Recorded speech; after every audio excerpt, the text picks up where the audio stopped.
My Crown Prince Consort is a Firecracker chapter 3231 to chapter 3402. The young Crown Princess expressionlessly put the silk handkerchief back and said dryly, "This smell can probably last for 3 days. What do you think?" Bu Ernyang was intoxicated and carried the wooden box in the young Crown Princess's hands. "Thank you, Crown Princess, for bestowing this gift. This smell is really too good." The 2 maidservants from Nikhang Market also nodded repeatedly to express their approval. The little stoic slapped Bu Ernyang's hands away and put the silk handkerchief back into the small wooden box. She closed the box and put it back into her inner world. "This is the first handkerchief I personally embroidered." Arbor pursed his lips and said, "I didn't say I was giving it to you." How could Sir Jojo give such a meaningful handkerchief embroidered to someone else? When she finished embroidering it, her husband even praised it for its beauty, saying that the lotus flower at the corner was embroidered according to his original design and was especially exquisite and brilliant, a work of art surpassing the heavens. Although Sir Jojo knew that her husband was lying through his teeth, her husband still praised Sir Jojo. Bu Ernyang stared dumbfoundedly at the young Crown Princess. In front of her. No, that wasn't it. The young Crown Princess was toying with her. She just let her brush this powdered handkerchief for a look and then took it back? "Our precious painting workshop has orders," the young Crown Princess continued expressionlessly. "Bring your own embroidered handkerchief. You only need to dye it with fragrance. It's 10,000 spirit coins for one. Dye it with fragrance and buy the embroidered handkerchief. It's 18,000 spirit coins for one, and it also comes with a beautifying pill with a 3-day effect." Bu Ernyang was instantly even more dumbfounded. Was the young Crown Princess promoting her shop's products? Was that right? But I'm tailoring a dress for the Crown Princess. It's only 50 to 50,000 spirit coins. When the young Crown Princess heard this, she immediately revealed a disdainful expression. "You're really expensive." It wasn't a defensive spiritual garment, yet a wedding dress was actually sold for the astronomical price of 50,000 spirit coins. Her husband had found Nikhang Market and said it was the best garment workshop in the Divine Continent. As expected, the price was also astronomical. If that wasn't the case, he could have directly ordered the Imperial Palace's production department to prepare the wedding dress. Me? Bu Ernyang opened her mouth. Was she expensive? It wasn't easy for her to earn 50,000 spirit coins. She had to work overtime with all the embroiderers in the Nichang Market. The little Crown Princess glanced at her silently. "Have you settled the 50,000 spirit coins?" Bu Ernyang nodded her head. "Husband gave you money?" The young Crown Prince Consort's voice suddenly rose a little.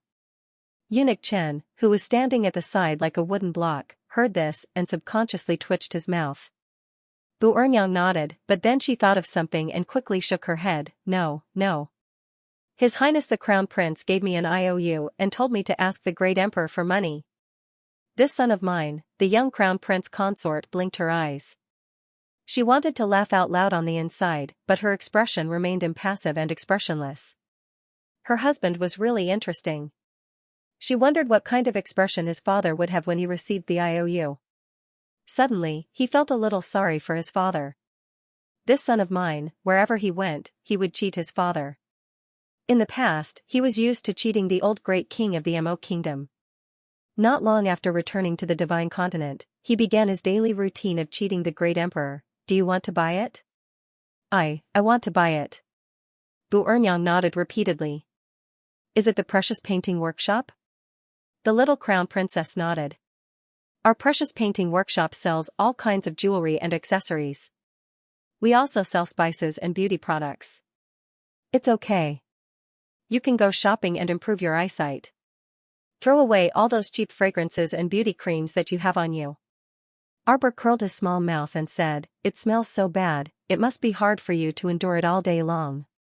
Bu Ernyang pitifully turned her head and looked at Arbor. "Can you give me a discount, Crown Princess? Your 18,000 spirit coins are too expensive." Sir Jojo rolled his eyes. "Good stuff doesn't get a discount." The 2 maids at the side couldn't help but burst out laughing. Bu Ernyang suddenly felt that these words were very familiar. Wasn't this what she often said? It's really the cycle of heaven and retribution, woo-woo, at the same time. A group of people from the Mu estate were anxiously waiting outside the palace, standing by the side of the road and looking in the direction of the palace gate from time to time. After the vermilion lacquered small side door opened inwardly, a young eunuch with delicate features quickly walked out. Young eunuch, did the Eastern Palace reply? Mu Xianxia hurriedly walked forward and asked. The young eunuch faintly nodded at her. Please go back, the one in the Eastern Palace is very busy today. Mu Xianxia was startled and quickly pulled on the young eunuch's sleeve. Young eunuch, I don't know if you can help me pass on a message? Tell the crown princess that there's an important matter at home and I want to see the crown princess. As she spoke, she stuffed a bulging bag of things into the young eunuch's hand. The young eunuch used his hand to feel the weight of the bag of spirit coins, feeling a bit more satisfied, and the expression on his face also eased a lot. It's not that I don't want to pass on the message, but that one's temper, you should also be clear. He's a man of his word. The young eunuch secretly pointed in the direction of the Eastern Palace and whispered, seeing that it's not easy for you, I'll give you a reminder. Those two just came back this morning. The people from Enichang Market came back in the morning and in the afternoon, they should be busy with the wedding dress. Madam, it's best if you come back tomorrow at noon. At that time, His Highness will return to the palace for lunch. If that person is in a good mood, she might see you. Mu Xianxia sighed and thought that the little eunuch was quite honest. She nodded and thanked him again before getting into the carriage to return home. Xiao Mama and Song Lu were accompanying her at the bottom of the carriage. At this time, seeing that Madam's face was a little tired, Song Lu couldn't help but say, Madam, the crown princess is not putting the Mu family in her eyes at all. Mu Xianxia glanced at her indifferently. She's the crown princess, the wife of the crown prince of Shenzhou. Although the Mu family is a big aristocratic family, with her status, it's up to her whether she respects us or not. Hearing the helplessness in the eldest madam's words, Song Lu felt even more dissatisfied. But she is still the daughter of the Mu family. How can she be so ignorant of the ways of the world? Madam is the eldest madam of the Mu family's eldest branch after all. How can she ignore you like this?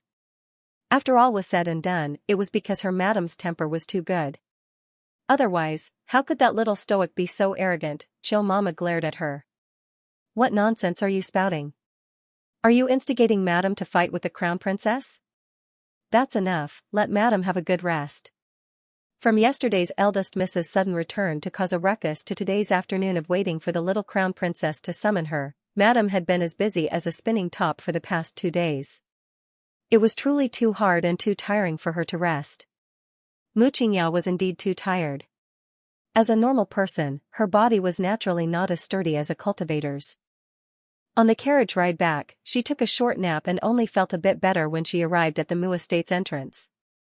Not long after she returned to Gilded Garden, she heard that concubine Yuan had come over with her child and was wailing nonstop at the entrance.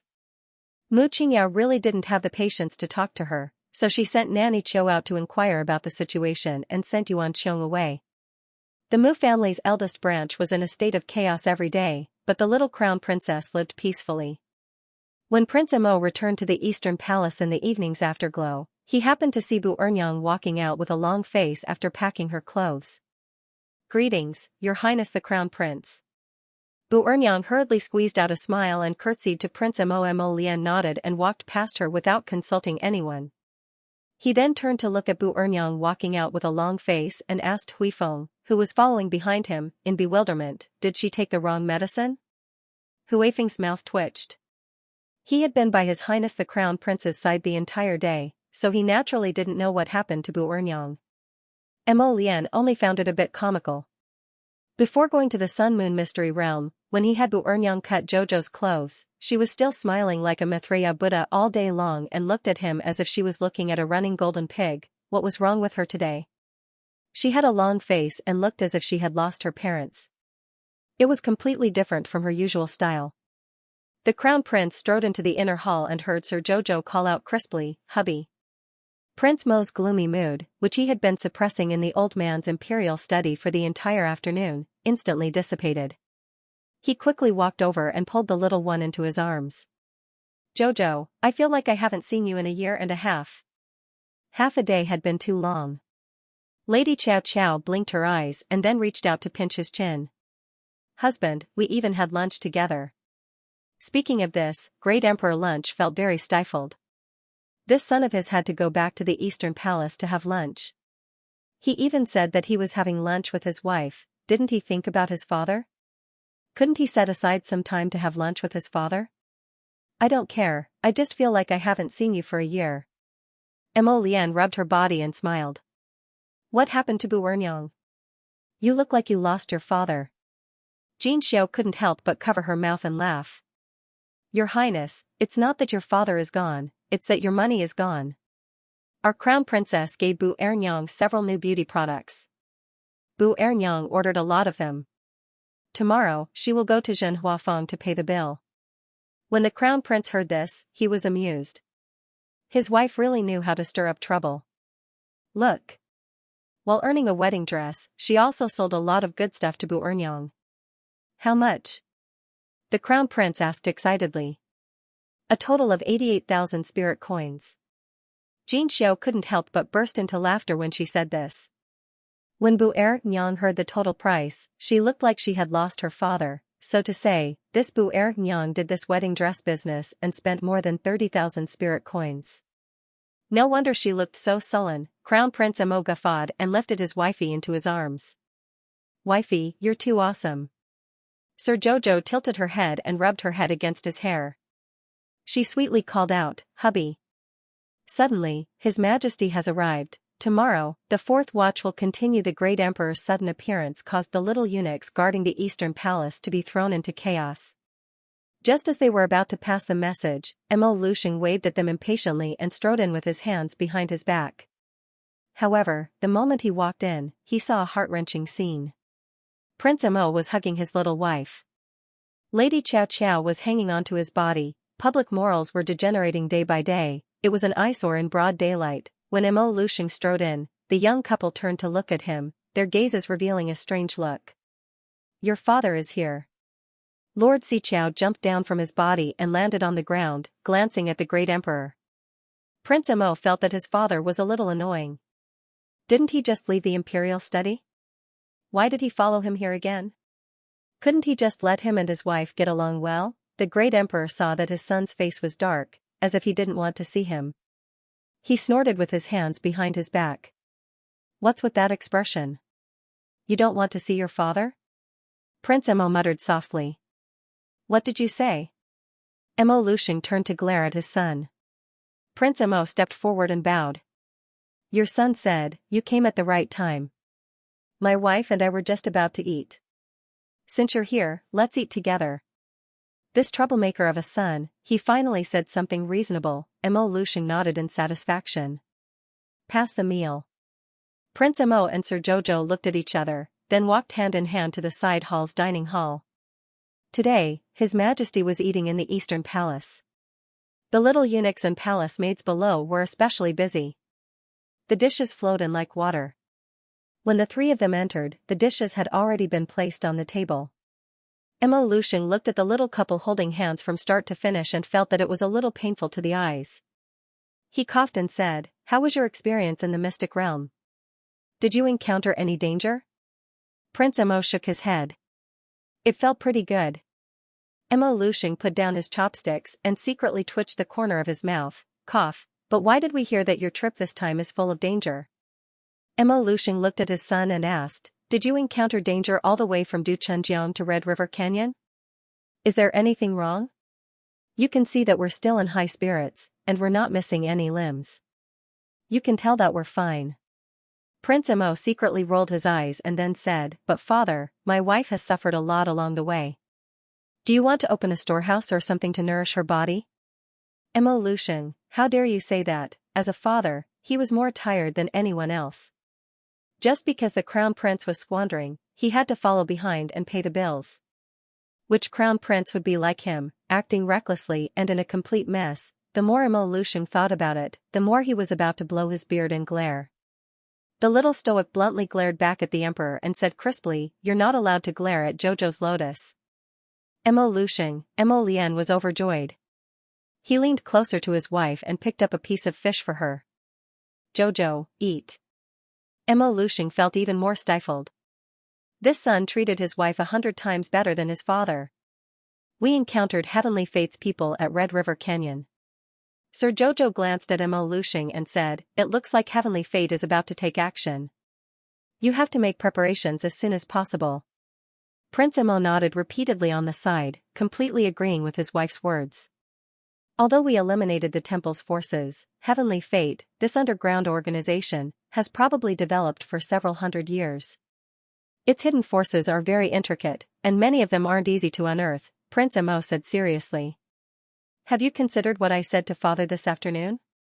Mo Liuxing's expression also became slightly more serious. "The transfer orders have already been issued. From tomorrow onwards, all the fortifications will be stepped up." Mo Lushing paused before asking, "Do you think this place will be like Xikong planet in the lower star domain, becoming chaotic because of the sudden outbreak of zombies?" Mo Lian nodded. "This will happen sooner or later. No matter what, we have to make preparations early. Watch towers must be set up in all the cities, and people must be stationed day and night. Once a flying beast of unknown origin appears, it must be shot down immediately." Mo Lian glanced at Mo Lushing and said, "When the zombies on Xikong planet broke out, they relied on night caw birds to spread the disease." Mo Lushing nodded with a serious expression, indicating that he had already taken the Crown Prince's words to heart. "Hubby." Sir Jojo picked up a piece of meat for her. "The food is cold." Mo Lian glanced at her with a smile, then patted her little head. "Anne, let's talk after eating." Because of his son's words, Mo Liuxing's mood was a bit heavy, so he was a bit absent-minded while eating. But when he took the first bite of rice, he returned to his senses and looked down at the white jade porcelain bowl in his hands with slight surprise. The rice grains inside were plump and sparkling, and the chubby appearance was adorable. Could this be the holy rice that is all the rage in the capital now? He had heard of the special product that Kaidai Veranda fought over. Lady Jojo held her bowl of rice and nodded her small head. Mo Lushing took 2 more bites, feeling a bit surprised, but he didn't show it on his face. "We heard that the Kaidai Veranda you manage is now full of customers every day, and you still need to make reservations early to be able to get a seat. Recently, your holy rice has been auctioned off for 180,000 yuan per bowl." When the emperor thought of this, he felt that his wife must be filthy rich. He was already so rich, but this shameless couple still came to scam him often. Lady Xiao Qiao expressionlessly looked at the great emperor. "The bowl in your hand is a special offering among special offerings. It's the best holy rice. I won't sell it if it's not at least 500,000 yuan per bowl."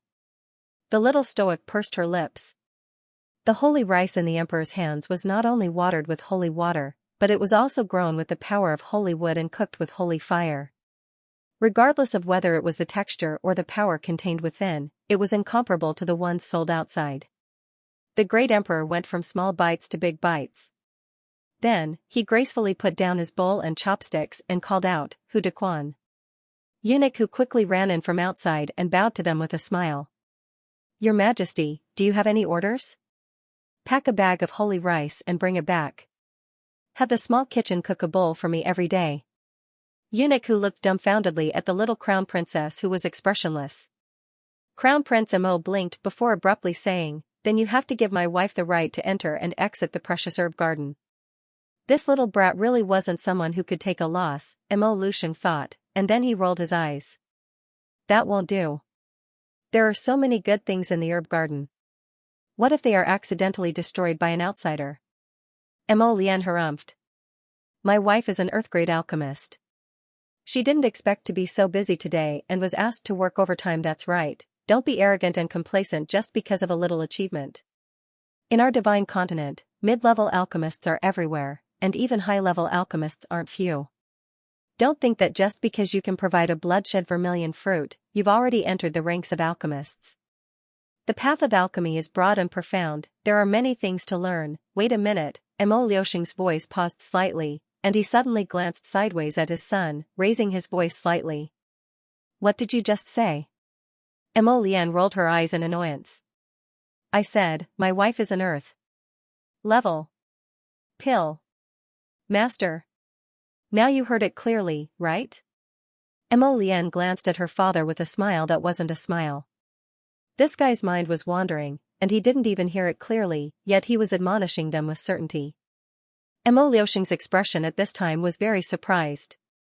Sure enough, he seemed to come back to his senses all of a sudden, staring at Arbor with wide eyes for a while before saying, "You know how to make earth-level pills?" Arbor glanced at him and nodded. Sort of. Now, she could sometimes produce heaven-level pills with a small probability, and last time, she even produced a black-veined earth-level pill. Her alchemist realm seemed to be developing in the direction of higher quality. Mo Liuxing's gaze was somewhat complicated, and he looked at her deeply. He wouldn't have noticed if he didn't look, but with this look, Mo Liuxing couldn't help but frown slightly, and he said with some surprise, "You? Did your cultivation level increase again?" Arbor threw him a "you just realized" look, nodded calmly, and said in a calm tone, "It's just SOSO, now I can barely be considered a beginner level 13 level great spiritualist." The Emperor actually felt somewhat speechless, and his gaze seemed to be looking at an otherworldly weirdo, staring blankly at Arbor for a good while. Why did he look like an idiot? Arbor's little eyes glanced at the Emperor, and she couldn't help but say, "Although my realm didn't increase much, my divine sense increased a lot. Now it's already a 4th level divine sense." Mo Liuxing, why did he keep feeling stifled? And what the hell was with this inexplicable huge blow? This advancement was due to the fact that the Sun-Moon mystery realm had fused into her galaxy. Even the little tree had benefited greatly. Previously, after the Sun-Moon mystery realm had fused into the star field, all kinds of things had happened one after another. She hadn't had enough time to flee for her life, so naturally, there hadn't been time for her to go into seclusion to advance. She suppressed her realm and waited until she returned to the academy before she calmed down and advanced a level. Now, her cultivation had successfully stepped into the realm of level 13 Great Spiritual Master. As for the little tree, it had already entered the realm of middle growth stage. Seeing the Emperor's shocked expression, the little stoic pursed her small lips. What was there to be surprised about? Before you went to the Royal Academy, you were only a level 10 Great Spirit Master. Mo Liuxing restrained himself, but in the end, he still couldn't help but open his mouth. At that time, she had removed the auric concealing talisman in the study room. He had seen it with his own eyes, hadn't he? But now, it had only been a little over a month, and this little guy had actually leaped into the realm of a 13th rank Great Spirit Master in one go. Moreover, with Mo Liuxing's eyesight, he could naturally tell that this little brat's cultivation did not seem to be fake. It was extremely stable. This little guy was really quite amazing.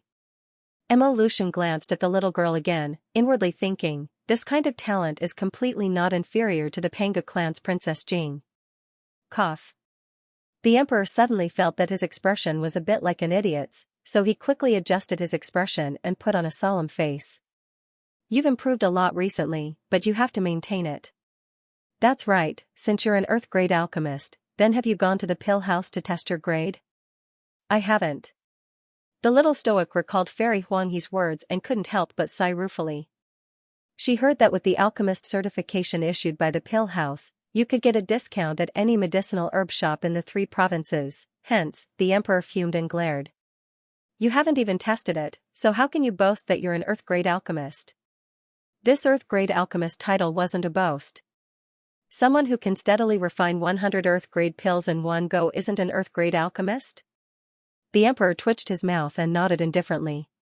"Then don't be arrogant and continue to work hard. There are plenty of young alchemists who are better than you in this world." When Prince Mo heard this, he was immediately unconvinced. "Which girl of the same age in this world can be better than my Jojo?" Mo Liuxing glared at his son. "There's always someone better. There's still a 28-year-old divine alchemist in this world." When Mo Liuxing mentioned this person, he couldn't help but sigh ruefully. Unfortunately, this expert's whereabouts are erratic. It's very difficult to find her. "Can your wife reach the divine alchemist realm when she's 28? The Emperor shook his head and couldn't help but sigh. It'd be great if she could become a divine alchemist. Mo Lian was unhappy when he heard this. His little wife was clearly more outstanding than anyone else, so why did she seem so unsightly in his father's mouth? He simply didn't know what was good for him. Mo Lian was just about to rebuke his father when Arbor grabbed him. In truth, there were many things that didn't need to be argued with. When her strength reached that level, that would be the best way to slap their faces. In any case, it wasn't the emperor's first time being slapped in the face, so he didn't mind the pain. Arbor pursed her lips, indicating for Prince Mo to pay attention to the emperor's current expression. Her hopeful expression softened his chiseled, handsome face. "You're looking for that divine-grade alchemist?" Mo Lian raised her eyebrows. A 28-year-old divine-grade alchemist was indeed quite outstanding, but Mo Lian believed that his little wife would definitely be able to reach the realm of a divine-grade alchemist in less than 10 years. "Have you heard of the soul-returning pill?" the emperor suddenly asked, his gaze landing on the little stoic. The little crown princess glanced at him. "A saint-grade pill that reverses yin and yang. To make them, you need divine phoenix wood, Xianxia snowfield flower, and underworld remote ghost grass. Also, add a saint-grade spirit fruit, the bloodshed vermilion fruit." Mo Lusheng nodded his head excitedly. Speaking of the bloodshed vermilion fruit, she had casually taken one out and given it to him when he was testing the young crown princess. It would be a lie to say that he wasn't excited at that time, but the great emperor was used to pretending. Even if he was overwhelmed with emotions, no one would be able to tell. "Do you know how to make it?" Mo Liusheng's eyes were faintly suppressed with anticipation. "Only a saint-grade alchemist can make this pill," the little stoic said indifferently. "Although a divine-grade alchemist can also make it, the success rate is extremely low. It wasn't easy to gather the materials for rare treasures like divine phoenix wood, remote ghost grass, and snowfield divine flower. How could a person with a low success rate carelessly make a pill like this?" Mo Lusheng's expression changed slightly, and after a long silence, he asked, "How low is the success rate of a god-grade pill refiner?" "About 10%. Arbor said indifferently. The moment she said that, Mo Lusheng's expression turned even uglier. He let out a long sigh, as if he had been hit so hard that he seemed to have lost his soul. Arbor glanced at him. "You can wait for that talented god-grade pill refiner to advance to a saint-grade pill refiner, and then give her the ingredients to refine. In this way, even if there is a possibility of failure, the success rate can be more than 60%. Mo Lusheng glanced at her, moved his lips, and finally sighed faintly. Mo Lian held her little hand. "In the past 1,000 years, there hasn't been a saint-grade pill refiner in the divine continent." "Wait. Wait until when?" "This god-grade pill refiner might not be able to advance to a saint-grade pill refiner in her lifetime." Arbor raised her delicate brows, and glanced at the emperor who had a hint of melancholy in his eyes. "Then wait for me," she suddenly said. "When I grow up, I'll help Lian's mother refine the soul-returning pill. 5 years is enough." Mo Lusheng looked at her as if he was looking at a weirdo for a long time, then silently got up, turned his head, and shouted at Hu Dequan, who was standing at the side like a statue, "What are you standing there for? Take the sacred rice and return to the palace." Prince Mo twitched his mouth, and hurriedly said, "The entry and exit token for the herb garden." A bolt of lightning flashed before his eyes, and Mo Lian reached out to grab that herb garden token, and stuffed it into his little wife's hands. Arbor glanced at the emperor's back as he left in a huff, blinked, and asked, "What's wrong with him?" "Just now, he left halfway." Lord Jojo tilted her head in thought, and asked her husband with a serious face, "Does your father not believe me? She said that she could become a saint-grade pill refiner in 5 years, and it wasn't a joke.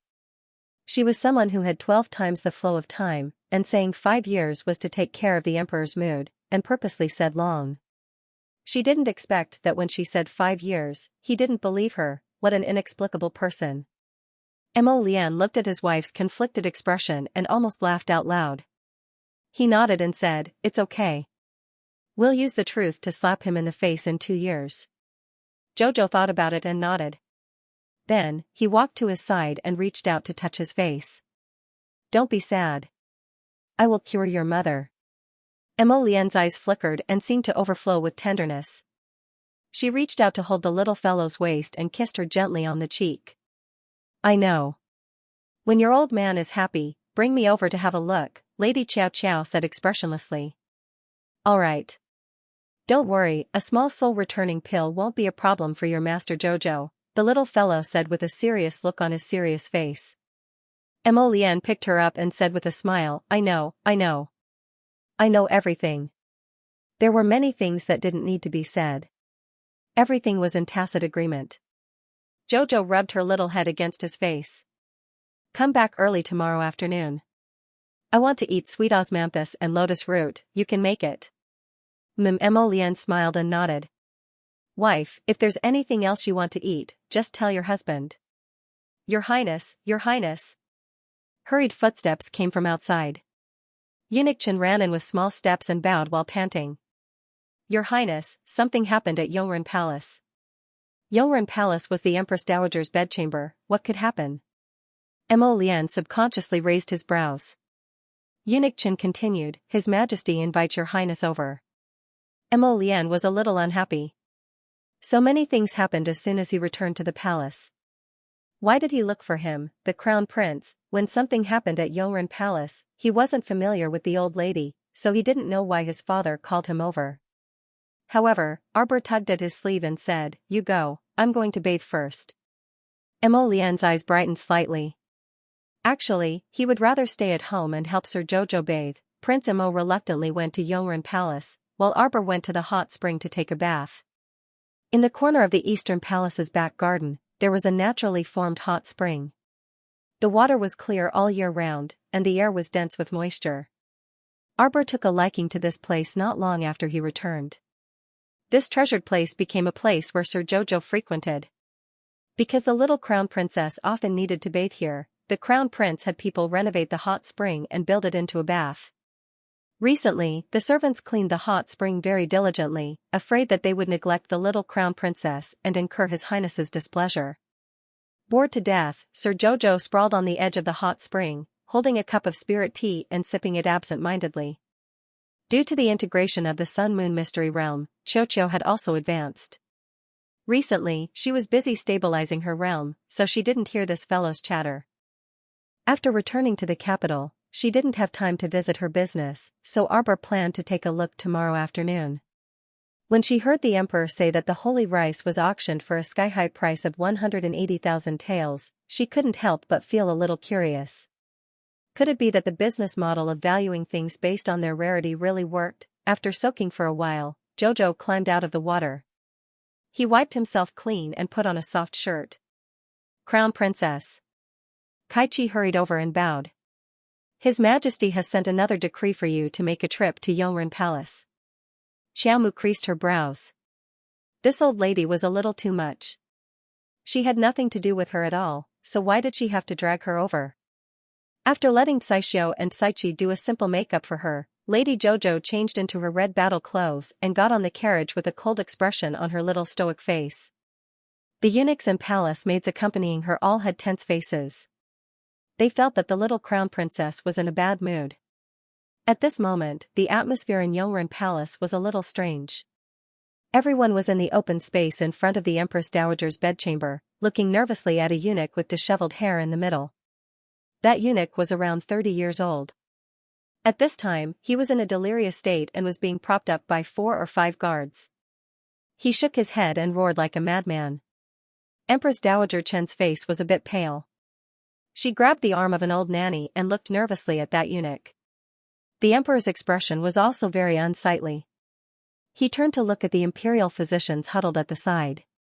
Have you checked everyone in Yongren Palace? Is there anyone else with the same symptoms? Those imperial physicians were already scared half to death. When they heard this, they hurriedly said, We've only checked half of the people. There's nothing strange. Then what are we still doing here? Why don't we check the other half? Are we waiting for their symptoms to act up? Mo Lusheng shouted. The emperor's aura surged, scaring the group of old physicians. They all hurriedly agreed. Mo Lian looked on coldly from the sidelines, watching as they turned around to leave like a bunch of pinched flies. He couldn't help but frown. He said indifferently, Have someone gather all the palace maids and eunuchs in Yongren Palace and examine them together. If these old imperial physicians, who couldn't even walk properly, were to walk back and forth, they would probably lose half their lives. The crown princess has arrived. Mo Lian's eyes lit up.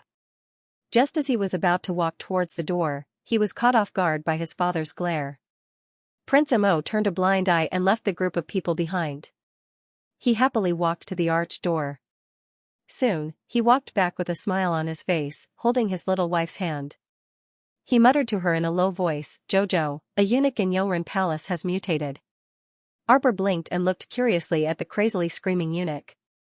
He saw that there were several ropes around his neck, and several people were exerting all their strength to pull him in several directions at the same time. He was like a trapped bird. No matter how hard he flapped his wings, he couldn't break free from the crowd's grip. How did he mutate? This was truly impossible to guard against. It seemed that a portion of Tianyun's power had already infiltrated the capital, but they hadn't made a move for many years. So now, they wanted to make a move step by step. Wang Fu made a trip to Kaidai Pavilion on Changle Avenue today to purchase holy rice. An elderly nanny beside Queen Dowager Chen stealthily peeked at Xiao Mu as she spoke. He became like this after he came back. The young couple turned their heads at the same time and looked at her with cold eyes. The nanny shrank back. She felt a chill at the back of her head and couldn't help but shiver. Empress Dowager Chen reached out and patted the nanny's hand. Her gaze fell indifferently on the little crown princess. "Crown princess, what do you have to say about this?" Ijia heard that the crown princess was called the source of disaster the moment she entered the capital. After that, every time he attacked, he was incomparably ruthless. Now, after making a trip to the Kaidai Pavilion that you're managing, Empress Dowager Chen has become like this. What do you have to say for yourself? Ignoring the young couple's glare, Queen Dowager Chen asked Xiao Mu coldly. Mo Lusheng frowned and said with a cold face, "Empress Dowager, the criticisms of the ignorant people on the streets are not credible. Could it be that just because they said that the little crown princess was the source of the disaster, she really was? Moreover, this rumor was made up by the saintess of the temple." Presently, they already knew that the deity hall was the fangs and claws of Tianyun, and the reason why they would deal with the crown princess was clear as day. The crown princess has repeatedly opposed Tianyun. They are like fire and water. She will never walk together with Tianyun. Empress Dowager, don't worry too much. Empress Dowager Chen turned to look at the emperor and sighed in her heart. It seemed that the rumors were not false. The emperor seemed to be gradually protecting the little crown princess for the sake of the crown prince. The deity hall was willing to become the fangs and claws of Tianyun. Now that it has been destroyed, the Tianyun organization is naturally unwilling. Mo Lusheng said indifferently. Today's move might be a crooked method that Tianyun thought of to deal with the crown princess. Your Majesty, then what about Ijia's Baojia? What about Baojia? Empress Dowager Chen revealed a pained expression. She looked at the little crown princess and said, "Tell me, did you harm my Baojia? She's only an 18-year-old girl. She's just a little willful because she's spoiled by her family. Why do you have to make things difficult for her and make it so that she can't even return to Dragon Flame City?" Xiao Mu looked her up and down before tugging at her husband's sleeve. What did she ask me to come here for? Was it because of the corpse puppet or Chen Baojia? If it was the former, she could gather the stewards to ask about it when she returned to Kaidai Pavilion tomorrow. If it was the latter, sorry, she couldn't care less about Chen Baojia. What did Chen Baojia's life have to do with her? What a joke. They weren't on the same team. Could it be that Miss Chen died during her training and she had to blame it on Sir Jojo? Wouldn't that be the biggest joke in the world? Arbor hadn't interacted with Empress Dowager Chen before and didn't know her at all. However, seeing Chen Baojia's usual behavior and thinking of the Chen family's style, she didn't like Empress Dowager Chen. Not to mention that Empress Dowager Chen was like an old fool who couldn't distinguish right from wrong. Arbor couldn't help but frown. Mo Lian lowered her head and held her little hand, comforting her softly. Then, she looked up at Empress Dowager Chen and said, "Although Chen Baojia went to the Sun-Moon Mystic Realm with us. But to put it bluntly, we're not on the same team and don't know each other well," Prince Mo said coldly. "I've already told father about the collapse of the Mystic Realm. As for what happened to Miss Chen after the collapse of the Mystic Realm, we don't know. At that time, Jojo and I were in danger and exhausted. We really didn't have the time to care about Miss Chen's life and death. Please forgive us, Empress Dowager." Empress Dowager Chen was a little annoyed by the tactful rebuff. Chen Baojia was the most talented girl in their family. She was already a level 9 spiritual master at such a young age and had a bright future. But now, However, his whereabouts were unknown and there was no news of him. How could the Qin clan not be anxious? Your Majesty, how should we deal with Fu Wang? His personal eunuch, Hu Dequan, walked forward shakily and carefully glanced at the emperor. The great emperor glared. What else could he do? Naturally, he burned it with fire. Prince Mo said calmly, let's deal with it later. My wife won't take the blame for this. He said coldly, his gaze drifting to the Empress Dowager's face. Tomorrow, we'll go to the Kaidai brothel to investigate this matter. We can't splash dirty water for no reason. Jojo nodded his little head vigorously, expressing his agreement. Empress Dowager Chen's face was a bit ugly. Although the crown prince didn't say anything harsh, every word he said was directed at her, making her heart feel suffocated. Empress Dowager Chen looked at the young couple again. She saw that the two of them had their fingers tightly clasped together from beginning to end. Although the two of them looked indifferent and didn't have any big fluctuations, she didn't know why, but she felt that it made people feel uncomfortable. The emperor didn't know how to reprimand the two of them. The crown prince was the heir to the throne of the divine prefecture. How could he disregard his image and stick to the crown princess everywhere? Empress Dowager Chen's eyes sharpened. The Kaidai brothel's matter must be investigated, but it shouldn't be the crown prince. Empress Dowager Chen said coldly, Your Majesty, I think this matter should be handed over to the Supreme Court to investigate. Queen Dowager Chen said aloofly, What does your Majesty think? The emperor glanced at Queen Dowager Chen before reflexively looking at his son. Seeing that his son's face was unperturbed and didn't seem to have any other expression, the emperor coughed lightly and was about to speak.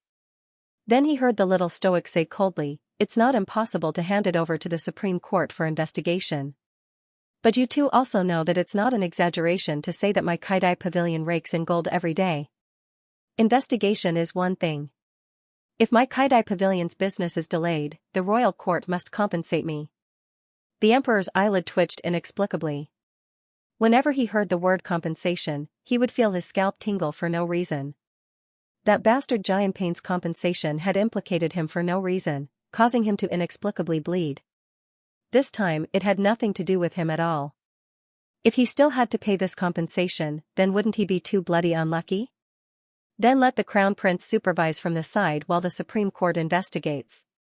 The emperor didn't feel like he was being cowardly at all. Queen Dowager Chen creased her brows.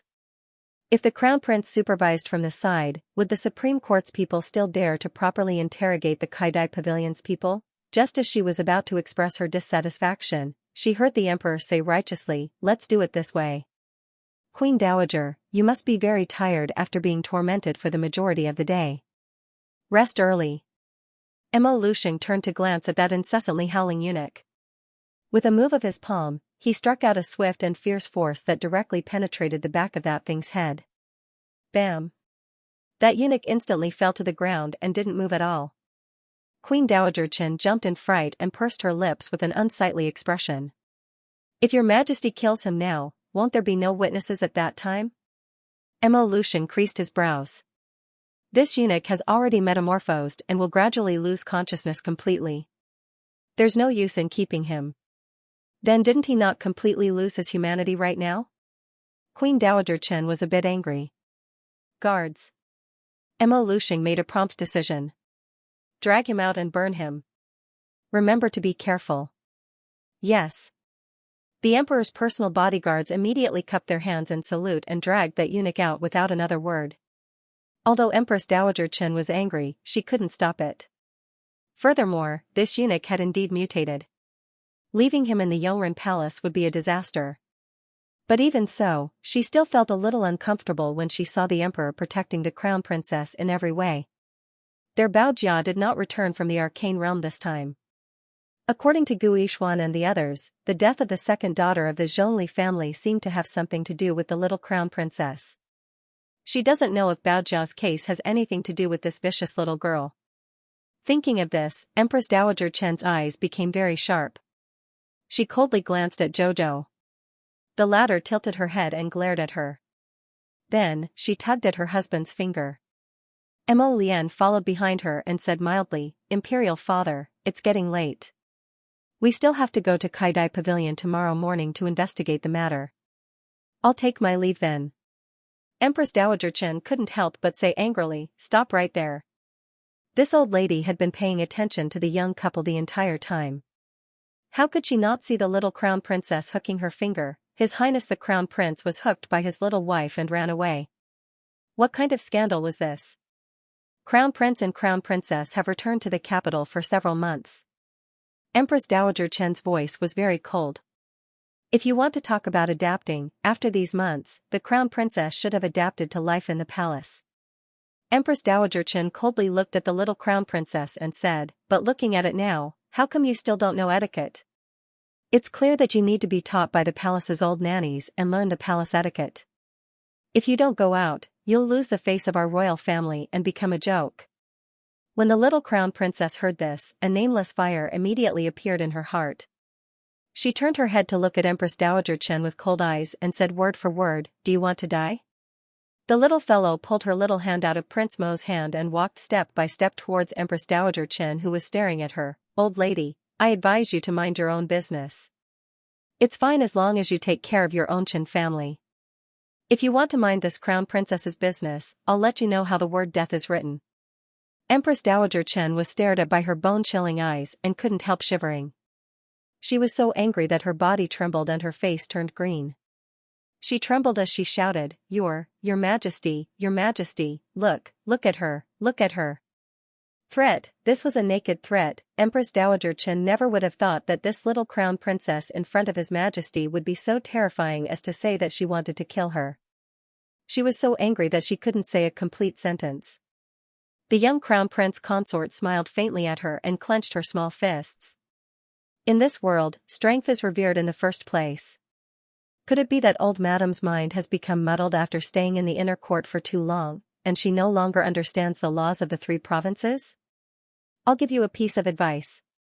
If you anger this Crown Princess, even the heavens won't be able to save you. After saying this, she sent out a kick that created a deep hole in the stone floor. Empress Dowager Chen was so shocked that she fell back. The old nannies beside her screamed and quickly reached out to support her. "You shameless thing." Arbor looked at the old lady coldly, turned around, and left. She wasn't a good-natured little white flower who would repeatedly compromise for the sake of her family's reputation and righteousness. Get lost. If it happened once or twice, she could let it slide in Arbor, but if it happened a third time, she would use her strength to kill it. That was her principle. Don't blame her for being ruthless, heartless, and cold. Mo Lian quickly reached out to pull his little wife over and carefully looked at the little fellow's face.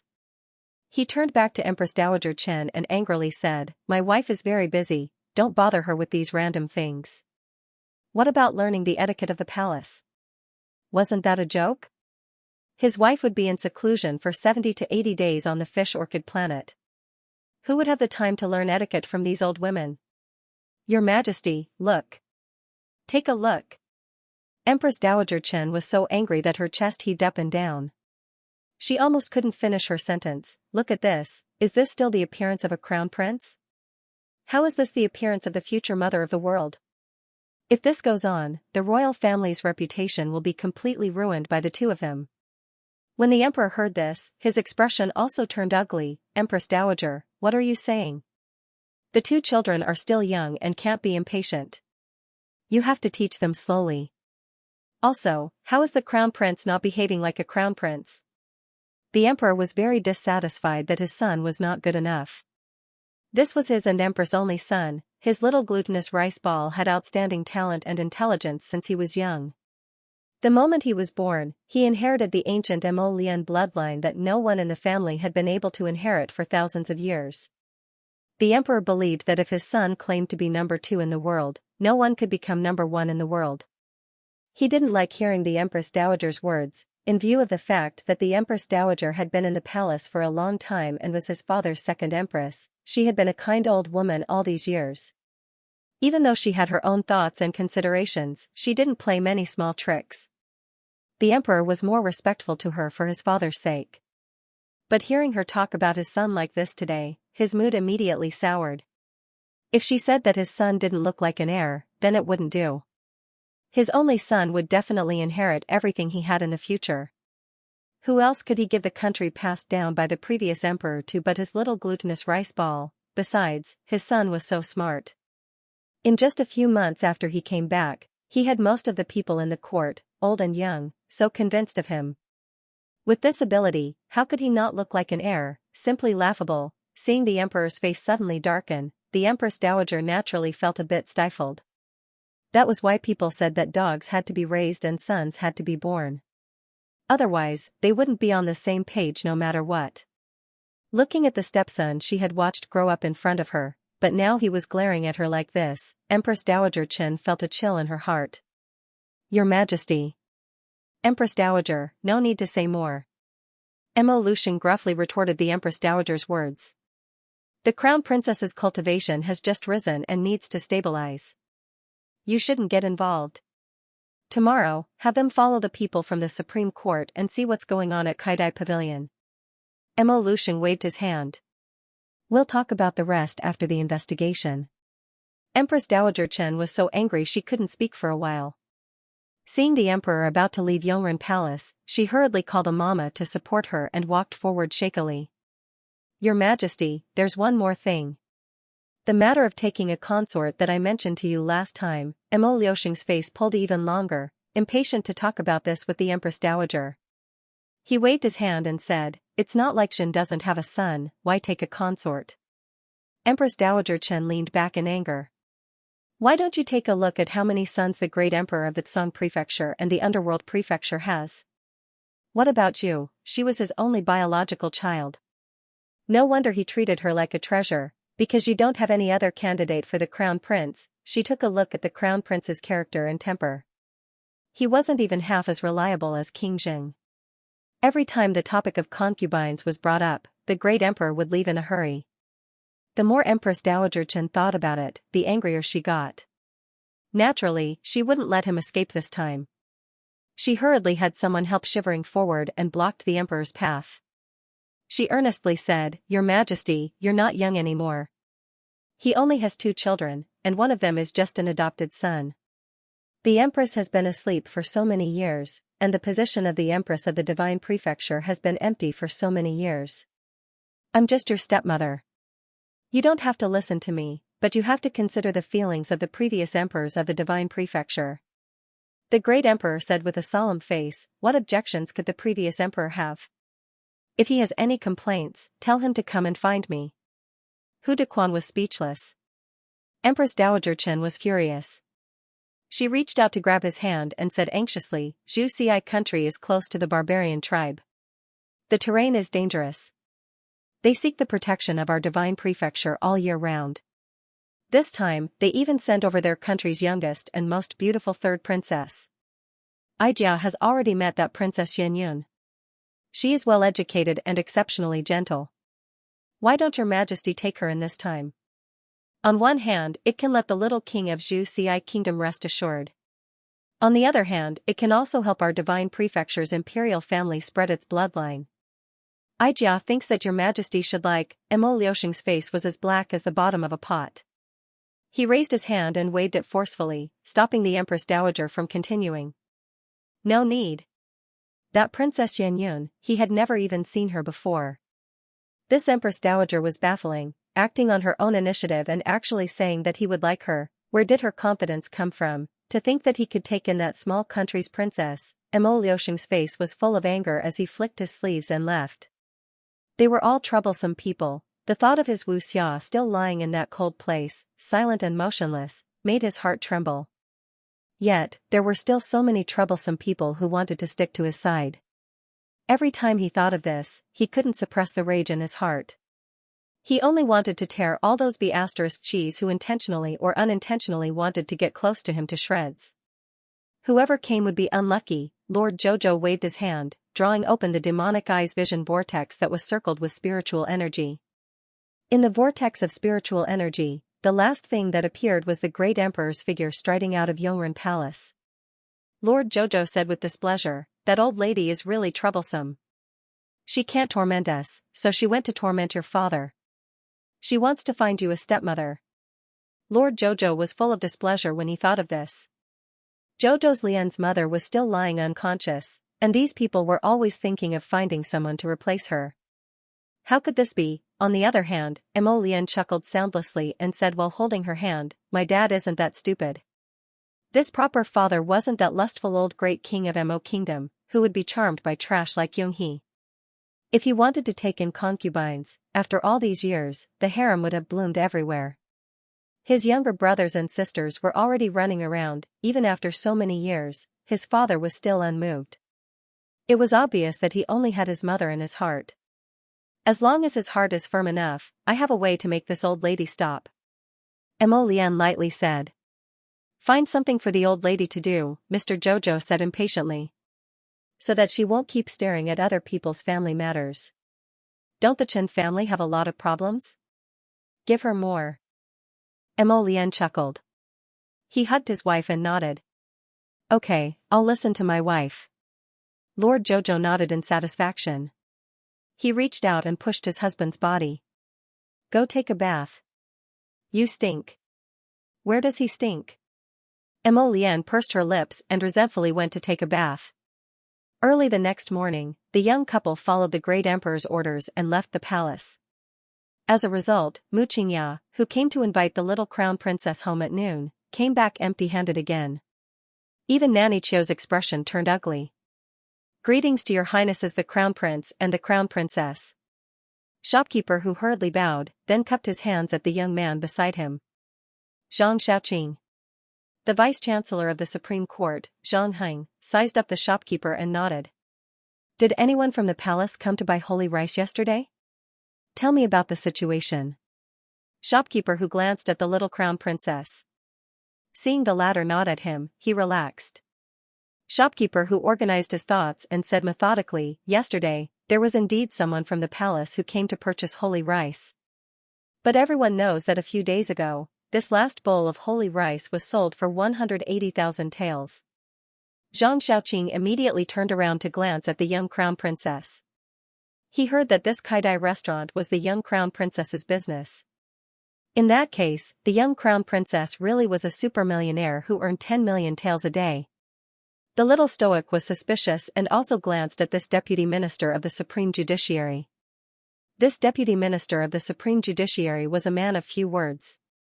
Being able to sit in this position at such a young age indicated that he was very capable. Zhang Xiaoqing coughed lightly and said, "Continue." "Sir, when this palace servant came to inquire, this humble old man naturally told him that there was no stock. At that time, this person was very angry and repeatedly stated that a certain noble from the palace wanted to try something new. He even threatened this humble old man to not refuse a toast only to be forced to drink a forfeit." When shopkeeper who said this, he involuntarily laughed bitterly when he recalled yesterday's scene. "We naturally didn't dare to deceive a noble from the palace. But we also couldn't conjure something that we didn't have." Shopkeeper who sighed and said, "That palace servant messed with us for half a day and ruined several of our business deals in a row. In the end, when he left, he even pointed at our signboard and cursed loudly, saying that there might not be any rice better than our holy rice that was sold in the Eastern Street Market. As a result, he left in a huff." Shopkeeper who said, "After that, we didn't know what happened." Zhang Xiaoqing nodded and turned to say to Prince Mo, "Your Highness the Crown Prince, this humble official wants to make a trip to the Eastern Street Market to see if I can find some clues." Mo Lian nodded indifferently. "This matter has nothing to do with Kaidai restaurant. After returning, just write a complete report and submit it to His Majesty." Zhang Xiaoqing was startled.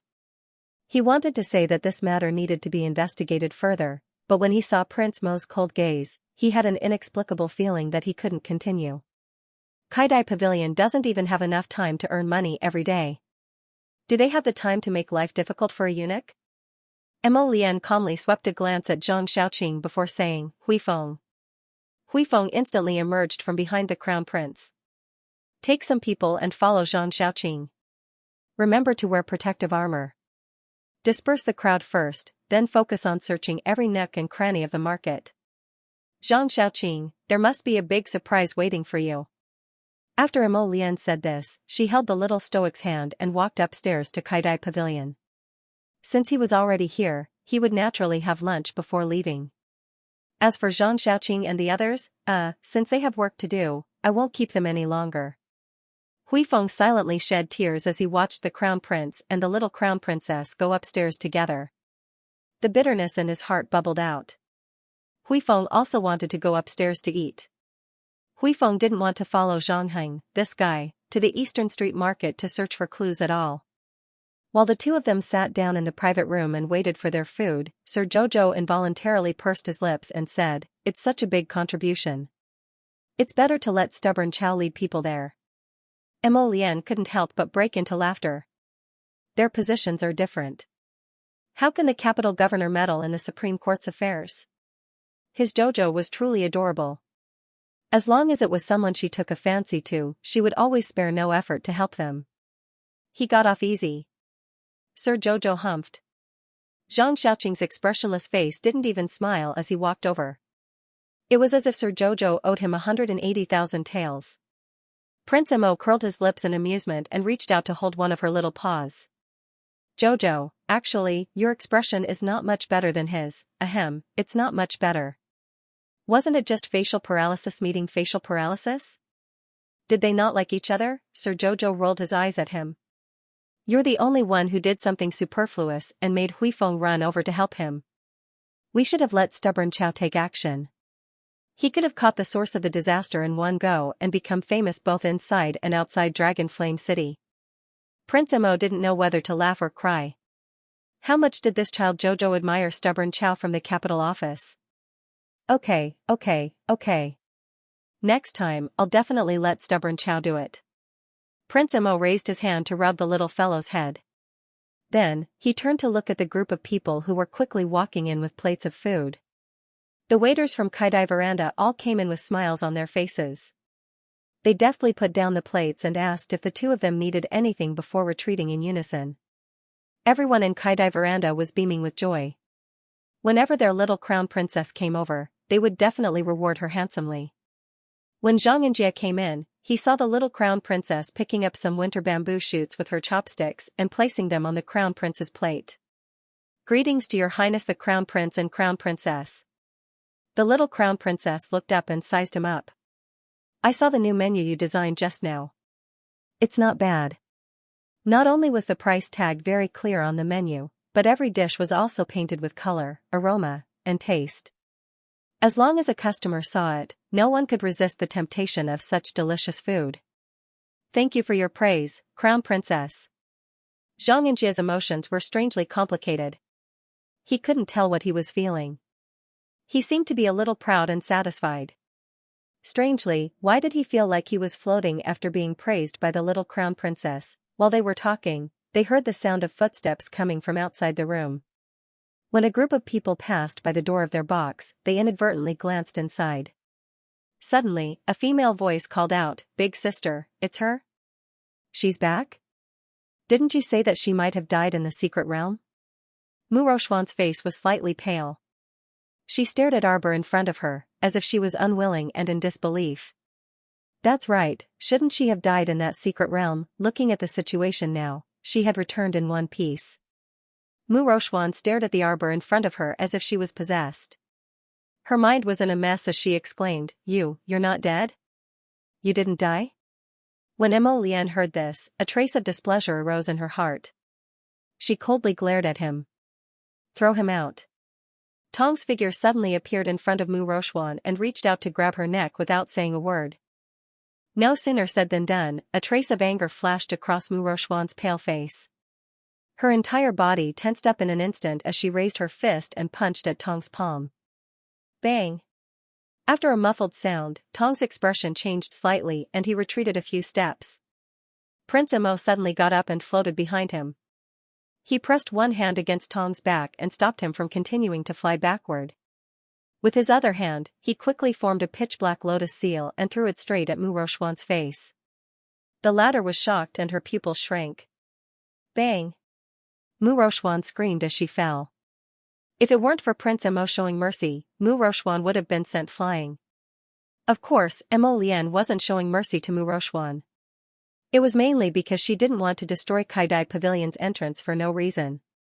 As a result, it still caused quite a commotion. Everyone couldn't help but run over. peak level 15 great spiritualist? Looking at Mu Roxuan, who had fallen into the corner and couldn't get up, Mo Lian's expression changed unpredictably. She couldn't be clearer about Tong's strength. Currently, he had reached level 14 great spiritualist. But he couldn't take Mu Roxuan's punch. What did that mean? It meant that Mu Roxuan's realm was above Tong's. Arbor also walked to the door. Her gaze carried traces of suspicion as she sized up Mu Roxuan. "What did you do?" she asked coldly. It was impossible for a person's strength to instantly increase by 5 levels in a short month. Previously, Mu Roxuan was only a level 10 great spiritualist. After coming out of the secret realm, she advanced to level 15 great spiritualist. How was that possible? One had to know that Lord Jojo had absorbed the spiritual power of the entire Sun Moon secret realm. But that was only enough to jump 3 levels and enter the threshold of level 13 great spiritualist. Even so, she was still paranoid that her realm might be unstable. During this time, she had been cultivating to stabilize her strength. And Mu Roxuan's advancement speed was actually faster than her, who had absorbed an entire secret realm's spiritual power. Wasn't this ridiculous and funny? This couldn't be called a fortuitous encounter. There had to be some problem. Even secret techniques weren't as exaggerated as Mu Roxuan's. She carefully sized up this woman's complexion. She discovered that other than her face being a bit weak and pale, her aura was very stable. She naturally couldn't see anything wrong with her eyes. The best method was to take her pulse. It would be best if she used her divine sense to investigate. But with Mu Roxuan's vigilant attitude, this was naturally impossible. She would not let Jojo get close to her. Arbor's eyes turned, and he tilted his small head to glance at Mu Roxian. A meaningful expression hung on the little stoic's face. "Mu Roxian, you couldn't have embarked on some crooked path, right?" Mu Roxuan's heart trembled, but her expression didn't change in the slightest. She raised her head and coldly glanced at Arbor, her mouth full of sarcasm. "What, because my cultivation has increased greatly, you're worried and afraid?" Arbor couldn't help but roll his eyes. "There's always someone better than me. What's there to be afraid of? As long as you work hard enough, live up to your life, and don't waste time, that's enough." Mu Roxuan's fingers clenched tightly into her palms as she stared fixedly at Xiao Mu. After a long while, she said, emphasizing each word, "Everyone will be jealous." "You're lying." Right now, she was already a peak level 15 great spiritual cultivator.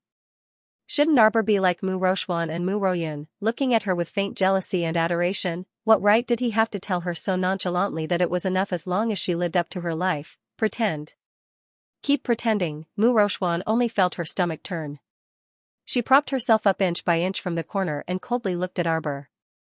"Every year on grandfather's birthday, the Mu clan competition will be held. On that day, do you dare to accept my challenge?" She had a provocative expression. Arbor's gaze was so cold that it seemed like it was going to poke a hole in her face. This gaze caused Mu Roxuan's heart to involuntarily shrink. Then, for some reason, anger surfaced on her face. Why should she be afraid of the gaze of someone whose realm was lower than hers? What a joke! She was already able to completely crush this wretched girl, so why should she be afraid of her? "My surname is not Mu." Arbor coldly threw her a few words before turning to head back into the private room.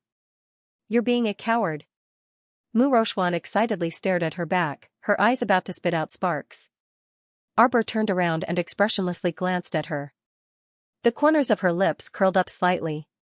"You're not my match." Arbor had already seen through her earlier move. Mu Roxuan's realm had not stabilized at all. Tong was only knocked back by her punch because she was caught off guard. If they were to get serious, it would be hard to tell who would win. Mu Roxuan could not help but laugh out loud. Her gaze swept back and forth across her body as she coldly said, "You don't need to find such an excuse if you're afraid of losing. For Big Brother's sake, I'll give you a piece of advice." Arbor indifferently glanced at her and said, "There are some crooked paths. Once you walk up, you won't be able to come down. You're on your own." With that, the little fellow pulled her husband into the private room and ordered someone to close the door. "Arbor, don't think that you can make me feel afraid just because you're spouting nonsense to me." Mu Roxuan sternly shouted from outside the door. "You just don't dare to fight with me." Why do you have to find all kinds of high-sounding excuses? Big sister, she only knows how to flaunt her powerful connections.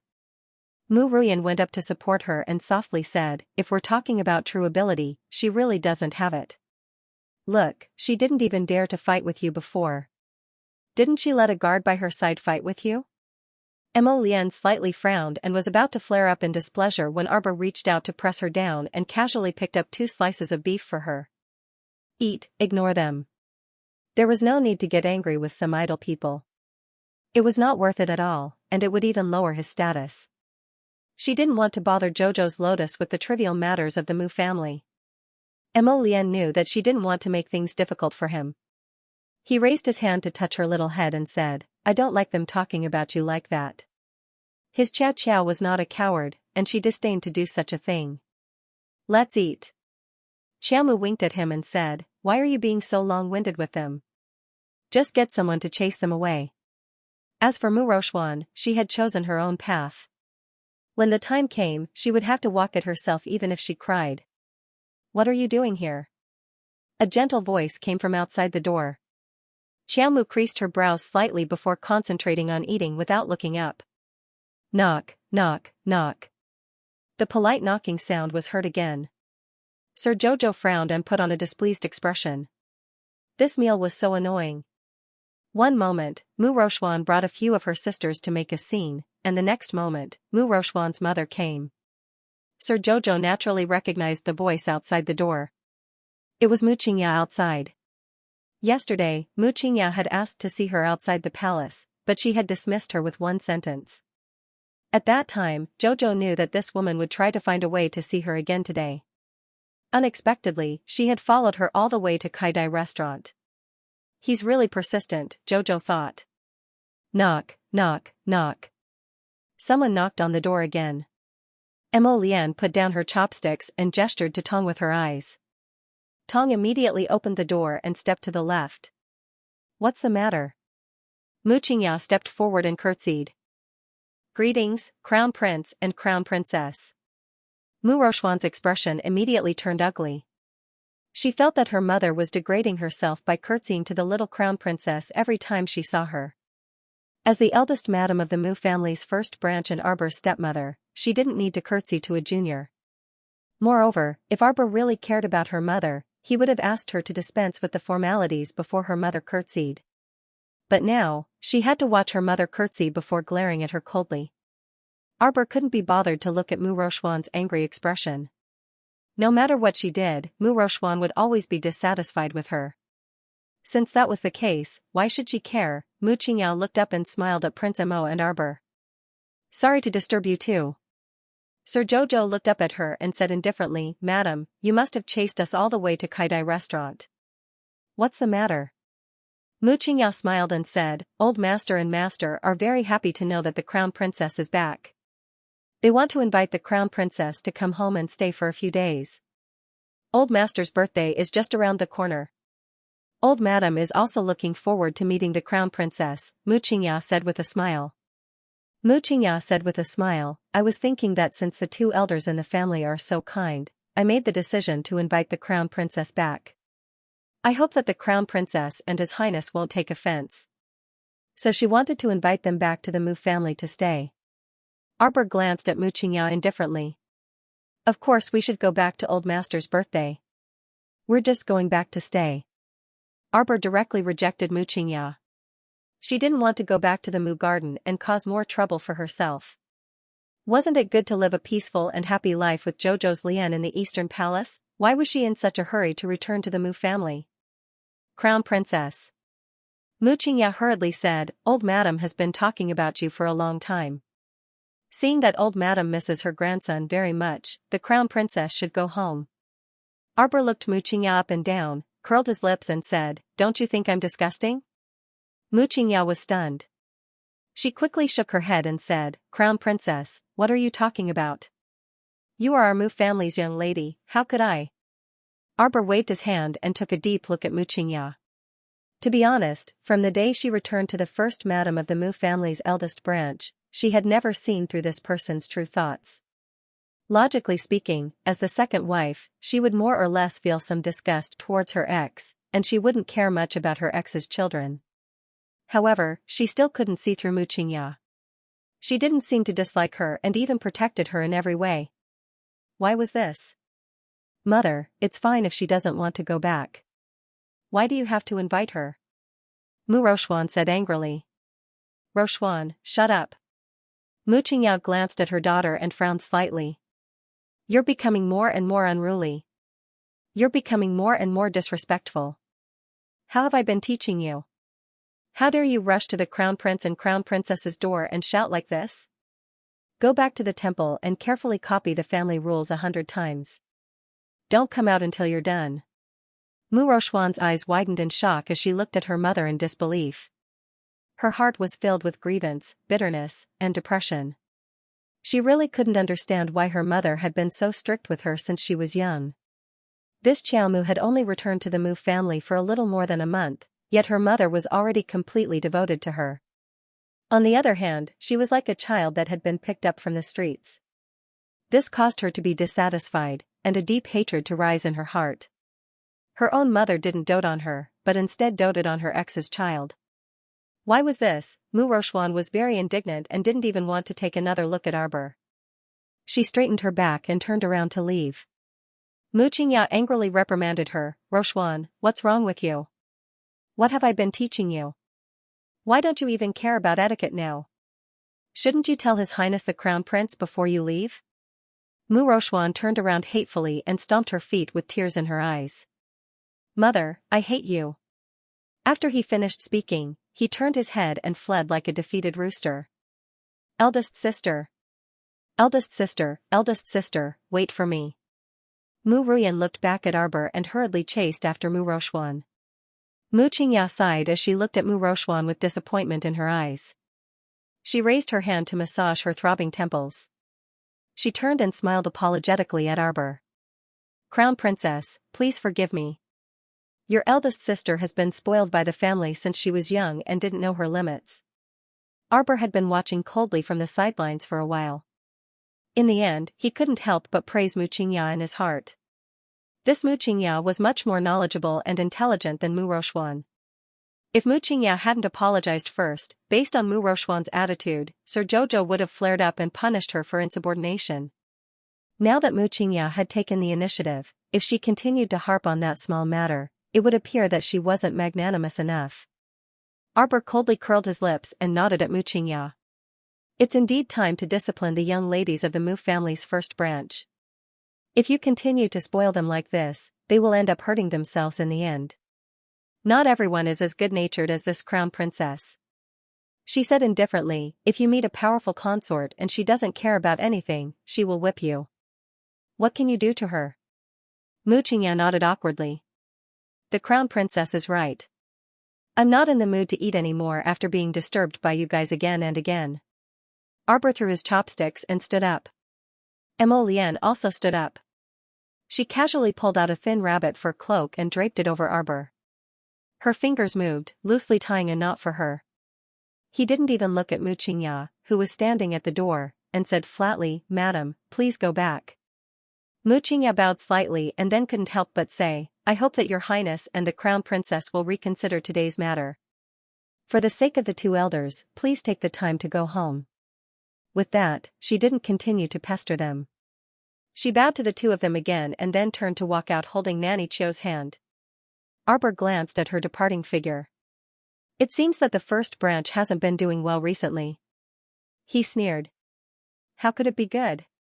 Ever since the first branch paid that compensation, the days of the Mu family's first branch, from the masters to the servants, had become difficult. In the past, the servants of the first branch would receive a generous reward every 3 to 5 days. In the entire Mu family, the treatment of the first branch's servants was the best. The patriarch and the first madam were very generous. Even the servants of the first branch, when they walked in the Mu residence, they also walked with their heads held high and their footsteps carried the wind. But ever since they collected that compensation and paid it all to the crown princess, the first branch's life began to decline. The first branch's days took a nosedive, and could never return to the past. Yesterday, it was said that the talented and intelligent young master of the second branch had returned home, and all the servants of the second branch were given meat to eat and wine to drink. The reward was also not small, and everyone received 2 to 10 spirit coins. The servants of the first branch were envious to death. Usually, it was only others who envied their first branch, unlike now. The servants of the second and third branches, although they didn't laugh in front of them, they were secretly laughing behind their backs. Mo Lian smiled and took her little wife's hand, pulling her outside. We've already paid out so many spirit coins and supplies, how can we have spare money to pay that rich man? Naturally, our days won't be too good. Mu Jingfeng definitely can't come up with a good gift for the old master's birthday this time. That's why this person has set his sights on us, wanting to invite us home to support the scene. Prince Mo slightly raised his eyebrows and said with a smile that wasn't a smile, what gift should we give the old master? We'll talk about it when the time comes. There were still 10 days before the old master's birthday. What was the hurry? Prince Mo smiled and nodded. And then let's go back to the palace first. The little guy tugged at his sleeve. Have the people sent to inquire about Jing Mingya returned? Don't worry, I don't think they've returned to their clan's land yet. We'll go and ask in 2 days. Arbor nodded. Thinking of the Panga clan's treasure, she couldn't help but secretly plan to find time to sneak into the Panga clan's territory. So, how could she have so much time to go back and chat with the Mu family? Before evening, Prince Mo was invited to the emperor's study to discuss important matters. Not long after, Arbor received news that the vice minister of the Supreme Court, Zhang Heng, had made a great contribution. They brought some people to the cellar of a rice shop in the Eastern Street Market and killed 2 mutated undead hags. This incident had spread throughout the entire Dragon Flame City. Everyone's expression changed at the mention of this monster. The Crown Prince began to get busy, having his subordinates explain the scourge of the corpse bug to the entire Jingdo. As soon as the Imperial Court's document was posted on the square, it caused a huge uproar. Fortunately, the Crown Prince had sent people to stand guard before the announcement to explain to the public that the risk of the zombie disaster was still manageable. Ignorance meant that when danger came, you didn't even know what was going on.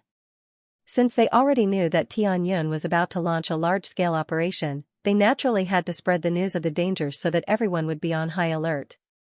Some families with sensitive information had already known about this matter.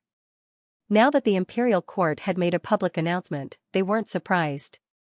Some of the ordinary civilians, on the other hand, were in a constant state of panic. But when they thought that the current situation was still within the control of the Imperial Court, the uneasiness in their hearts calmed down a little. At least for now, there was basically no danger inside or outside Dragon Flame City. Third young Master Fu stood guard in front of the notice board with his men. When he saw the crowd clamoring, he said coldly, "This matter is still under control. The Imperial Court informed everyone first for the sake of your safety. Some important information about zombies will be posted on this notice board in the future. While warning everyone to be vigilant, we will also continue to teach everyone some basic strategies to deal with zombies." Although some people were terrified, they agreed and understood the Imperial Court's actions. Many people said, "Everyone, don't panic. Since the Imperial Court has announced this matter, there will definitely be a series of corresponding preventive measures in the future. At least our city is still safe for now. We have to be more careful when we leave the city in the future." Safe? Didn't we catch 2 mutated zombies in the basement of the rice shop? Haven't we already caught them? Third Fu raised his hand to suppress the crowd's argument and said indifferently, "The Imperial Court has recently recruited a large number of able-bodied men to prepare to build large defensive fortifications in the outer city. Starting from our Dragon Flame City, we will gradually expand and build outwards. As long as our city is as strong as an iron bucket, we can believe that no monster can break it." Mr. Fu is right. I believe the Imperial Court will definitely protect us. Everyone started talking at once. Many people expressed their belief in the Imperial Court's decision. Naturally, a small number of people still felt very terrified and were already thinking of ways to stockpile some rice. At that time, if the world really became turbulent, they might not even be able to eat their fill. At this moment, Third Fu said, "His Highness the Crown Prince has already ordered that the prices of all rice shops and grain shops must remain the same. Once you find that a merchant is taking advantage of the situation to raise prices, you can immediately report it to the capital office. You will be rewarded with a certain amount of silver. The imperial court will find the shops that deliberately raise prices and take a series of targeted measures. When everyone heard this, the panic in their hearts finally subsided. Did this mean that His Highness the Crown Prince had already taken precautions and considered many aspects of many things? Everyone, don't feel afraid, and there's no need to rush to buy things like food and hoard them. Our treasury is abundant and resources are abundant. As long as you are willing to work, you won't starve. Tomorrow at 7 a.m., the Eastern Palace will open the granary to distribute food. Those over 60, as well as the elderly and children under the age of 10, will be able to receive a portion of the relief allowance. The whole city can participate. Everyone cheered. Their hearts, which had just sunk, were slightly encouraged again. When Fu Sen saw this, he took the opportunity to say, His Highness means that everyone should be as vigilant as possible. If you find any strange people or strange things around you, you can report them to the capital office. Those who make a report will be rewarded handsomely. Yes. We'll be careful in the future. Yes, yes. Everyone, be careful. The imperial study room was brightly lit. As your highness can see, the people in the city are not in chaos. The one who spoke was the right minister, Gao Baran, who was looking at Prince Mo with appreciation. Before this matter was discussed and publicized, many old officials were against it.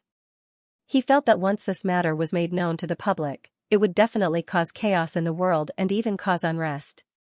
But it turned out that His Highness was right. Seeing that Tianyun was about to make a move, it was a disregard for human life to suppress all the fatal news and not announce it. Only when the people were on their guard could they ensure safety to the greatest extent. The entire Dragon Flame City would be filled with spies from the imperial court. Once they discovered something unknown, the capital office would receive the news immediately. This was the most appropriate method. Minister Zhang, you did well this time. The emperor sat behind the desk and nodded at Heng with a serious expression. Heng's heart was in turmoil. Hearing the emperor's words, he hurriedly cupped his hands and bowed.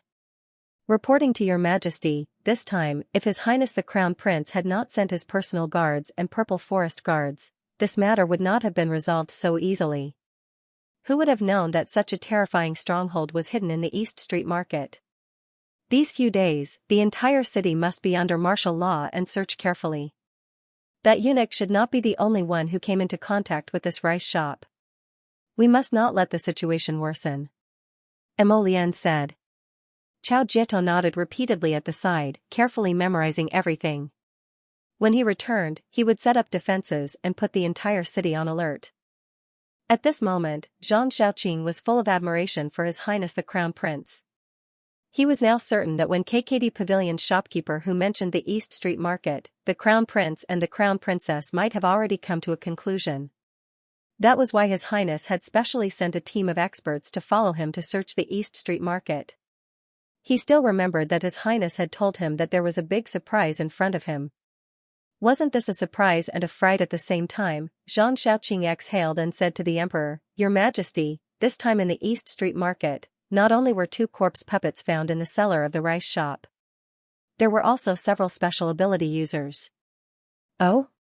Mo Luxing raised his handsome eyebrows slightly and asked in a low voice, They were all captured? Heng nodded, that young and steady face of his revealed a rare trace of faint joy. Thanks to the help of His Highness' personal guards, all 4 special ability users were captured. 2 of them were strength-type special ability users, and 1 was defense-type. There was also a speed-type special ability user who almost got away, but fortunately, we had a lot of people outside, so we were able to catch him. Mo Luxing nodded, What are these special ability users doing in the cellar? Did Tianyun send someone to stay behind? Gao Baran asked. My lord, there is something you don't know. 3 of them are indeed guards, but one of them is a defensive type. When we found him, he was in a cylindrical container. His entire body is soaked in medicinal liquid, as if he is undergoing a transformation. Everyone looked at each other in dismay. Gao Baran pondered for a few seconds and said, But His Highness said before that the night cobbirds spread the corpse poison to the outside world on rainy days. The corpse poison is only effective against ordinary people. That is to let a portion of the ordinary people awaken to become people with special abilities, while the others fail to awaken and become zombies. Mo Lian nodded. It is indeed so. Then why is this person who has already awakened a special ability soaking in the medicinal liquid? Could it be that Tianyun still has a kind of medicine that can enhance the ability of special ability users? Mo Lian declined to comment. Tianyun's goal was now clear at a glance. It thinks it's the heavenly Tao. Since ordinary people can be turned into superhumans, why can't this group of people be further transformed? Mo Lian said indifferently, "Give the superhuman soaked in the medicine barrel to me, Your Majesty, Your Majesty." Hu Dequan jogged in and said anxiously, "The Chancellor of the Supreme Court sent a message saying that the defense-type superhuman locked up in the dungeon suddenly spontaneously combusted. In the end, all that was left was a smear of black ash." Nothing was left. Mo Luxing said coldly, "Let's go and take a look. Crown Princess, Matriarch Mu has sent a letter and invites you to admire the flowers in New South Garden tomorrow." When Xianxia walked in, the little Crown Princess had just come out of the bath. She was lazily leaning on a chaise lounge, taking some fish food and feeding a tank of nimble little fish. Hearing this, she couldn't help but turn to look at Xianxia. Xianxia hurriedly stepped forward and presented a red letter with both hands. The little Crown Princess flipped through it and nodded. "Get ready. We'll leave early tomorrow and take a look at Precious Painting Workshop. Crown Prince Consort, what if old Madam invites you to live in the Mu family's courtyard?" Kai Xiao stopped halfway through her words. The little Crown Princess understood what she meant. If Matriarch personally invited her, it would be hard for her to refuse. But if she lived in the Mu family, Jojo's lotus would definitely follow her back. Morning court was inconvenient and she didn't get along with the Mu family's first branch. When the time came, she would have to live in chaos again. She didn't want to wrong Jojo's lotus. "We'll talk about it later," Arbor said indifferently. "When the time comes, reject Matriarch's invitation if you can. If you can't, delay it for a few days." The Crown Prince was busy until midnight before returning to the Eastern Palace. When the palace servants saw the Crown Prince's carriage arrive, they hurriedly moved. The hall was instantly brightly lit. Sir Jojo had already slept for 2 nights while waiting for this fellow to come back. When he opened his eyes to find that he was back, he looked at the time and saw that it was almost midnight. He immediately rolled on the bed unhappily and got up. "Your father really doesn't know how to dote on people." "What time is it?" Mo Lian went to see her as soon as he came back. When he found that she was awake, he smiled and hugged her. "I'm so hungry." Mr. Jojo was dissatisfied with the emperor. "You're not even giving me supper?" "Crown Princess, did you call for me?" Someone suddenly poked his head in through the window. The little Crown Princess was speechless. The Crown Prince, who didn't know how to name things, was speechless. "Cough, I didn't call you." The little Crown Princess said expressionlessly, "Oh, forget it. Tell the kitchen to stop working and go to sleep." "Okay." Xiao Yi shrank his neck and disappeared. Xiao Yi, Situ Yi, Liang Qingqing, and the others had followed Arbor to Dragon Flame City and did not return to the sect. However, the few of them were quite worried. They suspected that the people of their sect would send people to pursue them and question them. It was said that Fire Smelting City and Ice Sealed City had been at odds with each other for hundreds of years. The disciples of the sect would fight for the slightest thing and there would be 300 battles. Every year, Fire Smelting City and Ice Sealed City would have a competition. Now that senior brother Situ and the others had collectively run away, the sect would probably not let them off. However, they had finally gathered together, so how could they bear to part just like that? Besides, the journey to the mystic realm was full of danger. They didn't even have time to talk to Sir Jojo. Of course, they had to come back with her and play with her for a while. Arbor took out the all-purpose food box from his inner world. It was already the middle of the night. Arbor brought 2 light side dishes and a bowl of noodles for Mo Lian to eat. Prince Mo, the poor guy, had been tormented the whole night and was already impatient. Actually, he wasn't hungry at all, but he wanted to act cute in front of his little wife and see how worried she would be for him. "Jojo, Dad is too annoying." Crown Prince couldn't help but complain. "Tomorrow, I have to go to the East Street Market personally to check it out. Arbor raised his brows slightly. What happened to the people we caught? They all spontaneously combusted. Crown Prince pursed his lips, his face full of disdain. When we received the Supreme Court official's message, Dad dragged me over. When we arrived at the dungeon, we happened to see the other 3 superpowered people spontaneously combusting.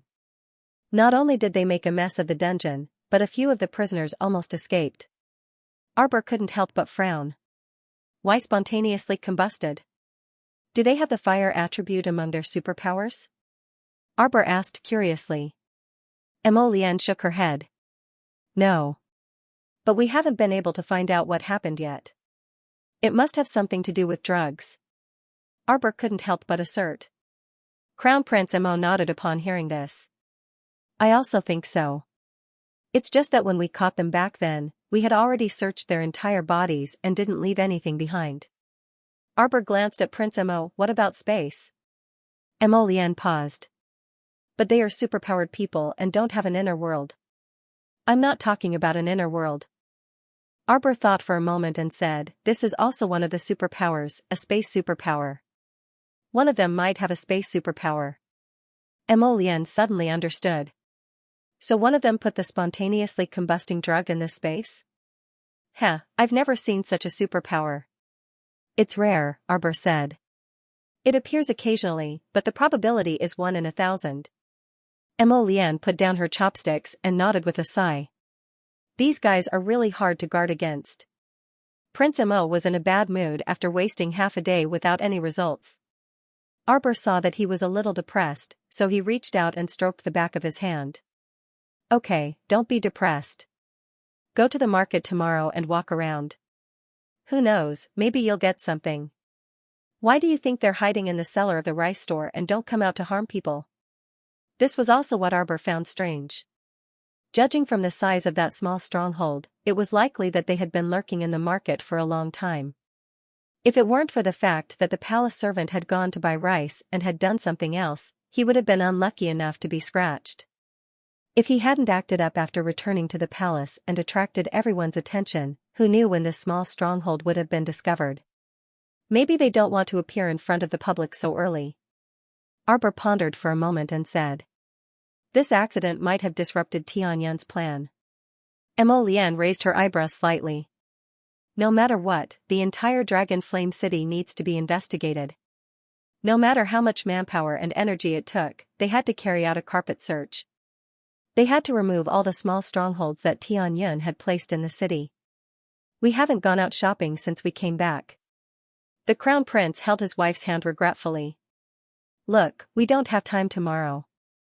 You're busy tomorrow, and so am I. The little Crown Princess glanced at him and raised her hand to pat his head comfortingly.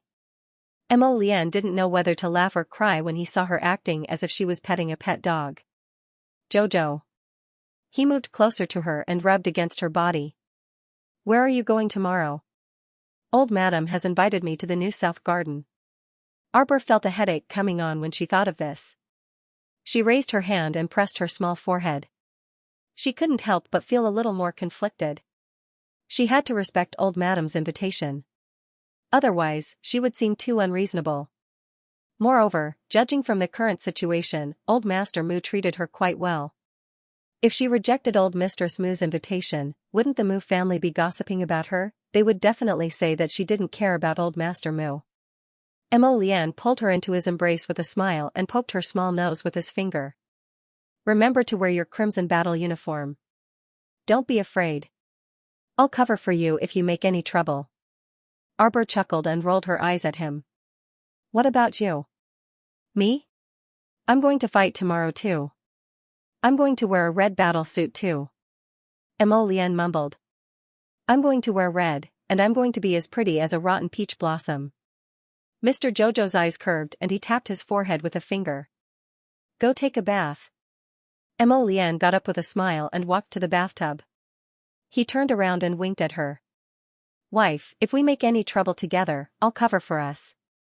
How unlucky must your father be to have such a troublemaker like you? Arbor pursed her lips and nodded in agreement. The night passed quietly.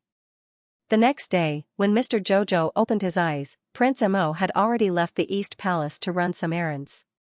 The little girl rolled around on the bed and sat up.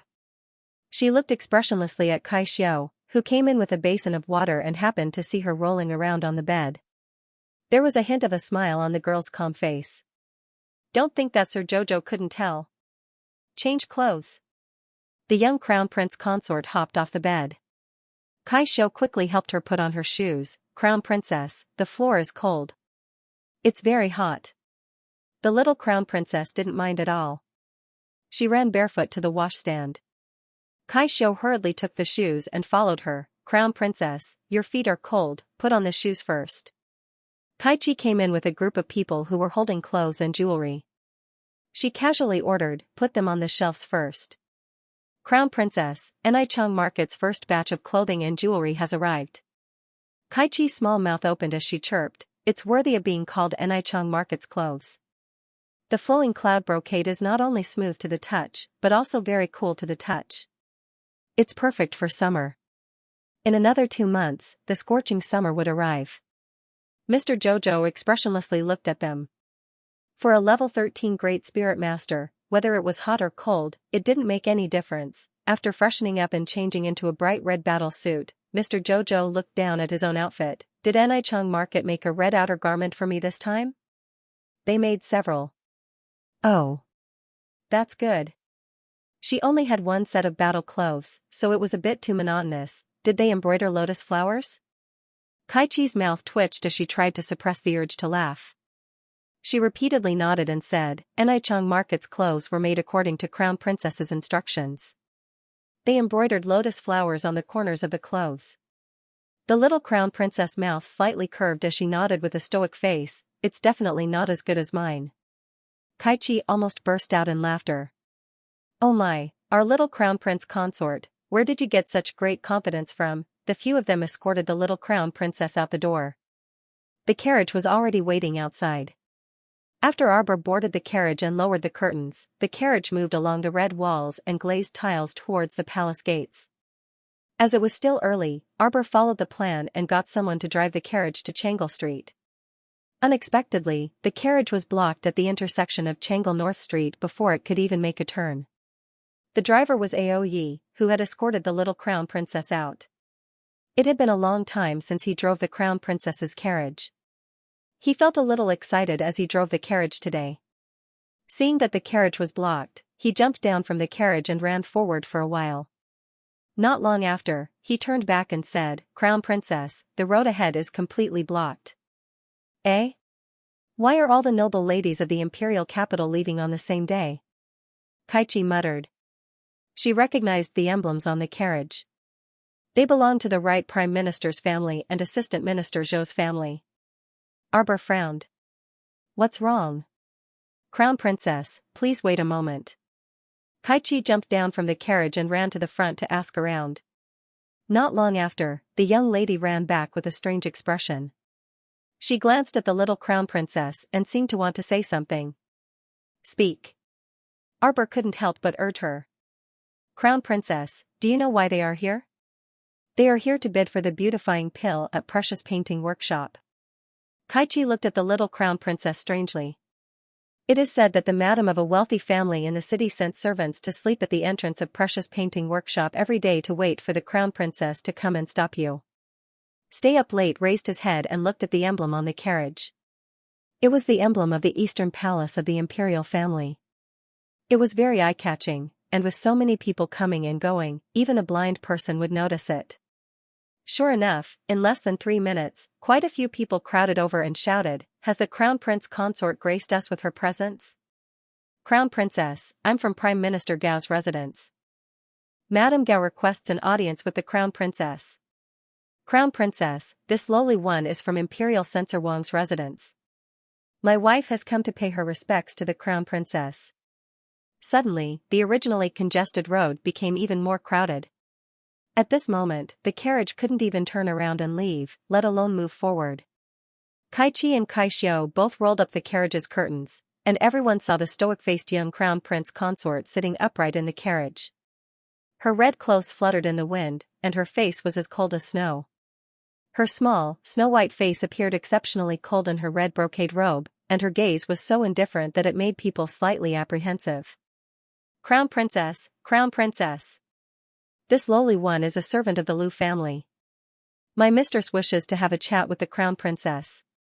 The price of the beautifying pill is easy to negotiate. The Gao family's servant turned around and glared fiercely at the servant. What was this? A woman from a merchant family dared to come up and fight with Prime Minister Gao's wife over the beautifying pill. The little Crown Princess looked at these people expressionlessly. Until the shopkeeper of Precious Painting Workshop shouted excitedly, "Make way, please make way, everyone. Make way, ah. Don't block the road, please make way." The shopkeeper was quite agile, and he squeezed through the crowd with great difficulty and arrived in front of Arbor's carriage. When he saw the little Crown Princess, he couldn't help but cry tears of joy. "Crown Princess, you've finally returned." The shopkeeper had been having a hard time recently. When he went out, he was chased by people asking for the beautifying pill. When he returned home, he was chased to his door and forced to hand over the beautifying pill with a kitchen knife. No matter where he went, he was surrounded by people. From earnest persuasion to neurotic threats, everyone had tried all kinds of methods. But who knew that the shopkeeper's heart was suffering more than anyone else? The little Crown Princess was the one who said that the beautifying pill was limited in supply. When she left him 3 pills. The price of each pill had been raised to 5 million spirit coins, but there were still many noblewomen and noble ladies who rushed over like ducks. These noblewomen couldn't buy the beautifying pill, so they had to settle for the beautifying cream. The beautifying cream was also limited in quantity. Thus, all the other precious jewelry in Xianxia workshop were sold out. It was almost to the point of being out of stock. The shopkeeper had been experiencing both pain and happiness recently. When he saw the little Crown Princess, his eyes were brimming with tears as if he had seen his own mother. He cried and rushed over, wishing that he could hug her thigh.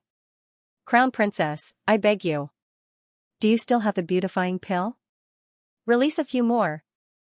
Otherwise, I really can't continue living like this."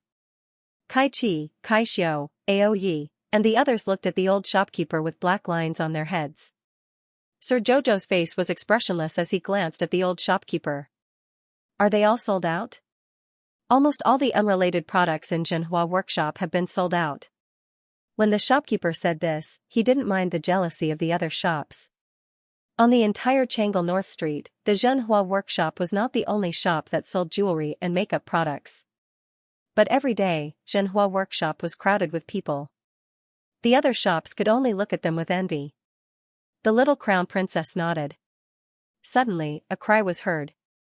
A plump madam, who was decked out in gold and silver and had a head full of pearls and emeralds, squeezed her way through the crowd.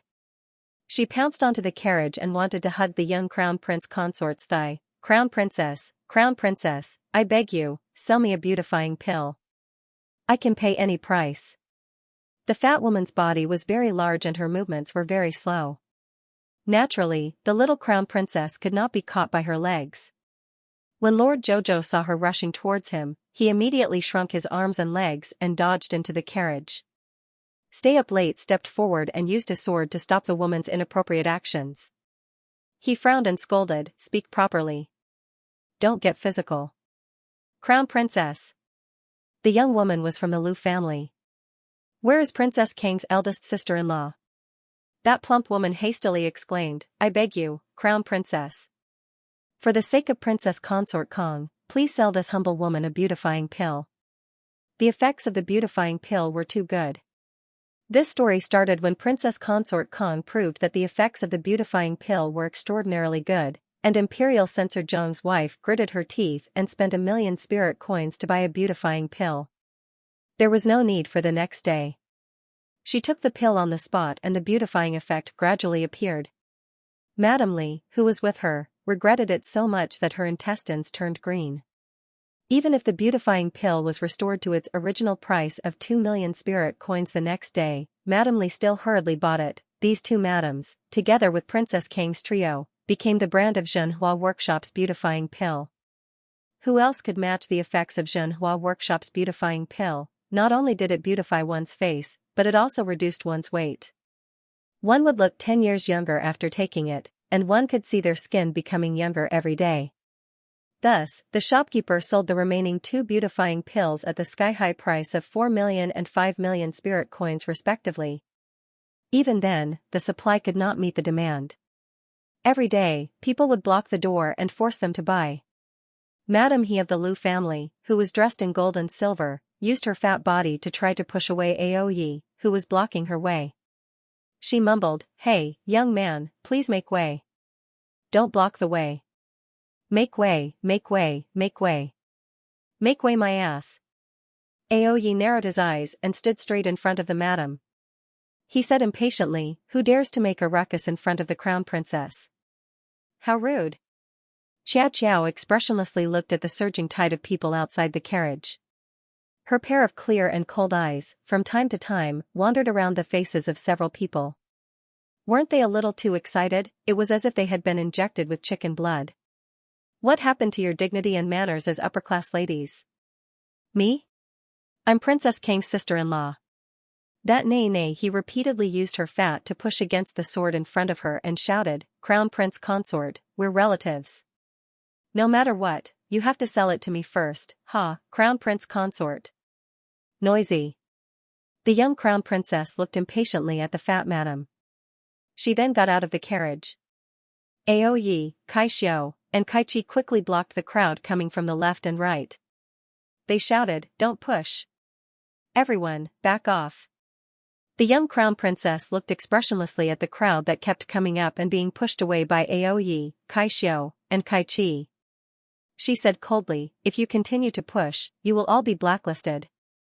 A upper-class lady quickly called out to her servant, "Wang Kai, stop pushing. Come back, come back." They had heard of the blacklist before. It was said that the young crown princess was a willful and reckless person. All the businesses under her had a blacklist. It was said that there was even a portrait. As long as you were on the blacklist, you were not allowed to enter any of the shops under the crown princess name. Even if you had money, you would not be able to buy anything from the crown princess shop. She was just that willful. Xiaomu walked towards the entrance of Precious Painting Workshop. As she walked past the crowd, everyone subconsciously retreated to the sides, leaving a wide path for her to pass through. For some reason, the young crown prince consort looked harmless despite her young age. However, these people couldn't help but shiver from the bottom of their hearts. He always felt that the little crown princess was not to be trifled with. If he made her unhappy, who knew what would happen? The shopkeeper welcomed the little crown princess in with a smile. He took out the account book and happily talked about the profits for the past month.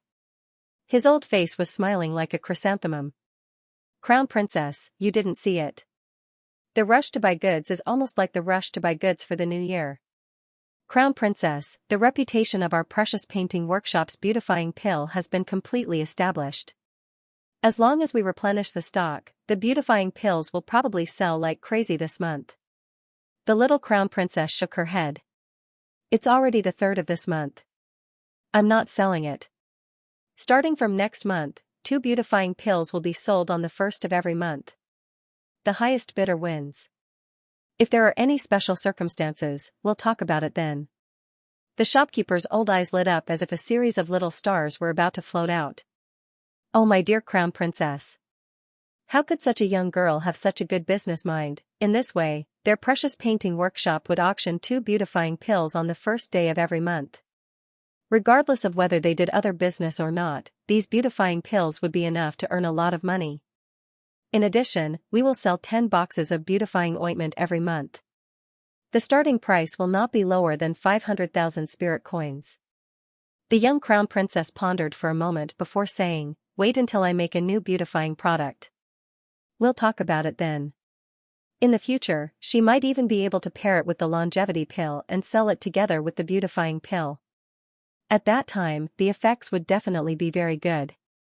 The shopkeeper nodded repeatedly and cheerfully recorded everything the young crown princess said in a small notebook so that he could check it from time to time in the future. The expressionless young crown princess gazed indifferently at this old shopkeeper, but she couldn't suppress the collapse in her heart. Was this fellow going to record every word she said in a book and worship it as if it was an imperial edict? There was a hustle and bustle outside the door. None of the upper-class ladies waiting outside left. They were probably waiting for the latest news from Precious Painting Workshop. The shopkeeper closed his small notebook and said with a beaming face, "Crown Princess, this subordinate will post a notice to inform them now." The little stoic indifferently hummed in agreement and glanced at the shopkeeper, who swiftly dashed out the door to attend to the matter. The people outside didn't have to wait too long. In less than 5 minutes, Precious Painting Workshop's latest notice was posted. When everyone saw the notice and found out that the young crown princess wasn't planning to sell the beautifying pill today, how could they be willing to leave the matter at that? That Madame Lu was the first to shout, herding a group of servants to break down the door and enter. "I want to see the crown princess, I want to see the crown princess," Madame Lu shouted harshly. After being blocked at the door, her face that resembled a white steamed bun instantly became somewhat disorderly and contorted. "I don't care, I must see the crown princess." What kind of joke was this? She had waited for almost half a month for that beautifying pill, but now they actually said they weren't going to sell it this month and had to wait until the 1st of next month. This was simply a bolt from the blue. How could it not make her stomp her feet and howl in indignation? Xiaomu sipped her tea while sitting inside Precious Painting Workshop. Her expression was a bit nonchalant. The ruckus outside was really too much. A single beautifying pill could make this group of women chase after it to this extent. It could be seen that her business acumen was quite good. But then again, which girl didn't pay attention to her appearance? With Princess Consort Kong, Foreign Jiang, and the other living signboards, how could people not be envious and their hearts beat faster? They scrambled like a flock of ducks to buy her beautifying pills. The little crown princess calmly took a sip of tea. When she saw the shopkeeper running back with a smug look on his face, she said calmly, "I've been too busy recently. Everyone in the shop has been working hard. Double the monthly salary." The shopkeeper's eyes lit up when he heard this, and the shop assistants were even more jubilant. Everyone hurried forward to thank him for the reward. The little crown princess jumped off the stool and walked out. "Let's go to New South Garden." "Take care, Crown Prince Consort." The shopkeeper led a group of workers to escort her to the door, their faces wreathed in smiles. As soon as she saw Madame Lu, she saw her slightly misshapen round face squeezed through the open window. Madame Lu's expression was a bit sinister as she roared at her, "Crown Princess, Crown Princess." The little crown princess's eyes twitched for no reason. She maintained an expressionless face and continued to walk out the door. Other than this Madame Lu, who was more anxious than the rest, although the other madams of the officials were also anxious that they wouldn't be able to buy the beautifying pill, at least they didn't go as far as Madame Lu, completely exposing their ugly selves in front of others. The young crown princess indifferently swept a glance over Madame Lu, then walked out of the crowd and boarded the carriage again. Madame Lu wanted to continue making a ruckus, but Aoyi impolitely pushed her aside. "Try making a ruckus again." Clang. The snow-white longsword appeared in front of Madame Lu for a moment. Madame Lu was a coward. She immediately retreated several steps in fright and didn't dare to make another sound. When the young crown princess carriage left, the shopkeeper hurriedly tried to smooth things over. He smiled apologetically at the madams and young misses. "It's not like our humble store doesn't sell beautifying pills. It's just that the beautifying pill's craftsmanship is rather complicated and wondrous. The crown princess worked hard to obtain one, so she can only make 2 a month at most. Naturally, we can't sell them every day." When everyone heard this, realization dawned on them. Most of them expressed understanding, but they didn't know that the shopkeeper, this sly old fox, was just casually making things up. Although the old shopkeeper didn't know if the young crown princess was making the beautifying pills as difficult as he said, he knew that he had some understanding. But from his understanding, the young crown prince consort seemed to have quite a number of these beautifying pills ready-made, and then sell them slowly. There was no rush. "Prepare the carriage," Madame Lu shouted in exasperation. "Go to Prince Kang's estate. Hurry!" Madame Lu sternly yelled at a group of servants. The carriage driver was so frightened that his hand trembled, and he hurriedly lashed out with his whip. The crowd was already squeezed together, so when she recklessly barged through the crowd, many of the upper-class madams couldn't help but cry out in alarm.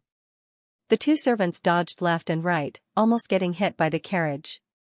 Seeing the Lu family's carriage rush out of the crowd and leave, the 2 servants, who managed to avoid a calamity, couldn't help but break out in a cold sweat. Madame Lu directly ordered the carriage to arrive at Prince Kang's estate, wanting to barge in without a care. The gatekeeper naturally recognized this barbaric madam. When he saw her, his expression immediately became very unsightly. This madam did not care whether the other party was going to pass on the message or not. She directly got off the carriage and quickly rushed in. The bodyguard guarding the door stopped her, and she even raised her hand to slap him in the face. Then, she quickly walked inside, crying and shouting, "Lan Yun, your sister-in-law won't be able to live this time." Lan Yun. Princess Kong was chatting happily with Imperial Censor Zhong's wife and Imperial Censor Li's wife in the side hall. When she heard this commotion, the veins on her forehead bulged. Sure enough, that uneducated Madame Lu didn't care if there were guests in other people's homes and rashly barged in. She rolled to Princess Consort Kang's side and wailed, "Lan Yun, help your sister-in-law.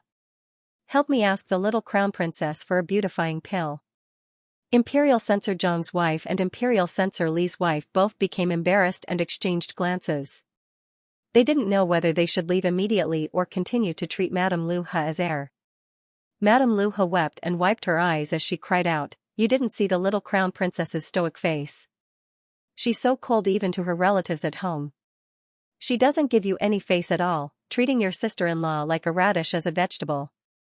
Princess Kang's expression instantly chilled, and she bluntly shouted, "What kind of relative are you to the crown princess?" This Madame Lu was usually extremely short-sighted at home and liked to take advantage of people everywhere. Now, she actually ran to the little crown princess to embarrass her. Shameless to the extreme, seeing Princess Kong lose her temper, Lu was startled and couldn't help but shrink her neck. Naturally, she was somewhat afraid of her sister-in-law. Her sister-in-law had been able to hold the position of Princess Kong for decades. Needless to say, she was definitely the most accomplished person in the Lu family in several generations. For a merchant family like the Lu family to be able to raise such a young lady, wasn't there smoke coming from their ancestors? Usually, they relied on this Princess Consort Kong, so the Lu family's days were very good. In just a few decades, the Lu family had risen from a merchant family to a first-class family in Dragon Flame City. Naturally, this Princess Kang's contributions couldn't go unnoticed. Lu didn't dare to offend her and could only smile apologetically. "Sister-in-law doesn't know how to speak. Lan Yun, don't be angry. Sister-in-law, for the past few days, I've been lining up in front of the precious painting workshop early in the morning just to buy a beautifying pill. I didn't expect to not only fail to buy the pill, but also get angry. Sister-in-law, I misspoke just now." Lu was thick-skinned. It didn't take long for her to get used to Princess Kang's cold face. She chuckled and tried to find something to say. "Lan Yun, I don't ask for much. It's not like our Lu family can't afford it." Lu gestured at her bloated figure and said with a distressed expression, "I just want to improve my figure." On the side, Censor Zhong's wife pursed her lips and didn't laugh out loud with good manners. She only used the excuse of drinking tea to cover the smile at the corner of her mouth. Lan Yun was speechless. She glanced at her sister-in-law and sighed. "Why are you in such a hurry? You've been like this for decades, and my eldest brother has never despised you. Isn't your position as the mistress of the household very stable after so many years? My eldest brother is already a few decades old. As long as you're not muddle-headed and act like you're the mistress of the household, would he divorce you?" Lu couldn't help but ridicule inwardly. "Of course you'd say that. The old prince is in a high position and has been loyal to you for so many years. Even if you haven't given birth to a child in these decades, the old prince has never married a concubine to warm the house. One can imagine how comfortable your life is. Your big brother isn't that kind of person. There are so many beautiful wives and concubines in the Lu family. It's hard to guarantee that your eldest brother won't be confused for a moment and be bewitched by a vixen, causing her to lose her position in the Lu family. What's more, you've become so slim and young. Of course, the old prince will love you so much that he can't part with you. Of course, you're not in a hurry," Lu sure complained in her heart, but she didn't dare to show it on her face. She only sobbed and said, "Younger sister-in-law, take pity on sister-in-law." If his sister-in-law continued to gain weight, she would become extremely fat. Sob, sob, sob. Since you have a good relationship with the little crown princess, why don't you ask for a beautifying pill for me? Sister-in-law can even pay you double. Lu Lanyun was annoyed. With a cold face, she said, you go back first. I'll go and ask about the situation first. Sister-in-law can only beg you. Lu Husher wiped her tears and looked at her pitifully. Lu Lanyun was both annoyed and amused. He was already a few decades old, but he was still as emotional as a child. When she thought about her sister-in-law's current situation, she couldn't help but sympathize with her. After all, she had known her sister-in-law for several decades. No matter how unbearable she was, she still had some true feelings. Lu Lanyun nodded and said indifferently, this consort understands. You go back first. Lu Ha couldn't help but be overjoyed. She understood her sister-in-law's character the best. She looked like a hard-hearted person, but her heart was actually very soft. If she nodded, it meant that there was a chance. Lu Husher happily went out and bumped into Lu Yiran, who had just returned from shopping. Lu Husher hurriedly greeted her with a smile and called out, Ranner. Lu Yiran merely glanced at her, then turned and left. The smile on Lu Husher's face instantly froze. Looking at her daughter's departing figure, she felt somewhat uncomfortable. In the past, when Lu Yiran was still in the Lu family, she was raised by the matriarch. At that time, she was closer to the matriarch than to her mother. She did not expect that ever since she was sent to Prince Kang's residence, her daughter's relationship with her became more and more distant. In Arbor, naturally, they did not know that Lu Husher had gone to Prince Kang's residence to cause such a ruckus. The little fellow sat in the carriage, sleepy all the way. After the carriage left Changle Avenue, it headed straight for New South Garden. The spirit stallion's steps were very fast, and it did not take long for it to reach the southern part of the city. New South Garden was on the adjacent street of Huachi Street. The carriage passed through an arch bridge, and in less than half an instant's time, it arrived at the entrance of a landscaped garden. There were already people waiting there. When they saw the Eastern Palace's carriage, they hurriedly went forward to greet it. They respectfully bowed and carefully asked, Can the Crown Princess carriage stop at the entrance? The matriarch and the rest are at the entrance of the garden right now. The young Crown Princess opened her eyes and nodded. Kai Shou lifted the curtain and said, Stop here. The servants who came to greet them were just about to move the petals over when they saw the young Crown Princess had already jumped down from the carriage. She did not need anyone to help her. The servants raised their heads to look. They saw that there was not much expression on her snow-white face, and they could not help but feel a little apprehensive. Actually, for young ladies of noble families like them, no matter how high their cultivation level was, they would pretend to be delicate outside. When they got on or off the carriage, they basically had to show off and let the servants help them. The young Crown Princess was an honest person. She felt that she had not reached the age where she needed people to help her. What are you waiting for? Kaichi had been following the little Crown Princess for a long time, and her movements had also begun to become nimble. Seeing the servants standing there foolishly, she couldn't help but glare at them. Lead the way. Ah, yes, yes.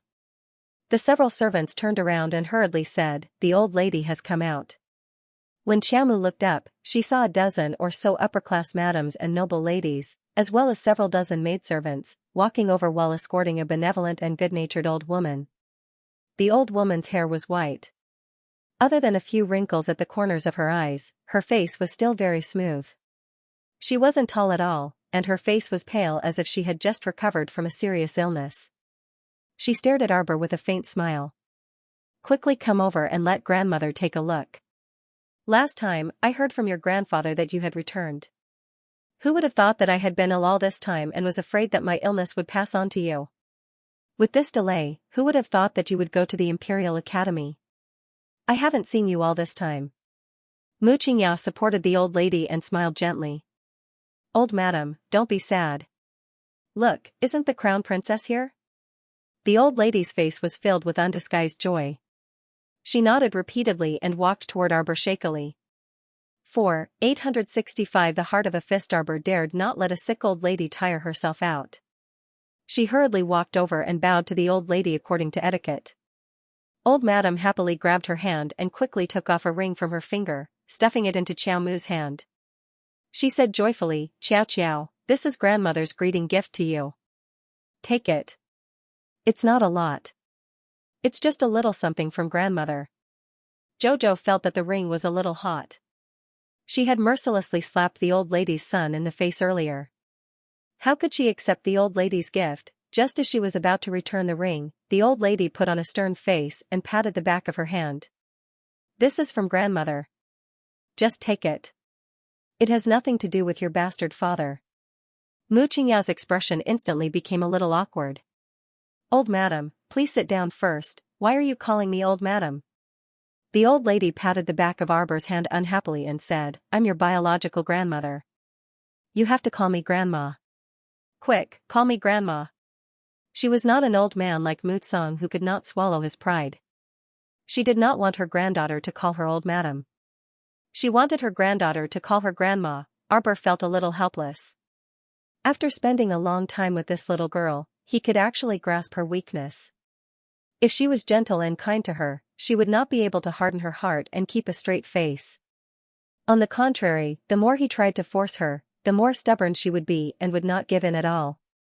Therefore, Arbor really could not put on a cold face in front of this amiable old lady. He could only helplessly call her grandmother. The old lady was overjoyed and corrected him repeatedly. Good grandson. Remember to call me grandma next time. Mu Qingyao smiled and said, Old madam and Miss Jojo really hit it off. This is probably what we call kinship. One look and I feel that they hit it off very well. Old Madam Mu smiled and nodded. Then, she corrected, according to seniority, Jojo should be the second in line. She's the second daughter of the Mu family. Yes. Mu Qingyao was stunned for a moment before she hurriedly said with a smile, it's time to rearrange the seniority. When Mu Royan heard this, she was so angry that smoke was about to rise from the top of her head. Previously, when she saw old Madam casually take off a space ring for Arbor, she was so jealous that she was about to go crazy.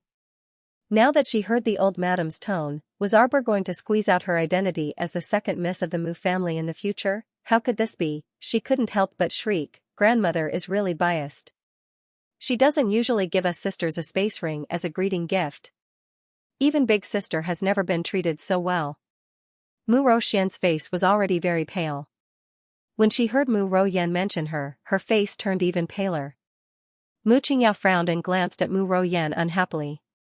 Royan, how can you speak to grandmother like that? Don't be so sarcastic. If you have something to say it properly. Mother, in grandmother's heart, Long Chuyun is her only daughter-in-law. Arbor is her only direct granddaughter. We all have to stand aside. Mu Royan was so angry that she couldn't help but spit out her thoughts sourly. Mu Qingyao shouted, Royan, you're too rude. What nonsense are you spouting? Mu Royan was flustered and exasperated. Mother, did I say something wrong? She just couldn't stand it. What right did they have to come so early in the morning and wait here to welcome this country bumpkin? Why did even his grandmother treat this village woman differently? She was also grandmother's biological granddaughter. Okay, why did she have to give way to this village woman who hadn't returned home for more than 10 years? Royan, how can you be so rude to the crown princess? A gloomy reprimand came from behind the crowd.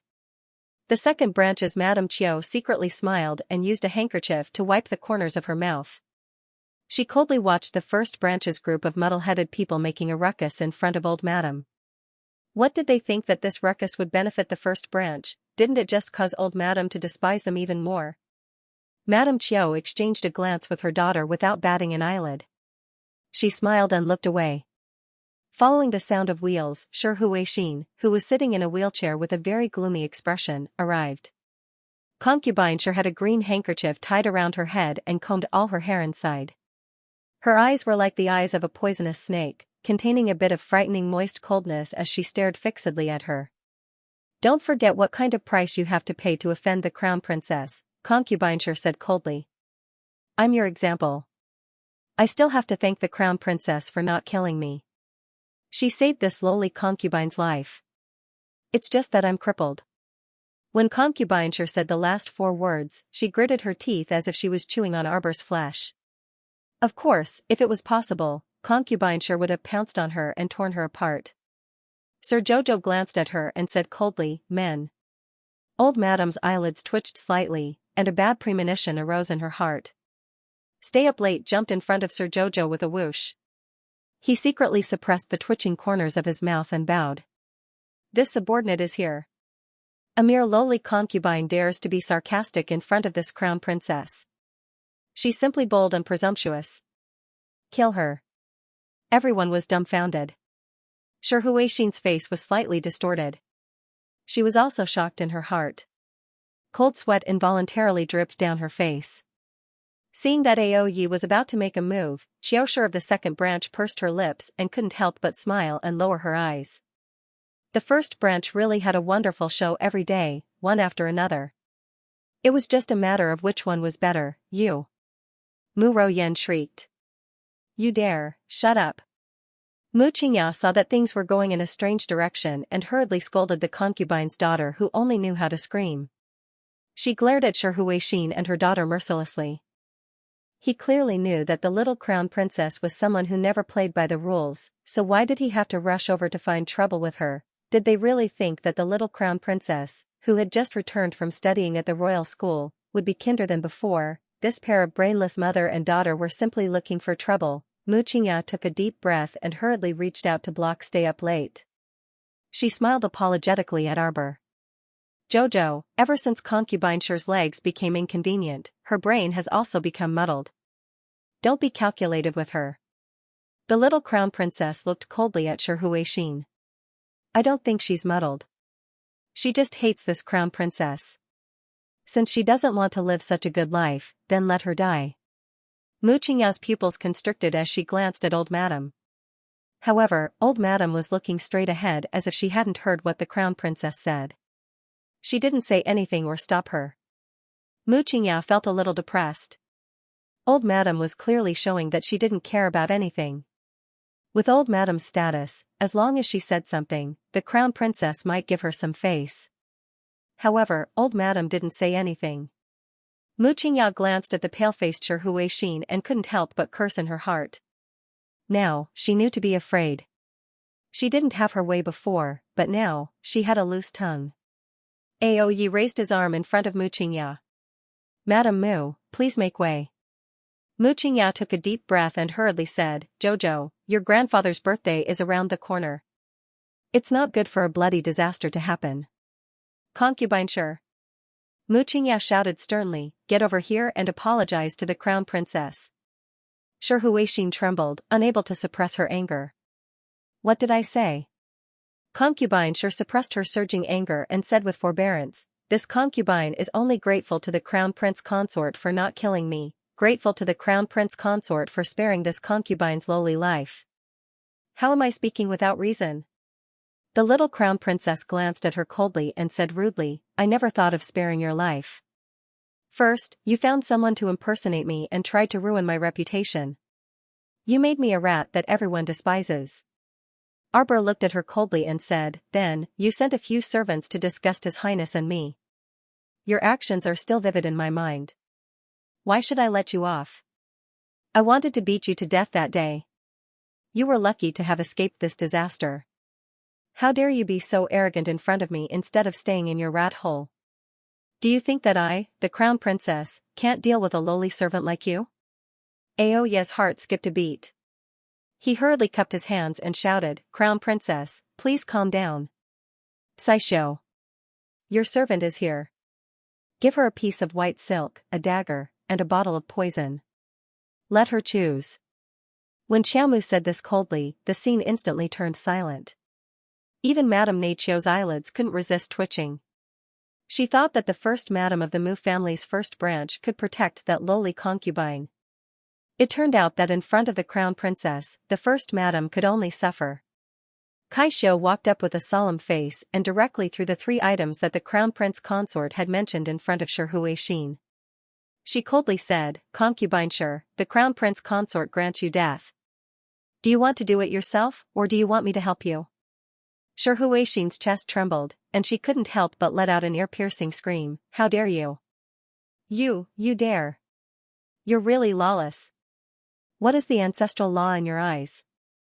I, the crown princess, grant you death as a lowly concubine. I really don't need any laws. Arbor looked at her coldly.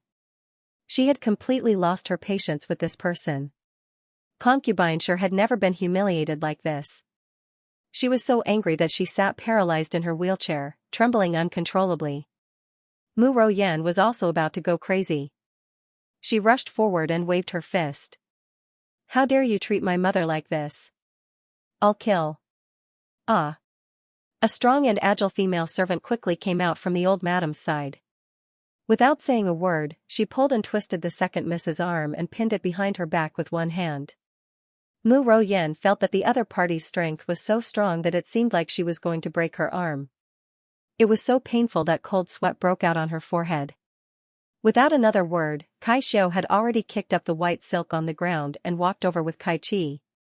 The white silk was about to wrap around Concubineshire's neck. Concubineshire's entire body suddenly erupted with power. Kai Xiao and Kai Chi were only level 8 or level 9 mystic cultivators, so they naturally couldn't withstand this sudden burst of spiritual power. Seeing that this spiritual power was about to land on them, Aoyi flew forward and punched. The ferocious power collided head-on with the incoming spiritual power. Without any suspense, Concubineshire screamed and flew out with her wheelchair. She fell to the ground with a thud and couldn't get up for a long time. Kai Xiao knitted her brows and exchanged glances with Kai Chi. The two quickly walked forward and wrapped the white silk around her neck twice. Seeing those two servant girls expressionlessly tightening their grip on the white silk, Shi Huixin's face instantly turned ashen. Her spiritual power was currently being suppressed by that black-clothed young imperial guard, so she couldn't even use half of it. Could it be that she was going to watch helplessly as she was hanged to death in such a cowardly manner? Arbor coldly glanced at her and said in a seemingly nonchalant manner, still not sending a message to Xianxia Prefecture? You're about to die. If you die, you won't have a chance to ask Prefecture Lord Gung for help. Shi Huixin's eyes flickered, but she didn't speak. Seeing Shi Huixin's guilty expression, could it be that she really knew Xianxia Prefecture's Prefecture Lord, Gung Pengcheng? Seeing that she didn't seem to be faking it, Arbor couldn't help but frown. Should he just deal with her like this? This woman really did seem to have some small secrets on her.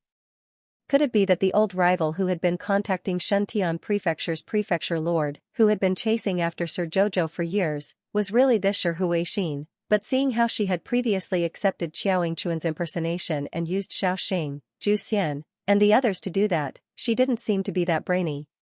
Could it be that a person's intelligence also had its highs and lows, and sometimes it worked and sometimes it didn't? Arbor only felt that the fog was thick and couldn't help but hesitate. Should I keep her for further investigation? However, Mr. Jojo was a man of his word. Since he had said that he would kill her, there was no way he could go back on his word. Otherwise, where would she put her little face? Jojo was in a dilemma when a warm hand patted the back of his hand. Jojo. The old madam finally spoke. Concubineshire is wrong, but Qingya is right about one thing. Your grandfather's birthday is just around the corner. It's not good for our Mu family to see blood. Just take it as giving face to your grandfather and let her off this time. The old madam said kindly. She turned around and glanced at Shi Huixin. Her eyes were slightly stern as she said, "Why aren't you thanking the crown princess for her grace?" A mere servant dared to shout in front of the crown princess. She simply didn't know what she was talking about. When you return, reflect on your mistakes. In the future, if there's nothing important, don't step out of the courtyard. Sir Jojo was originally considering whether he should keep this concubineshire for a few more days to find out the whole story from her. In the end, was this concubineshire the mastermind behind the order for Xianxia Prefecture to chase after her? One had to know that in her previous life, she didn't even know until her death that her tragic fate was actually manipulated by someone. One could imagine how vicious and ruthless the person behind the scenes was and how deeply they had hidden. Was concubineshire really the mastermind behind the assassination of Sir Jojo? Did she have such a meticulous brain? Judging from the slight reaction in her eyes when she heard the words Manor Head Gung, it was clear that she knew this person. Arbor was perplexed. Thank you, Crown Princess, for your grace. As soon as Cai Xiao and Cai Qi let go, Shi Huixin hastily coughed several times before lying on the ground and shouting in a slightly hoarse voice. Arbor coldly swept a glance at her. Since the old madam had spoken, she would go along with it and let this woman off for now. She would find a day to have a deep chat with this woman. Xianxia sighed in relief and hurriedly said with a smile, "Look at us, we were so focused on talking with the crown princess that we're standing at the entrance of the garden. The food and wine are already prepared inside. Crown princess, please." The old madam also smiled and said, "Come, come, come. The sea of flowers in New South Garden is famous for being beautiful. You girls love it the most. Grandma will take you for a stroll." Sir Jojo wanted to laugh. He stole a glance at the old madam and saw that she was in high spirits. It was obvious that he was more interested. "You've just recovered from a serious illness and still need to rest. Although it's spring now, it's still quite cold today. It won't be good if you catch a cold." The old madam pursed her lips and muttered softly, "You're saying the same thing as your grandfather. I've been cooped up at home all year round. It's rare for me to come out to play." Jojo, accompany Grandma for a stroll. Arbor was a bit helpless, but seeing that the old madam was in high spirits, she nodded. The group of people clustered around the old madam.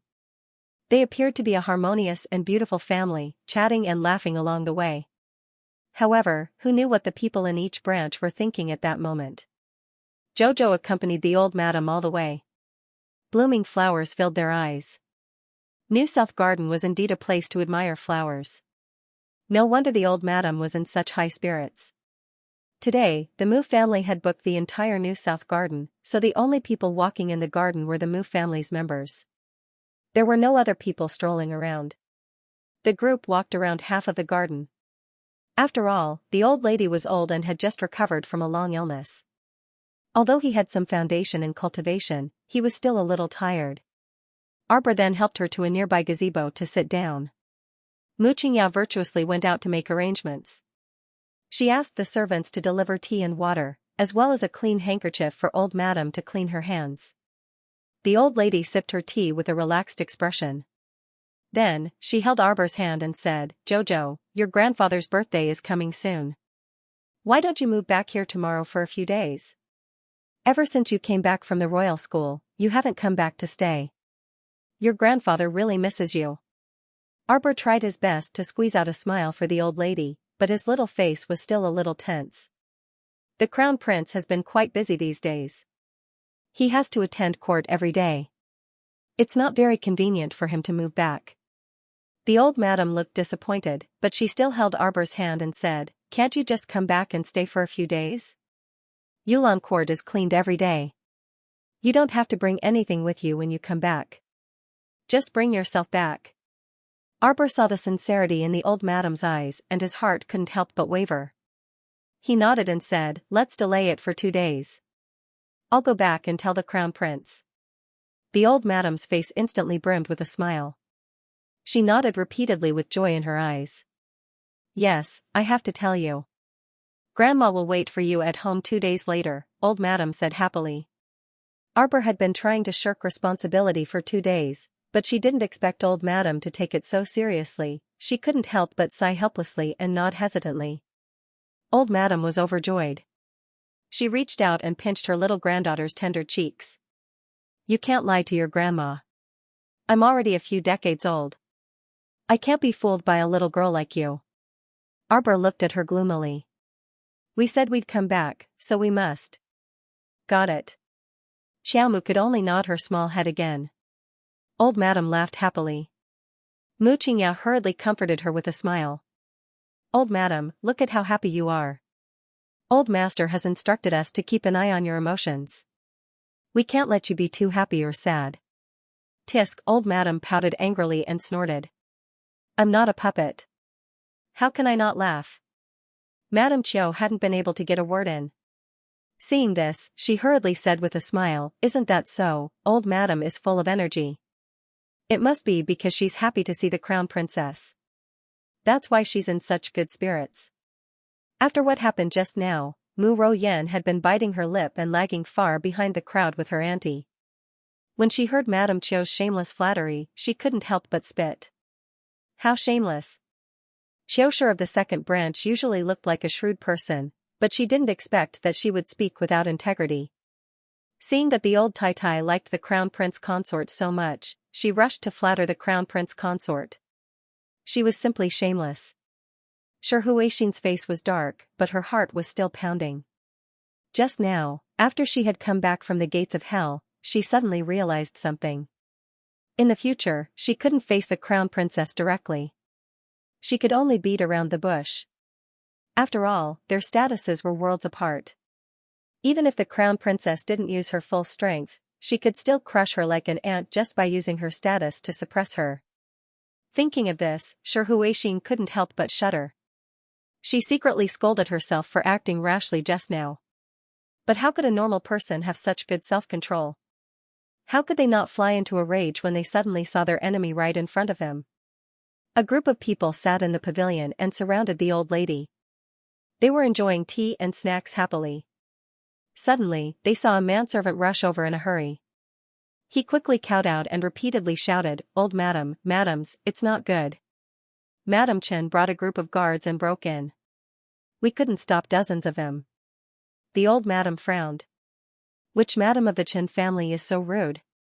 Since the Mu family had reserved this garden for a day, it meant that during this day, as long as the Mu family did not leave, New South Garden could not be open to outsiders. This was an established rule. Everyone in Longyan City knew about it. The old madam frowned and was about to stand up to ask when she saw the noisy group of people approaching. The woman in the lead with an ugly expression looked very familiar. The old madam narrowed her eyes and then put on a surprised expression. Isn't this the wife of the Prime Minister? Why did you barge into New South Garden today? Madam Chen immediately spotted Xiao Mu, who was sitting next to old madam, and suddenly dashed over.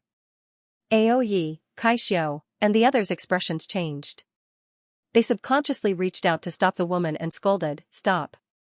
Get out of the way. I want to see the crown princess." Madam Chen barged her way to the front of everyone and gritted her teeth as she looked at Xiao Mu.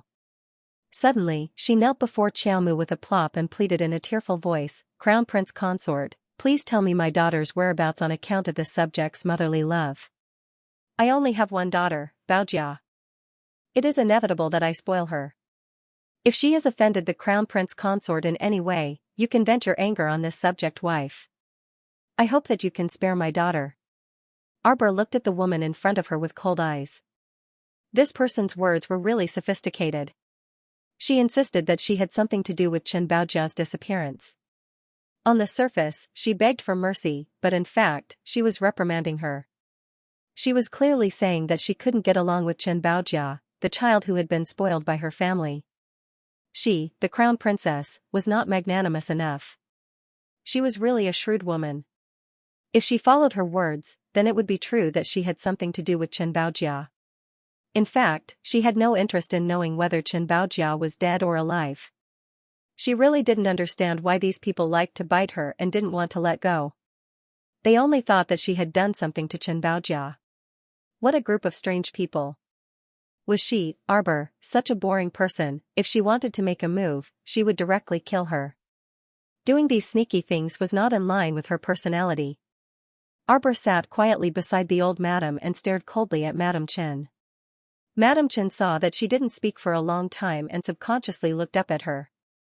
However, when she met those dark and deep eyes, she couldn't help but shiver. This girl's awe-inspiring aura was really hard to resist. Not to mention her poor daughter Baojia, even she, as the left prime minister, has seen many families of officials in the officialdom. She has already practiced the style of officialdom. However, at this time, she can't help being awed by the momentum of the little girl in front of her. Chen Baojia's life or death has nothing to do with me. The young crown princess's cold words froze Madam Chen's heart. Her body inexplicably trembled, and her eyes narrowed as she looked at her. But Guishuan and Long Min, who came with us, have witnessed the conflict between the crown princess and Baojia. Even Miss Zhongli died in. Does this crown prince consort still need to explain to you what she says or does? Xiaomu interrupted her coldly, her eyes containing a frigid intent. Chen Baojia was missing and didn't return to Dragon Flame City. Perhaps she died on the mountain behind the Sun Moon Temple, or perhaps she had an accident and was still trapped there. These people didn't investigate anything and didn't care about anything. They only listened and believed that she dealt with Chen Baojia. If she really did it, did they think that Chen Baojia would still be alive? It was simply ridiculous. Arbor's cold gaze slid across Madame Chen's pale face. She said coldly, "Madame Chen, you mustered a lot of people today and brought dozens of people here. Do you want to fight with the Crown Princess or something? Does the Crown Princess dare to confront the boy from the Gu family and the girl from the Long family face to face? Huh, what right do those two unpresentable things have to confront the Crown Princess face to face? You really think they are important people?"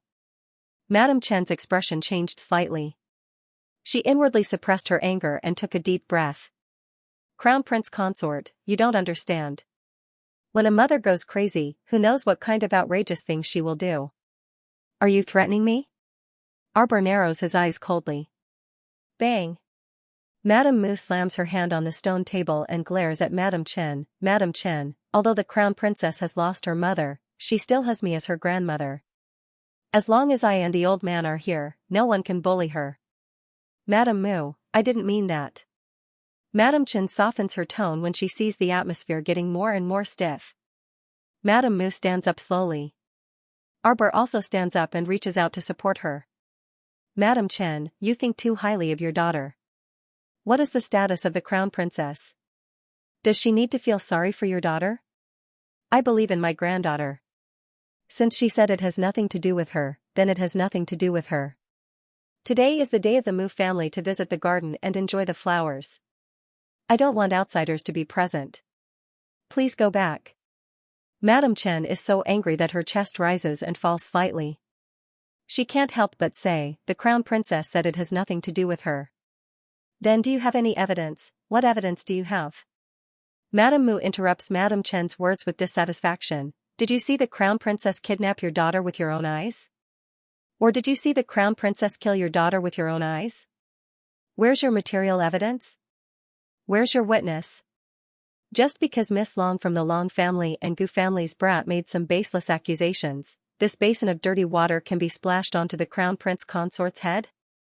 Old Madame sneered. "You are too naive. Madame Mu, she killed the girl of the Zhongli family in the secret land." Madame Chen can't help but interrupt Madame Mu's words with a sharp voice. "She has been dissatisfied with our Baojia for a long time.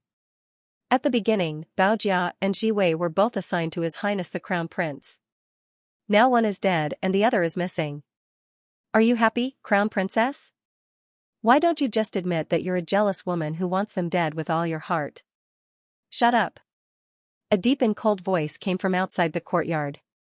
Everyone was slightly startled and turned to look. He saw two figures standing on the cobblestone path leading to the pavilion. Mo Lian was dressed in an ink-colored court robe. He stood tall and straight not far away. His handsome face was covered with a layer of frost. His phoenix eyes were slightly raised, and the coldness was threatening. Left Prime Minister Chen Chaoji stood behind the Crown Prince. He felt waves of cold air coming from all over his body. He was so frightened that he didn't even dare to breathe loudly. In his heart, he was cursing his wife for being brainless. When he received the news that Madame had brought people to New South Garden to cause a ruckus, he had hurried over. Who knew that he would still run into His Highness the Crown Prince and let His Highness hear his wife's rude words? This matter could be big or small. If it was big, it would be disrespecting the Crown Princess. If it was small, it could be said that a mother spoke without thinking in a moment of desperation. It all depended on how the Crown Princess would deal with it. "Why have you come?" The young Crown Prince Consort blinked at Mo Lian, who was striding over with large strides. Prince Mo reached out and took the little fellow into his arms. He raised a hand and lightly patted her back. "If I didn't come over, I would have been kept in the dark. So this is how these people treat you behind my back. Greetings to your Highness the Crown Prince. Every time Madame Chen and Madame Gao see you, do they yell at you without any manners? It's not as exaggerated as you say." Arbor was speechless. What does this have to do with the wife of the Prime Minister?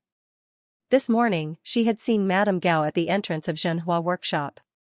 Although Madame Gao was also quite impatient and wanted to buy the beautifying pill, she wasn't like Madame Lu He, who stopped her and threw a tantrum and refused to let her go. Madame Gao did not take the blame. She was still very well-mannered. Mo Lian reached out to hold her little chin and carefully looked at her. Seeing that the little fellow's eyes were not red and teary, he sighed in relief. Arbor was baffled and raised her little paw to slap his hand away. What are you doing? The way the two of them interacted with each other naturally made the entire Mu family a little dumbfounded. The little crown princess actually slapped His Highness the Crown Prince's hand away without any trace of politeness. Matriarch Mu was the first to recover her wits and hurriedly led people forward to greet them. Mo Lian retracted his hand and reached out to support Matriarch Mu, who was bowing in greeting. He said softly, "Grandmother, no need to be so courteous. Grandson-in-law still wants to greet grandmother." You can't. Matriarch Mu hurriedly pulled him back and exchanged a few pleasantries with a smile. She secretly looked at the crown prince and secretly nodded in her heart. Unparalleled in character and appearance, outstanding in style. Her little granddaughter's taste was really superb. Arbor reached out her little hand and secretly tugged at his sleeve. Have you finished inspecting the market? Prince Mo turned back and nodded at her. He smiled and reached out to pull her to his side. Jojo, I missed you. Everyone was stunned and felt a little uncomfortable being stuffed with a mouthful of dog food. What was going on? Did His Highness the Crown Prince usually get along with the little crown princess like this? Sir Jojo secretly glanced at grandmother and the others and somewhat embarrassedly reached out to push Prince Mo. Don't push. Prince Mo glared at the little fellow. You promised not to push me again. You promised me. Arbor didn't know whether to laugh or cry. He secretly pinched his waist and whispered, everyone's here. Mo Lian grunted, but he did not let go of her waist. He turned to look at Qin Chaoji and shouted angrily, Qin Chaoji. Qin Chaoji was secretly wiping away the cold sweat on his forehead when he was suddenly called out by the crown prince. He felt a little uncomfortable. He stiffened for a moment, then hurriedly walked forward and bowed stiffly. Old subject is here. You heard what your wife said just now, right? Mo Lian glanced at him coldly. Do you have any thoughts? What thoughts do you have? Qin Chaoji only felt that the cold sweat on his head was becoming denser and denser. Your wife spoke rudely and slandered the crown princess.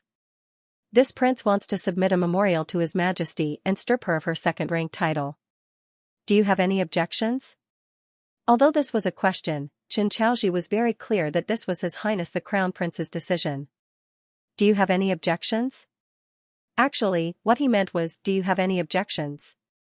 This meant, Qin Chaoji's face stiffened.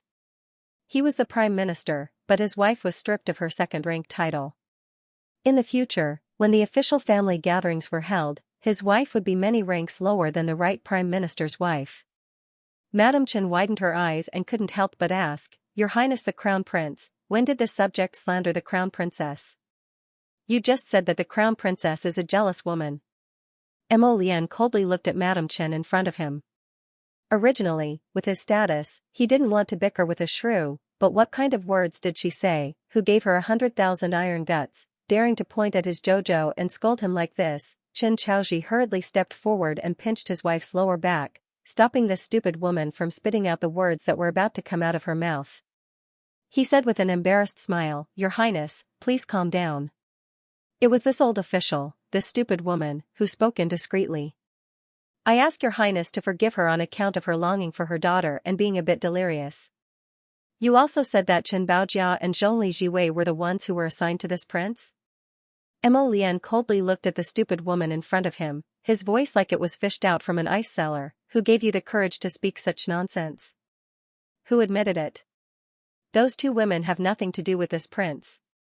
Does this prince's crown princess need to be jealous of these two ignorant women? Simply ridiculous.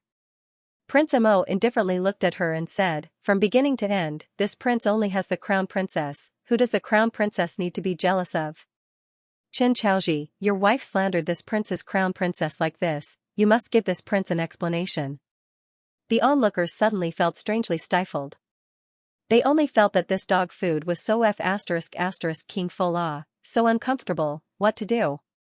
Can you stop showing off your dog food in front of this group of resentful women? In the Mu family, other than fourth uncle who was widowed and never married, which one of the masters of the first branch, second branch, and fifth branch didn't have a few beautiful concubines by their side, like the crown prince who clearly stated that he only wanted the crown princess alone, there probably wasn't a second person in the divine continent, right? At this time, they collectively lost their memories. Leaving aside the two brothers, the great emperor and Prince Kong, and intuitively felt that His Highness the Crown Prince's situation was very abnormal. On their continent, of course, the strong would become stronger. When one's cultivation rose, would they still have to worry about not having money and beauties throwing themselves at them? Who could point out that a strong person only accompanied by a beauty to pass his days? How was that possible? Was this little crown princess a reincarnated demon? How did she manage to bewitch the future crown prince? Xianxia, what do you plan to do? Prince Mo continued to interrogate. He didn't intend to let Madame Chen off so easily. It was beneath him to deal with Madame Chen, let Xianxia personally deal with Madame Chen. Anyone who dared to bully his little emperor would definitely not have a good ending. Xianxia smiled bitterly. He realized that he had no way of glossing over the matter today. According to the crown prince, if they didn't give him an explanation today, it was inevitable that the crown prince would hold a grudge against the Chen family because of this stupid woman. Being remembered by the future crown prince was not a good thing. Xianxia hurriedly smiled apologetically and said, "Your Highness, don't worry. When this official returns, I will definitely. Are you trying to fool me?" Prince Mo looked at him coldly. "Forget it, wait for this Highness to report to Imperial Father and let Imperial Father make a decision." Don't. Xianxia jumped in fright and hurriedly stopped him. This shrew spoke without reason, she deserves 20 lashes. He secretly glanced at the crown prince's expression and gritted his teeth. 30 lashes. This official will do it right away. I hope your Highness will not be angry. It's not me who will not be angry, it's my little crown princess who will not be angry, Prince Mo coldly corrected. Xianxia nodded and hurriedly turned to the crown princess. I hope the crown princess will not be angry. The little crown princess only feels that this Xianxia is a bit funny. With his character, he can actually sit in the position of the left prime minister. The great emperor's vision is really bad. The little guy curls his little mouth and looks on coldly as Xianxia orders the servants to hold down Madame Chen and tie her to a tree. Then he personally lashes her 30 times while panting. Not one less, he doesn't dare to be lazy. While waving his arms, he hears Madame Chen's screams and curses. Mo Lian looks at Xianxia and his wife with disdain. She reaches out and takes the little guy's little hand. Jojo, don't be angry anymore. What can she be angry about? Arbor shakes her head, but she can't help but ask in a low voice, where do you think Chen Baojia went? It had been so long, and those who should have returned had already returned, but Chen Baojia still hadn't returned. Could it be that her crow's mouth was right, and she was still sealed in some corner of the back mountain of the Sun Moon Divine Hall, unable to respond to her cries, unable to do anything? Prince Mo snorts, what does it have to do with us? Let's not talk about her. He looks like he doesn't want to talk about it. Jojo secretly finds it funny, but her face is calm. She naturally won't drag him to talk about another woman. Did you find anything in the city square today? Arbor asks in a low voice. She raises her hand and pinches the back of his hand. Are you tired? Very tired. Mo Lian squeezed to her side aggrievedly and muttered quietly, we searched every nook and cranny of the market, wishing nothing more than to dig up every single floor tile. We didn't find anything. Arbor is a little surprised. She originally thought that if they searched the city square again today, they might find some small things. She didn't expect Tianyun's movements to be so fast. In a flash, they've cleaned up and disappeared without a trace. Jojo, your husband has been busy all morning, but I didn't get anything. My heart hurts. Prince Mo held her little hand and said softly, you have to comfort me. Arbor suppressed the smile in his heart and turned to look at him seriously. He nodded his little head vigorously. Yes. Mo Lian's gloomy expression was swept away. She immediately beamed and said, we have nothing to do in the afternoon. Let's go to Dragon Flame City for a walk. Ahem. Matriarch Mu coughed lightly at the right time.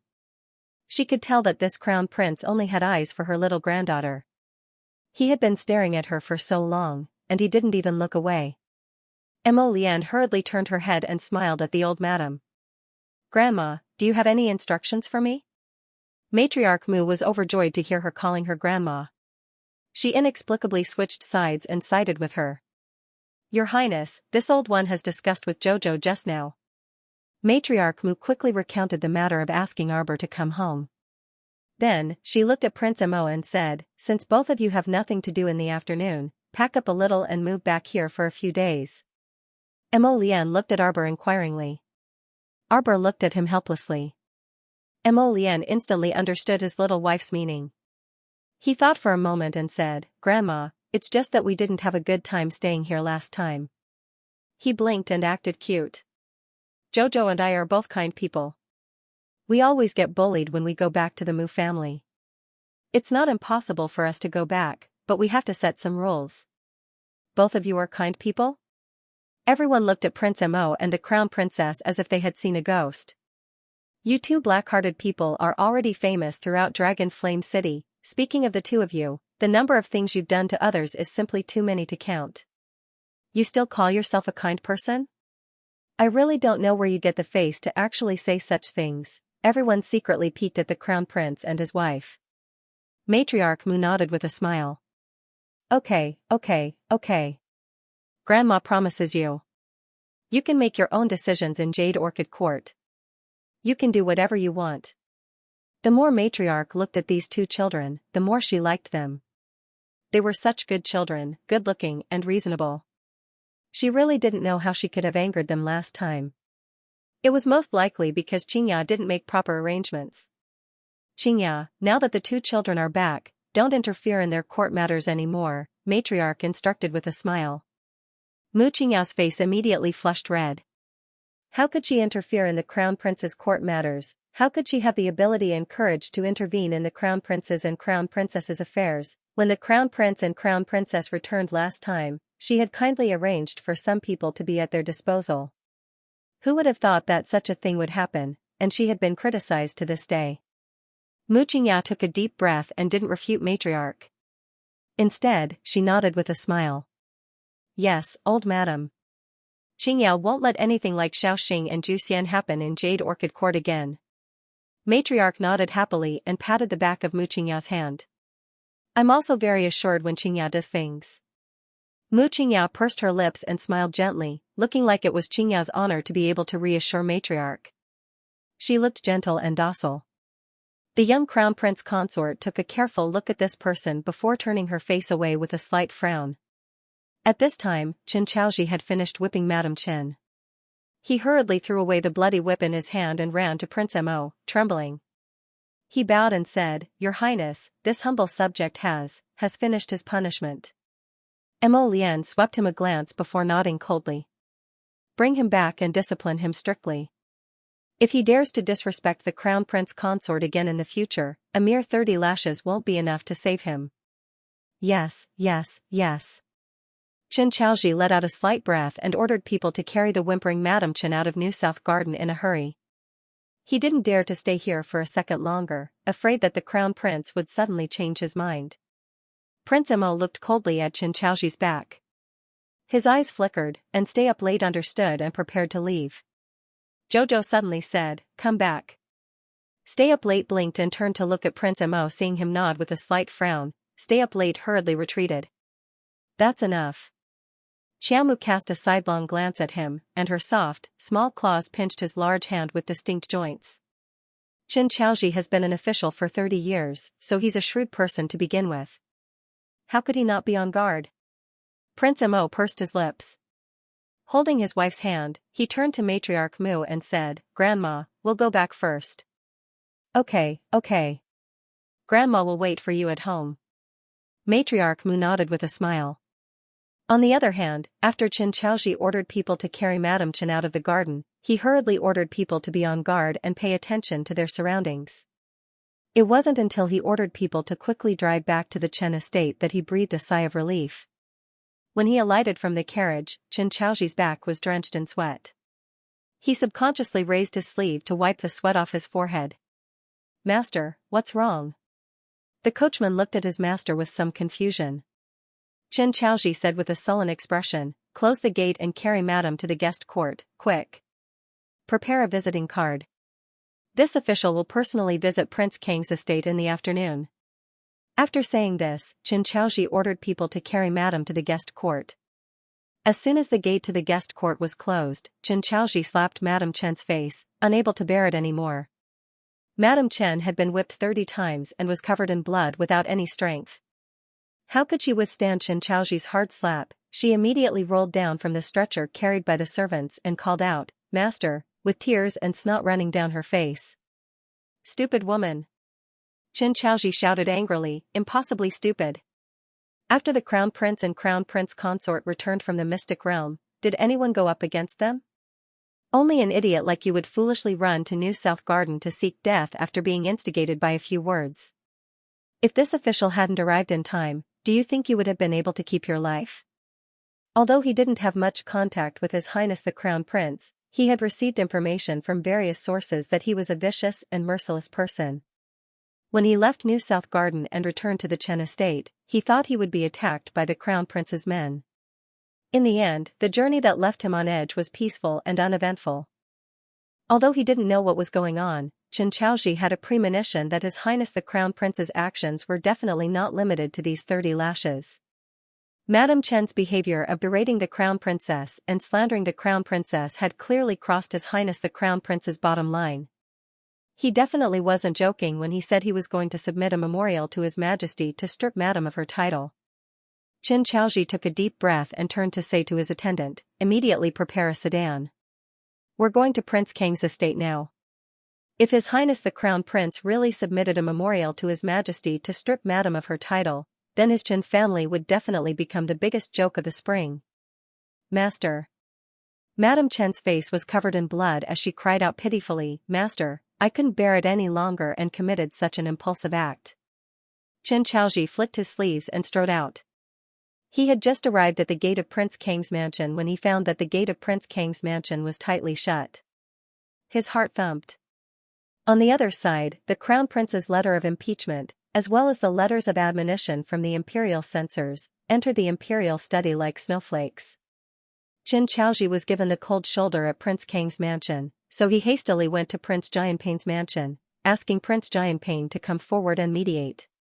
After receiving Lord Chen's generous gift, the old king of Jianping patted his chest and promised that he would definitely help.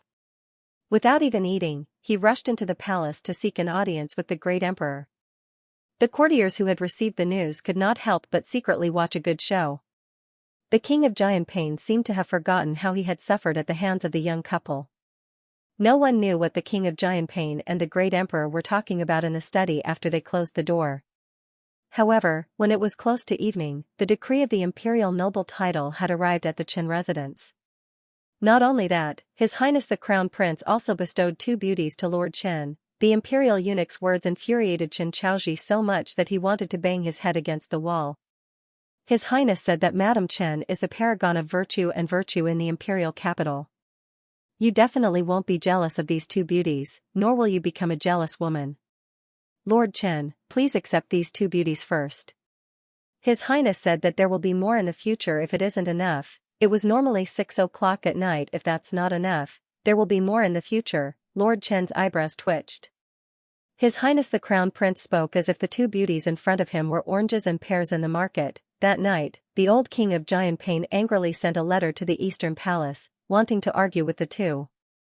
The result was, sorry. His Highness the Crown Prince followed the Crown Princess back to her parents' home. The old king of Jianping smashed the orange tree in front of the door with a slap. How could that couple be so infuriating? And this Crown Prince, wasn't he too lacking in moral integrity? The Crown Princess went back to her parents' home, and you followed her. Kai Xiao and Kai Chi led a group of palace maids and eunuchs of the Eastern Palace to tidy up the jade orchid garden inside and outside. Then led everyone away. Arbor had someone bring Chen Kuei over. The current Chen Kuei had washed away the gloomy smell on her body, and had a bit more sunshine. Half of her face was black, and it didn't look as dark as before. Sit. Arbor pointed to the seat beside her, letting Chen Kuei sit down. Chen Kuei bowed and cupped her hands, then said, "Thank you, little Mississippi." Arbor looked at her and asked, "Have you gotten used to it?" Chen Kuei smiled and said, "Little miss, don't worry, Chen Kuei is doing very well." Every day, when I have free time, I plant flowers and drink tea. When I have an epiphany, I go into seclusion to cultivate. It's much better than living alone in the past. The little crown princess nodded. That's good. Chen Kuei, I want to ask you something. Little miss, please speak. Are you familiar with Xianxia? Chen Kuei was slightly surprised, then smiled and said, we usually don't communicate much, but occasionally we will contact each other. But since your mother left the Mu family and I went to Chasing Wind Garden, we haven't contacted each other. Arbor nodded. I remember Mama mentioned it to me before. She said that mother's relationship with Xianxia is not bad? Yes. Chenny nodded. Your mother once praised Xianxia, saying that although she didn't have any cultivation and looked weak, she was actually a very strong woman. It's indeed not easy for Xianxia to manage such a big Mu family all these years. Arbor nodded. Can you tell me more about her? Hearing that, Chen Kuei laughed. What does little miss want to know? Chen Kuei will definitely tell you everything he knows. Logically speaking, she should hate my mother. After all, according to normal people's thinking, it should be my mother's arrival that broke her and Mu Jingfeng apart, right? But she can actually befriend my mother as if nothing has happened? Chen Kuei hurriedly advised, Mu Xianxia, this woman, is somewhat different from other women. Look, even your mother praised her for her strong personality. Ever since your mother married into the Mu family, Mu Xianxia has completely cut ties with your father. Everyone in the Mu family knows this. But your father isn't a good thing. He wants to have a wife on both sides and hug on both sides. Chen Kuei snorted disdainfully and sighed. If it weren't for the Mu family and the Long family having a marriage agreement of 300 years, how would your mother have married into the Mu family? What do you mean? Arbor blinked. The Mu family's ancestor, Chaoyang, once saved the life of the Long family's ancestor. At that time, the two families had a marriage agreement of 300 years. Chen Kuei smiled bitterly. It's agreed that within 300 years, there will be a pair of juniors in each generation who will marry. Regardless of whether it's a Long family girl marrying into the Mu family or a Mu family girl marrying into the Long family, there will always be a pair that needs to be married. So my mother is merely a sacrifice for the marriage alliance? Arbor frowned slightly, a bit of displeasure in his heart. This kind of marriage alliance was too undesirable. If it was done carelessly, wouldn't it ruin his mother's lifelong happiness? Chenny sighed deeply. This is something that can't be helped. The ancestors' agreement cannot be violated. Due to the Long family's bloodline, the number of direct descendants is decreasing with each generation. In your mother's generation, there are only two siblings, your uncle Long Chuyu and your mother. For the sake of this marriage alliance, Miss married over, but the ending is heartbreaking. Chenny sighed. She then looked at Arbor and said, fortunately, Miss married well. If your mother's spirit is in heaven, she will definitely be very gratified. His Highness the Crown Prince was really too good to their family's Mississippi. A man like the Crown Prince was hard to find in this world. Sir Jojo wrinkled his little nose. Since Mu Xianxia's personality is as strong and tenacious as Senior Nurse said, why did she still get involved with Mu Jingfeng even though she clearly knew that the marriage alliance between the Mu family and the Long family was inevitable? This? Chinny couldn't help but laugh bitterly, glancing at the stoic-faced young lady in front of her. This old one has never experienced love in her life. Mrs. Words really stumped me. Arbor's lips curled. Perhaps, it's just that she hid it too well, and Senior Nurse and Mother were kept in the dark by her? That won't happen. Chinny shook her head, subconsciously wanting to defend Mu Xianxia. Ever since Xianxia became pregnant, she repeatedly tried to get rid of the child. I remember the most ruthless time was when she took abortion medicine. However, it was strange that Mu Rochuan had managed to survive despite being surrounded by danger several times. Later, it was old Madam who came forward to keep the child. Speaking of which, Mu Rochuan is quite lucky. Speaking of the past, Chinny couldn't help but sigh slightly. She looked out the window in the distance and said softly, not long after that, because of the Long family's matter, Miss didn't have time to care about anything else. Miss, you don't have to be suspicious. At that time, I checked the abortion medicine, and old Madam also sent people to check it. She wasn't acting, it was real. The young Crown Prince Consort pursed her lips and absent-mindedly nodded. How can there be such a good person in this world? Jenny didn't try to persuade him any further. He knew that this child was extremely cautious and wouldn't have a good impression of Mu Qingya for no reason. Arbor Moos is missive of the Mu? Arbors? Why? Why don't you miss? Mrs. Miss? Miss, why are you always in our way? An ear-piercing scream came from outside the door, mixed with the cries of a few infants. Impudent! Auntie Jing's voice abruptly rang out. How dare you barge in without being summoned by the Crown Prince Consort? You're really too bold for a mere concubine. Who gave you the guts to do this without any rules and regulations? Yuan Xiong'er's face paled, and she tightly hugged her daughter in her arms. She was like a little white flower, teetering in the wind and frost, on the verge of tears. Miss 8 is seriously ill, please treat her, Crown Princess. Scoundrel. Aunt Jing had been in the imperial palace for a long time. When had she ever seen such an impudent and rude woman? She was truly angered to the point that her heart ached. What is it? The young crown princess walked out of the door and saw Yuan Xiong'er's disheveled and tearful appearance. It was as if someone here had bullied the mother and daughter. She frowned and looked coldly at Yuan Xiong'er. What are you doing? When Yuan Xiong'er saw the young crown princess walk out of the room, she hurriedly hugged the child and struggled with all her might. She repeatedly cried out, Crown Princess, please save 8th young Miss's life, Crown Princess. The two little palace maids who were holding her didn't dare to kill her because they were obstructing her from carrying the child. In the end, Yuan Xiong'er broke free from them. Yuan Xiong'er stumbled and fell at the young crown princess's feet with the child in her arms. She wailed loudly and shouted, Crown Princess, please be merciful and save 8th young Miss's life. Arbor coldly glanced at her. The bone-chilling coldness in her eyes made Yuan Xiong'er shiver all over for no reason. The young crown princess's eyes were too cold, as if she was looking at a corpse. Yuan Xiong'er subconsciously hugged the baby in her arms tightly. 8th young Miss Mu Roshue was only 20 months old from birth. Being tightly held by Yuan Xiong'er, she burst into tears. Pull her away. The young crown princess coldly shouted. A few low-level servant women pounced over. One of them grabbed Yuan Xiong'er's collar and pulled her away from the young crown prince consort. Yuan Xiong'er cried out in alarm and the child in her hands was snatched away. Her eyes instantly reddened and she screamed crazily, What are you doing? Are you trying to snatch someone's child in broad daylight? She didn't expect that the young crown princess would order people to attack her the moment she saw her.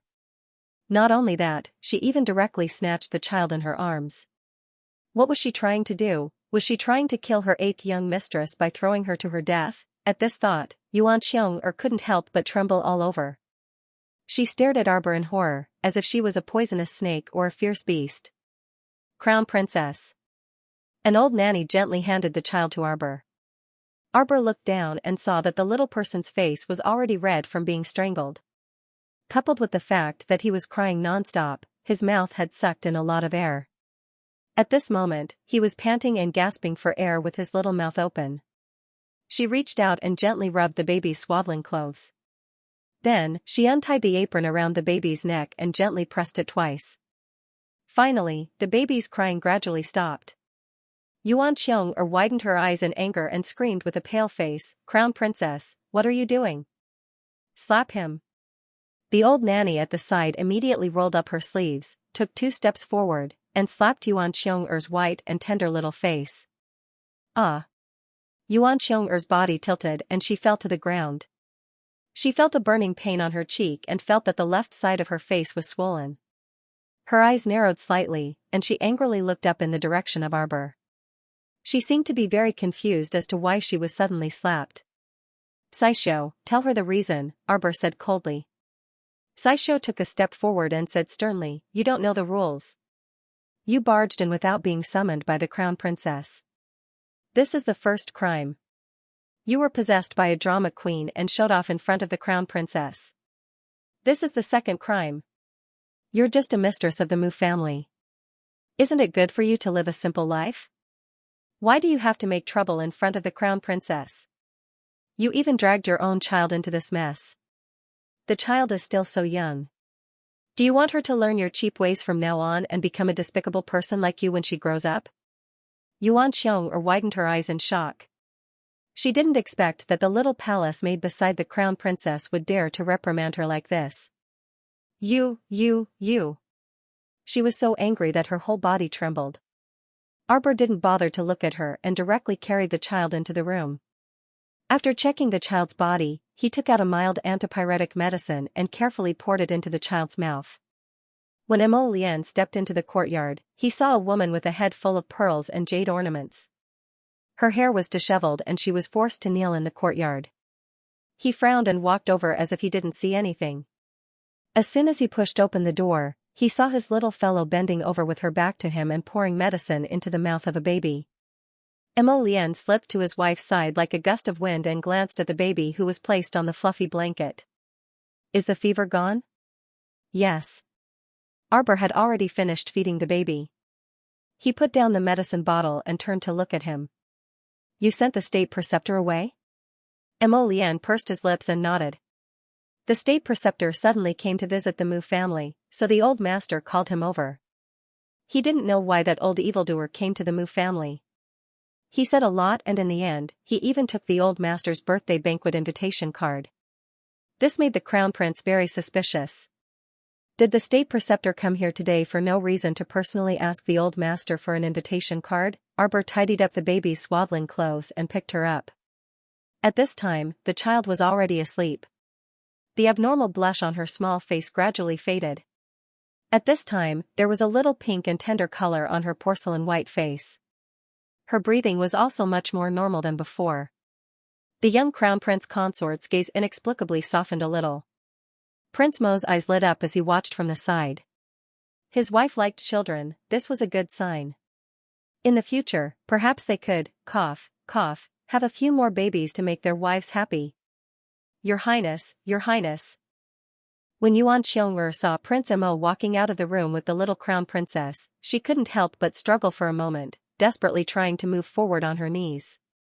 The old woman who was pressing down on Yuan Xiong's shoulder had an angry look in her eyes. She exerted some strength in her hand, causing Yuan Xiong to cry out in pain. Your Highness, please uphold justice. The crown princess suddenly beat me up without saying anything and stole my child. The old woman who was pressing her down was even more ruthless. Yuan Xiong cried out in pain. Teach her the rules, Mo Lian coldly said, then walked out of the door with the little crown princess. They hadn't walked far when they heard the sound of slapping in the face, accompanied by the old woman's angry rebuke. You're just a lowly servant outside. How dare you call yourself me in front of the crown princess?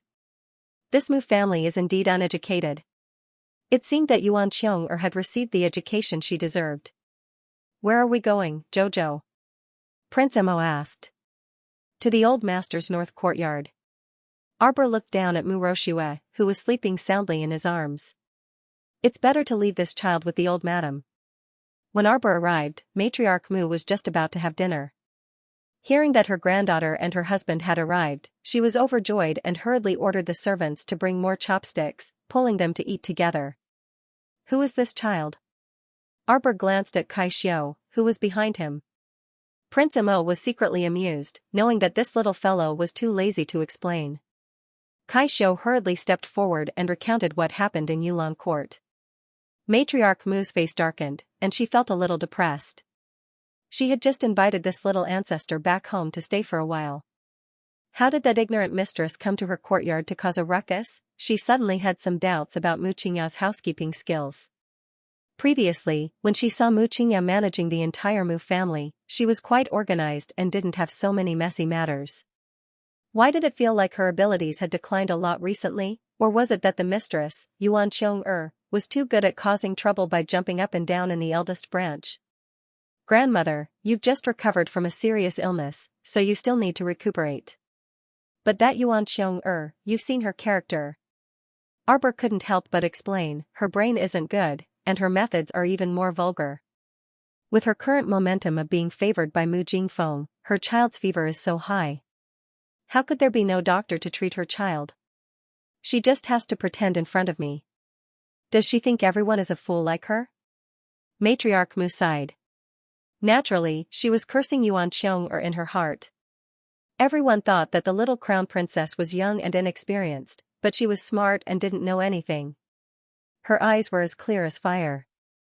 I don't care about the grudges between her and the eldest branch's wife. Today, she came to my court with her child, which means she doesn't know proper etiquette. This crown princess taught her a fierce lesson. It's also good for her to remember in the future that she shouldn't cause trouble for me and Xianxia when she has nothing better to do. Since she pretended in front of me, I'll give her an unforgettable lesson. Matriarch Mu nodded, but she didn't know whether to laugh or cry in her heart. The young crown prince consort's stoic face was taut, but she was truly swift and decisive when it came to doing and speaking, not giving the slightest bit of face to others. I understand. Matriarch Mu patted the back of Xiao Mu's hand with a smile. She then turned to the nanny beside her, who had her head bowed, and said, "Bring the child to my room. I'll raise her here for a period of time." "Sorry to trouble you, grandmother." "How is it troublesome?" The old madam smiled and said, "Little 8 is also my granddaughter. Letting her stay by Yuan Xiong'er's side is harming her." Speaking of this, old Madame Fu felt a little angry in her heart. The reason why Yuan Xiong'er dared to do this was definitely because of Mu Jingfeng's protection. It was really enough. Jingfeng, this child, looked good in the past, but in recent years, he had become worse and worse. Since he had found Xianxia to be his second wife, he had also created a mistress to humiliate her. If it was any other madam, they would not be happy. Moreover, this child was actually raised by an outsider. It was truly unruly to the extreme. Arbor said, "Grandmother, when you were cultivating, you were too eager to advance, which led to a bit of qi deviation. If grandmother trusts me, take the medicinal cuisine I prescribed for her for half a year. She should be almost fully recovered." Matriarch Mu's eyes suddenly lit up when she heard this. There were some problems with her meridians that even an old physician might not be able to see, but her granddaughter was able to point it out. "Jojo, do you really have a way to cure grandmother's chronic illness?" Old Madame Mu hurriedly asked, "Will eating medicinal cuisine work?" Arbor nodded. "Grandmother, do you want to try?" Yes, of course. Eating medicinal cuisine is such a simple thing, so why not try it?" Old Madame Mu nodded with a grin. "Besides, if my granddaughter says there's a way, then there's definitely a way." Arbor nodded.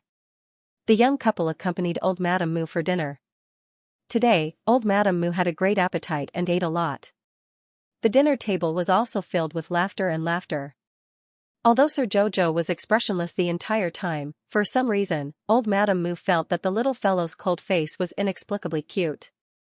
Old master, what's wrong?" The voice of a nanny who was guarding the door suddenly sounded.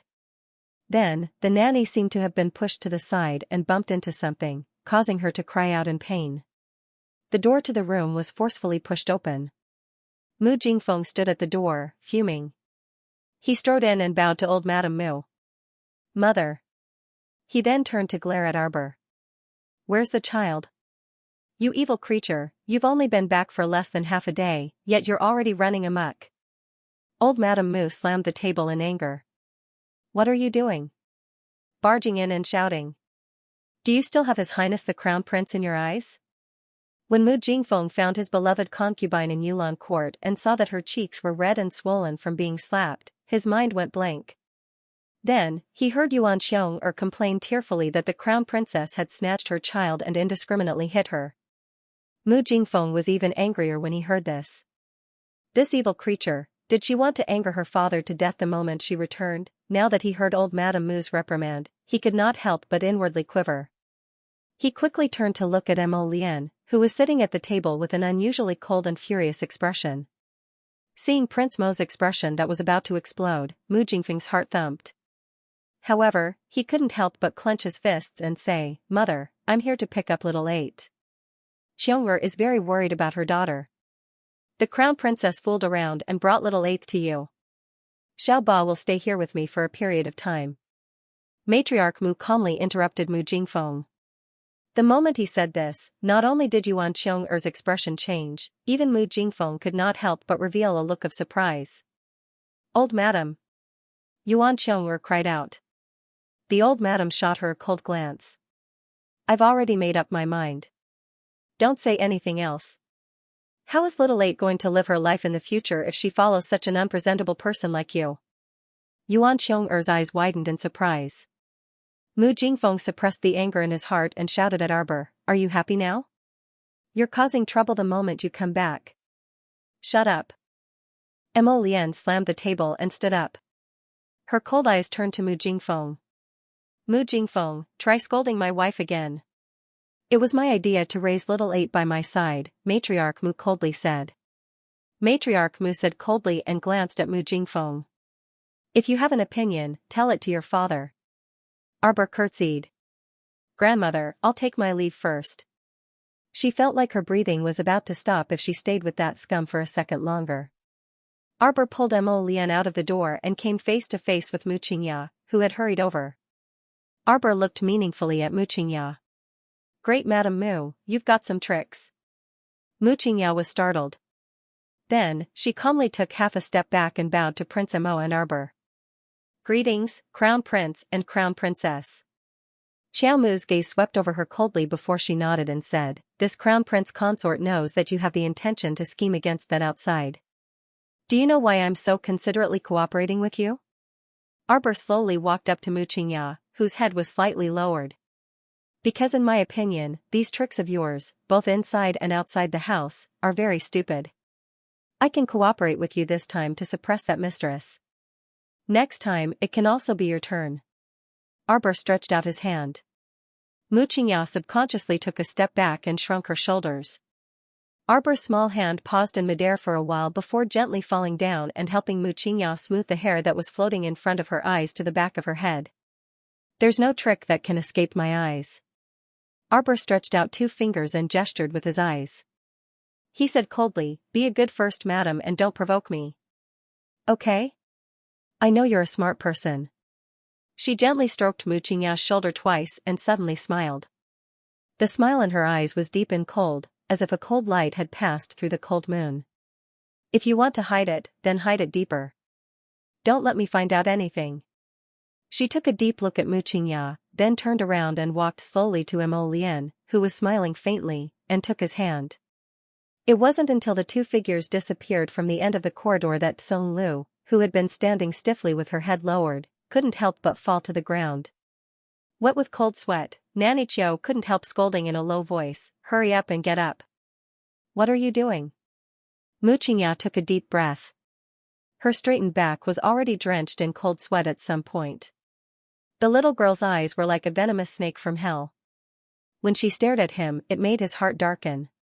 He couldn't see the slightest bit of light. It was a little scary. Inside Yulon Court, Arbor sat on the brocade couch. With a wave of his small hand, a circle of spiritual energy appeared in front of him. The demonic eye that was attached to Mu Xianxia's shoulder came into play and clearly reflected their current situation. After Mu Xianxia paid her respects to the old madam, she pacified the irritable Mu Jingfeng before returning to her own gilded garden. Along the way, Song Lu naturally talked about the little crown princess's vile behavior. Mu Xianxia couldn't help but scold her when she saw that her words were getting out of hand. Nanny Cho hurriedly asked her to calm down. After the master and servants returned to the courtyard, Mu Xianxia sat down by the window, looking exhausted. She supported her chin with one hand and stared blankly outside the window for a long time. Xiao Mu creased her brows and abruptly cast a sidelong glance, her vigilant gaze sweeping over her surroundings. Mo Lian just happened to step through the door. Seeing her wide-open eyes and her head turning back and forth as if she was looking at something, she couldn't help but smile and step forward to hug her. "Looking at your husband?" "No," Sir Jojo said expressionlessly. "Chirp."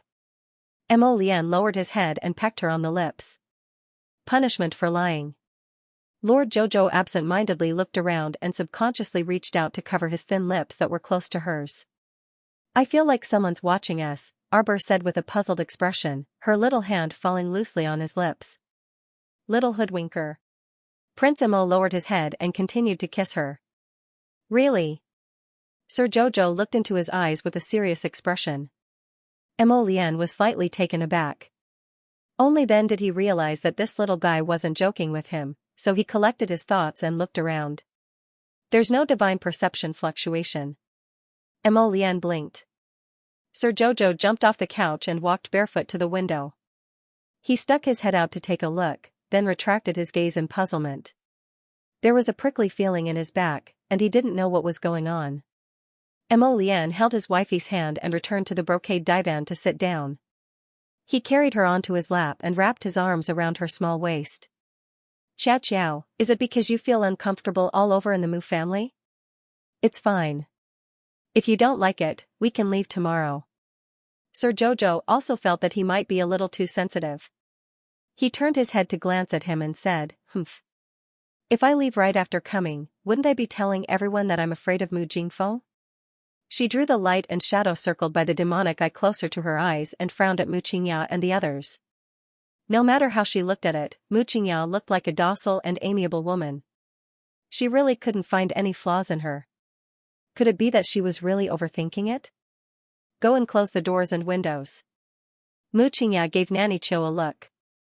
The latter immediately understood and hurriedly closed all the doors and windows before returning to Mu Qingya's side. Mu Qingya stood up.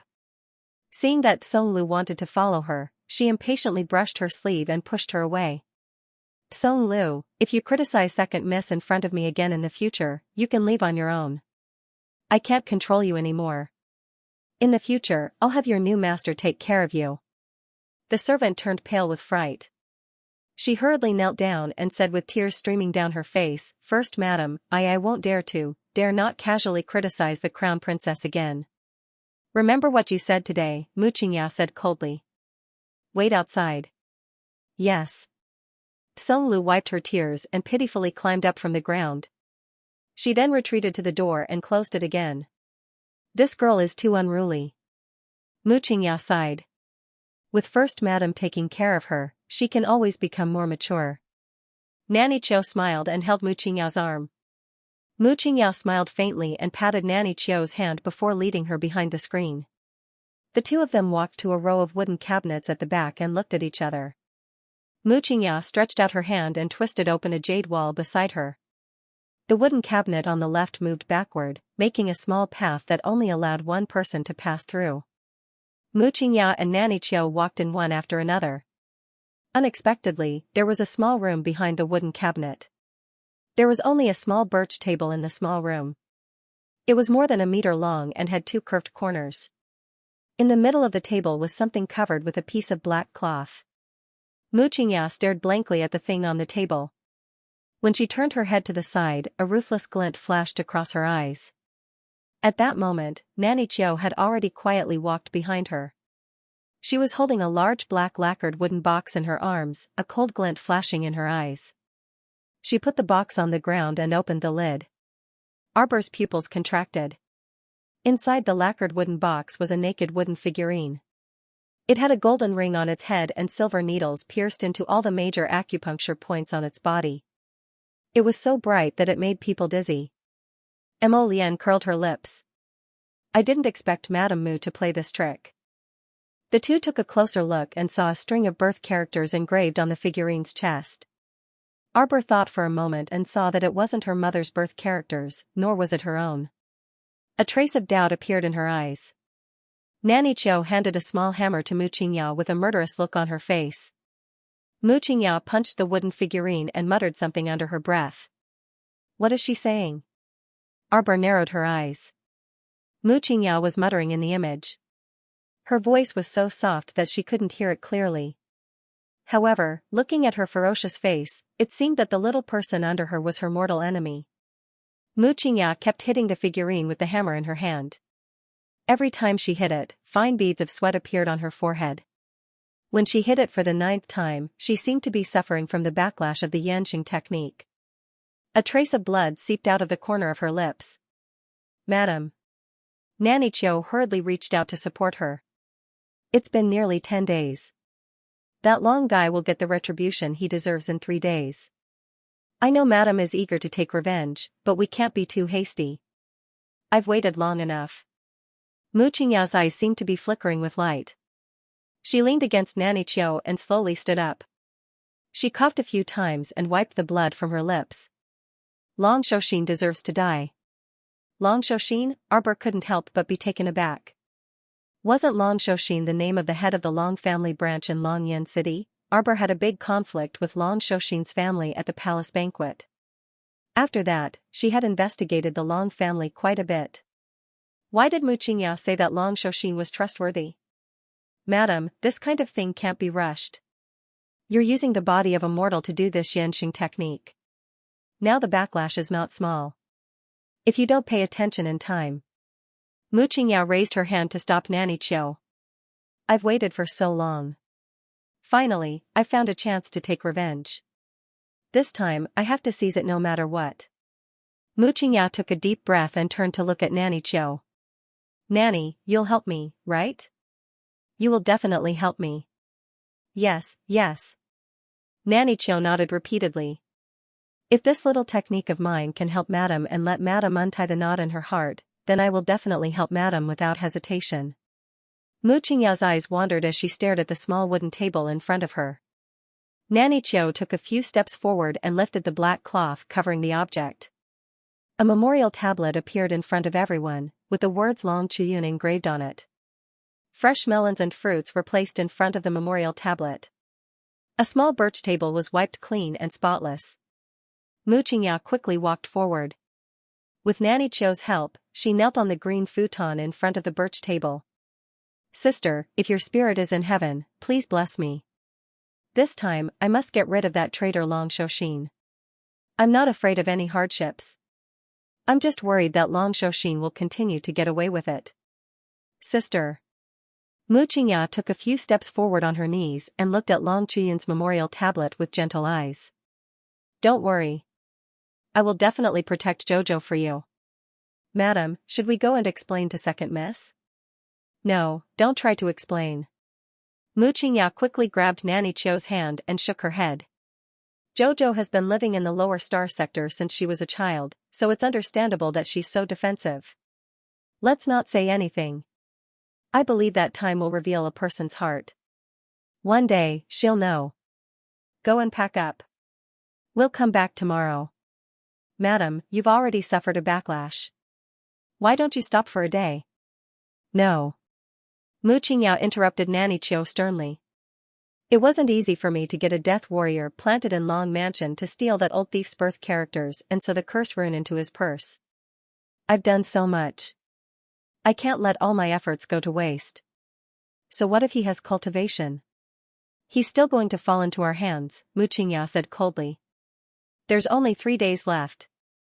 I can make him die without anyone knowing. At that time, others will only think that he was obsessed with cultivation and died from qi deviation. They won't suspect us at all. In short, Long Shouxin must die. I've tolerated him for long enough. Nanny Qiu nodded. Yes, I'll do my best to help Madam. Thank you, Nanny Qiu. Mu Qingya looked back at her and took a deep breath. I believe that if Sister Spirit is in heaven, she'll bless us with success. The two of them left the secret room, moved the wooden cabinet to its original position, and opened the door. Just as senior servant Xiao called out Songlu, she saw a reckless little girl running over from not far away in the corridor. She tripped slightly and with a splash, a basin of cold water was splashed all over. Nanny Qiu's eyes sharpened. She raised her hand and waved her sleeve to brush away the water that was coming straight at her. But no matter how fast she moved, a portion of the water still splashed onto Madame Mu beside her. You're courting death. Nanny Qiu scolded angrily. In front of Arbor, the scene in the spirit energy circle formed by the demonic eye was gradually fading. Since the demonic pupil was soaked in water, the effects were naturally much worse. Arbor retracted his gaze and looked at Mo Lian blankly. Is Mu Qingya really my mother's good friend? Could it be that I really misunderstood her? Qiaomu creased her small brows in bewilderment. Mo Lian couldn't help but laugh and hold her little hand. Alright, you're not allowed to worry about other people's matters. How about this, tomorrow I'll send someone to the Long family to ask around. Will we know if Long Shouxin has been cursed by someone? Okay, Lian's Jojo, let's go to sleep now. I'm so sleepy. Mo Lian carried his little wife and got up and walked towards the bed. Sir Jojo looked at him expressionlessly. After a while, he said, make a defensive barrier. Mo Lian, I feel like there's a pair of eyes staring at us. Mo Lian turned around with the little fellow in his arms and used his divine perception to carefully check the room. He saw the candlelight flickering slightly. Behind a row of pine and bamboo screens was a large floor-to-ceiling vase decorated with beautiful patterns. Behind it was 100 treasures grid. Where were the eyes? Okay. Everything my little emperor says is right. Mo Lian casually set up a defensive barrier, then placed his darling on the bed and kissed her gently. Go to sleep. Lord Xiaoqiao narrowed her eyes, her furry little head burrowed into the man's embrace, and said in a small voice, if I've really wronged her, then I'll apologize to her. Mo Lian pursed his lips in amusement as he rubbed the little one's head. I know, my family's little emperor is the most considerate. Sir Jojo nodded his little head, stretched out a pair of slender arms, and hooked his waist as he whispered softly, Lotus. Remember to wake me up tomorrow morning. The next morning. Sir Jojo rolled out of bed, blinked his eyes, and looked around. His little face couldn't help but tense up. Where's Jojo's Lotus? Kai Chi, who was carrying toiletries into the room, couldn't help but smile when she heard this. The crown prince went to the palace early in the morning. Sir Jojo's little face tightened unhappily. Didn't I ask him to wake me up? Kai Chi used a lot of strength to maintain the expression on her face. His Highness did wake her up. But the crown princess was in a deep sleep, and no matter how hard he tried, she didn't wake up. Sir Jojo looked at Kai Chi and said expressionlessly, do you feel like laughing? Saichi vigorously shook her small head with an N but still said fearlessly, the crown prince consort is still holding on to a strand of His Highness the crown prince's hair without letting go. In the end, His Highness had no choice but to cut his hair. Look, isn't it still in your hand? Sir Jojo looked down with an expressionless face. Sure enough, her white and clean little hand was still holding on to a strand of Jojo's lotus hair, Kai Chi said seriously. Before His Highness left, he kept shaking his head and muttering that if this goes on, he thinks he'll become bald sooner or later. The eunuchs and palace maids who were trying hard to keep a straight face couldn't help but let out a snort, and then quickly shut their mouths. The young crown prince consort hopped down from the bed expressionlessly. She casually found a brocade pouch and put Xiaoqiao's Lian's hair inside. She glanced at them from the corner of her eyes and pattered past them. After the little fellow finished washing his hands and rinsing his mouth, he turned to look at Kai Chi and said, prepare the carriage. I'm going to Prince Kang's mansion. Yes. Kai Chi held back her laughter as she turned around and left in a hurry. The little crown princess glanced at the group of junior eunuchs and junior palace maids who had their heads lowered. She walked out with small steps and snorted. If you want to laugh, then laugh. As soon as Jojo walks out of the room, you can laugh. Why hold it in? The second branch of the Mu family had been bustling since early this morning. After the most outstanding young master of the second branch, Mu Erkshu, came back from the academy, the entire second branch was full of jubilation for several days in a row. They had even rewarded the servants several times. The old master's birthday banquet was getting closer and closer. Each branch was also busy raising funds and spending a lot of money to buy birthday gifts for the old master. Not only that, each branch also sent clever manservants to inquire each other about what gifts other people would give to the old master. The second branch was naturally no exception. Early in the morning, someone sent a message to the second branch's old master, saying that the expensive jade Buddha hand ordered by the fifth branch had arrived. The second branch's Madame, Qiushi, pushed open the door to her daughter's room and walked in. At a glance, she saw her daughter who was wearing thin clothes and sitting in front of the dressing mirror. She was combing her hair and staring blankly at the mirror. These days, because her son came back, the house was very lively every day. She didn't pay attention to her daughter's difference. Today, she heard from Mama that 7th Miss hadn't left her room for 2 days. She couldn't help but suspect that her daughter was unwell because of the sudden change in weather. Rosian, what are you doing? Why are you wearing so little and sitting in front of the mirror in a daze? Madame Qiu frowned and walked to her daughter's side to tug at her. Mu Rosian returned to her senses and hurriedly stood up. Mother. Madame Qiu poked her forehead. I thought you were possessed, sitting in front of the dressing table in a daze. What's going on? Tell Mother. It's nothing. Mu Xian pursed her lips and casually used a wooden comb to comb through her hair. Madame Qiu saw her bashful expression and her girlish demeanor. She couldn't help but be startled for a moment before smiling. What is it? You can tell mother what's on your mind.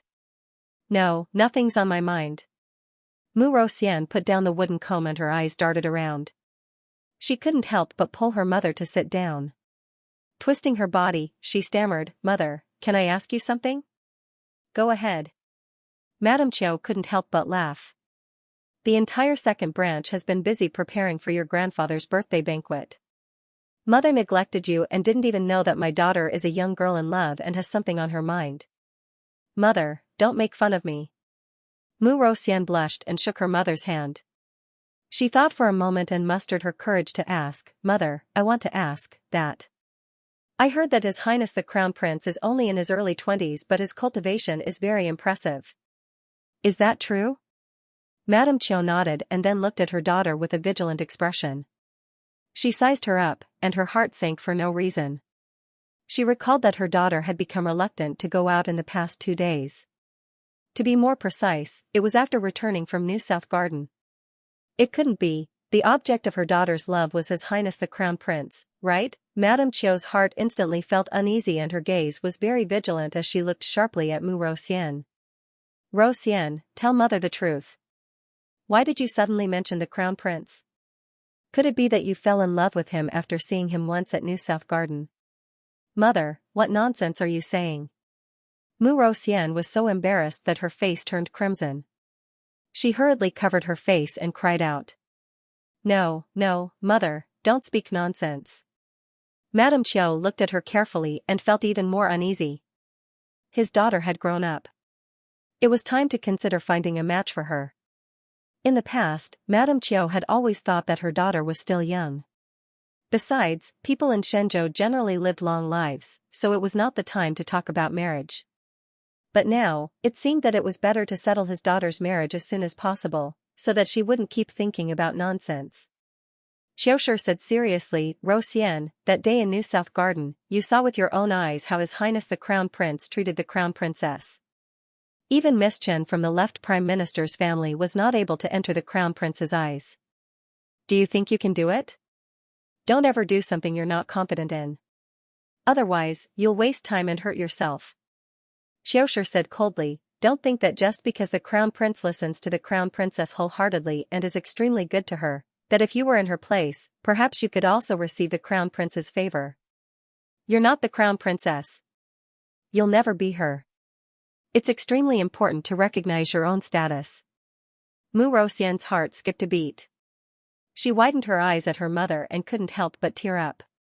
Madame Qiu's words to her could be said to be harsh. She had never seen her mother with such a stern face. How could she say this to her?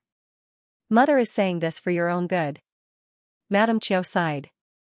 The young lady's first awakening of love was not sensible and her thoughts were too simple. She only saw the Crown Prince's gentleness and hated that she couldn't replace the Crown Princess. However, she didn't know that the Crown Prince's gentleness was all because of the little Crown Princess. If it were her, that man might not even cast a cold glance at her from the corner of his eyes. Don't indulge in wild fantasies. Beautiful dreams definitely won't come true. You saw His Highness the Crown Prince treating the Crown Princess gently and doting on her like a pearl or a treasure. That's because the Crown Princess is beautiful enough to make one's heart ache.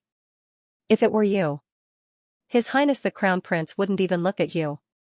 Madame Qiu coldly threw down these words and stood up to walk out. Tidy up yourself and don't think about anything else in the future. Your grandfather's birthday banquet is only a few days away. Come out and help. Seeing Madame Qiu walk out without looking back, Mu Xian was so angry that she slapped a head ornament on the dressing table and it fell to the ground. Her personal maidservant, who had quickly walked in, was so scared that her face turned pale. She hurriedly stepped forward and looked at the broken head ornament on the ground in shock. Young miss, why did you break the head ornament? This is your favorite one. At this moment, Mu Xian's heart was bleeding. How could she have known that she would break her beloved jewelry in a fit of anger? While her heart was bleeding, she also felt grief and indignation. Being scolded by her mother like this, she felt ashamed and unconvinced at the same time. Why did her mother deny all the feelings she contributed when she first awakened of love? It was really laughable.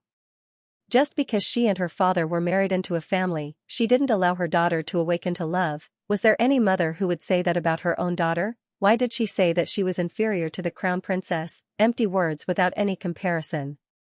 Since they had never crossed swords, how could she know that she was inferior? Mu Roxian's slender fingers twisted together as she stood up and walked out quickly. Her personal maidservant hurriedly called out to her, "Little mistress, please slow down. You haven't changed your clothes yet." On the other side, Arbor's carriage had already arrived at the gate of Prince Kang's mansion. She had not sent a greeting card to Wang Fei.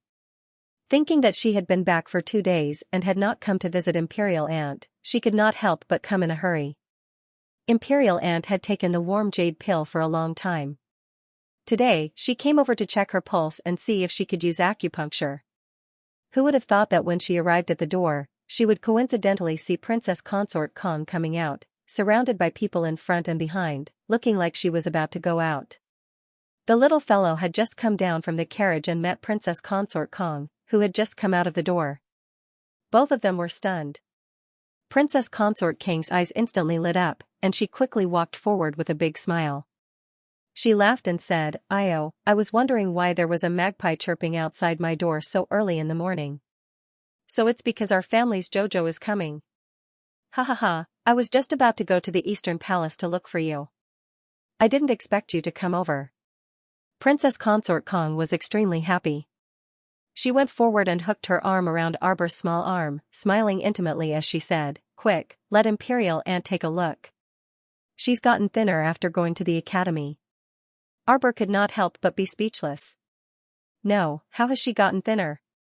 I heard that your Imperial Academy's principal is quite stingy. His usual meals are also not that great."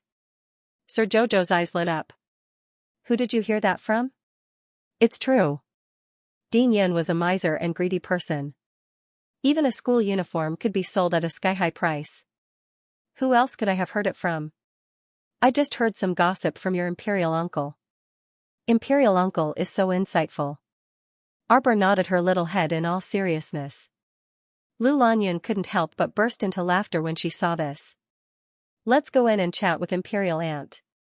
I haven't seen you in a long time. You have to stay here tonight and listen to Imperial Aunt." The young crown princess blinked. She had just raised a small hand when Princess Consort Kong pulled it down. "I'll find someone to inform the crown prince later. I'm borrowing his wife for a night. He can't be so stingy as to refuse, right?" As she said this, she couldn't help but burst into laughter first. The young crown princess tilted her head in thought, then nodded and said, "All right. Then I'll have to trouble Imperial Aunt." What trouble is there?" "Imperial Aunt can't ask for more," Princess Consort Kong said with a wide grin. "Imperial Aunt, I'll take your pulse in a bit. Yesterday, the old prince told Lian that all the materials on the list of medicinal ingredients have been found. Let's take a look in a bit. If your body's condition permits, we can begin the acupuncture treatment." Okay. Lu Lanyan nodded repeatedly and said with a chuckle, "There's no rush. Let's have a good chat first." "Older sister." The two of them were intimately holding hands as they walked into the estate when they heard a soft and weak call from behind them. Arbor clearly felt Princess Consort Kang's arm around her stiffen slightly, and her body involuntarily tensed up. She couldn't help but frown. She turned around with Princess Consort Kong to look at a delicate woman who was walking down from a carriage. She was dressed in white silk with a small white flower in her hair. This woman was like a willow branch swaying in the wind. Her palm-sized face was filled with tears. Before she spoke, tears had already streamed down her face. Arbor only felt Princess Consort Kang's body tense up even more. She pursed her lips and didn't say a word. "Elder sister." That weak and helpless woman looked pitifully at Princess Consort Kong. She said softly, "Sorry to disturb you. It's just that elder sister knows about my current situation. After my late husband passed away, I was chased out by his whole family. I really had nowhere to go, so I could only come and look for my sister." Lu Lanyan's face looked terrible. Arbor couldn't help but look at the delicate woman curiously. This woman looked delicate and weak, as if she would be blown away by a gust of wind. Tears flowed down her cheeks before she spoke. Standing at the entrance of Prince Kang's Fu, she looked so pitiful that the passers-by could not help but cast their gazes on her. Those who didn't know better would think that Princess Kong had bullied this woman and made her cry nonstop at the entrance of Prince Kang's mansion. The head maidservant of the Wangfei, Dan Ling, stepped forward with a cold smile and stood in front of the weak woman. She said in a neutral tone, "Third young lady, third young master suddenly passed away. Our Wangfei has already sent people to express her condolences. She also sent consolation money and arranged for people to send third young lady back to Lu family." Why did third young lady come to Prince Kang's Fu instead of returning to Lu family? Your maternal family is Lu family, not our Prince Kang's Fu. Dan Ling couldn't help but roll her eyes. The old madam of Lu family was truly a weirdo. Or rather, she was someone whose mind was already biased to the heavens. She clearly knew that this younger daughter's actions were wrong, but she still tacitly allowed her to come to Prince Kang's Fu to look for her Wangfei. She glorified it by saying that her late husband had passed away and that she had no relatives to rely on to seek shelter from her older sister. F***ck, don't you have a maternal family? Your biological mother, old Madame Lu, isn't dead yet. Do you need to seek refuge with older sister? Her intentions are truly obvious. Dan Ling couldn't help but roll her eyes. She then gave a look to the two young maidservants behind her before walking up to tug at the delicate woman. "Third young miss, the wind is strong here. Don't get a headache from the wind again. This servant will have someone send you back."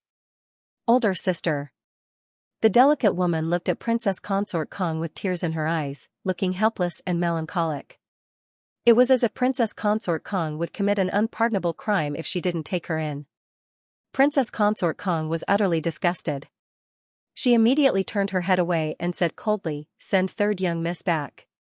"Woo-woo, older sister." The delicate woman wiped her tears with a handkerchief and cried out mournfully, "Older sister, I know you hate me, but Lanqin has no other choice. That's why I came to find you. If it weren't for the fact that my husband's family couldn't tolerate a weak woman like me, why would I come to beg for older sister's mercy?" Princess Consort Kong turned to glare at her. "I had someone send you to the Lu estate, but you came to my place to cry and make a fuss? Others might think that the Lu estate couldn't tolerate you either." "Aunt, what are you talking about?" A girl in her early 20s popped out from the delicate woman's side. She stomped her feet and said indignantly, "It was maternal grandmother who sent us here to find Aunt. It's not like we had to come here to look for trouble." Princess Consort Kong was instantly angered into laughter. She looked coldly at the mother and daughter and said, "Since you've lost your husband, it's fine if you go back to your maternal home. But you came to me, your older sister. Do you want to do something like 20 years ago and stir up trouble again?" Princess Consort Kong didn't expect that Lu Lanqin still hadn't completely given up on the old prince. She was both amused and angry. She was truly blessed. That's why he ended up with such a top-grade mother and sister. 20 years ago, Lu Lanqin had caused a farce. On the day of her wedding, Lu Lanqin brought her a bowl of ginseng soup the next night. Fortunately, she had always been on guard against this little sister. She didn't dare to drink it and pretended to faint. In the end, her good sister was so naive that she thought of the play of changing the bride before the bridal sedan chair. She planned to make her faint and replace her, happily going to the prince's mansion to be the mistress of the house. The farce of the Lu family was laughed at for 3 whole years.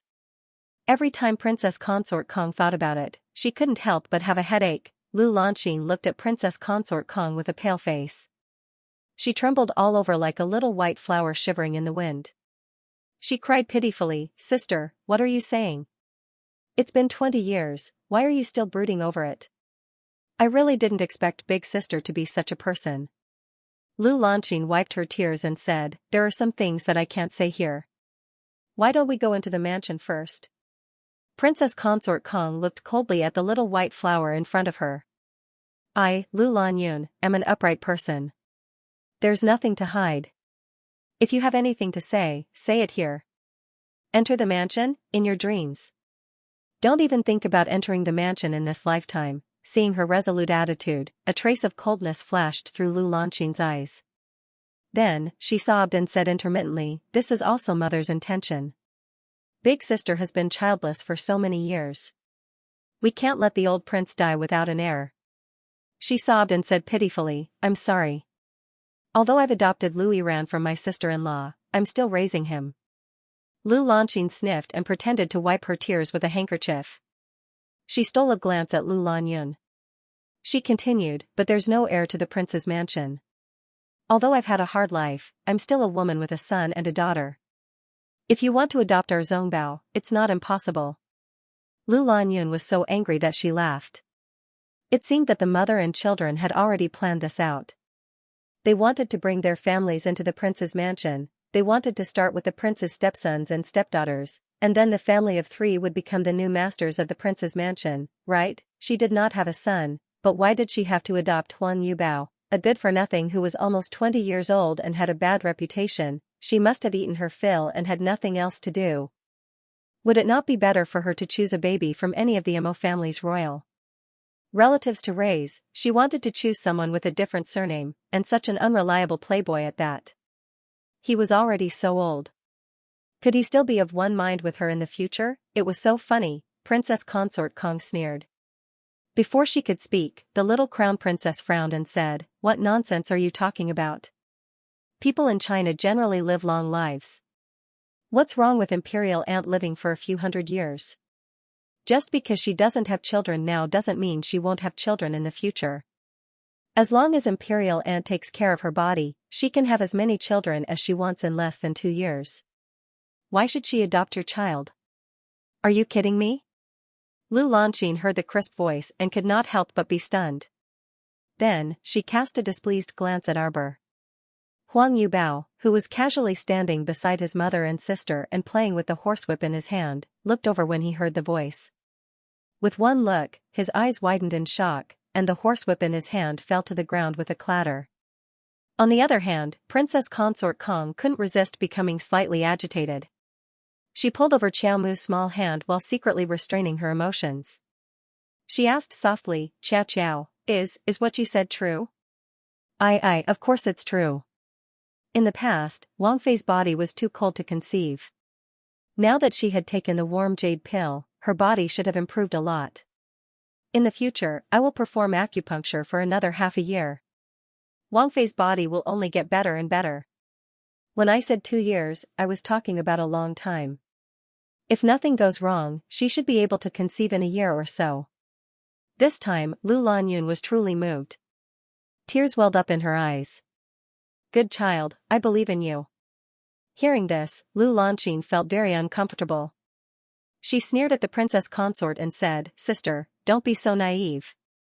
Don't trust a child too much. Look at her age. For her to be able to say such exaggerated words, it must be mostly boasting. Lu Lanqing pursed her lips and pretended to wipe her tears with a handkerchief. Don't you know what your body looked like since you were young? If that cold disease was so easy to cure, it would have been cured decades ago. As soon as I heard it, I knew that this child was lying. How could you believe that? She's just a child. Is she going to help you nurse your body back to health? Can she nurse you back to health that you've had for decades? Haha, that's the biggest joke in the world. Only someone as naive as you would believe it. The princess consort sneered. I believe in Jojo's medical skills. If she says she can, then she can.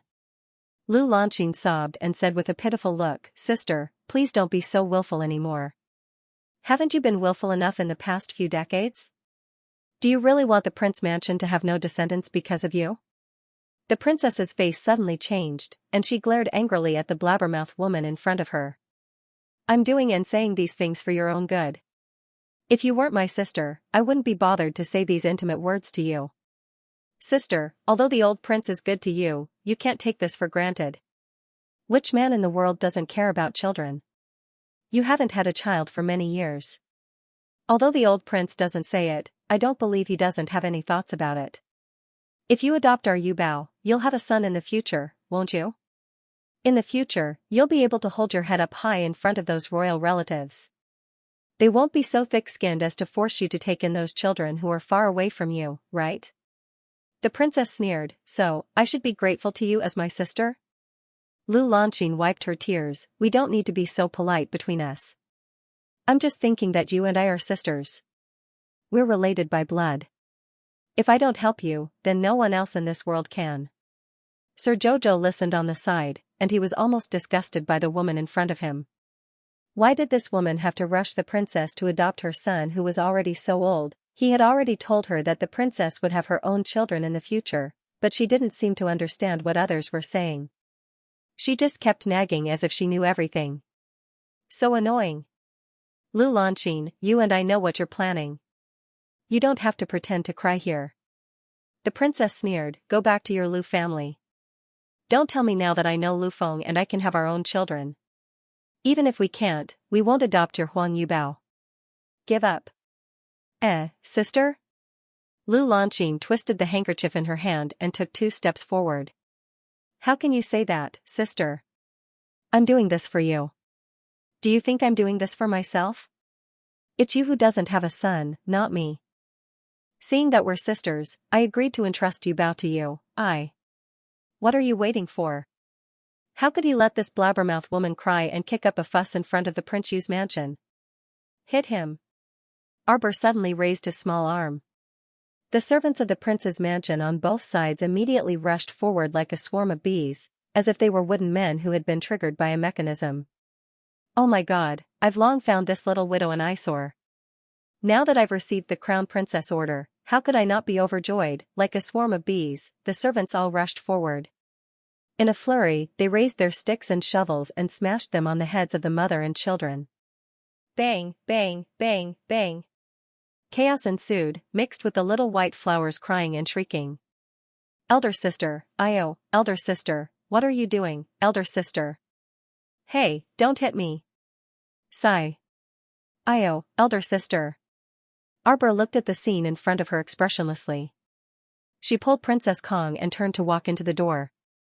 Elder sister, tell them to stop. Elder sister, The gate of the prince's mansion was immediately closed. Lu Lanqing and her children were beaten up by the servants of the prince's mansion. They ran into the carriage as if they were escaping and ordered someone to drive the carriage away from the prince's mansion as soon as possible. Not long after the carriage left, a wicked servant of Prince Kang's mansion picked up a ball of horse dung and pasted it on the window. Lu Lanqing and her daughter, Huang Yoxia, screamed and cried in each other's arms. Mother, Aunt has changed. How did she become so snobbish and treat us like this? Huang Yoxia screamed.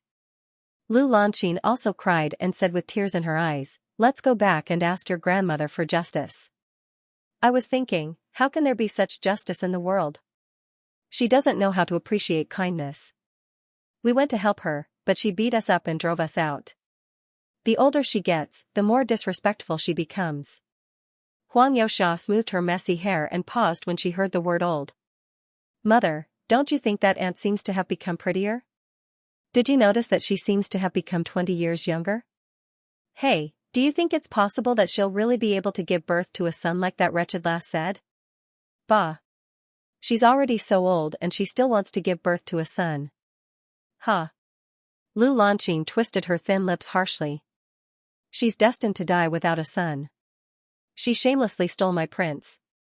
Now, she can't give birth to a son for decades and still wants to keep that man.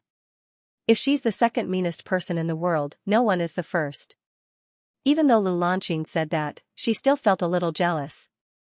She naturally saw Lu Lanqing's change. Not only did she become slimmer, but she also became prettier and younger. Her delicate skin was comparable to a young girl's. How was this possible? She had to go out and find out what was going on. For the past 2 years, she had been detained at home by that wretched person and had to take care of that wretched tuberculosis ghost. Her news was lagging behind. Now that she finally hoped that guy would rise to the heavens, she had to fight for a good future for herself. Arbor pulled the Princess Consort in and closed the door. He helped the Princess Consort to sit on the stool. Princess Consort, you can't be so nice. To deal with those bitches, you have to be more ruthless than them. The head maidservant Dan Ling's mouth was slightly agape as she hurriedly nodded her head. Your Highness, the Crown Princess is absolutely right. Since conciliation doesn't work, I'll just beat him up a few more times. I'll beat them up every time they come. After the third time, let's see if they still dare to come and cause trouble. But I've always thought that we still have to take into account the reputation of the prince's mansion. How much is face worth? Xiaomu rolled her eyes and directly sat down next to her. How unpleasant is it to keep feeling stifled in your heart? A person's life can be as short as 100 years or as long as 1,000 years. How much time do you have to squander with those bitches? Just remember my words. If someone makes you uncomfortable, you have to make her uncomfortable 100 times more. That's all. At the side, Dan Ling's little head was about to fall off. Her eyes were bright as she looked at the young crown prince consort. She felt that the crown prince consort's words were too reasonable. She hurriedly went forward to pour 2 cups of water, handing one to Wang Fei and the other to the crown prince consort. She hurriedly slandered, Wang Fei, this servant feels that the crown prince consort's words are too reasonable. Think about it. For so many years, that old lady has been doing unreliable things. How can our prince's mansion maintain its reputation? Look at the crown princess. After a violent beating, she immediately chased that family of 3 away. That's the right thing to do. You should have done this long ago. If you keep indulging them, they'll take advantage of you instead. Damling said repeatedly. The princess consort couldn't help but glance at her in amusement. She looked down at the teacup in her hand and stuffed it into Damling's hand. I think you're the one who needs to drink some water to moisten your throat. Saying so much in one go, how long had she held it in? She wouldn't be happy if she didn't spit it out, would she? Damling pursed her lips and took a step back with the teacup in her hand. Arbor continued, Damling is right. Princess consort, from the looks of it, that mother and children might come to make a fuss tomorrow. Let me tell you, we have to think of a way to settle this once and for all. Otherwise, you'll be annoyed in the future. Right. Damling nodded furiously like a chick pecking at rice. She hurriedly interrupted, Crown Princess, help our princess consort. Give her some ideas and think of a way to keep that family of 3 out forever. This servant is really disgusted every time I see them. If it gets serious, this servant can't even eat. Princess Consort Kong looked at her speechlessly. Alright, don't bring up these troublesome matters. Jojo, let's not talk about this. The princess consort smiled and took her little hand.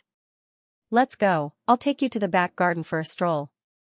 Arbor nodded his little head. The princess consort suddenly thought of something and turned to look at her. Jojo, I have a presumptuous request. I want to buy another beautifying pill.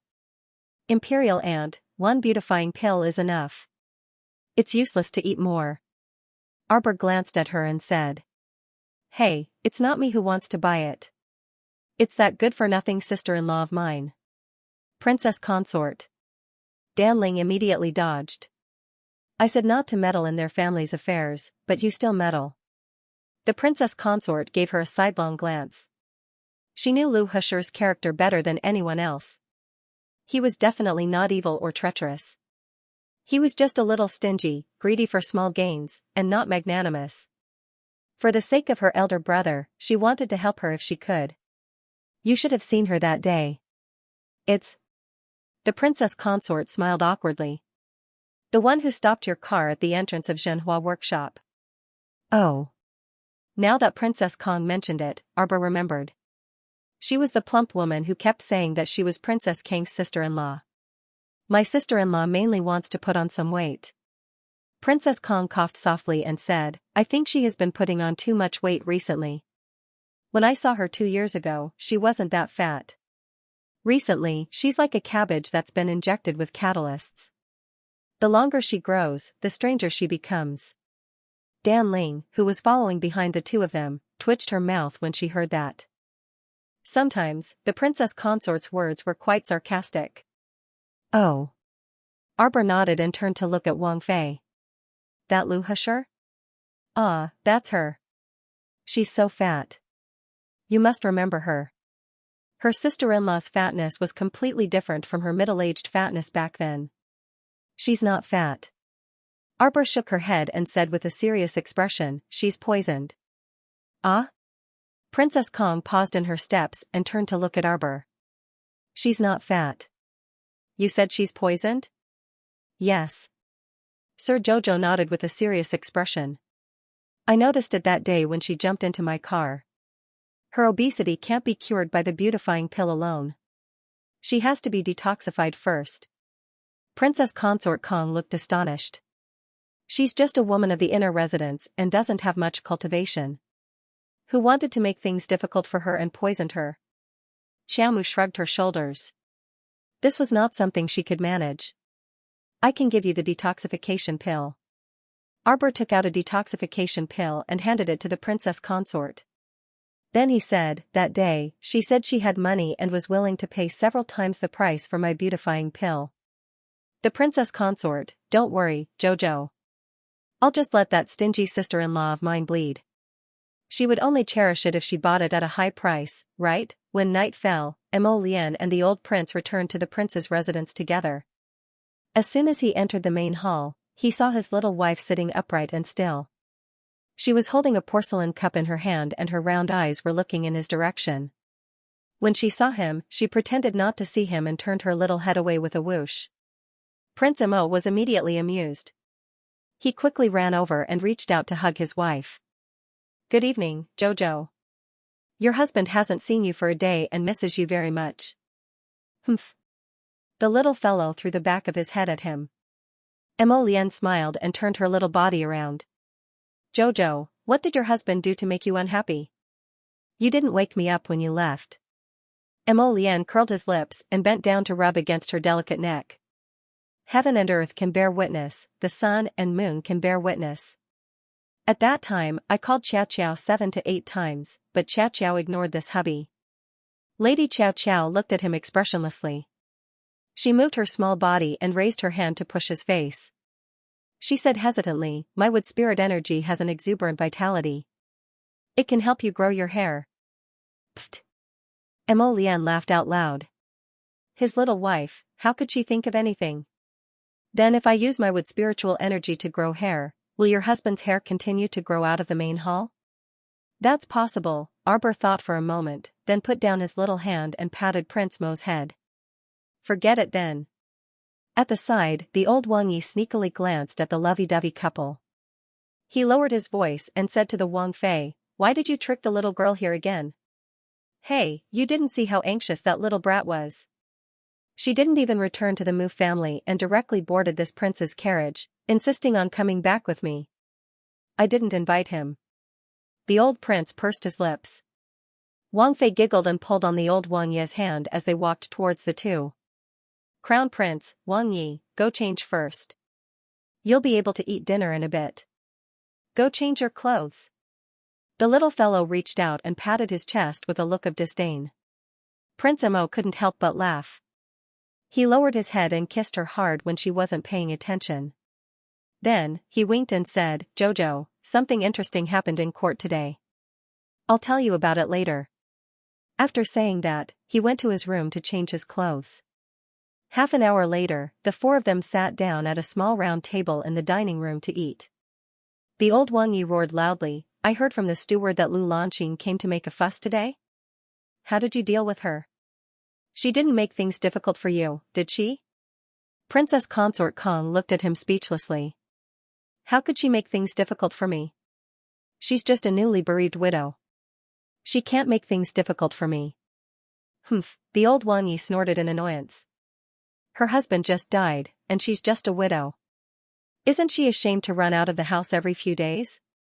On the side, Dan Ling was serving food to them and hastily said, thankfully, Crown Prince Consort gave the order for the retainers to chase that mother and children away.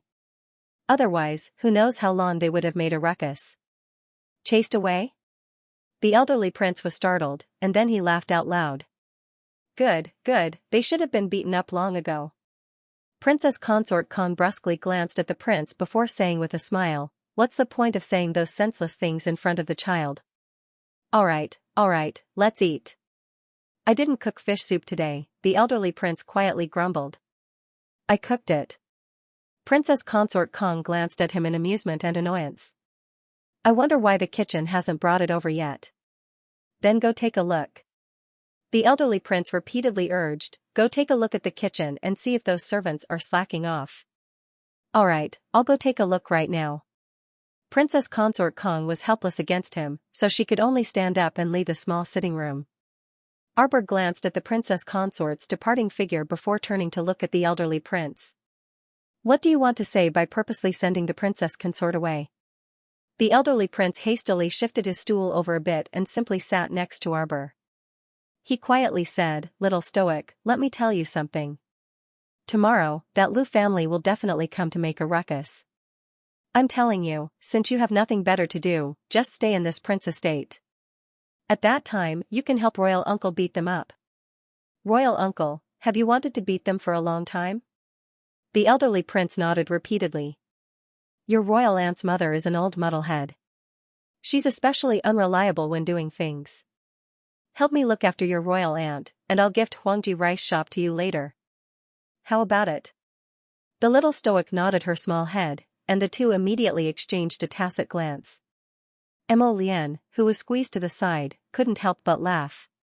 Royal uncle, auntie will be back soon. You should quickly return to your seat. This brat was truly a hindrance. The elderly prince disdainfully glanced at Prince Mo before winking at the little stoic. Jojo, the old prince looked like he was constipated. He held it in for a long time without saying a complete sentence. He anxiously looked outside, as though he was waiting to see if Wang Fei would coincidentally enter the door. Ahem, about that.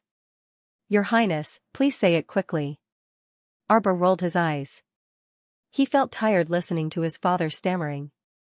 Isn't that your auntie, recently, that took the beautifying pill you gave her, right? Then, I look different every day. I'm becoming more and more young and beautiful. You don't like it? Arbor had already guessed what he wanted to say, but he just kept teasing him with an expressionless face. No, that's not what I meant. The old prince glanced outside again and said in a low voice, what I mean is, that beautifying cream of yours, is it useful for us men? Pfft. Mo Lian almost spat out a mouthful of soup. Oh my, uncle, can you please give me a warning before you tell me a joke? The little stoic's small face was taut as she asked in deadly earnest, Your Highness, do you want beautifying? The elderly prince glanced at his personal pageboy, who had his head lowered and shoulders trembling. He waved his hand and shooed him away. Go laugh outside. I'm not joking with you. Don't you also know? In the past, I ate that aging pill. My appearance, has aged quite a bit. Isn't that, your royal aunt is becoming more and more youthful. When the pitiful prince discovered that his wife was becoming more and more delicate and beautiful, he felt like he was her father when he stood next to his wife. He truly felt extremely stifled. He had to think of a way to change this situation. Hence, this guy immediately thought of Mo Lian's wife. That beautifying ointment is useless on men? If His Highness wants beautifying, I have an ointment here that is also useful for men. Hey, then, give it. The elderly prince poked the little stoic's arm. Hurry up, don't keep it to yourself. Give Uncle Emperor a jar. If it's useful later, I'll sell it to you. It's not impossible to cheat Giantpain. Arbor, you really are the Prince of Giantpain's biological older brother. Here, take it and use it. I guarantee that you'll be 10 years younger within 3 months. In the future, don't foolishly take that aging pill again. Arbor glanced outside the window, the corners of his mouth turning up slightly. Hey, lower your voice. The elderly prince hastily put away the men's beautifying ointment and sneakily glanced outside the door. After a while, the princess consort walked in, but her eyes were a bit red. She sat next to the elderly prince and cast him a sidelong glance before saying with a smile, Come, bring in the fish soup. Jojo, Auntie will scoop a bowl for you. Auntie, we can start the acupuncture tomorrow. I checked on Auntie today. Her body is recovering well. Good. The elderly prince said happily, then you stay at home tomorrow to accompany your auntie. I'll go to the palace to answer a call. If there's nothing else, I'll come back earlier. Do you know how to play horse divinity games? Tomorrow, the 4 of us will play horse divinity games. I'm telling you, I've never lost in horse divinity games. It was night, and the moonlight was like water. After Arbor finished bathing, he sat next to the window and gazed at the night sky. He listened to the gentle wind rustling the leaves outside. His Highness is really happy today. Emolienne walked out with a smile while drying her wet hair. That's right, I found out about Long Shoshin. Emolienne put down the towel in her hand and raised her hand to dry her long hair. Then, she sat down beside Arbor and held her little hand. He really hasn't been doing well recently. It's said that his chest and head have been hurting a lot, but they can't find the reason. Everyone in the family said that he was too eager to practice martial arts, which caused his meridians to be blocked. Arbor raised his delicate eyebrows and nodded. Then it seems that the cursed talisman worked. I didn't expect that Mrs. Mu would really avenge your mother-in-law. Emolienne said, I'll get someone to keep an eye on the Long family. If there's any movement, we'll know immediately. Yes. Arbor nodded and leaned his head against his chest. One day, the clouds will part and the sun will shine. Yes. Emolienne reached out to brush away the hair on her forehead and looked around. Do you have that feeling today? Arbor shook her head. Today, I feel lighter all over. That creepy feeling of being stared at has disappeared.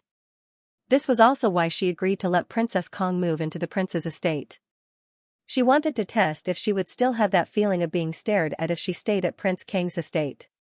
As it turned out, she didn't. Then it seems that there's something strange about the Mu family. Emolienne naturally trusted his little wife's intuition. Intuition was something that couldn't be explained clearly, but he trusted his Jojo unconditionally. Xiaomu busied herself inside Paradise Planet the entire night and made a lot of pills. She then chatted with Mayan, that fellow, for a bit before running out of Paradise Planet. At this time, the sky was already bright. Arbor didn't sleep for an entire night, but she was still full of energy. Thinking that she didn't feel sleepy, she didn't want to go back to Fish Orchid Planet to catch up on sleep. When she was in the Mu family, she always felt that there was an invisible pair of eyes watching her, so she was cautious and didn't enter Paradise Planet. It was only when she came to Prince Kang's residence that she entered Paradise Planet. The enhanced warm jade pill she made for Imperial Ant took half a year to refine. In the short term, she should be fine. After that, she would give Imperial Ant acupuncture treatment once a month and take the enhanced warm jade pill continuously. She wasn't bragging, but perhaps she would be fine in half a year. Maybe by the end of the year, Jojo's Lotus would have a white and chubby little brother. After thinking for a while, Arbor's little face couldn't help but redden. She then called Kaishio to come in and help her dress up. Today, she changed into a bright red battle suit. According to the old prince's speculation, the Lu family would probably come to make a fuss today. She had to protect Imperial Ant well. Speaking of this battle suit, the clothes from Nikhang Market were indeed a little expensive, but the craftsmanship was really good. The few colors that were stitched together were also to her liking. Jojo Darren stepped out of the door and coincidentally bumped into Luiran, who was strolling in. Luiran's expression suddenly changed. Why are you here? Luiran went to visit a good sister yesterday and only just returned. She had just returned to the Fu and hadn't heard the servants mention that the Crown Prince Consort was staying overnight in the Wang Fu. As a result, when she saw the young Crown Prince Consort, she wasn't mentally prepared at all and was truly shocked. Luiran's reaction was too agitated. The servant girl beside her hurriedly went forward and secretly tugged at her, giving her a look. The other party was the Crown Princess. Luiran really didn't know what this Miss Lu was thinking, to actually ask such a rude question. Since the Crown Princess had appeared in the Wang Fu at this time, then Wang Fei must have asked her to stay. Arbor couldn't be bothered to pay attention to her. He didn't even bother to look at her from the corner of his eye. He just brushed past her. Luiran's expression changed, and without thinking, she reached out to grab Arbor's wrist. What are you doing here again? Ever since she met the Crown Princess, Luiran felt that she had never had a good day. His Highness and His Highness loved this young Crown Prince Consort so much that they loved her even more than their adopted daughter. What right did she have to be the only one doted on by the Prince and Princess Consort and steal all the benefits from her? Previously, Wang Yi had gifted the land within 100 li of Half Moon Cliff to the young Crown Prince Consort without batting an eye, as well as the 5 prosperous shops in the capital, the exquisite fire brocade bracelet that Wan Fei had given her, and so on. When Lu Yiran thought about how these things originally belonged to her, but they all fell into the hands of this stoic face for no reason, she felt her heart clench. It was so painful that she almost couldn't breathe. That crown princess was too shameless. She came to the Wan Fu with the intention of swindling things out of them. The more Lu Yiran looked at this young crown prince consort, the more she looked like a relative who had come to ask for money. Her eyes stared sharply at the crown prince consort's back, as though she wanted nothing more than to pierce a hole through her back. Arbor had already noticed this woman's resentful expression, and she couldn't help but frown slightly. She abruptly turned around, and her icy gaze landed on Lu Yiran's face. Poor Lu Yiran was currently glaring at the crown princess and was caught off guard when she turned around. When she met the little crown princess' cold gaze, Lu Yiran was instantly defeated. How could she possibly look the young crown princess in the eye for an extended period of time? There was no harm without comparison.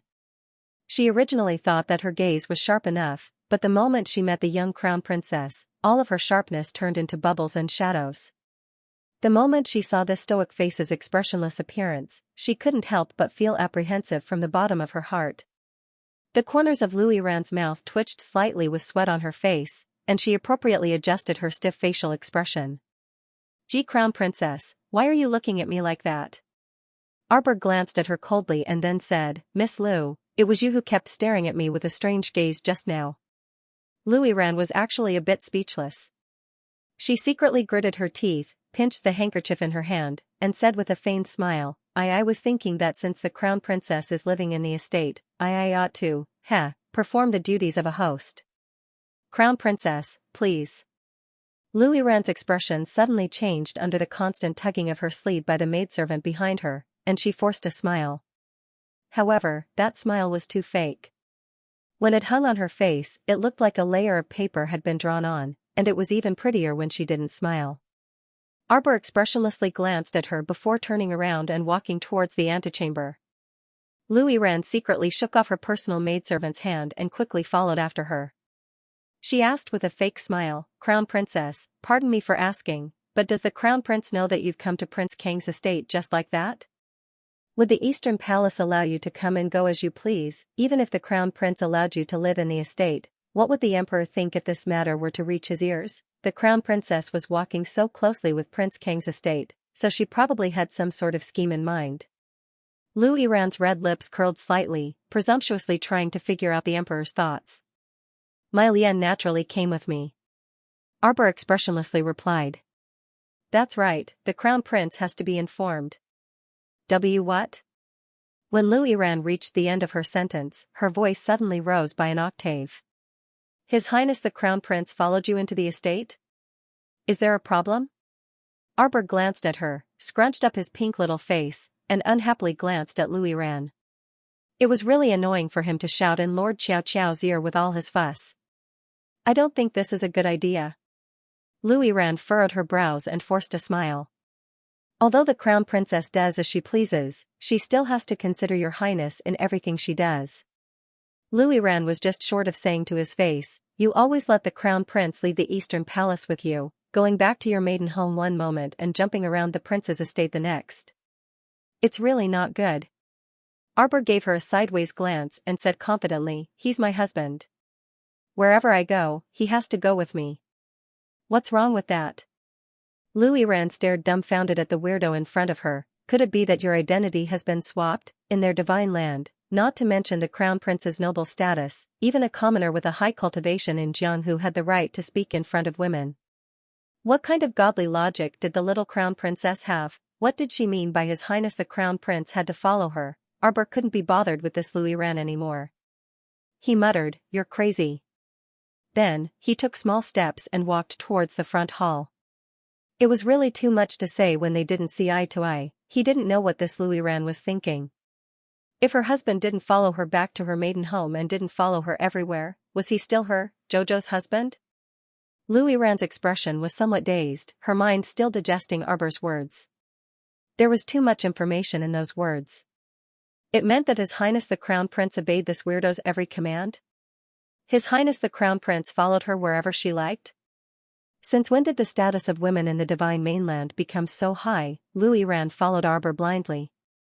When she turned the corner from the corridor to the front hall, she saw two maids carrying buckets of water and bending over to wipe the corridor pole. Louis Ran's eyes turned slightly. She quickly walked forward and pushed away the hands of the maids behind her who hurriedly tried to stop her. She abruptly kicked those buckets of water.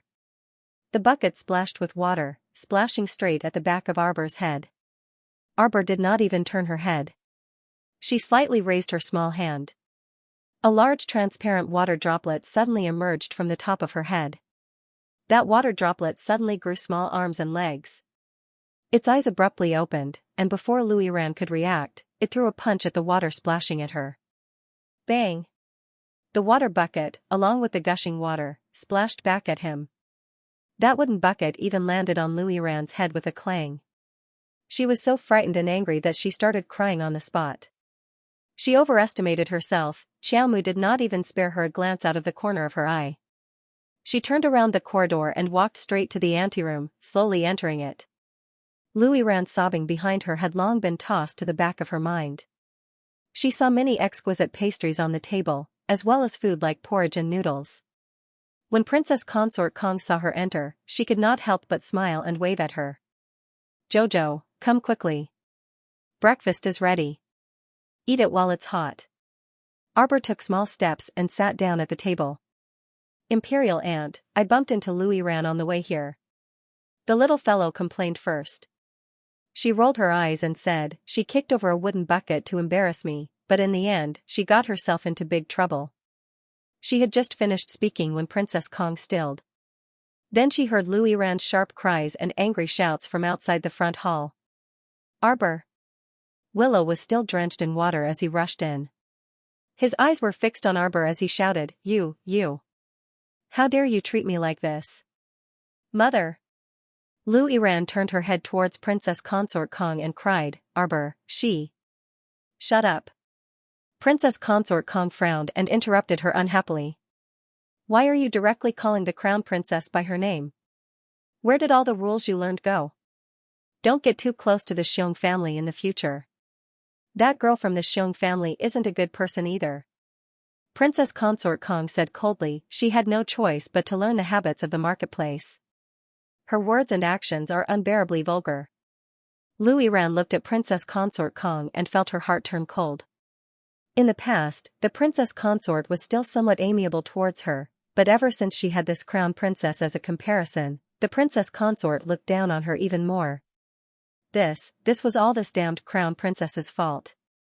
The little crown princess turned to glance at Louis Ran and said with a humph, "Be more careful when you walk in the future. Don't like to kick over buckets for no reason. Buckets don't have eyes, and they might even bite back at their owner. Wouldn't the losses outweigh the gains?" You. Louis Ran pointed at Arbor and screamed repeatedly, You're too much of a bully." How could Princess Consort Kong not understand? This Louis Ran asked for trouble and suffered the consequences of her own actions. She originally wanted to set up the little crown princess, but she ended up being set up instead. "Aren't you going back to your room to change?" Princess Consort Kong chided. Louis Ran left in tears, wishing that she could stomp a few holes in the floor. "Jojo, I've embarrassed myself in front of you." Princess Consort Kong shook her head and couldn't help but sigh. Back then, wasn't it the old lady who insisted on shoving Louis Ran to her, saying that she saw that she had no children and wanted her to raise a girl so that they could chat and relieve boredom? In the beginning, when they didn't have a close relationship, the Princess Consort thought that Louis Ran was pretty good. Being cheerful and lively did relieve her boredom a lot, but once they got to know each other, Louis Ran's petty nature was completely exposed. This matter couldn't be entirely blamed on her sister-in-law. After all, Louis Ran was raised by the old lady since she was young. To be able to raise such a character, it could be seen that she was deeply influenced by the old lady. Princess Consort Kong pondered whether she should find a day to send Louis Ran back to the Liu family. When her health improved in the future, she would be able to go out more often. With Louis Ran's unpresentable appearance, it wouldn't be good to bring her out frequently, lest she embarrass the Prince Kong estate. But if she didn't bring her out every time, with Louis Ran's petty nature, she wouldn't say anything even if she kept it in for the first or second time, but after the third or fourth time, she would definitely make a fuss. Imperial Aunt, what are you worried about? Arbor pulled down her hand that was supporting her forehead and picked up a pastry for her. It's delicious. Try it. Princess Consort Kong couldn't help but laugh and nodded. She had just picked up her chopsticks when she saw the doorkeeper stumble in anxiously as if he was being chased by a ghost. Oh no, oh no. Princess Consort, the old lady of the Lu family has brought people here to cause a ruckus. Princess Consort Kang's pupils contracted slightly. Her fingers that held the chopsticks tightly clenched, and an expression of disbelief hung on her face.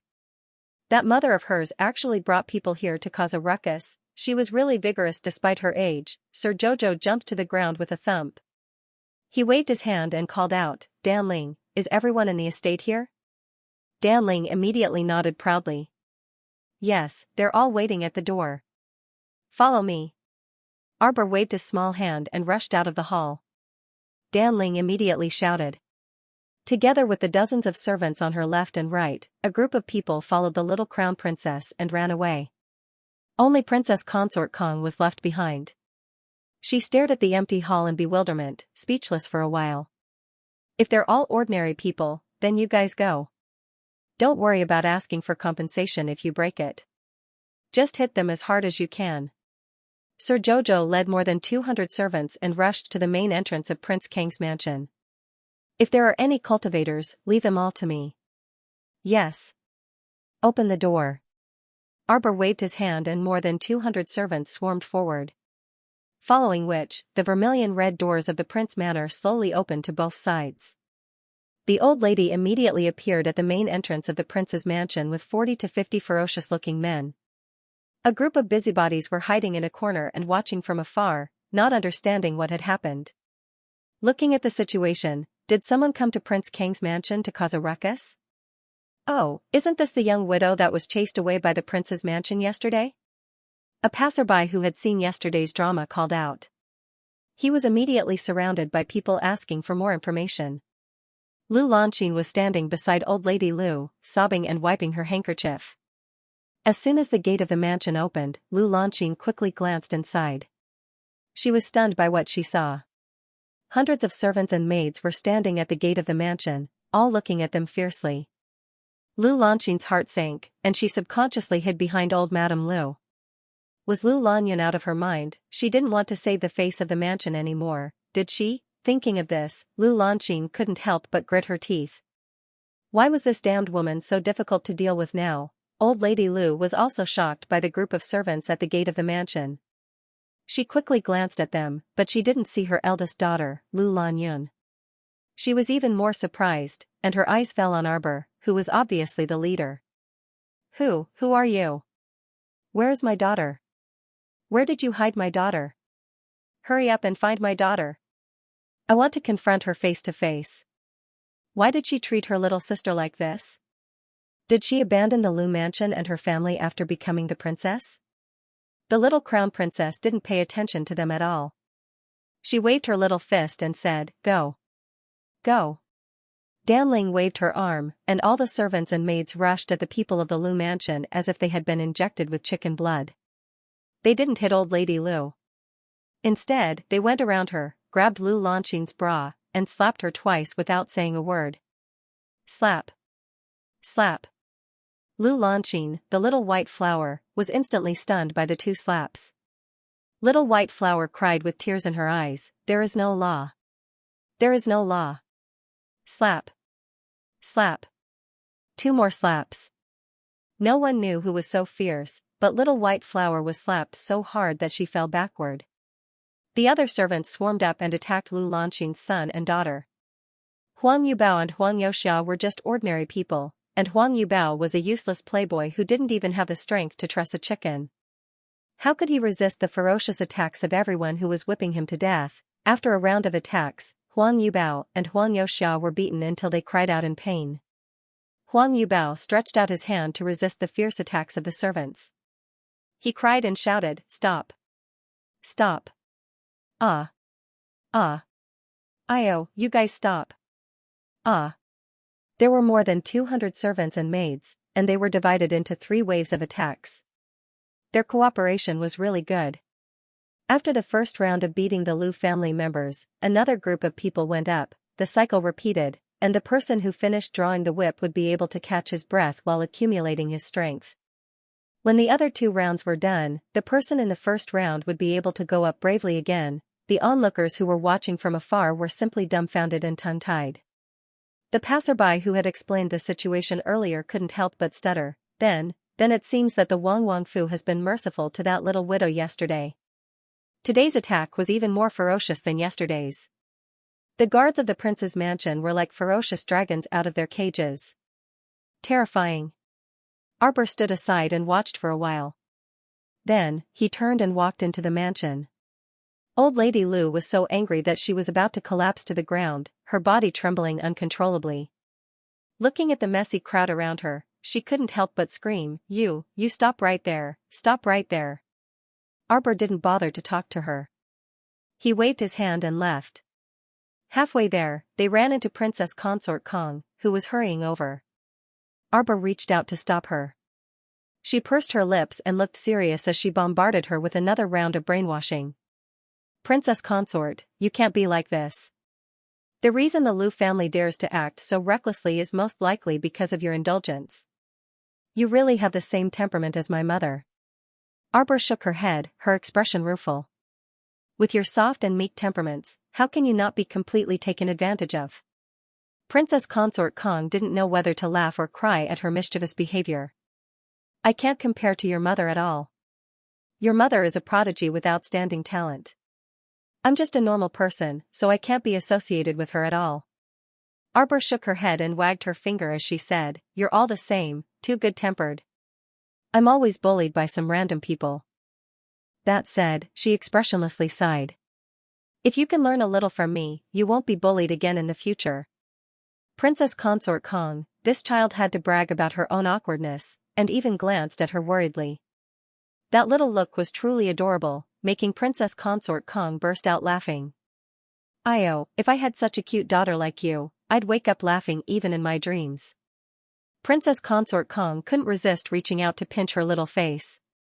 Arbor pulled her back to the antechamber. An hour later, Dan Ling ran back with a grin on her face. She called out as soon as she entered, Princess Consort, Crown Princess, they've all been chased away. Well done. Arbor nodded, then turned to look at Princess Consort Kong and said, Imperial Aunt, if they come to make trouble again in the future, just use this method and give them a good beating. I guarantee that within half a month, no one from the Liu family will dare to come to the Prince Estate's door. You'll definitely have a lot more peace and quiet.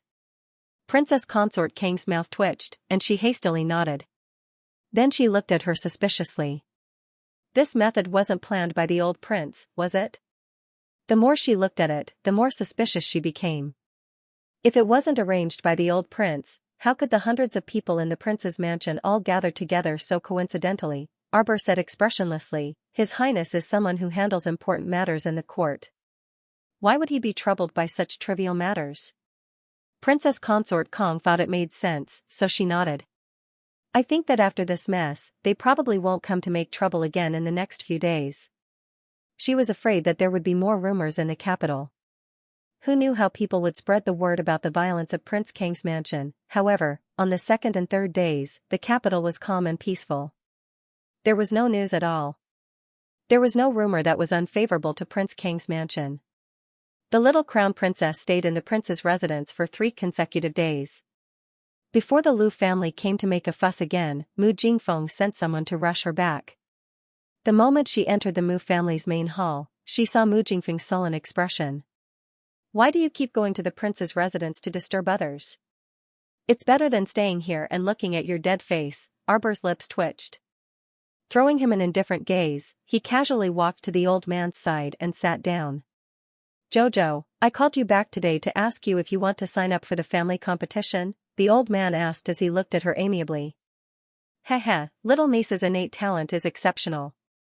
Presumably, she must want to sign up.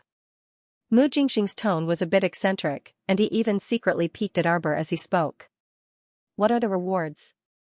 The elderly patriarch had long been familiar with this granddaughter's tricks, so he said with a smile, the rewards are naturally quite generous.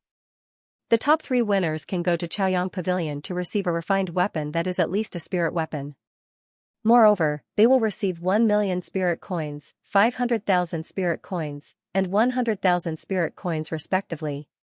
He glanced at his youngest granddaughter's face and inwardly thought, my youngest granddaughter probably won't take a fancy to this spirit coin reward.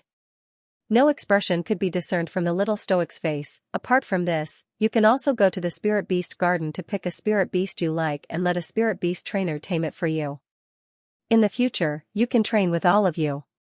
But the elderly patriarch coughed, his expression rather awkward. That Chaoyang Pavilion, cough, not everyone can enter. It depends on Ancestor's intentions. If Ancestor doesn't allow you to enter, cough, even if you win first place, you still won't be able to enter. What did he mean? The prize for the first place might turn into a cooked duck and fly away. The little fellow's small face immediately tensed up tightly. The elderly patriarch reflexively twitched his mouth when he saw her small expression, and he hastily added, but don't worry, even if you can't enter Chaoyang Pavilion, it's fine. At that time, the family will also consider compensating you. It wasn't that the little girl absolutely wanted the rewards inside Chaoyang Pavilion. She had recently plundered a lot of spirit weapons and the like, and a few drops every day were enough for her to play with. However, shouldn't what was supposed to be hers originally be hers? How could he say he would give it and then not give it? Wasn't this the behavior of a big swindler? What kind of place is Chaoyang Pavilion? Oh, that's the treasure trove set up by Chaoyang's ancestor. A round-faced young man at the side hurriedly interjected, only 1 in 1,000 people in the family can enter to choose the treasures. Most of them are directly ejected when they reach the entrance. They don't even have the chance to enter. The young man was called Mu Wuzi, the child born of 5th uncle's concubine. Arbor normally wasn't very close to the Mu family, and she might not even recognize many of the direct descendants in the family, let alone those born of concubines. Upon hearing this, Arbor only nodded and turned to ask the elderly patriarch, when is the competition? Grandpa's birthday is in 4 days. Old Master Mu strokes his beard and says with a smile, it's just a competition between the children of the family. Don't overdo it. Don't overdo it. Arbor nodded. Is there any other way to visit Chaoyang Tower? The old man was stunned for a moment before he nodded with a smile. Chaoyang Pavilion will only be open 1 month after this old man's birthday banquet. Indeed, this is the only way to get a chance to visit. Cough, Ancestor doesn't like too many people. If more than 3 people go, those below the spirit realm will be repelled. In the past few years, there were still 30 to 50 people who could enter the Chaoyang Pavilion to choose treasures. Although not many people managed to obtain suitable treasures, they could still be considered as having visited the pavilion. But in recent years, the ancestor's temper has worsened. Since the year before last, he has only allowed 3 people in. These 3 must be the most outstanding people in the family. Moreover, those who have entered once and selected a treasure will not have another chance to enter again. The little fellow pursed her lips, thinking that the ancestor's temper was quite bad. He also had a lot of bad habits and rules. Since that's the case, then let this lord go and meet him, Arbor nodded. Let's do it. The elderly patriarch laughed heartily and patted her small head. You agreed without even listening to me talk about the competition rules? Speak. Lady Chow Chow had a resolute look on her face. We are a talisman patrician family. The competition can only compare talismans and the purity of talisman energy. Cultivation, spiritual energy, and pills are all forbidden. The elderly patriarch asked with a grin, do you understand? The little stoic nodded expressionlessly, but she was inexplicably a bit excited in her heart. It was better than talismans, she loved competing with people in talismans the most. Additionally, the competition rules forbid the use of inner worlds and storage talismans. The talismans used in the competition must be drawn in the preliminaries and recorded by a specialist. The preliminaries are the day before the competition and will be supervised by your uncles. All the talismans drawn in the next 24 hours can be used in tomorrow's competition. Of course, you can find helpers to draw with you. After all, it was already pretty good for a normal person to draw 10 talismans in 24 hours. If they didn't find someone to draw with them, they probably wouldn't have enough talismans to use in the competition. Besides, there was also the problem of talisman formation rate. Even if one could draw 20 talismans in a day and use more than 10, the talisman formation rate was already pretty good. Helpers are allowed at most 2 people. These are the competition rules, the elderly patriarch said with a chuckle. Everyone has to compete to see who can draw for the others, Arbor said in confusion. But your eldest brother can help you. The round-faced Mu Woozy couldn't resist interrupting. Your eldest brother has already entered Morning Sun Pavilion, so it doesn't matter if he competes or not. However, your eldest brother helped Mu Rochuan draw last year. Unfortunately, even if Mu Rochuan won first place last year, she didn't have the fate to enter Morning Sun Pavilion. She was still ejected by Morning Sun Pavilion's ancestor in disdain, ha ha ha. Woozy. Fifth Uncle Mu Jingyang glared at him irritably. Mu Woozy shrugged and stood to the side with his arms crossed in a sloppy manner. He muttered, "Aren't I speaking the truth?" With Mu Xingchen helping Mu Rochuan draw talismans, it would be strange if Mu Rochuan didn't win. Unfortunately, she didn't have the fate to enter Morning Sun Pavilion. Instead, it benefited the third place, Mu Yuanyuan from the branch faction. She actually found a level 15 spiritual weapon in Morning Sun Pavilion. It was close to a divine artifact, so one could imagine how powerful it was. It wasn't that Mu Woozy was being sarcastic. He was just joking when he said it. His vivid description made it feel like he was telling a story. He thought that it was funny that Miss Mu, who was so proud and arrogant, couldn't even compare to Mu Yuanyuan, who was from a branch family, even though she had won first place. Mu Woozy couldn't help but laugh when he thought of her dark expression last year. This eldest miss was usually so arrogant, but didn't she stop at Chaoyang restaurant, who said that ancestor Chaoyang had to look up to a genius? The ancestor obviously looked down on eldest young miss. Last year was just a small accident. Mu Rochuan's voice appeared at the entrance of the hall. Her elegant and proud figure stood in front of everyone. With a cold face, she walked towards old man Mu and glanced at Mu Woozy with contempt. A piece of trash who didn't even enter the top 10 has the nerve to mock others? Mu Rochuan, what are you being so arrogant for? Mu Woozy was furious and impulsively rushed towards her. Woozy. Mu Jingyang stopped him with a warning look. That's exactly what I wanted to throw at you. Mu Rochuan coldly glanced at Mu Woozy. What right do you have to be so arrogant in front of grandfather and uncles? In terms of seniority, I'm a few years older than you, and I'm your legitimate eldest sister from the eldest branch. In terms of aptitude, you're far inferior to me. Take back your sarcastic words and save your energy. Go back and cultivate properly. Mu Rochuan unceremoniously rebuked Mu Woozy with a sharp gaze. A bastard from the 5th branch dared to bare his fangs and brandish his claws in front of her. Did he really think that she wouldn't dare to punish him? Mu Jingyang's face darkened, and he coldly sneered. Eldest brother, your daughter is quite impressive. She's really full of herself when she puts on airs. Mu Jingfeng's lips twitched with a fake smile, but he did not interrupt. Whenever he thought of how this girl had lied to him about everything after returning from the mystic realm, he felt very displeased. With this thought, his gaze landed on Arbor again. He recalled what Mu Rochuan said to him. Could this Arbor really draw teleportation talismans? Did Grandfather Mu know about this? There were many people here, and Mu Jingfeng wasn't stupid. He naturally wouldn't ask about Arbor in this kind of situation. He planned to have a heart-to-heart talk with his daughter after leaving Grandfather Mu's place. Grandfather Mu unhappily patted the armrest of his chair. All right, stop fooling around. Woozy, you can leave. Xianxia is right. She's your eldest sister, so don't go overboard with your words. Xianxia, Woozy is young. You have to be more tolerant of him. Don't be too calculative with him. After reprimanding Mu Woozy, Grandfather Mu turned to look at Mu Rochuan with a frown. Yes, grandfather. Mu Rochuan did not refute this time. Instead, she obediently bowed and nodded. On the other hand, Mu Woozy was impulsive. How could he hold back his anger? Fortunately, his father, Mu Jingyang, held him back. Otherwise, he would have rushed up and started a fight with Mu Rochuan. All right. Grandfather Mu looked at these good-for-nothings, and his head couldn't help but hurt a little. There's nothing else. You can all leave. Jojo, stay and talk to me. With Grandpa Mu's words, Mu Jingfeng, Mu Jingyang, and the rest had no choice but to retreat one by one. Before Mu Rochuan left, she coldly glanced at Arbor before walking out with her head held high. Mu Jingyang grabbed his son Mu Wuzi by the neck and brought him to a small path beside the garden. Mu Wuzi cried out, "Hey, Dad, what are you doing?" "Father, be gentle. My neck, hey, my neck is going to break." "Stinking brat." Mu Jingyang angrily slapped him on the head.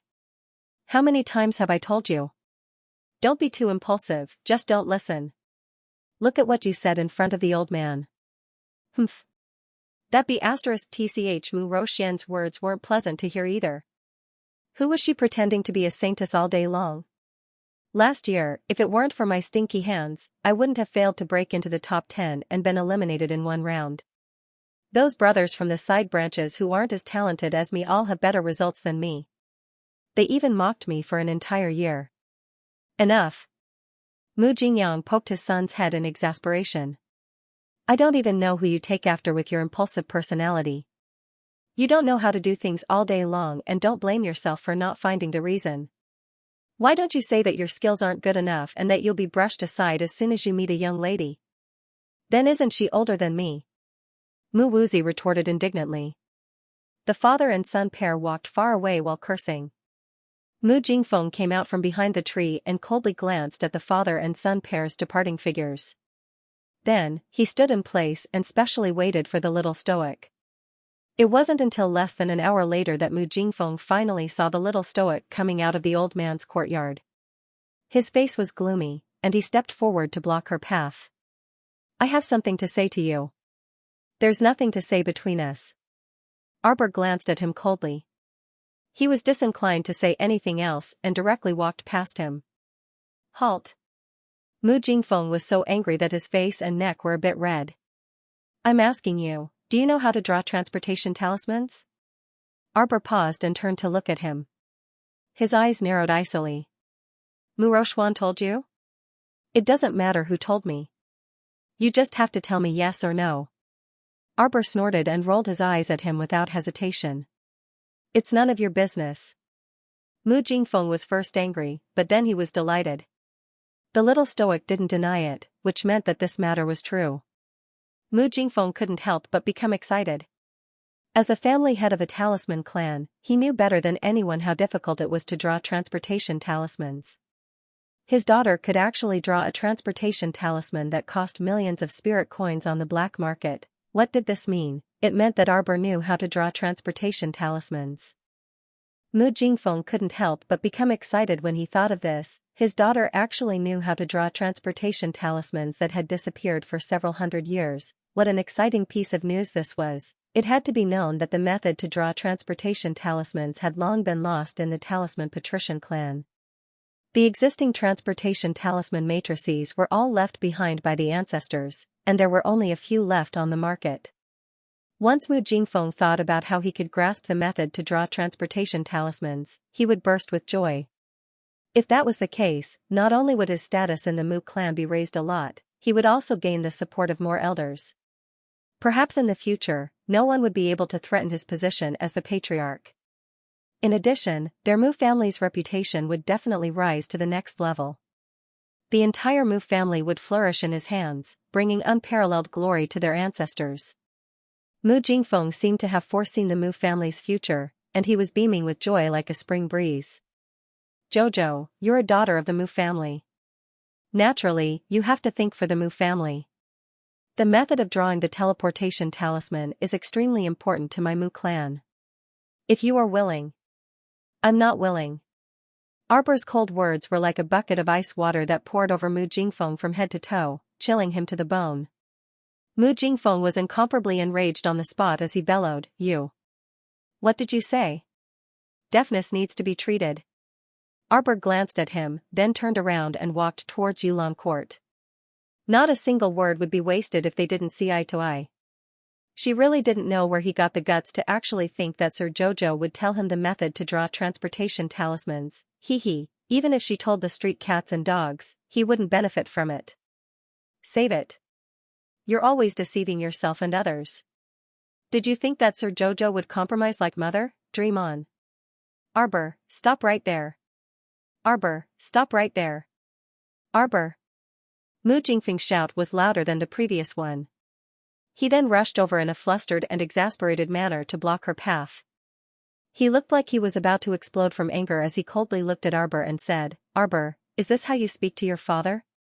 Arbor curled his lips and looked at him coldly as he mocked, Father? Mu Jingfeng was agitated by his attitude and felt all the blood in his head rush to his head as his face flushed red. Let me ask you, Roshuan said that the Sun Moon secret realm you guys went to collapsed. Is that true? Arbor swept him a glance, feeling that his style of forcefully changing the topic was a little abrupt. However, the little fellow really wanted to know to what extent this person could continue to disgust people, so she calmly nodded. That's right. Roshuan said that before the secret realm collapsed, you packed up quite a lot of things inside, right? Arbor somewhat understood what he was going to say next and looked at him with raised brows. Don't tell me you want these cultivation resources? Snatch them from your daughter's hands? When Xiaomu uttered the word daughter, she was like a malicious spirit that had walked out from hell. Her pair of eyes that resembled icy pearls stared fixedly at the man in front of her, without a trace of human life from head to toe. Mu Jingfeng's bones abruptly turned cold from her gaze, and he was suddenly unable to respond. He hastily and awkwardly smiled at her. What are you talking about? I just wanted to remind you. Since you have so many cultivation resources by your side, you have to be more careful in the future. Otherwise, if you're accidentally discovered by someone with ulterior motives, you might attract some unnecessary trouble. His words were full of fatherly love, but what he got in return was Arbor's cold gaze that could drop dregs. Mu Jingfeng instantly felt his heart sink as he looked at his daughter gloomily. The little fellow's lips curled slightly as she calmly said, Someone with ulterior motives? Is it someone as ambitious as you? If the things she placed in Paradise Planet could be snatched away, then there would be no safe place in this world. The conversation between the father and daughter only lasted for a few minutes, but they parted on bad terms. Not long after Arbor returned to the Yulon garden, he was invited to Madame Mu's gilded garden by two well-looking old nannies with a smile. When he entered, he saw that the young ladies and madams from the 2nd, 4th, and 5th branches were all present. At first glance, it really was a joyous and harmonious scene. The 4th branch's young lady, Mu Rochin, was a sweet-tempered, delicate, and sickly woman. When she saw Arbor, she stood up and bowed. Her voice was soft, so one had to get close to hear what she was saying.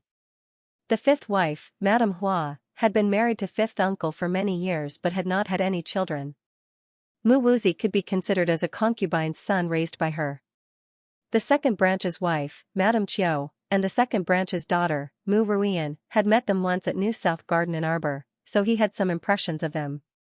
Arbor had interacted with the 1st branch's Madame Mu and those few troublesome young ladies quite often.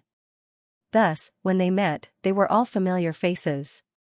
Jojo, you're here. Mu Qingya appeared to be in high spirits today, smiling very gently and amiably at Arbor.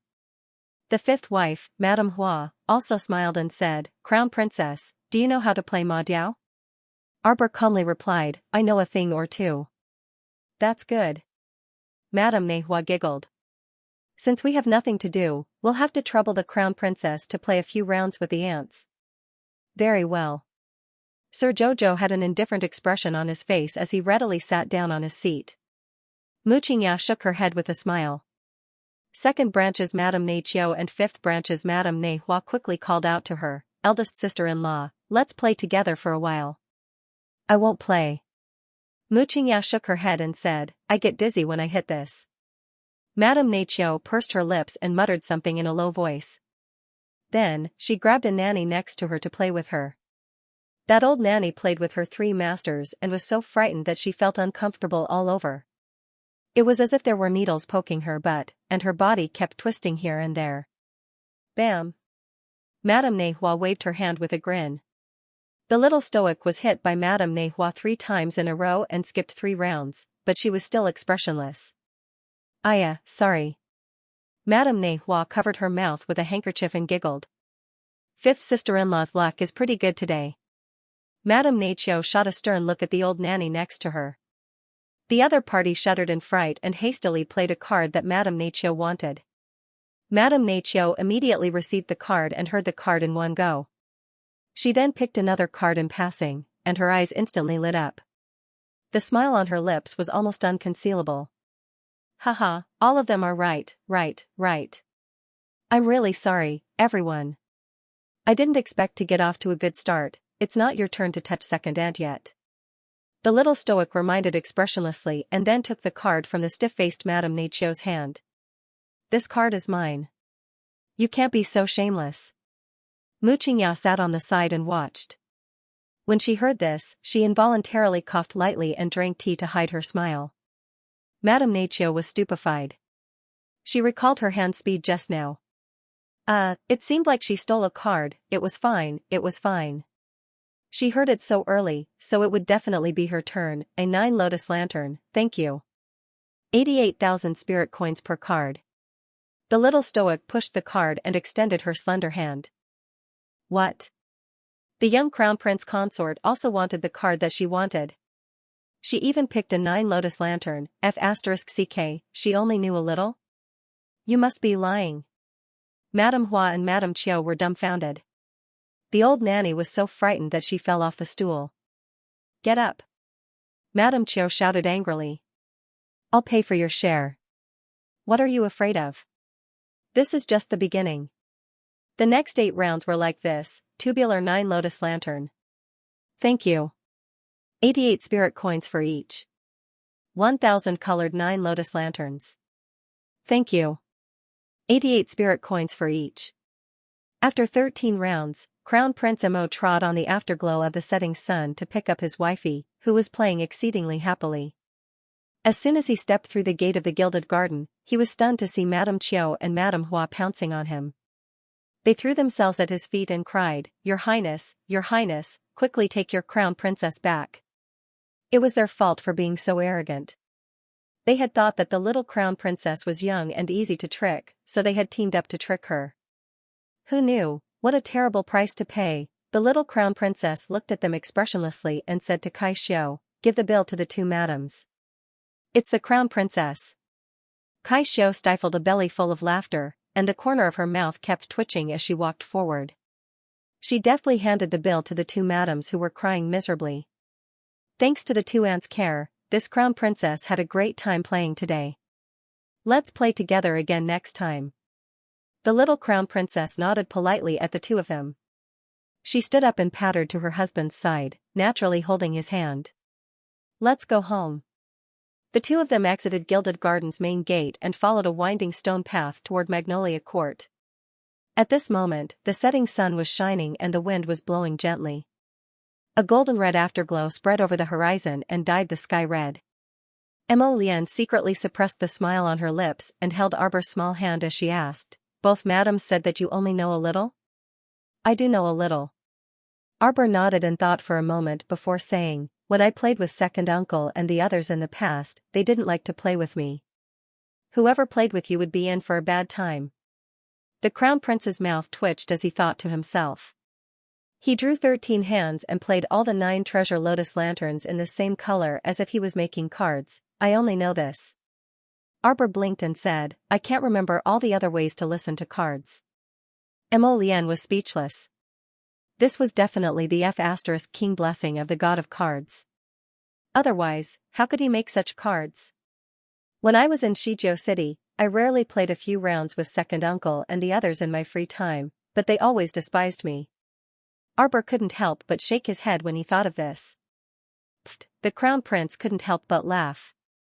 He could already imagine the sullen faces of his father-in-law and the others. Originally, playing cards was such a happy thing, but in the end, this little bastard didn't give them a chance to win at all. Most importantly, who the hell could stand the 9 treasure lotus lanterns? Arbor glanced at him. I haven't played for a long time. Later on, every time I asked my parents to play cards, they weren't too willing. They even said that I was young and that they couldn't always bully me and make me lose money. Arbor said expressionlessly, but ever since I was young, I've never lost when playing Madiao. Mo Lian couldn't help but laugh heartily. Her hearty laughter scattered over the two of them on their way back. "What are you laughing at?" Arbor glanced at her. "Why don't we go back and exchange a few moves?" Emolian shook his head carelessly and reached out to pick her up. He laughed and said, "I admit defeat." Who would want to fight to the death with someone who was favored by the god of cards? Arbor snorted and poked his chin.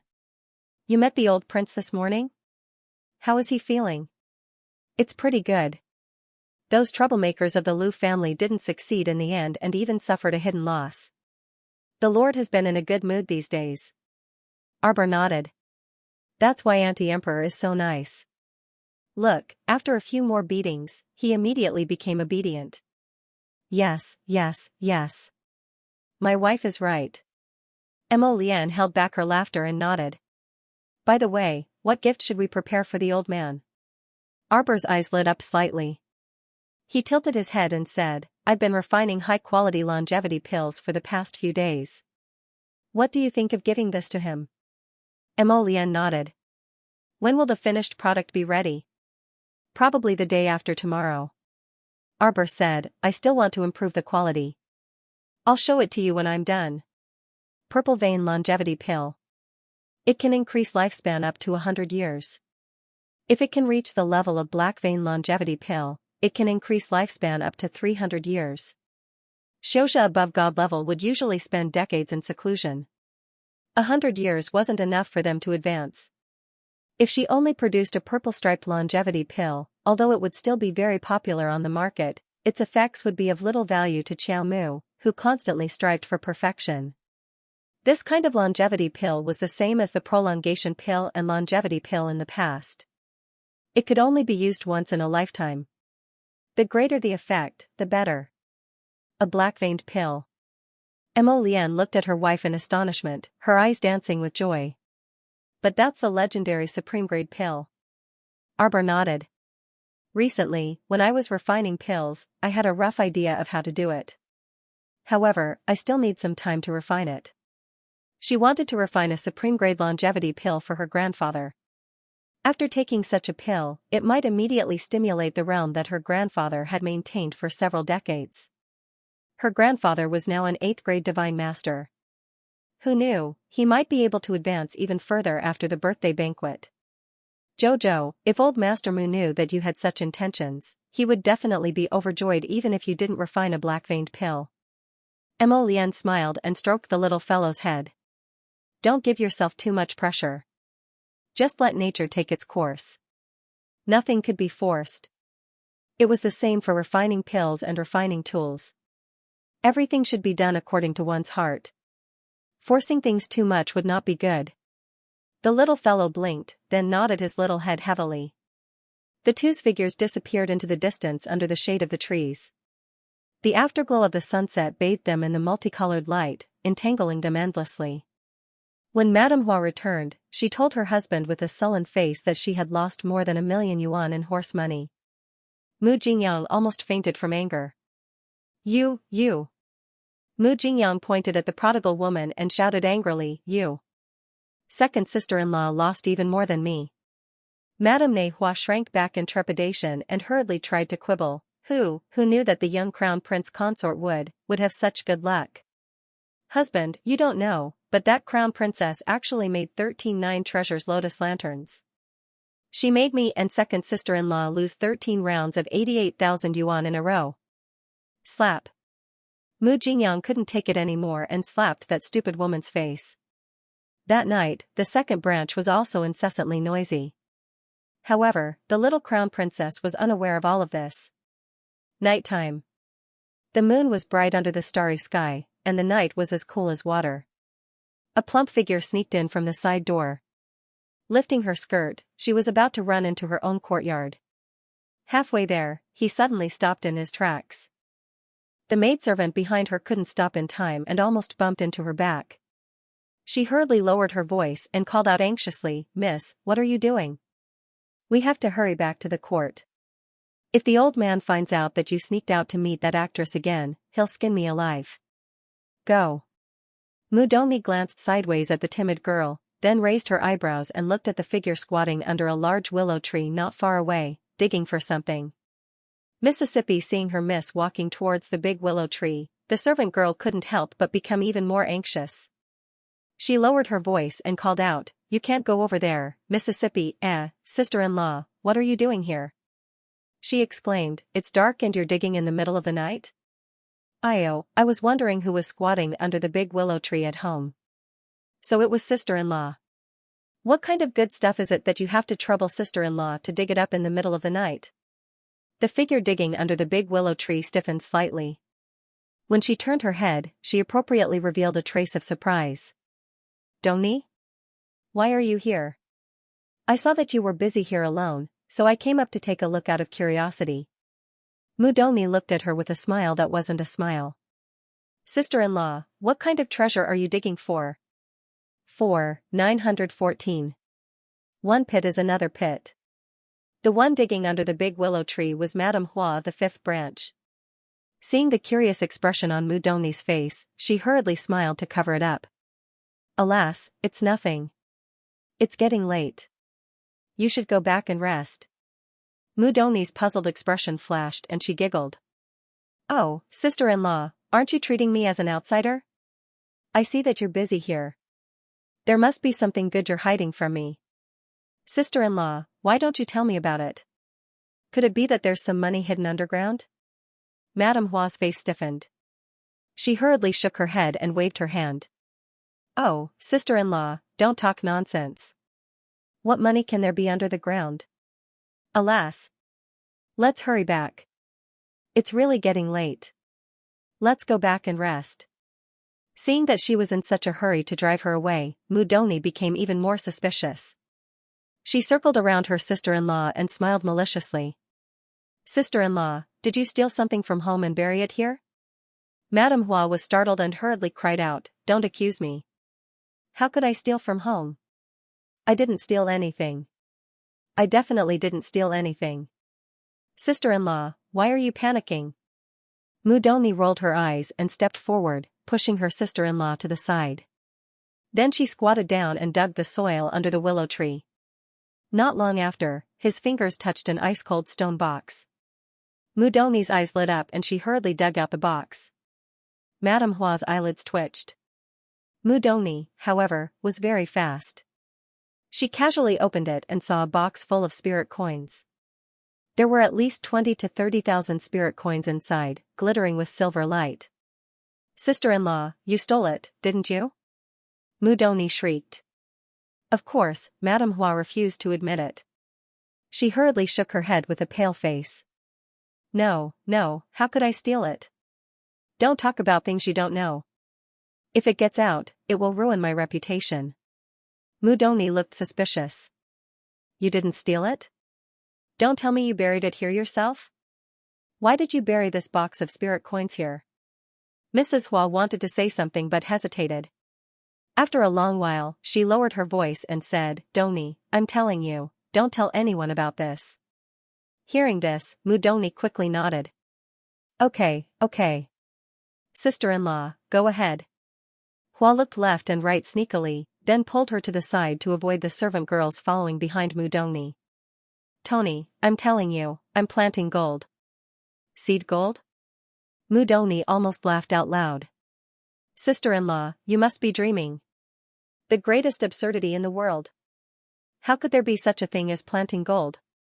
Don't tell me that if you bury 10,000 taels of gold underground, it will give you 20,000 taels of gold?" Madame Hua hurriedly reached out to cover her mouth and tugged at Mudoni with a displeased expression. Be quiet. I'm telling you this. Believe it if you want." Madame Hua angrily retracted her hand and snatched the stone box back from her. Mudoni pursed her lips and her eyes flashed. "Then tell me in detail, sister-in-law. Do you see this talisman?"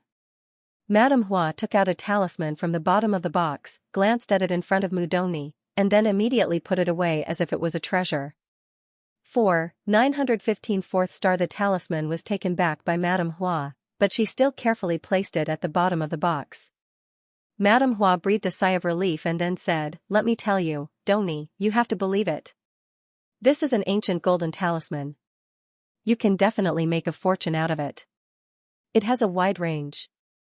It can grow spirit coins, gold, silver, jade, or jewelry. I grew a set of head ornaments last time. Guess what? Mudoni was a little stunned. She looked at her sister-in-law with shining eyes and asked, "What is it?" "Tell me, sister-in-law." Madame Hua lowered her voice and whispered, "It grew a set of the same head ornaments for me. The luster and gloss are no different from the original head ornaments." Pfft, Mudoni laughed and then glanced at Madame Hua. "Sister-in-law, do you really think I'm stupid? You're trying to fool me. How can there be such a talisman in this world? Grow gold? Grow gold and get gold? Grow the head ornaments and get the head ornaments. Can you really grow spirit coins and get spirit coins?" Madame Hua casually pushed her away and carefully buried the box of spirit coins under the willow tree again. She turned around and grabbed Madame Hua to leave. "If you reveal this to anyone, I won't let you off." The next day, Mudoni originally wanted to meet the legendary little crown princess, but because Madame Hua revealed this secret to her, her mind was a little erratic for the whole day. She sent her personal maid Xianxia to watch under the old willow tree. She didn't see her fifth sister-in-law under the willow tree for the whole day, so she couldn't help but feel a little puzzled. Could it be that her sister-in-law really didn't lie to her? In the afternoon, the young crown prince consort paid a visit to second aunt and fifth aunt's courtyard. The moment she mentioned whether or not they should continue to play horse-diao, those two fellows' faces darkened as they respectfully coaxed her away. The little crown princess pretended to be very angry and angrily went out. Midway, she made a detour to the prince's mansion. After getting used to the feeling, she went to Paradise Planet to continue refining medicine. Up until now, she had never tried to refine a black vein top-grade pill. One could imagine how difficult it was to refine a black-veined pill. Currently, 4 of the 9 stars on her 9 stars mirroring the moon cauldron had already lit up. The cauldron fire had also changed from its original red color to a faint glazed color. The cauldron fire was extremely pure, so it would naturally be of great help to her alchemy. Now, she didn't even need to pay attention to the fire anymore. What she needed to do was to put the correct amount of medicinal herbs into the medicinal cauldron. Then, she could be a hands-off shopkeeper and let the medicinal cauldron refine on its own until the sound of the pill being formed could be heard from the medicinal cauldron. At this moment, the little girl was chatting with Little Tree. They were talking about Little Tree's report to her that he needed to find a time to go into seclusion and stabilize his realm in the middle stage of growth stage. That night, Arbor did not return to the Mu family. Instead, he casually found an excuse to stay in the Wangfu. Anyway, there were still 3 days before the old master's birthday. She could go back the day after tomorrow. When she stayed in the Mu family, even when she was in the Jade Orchid Garden, she always felt that something was staring at her. How could she dare to casually enter Paradise Planet? However, it was different in the Wangfu. She could come and go as she pleased. It just so happened that these 2 days, she was going to study the black-veined pill for the old master, so she wouldn't return to the Mu family. The time she spent on Fish Orchid Planet was 12 times longer, so she probably wouldn't have enough time to study at the Mu family. Arbor was comforting Little Tree, telling him to go into seclusion tomorrow without worry. 916 just one. Anyway, Xiao Shui and the others were here. Now that she was staying in Dragon Flame City, what could happen? Besides, if something happened, there was still Mo Lian and Rotten Peach Blossom. At the very least, he could release Mayan as a helper. The little fellow had already made up her mind. She comforted the Little Tree with a few words and urged it to prepare. He continued to stay beside the medicinal cauldron and began to draw talismans out of boredom. After she finished drawing dozens of flying celestial talismans, she heard a crisp sound coming from the cauldron. According to his experience, the pill was about to be completed. The little guy jumped up and ran to the side of the medicine cauldron. He patted 2 streams of spiritual energy into the medicine cauldron to help it quickly condense the pill. Not long after, a fragrant smell wafted out from the medicinal cauldron. The venerable Peach Blossom Immortal had a keen sense of smell. He was the first to smell the soothing medicinal fragrance. He ran faster than anyone else and was the first to float to her side. "What is it? What is it?" Although he didn't know how to concoct pills, he was still a person with feelings. This medicinal aroma was obviously better than the previous batches of elixirs, but it was much purer. Furthermore, he felt that Jojo seemed to have made a significant breakthrough in alchemy. At this time, Xiaomu had already slapped open the medicinal cauldron, and 3 puppies dashed over from some nook and cranny. They surrounded her while barking and wagging their tails, and their beady black eyes were brimming with want emotions. Arbor looked down at the 3 puppies expressionlessly. With a light wave of his hand, several pills at the bottom of the pill cauldron flew up and were placed into a jade bottle by the little fellow. He didn't get many pills this time. Only 7, one was a black vein longevity pill, while the other 6 were all purple vein pills. But what made her feel a little excited was that the black striped longevity pill had actually broken through the level of an earth grade pill, directly leaping to the divine grade. That's right, this was a divine grade longevity pill. The venerable Peach Blossom Immortal circled around her and said anxiously, "Jojo, quickly show it to me." "What is it again?" "I'll show you." "You can't swallow it," Arbor said expressionlessly. The venerable Peach Blossom Immortal blinked and asked pitifully, "I can't eat it?" "Arbor, it doesn't work on you." Arbor looked at him speechlessly. "But it looks delicious." The venerable Peach Blossom Immortal muttered to himself. "If the longevity fruit is born, you'll be the first to eat it," Arbor said helplessly. "When will there be results?" The venerable Peach Blossom Immortal looked at her pitifully. Arbor said with a stoic face, "Soon. Once Paradise Planet rises to the God domain, it will definitely succeed." The venerable Peach Blossom Immortal widened his eyes slightly and immediately lowered his head dejectedly. He still had to wait until he reached the divine realm. How long would that take? Oh no, he had to have faith in the little girl. In the hands of this little girl, anything that was impossible was extremely possible. Thinking of this, the venerable Peach Blossom Immortal nodded reluctantly. "Alright, let me take a look." The little girl handed over the jade bottle to him. The venerable Peach Blossom Immortal opened the bottle and looked at the light golden round pill inside. The black vein on the pill was very obvious. The venerable Peach Blossom Immortal was slightly shocked and turned to look at her with some joy. "Jojo, did you refine a black vein pill?" "Just one." The little girl pursed her lips. "I'm not familiar with it yet. I estimate that I can only refine 1 out of 100 pills." "That's not bad either." This was a supreme grade pill with black veins. Let alone 1 in 100 pills, the pill alchemists outside probably couldn't produce 1 in 10,000 pills. Arbor nodded upon hearing this. "That's true." The venerable Peach Blossom Immortal returned the bottle to the little stoic with great difficulty. The little stoic's lips involuntarily twitched at his grief-stricken expression. She then consoled him, "If I become proficient in refining next time, I'll refine it for you like candy." The venerable Peach Blossom Immortal's eyes brightened abruptly when he heard this, and he stretched out his arms to carry the little stoic. "Stoic face, then I'll rely on you. Refine it well and quickly become proficient." "Do you really think supreme grade pills with black veins can be refined like candy?" She was just consoling him.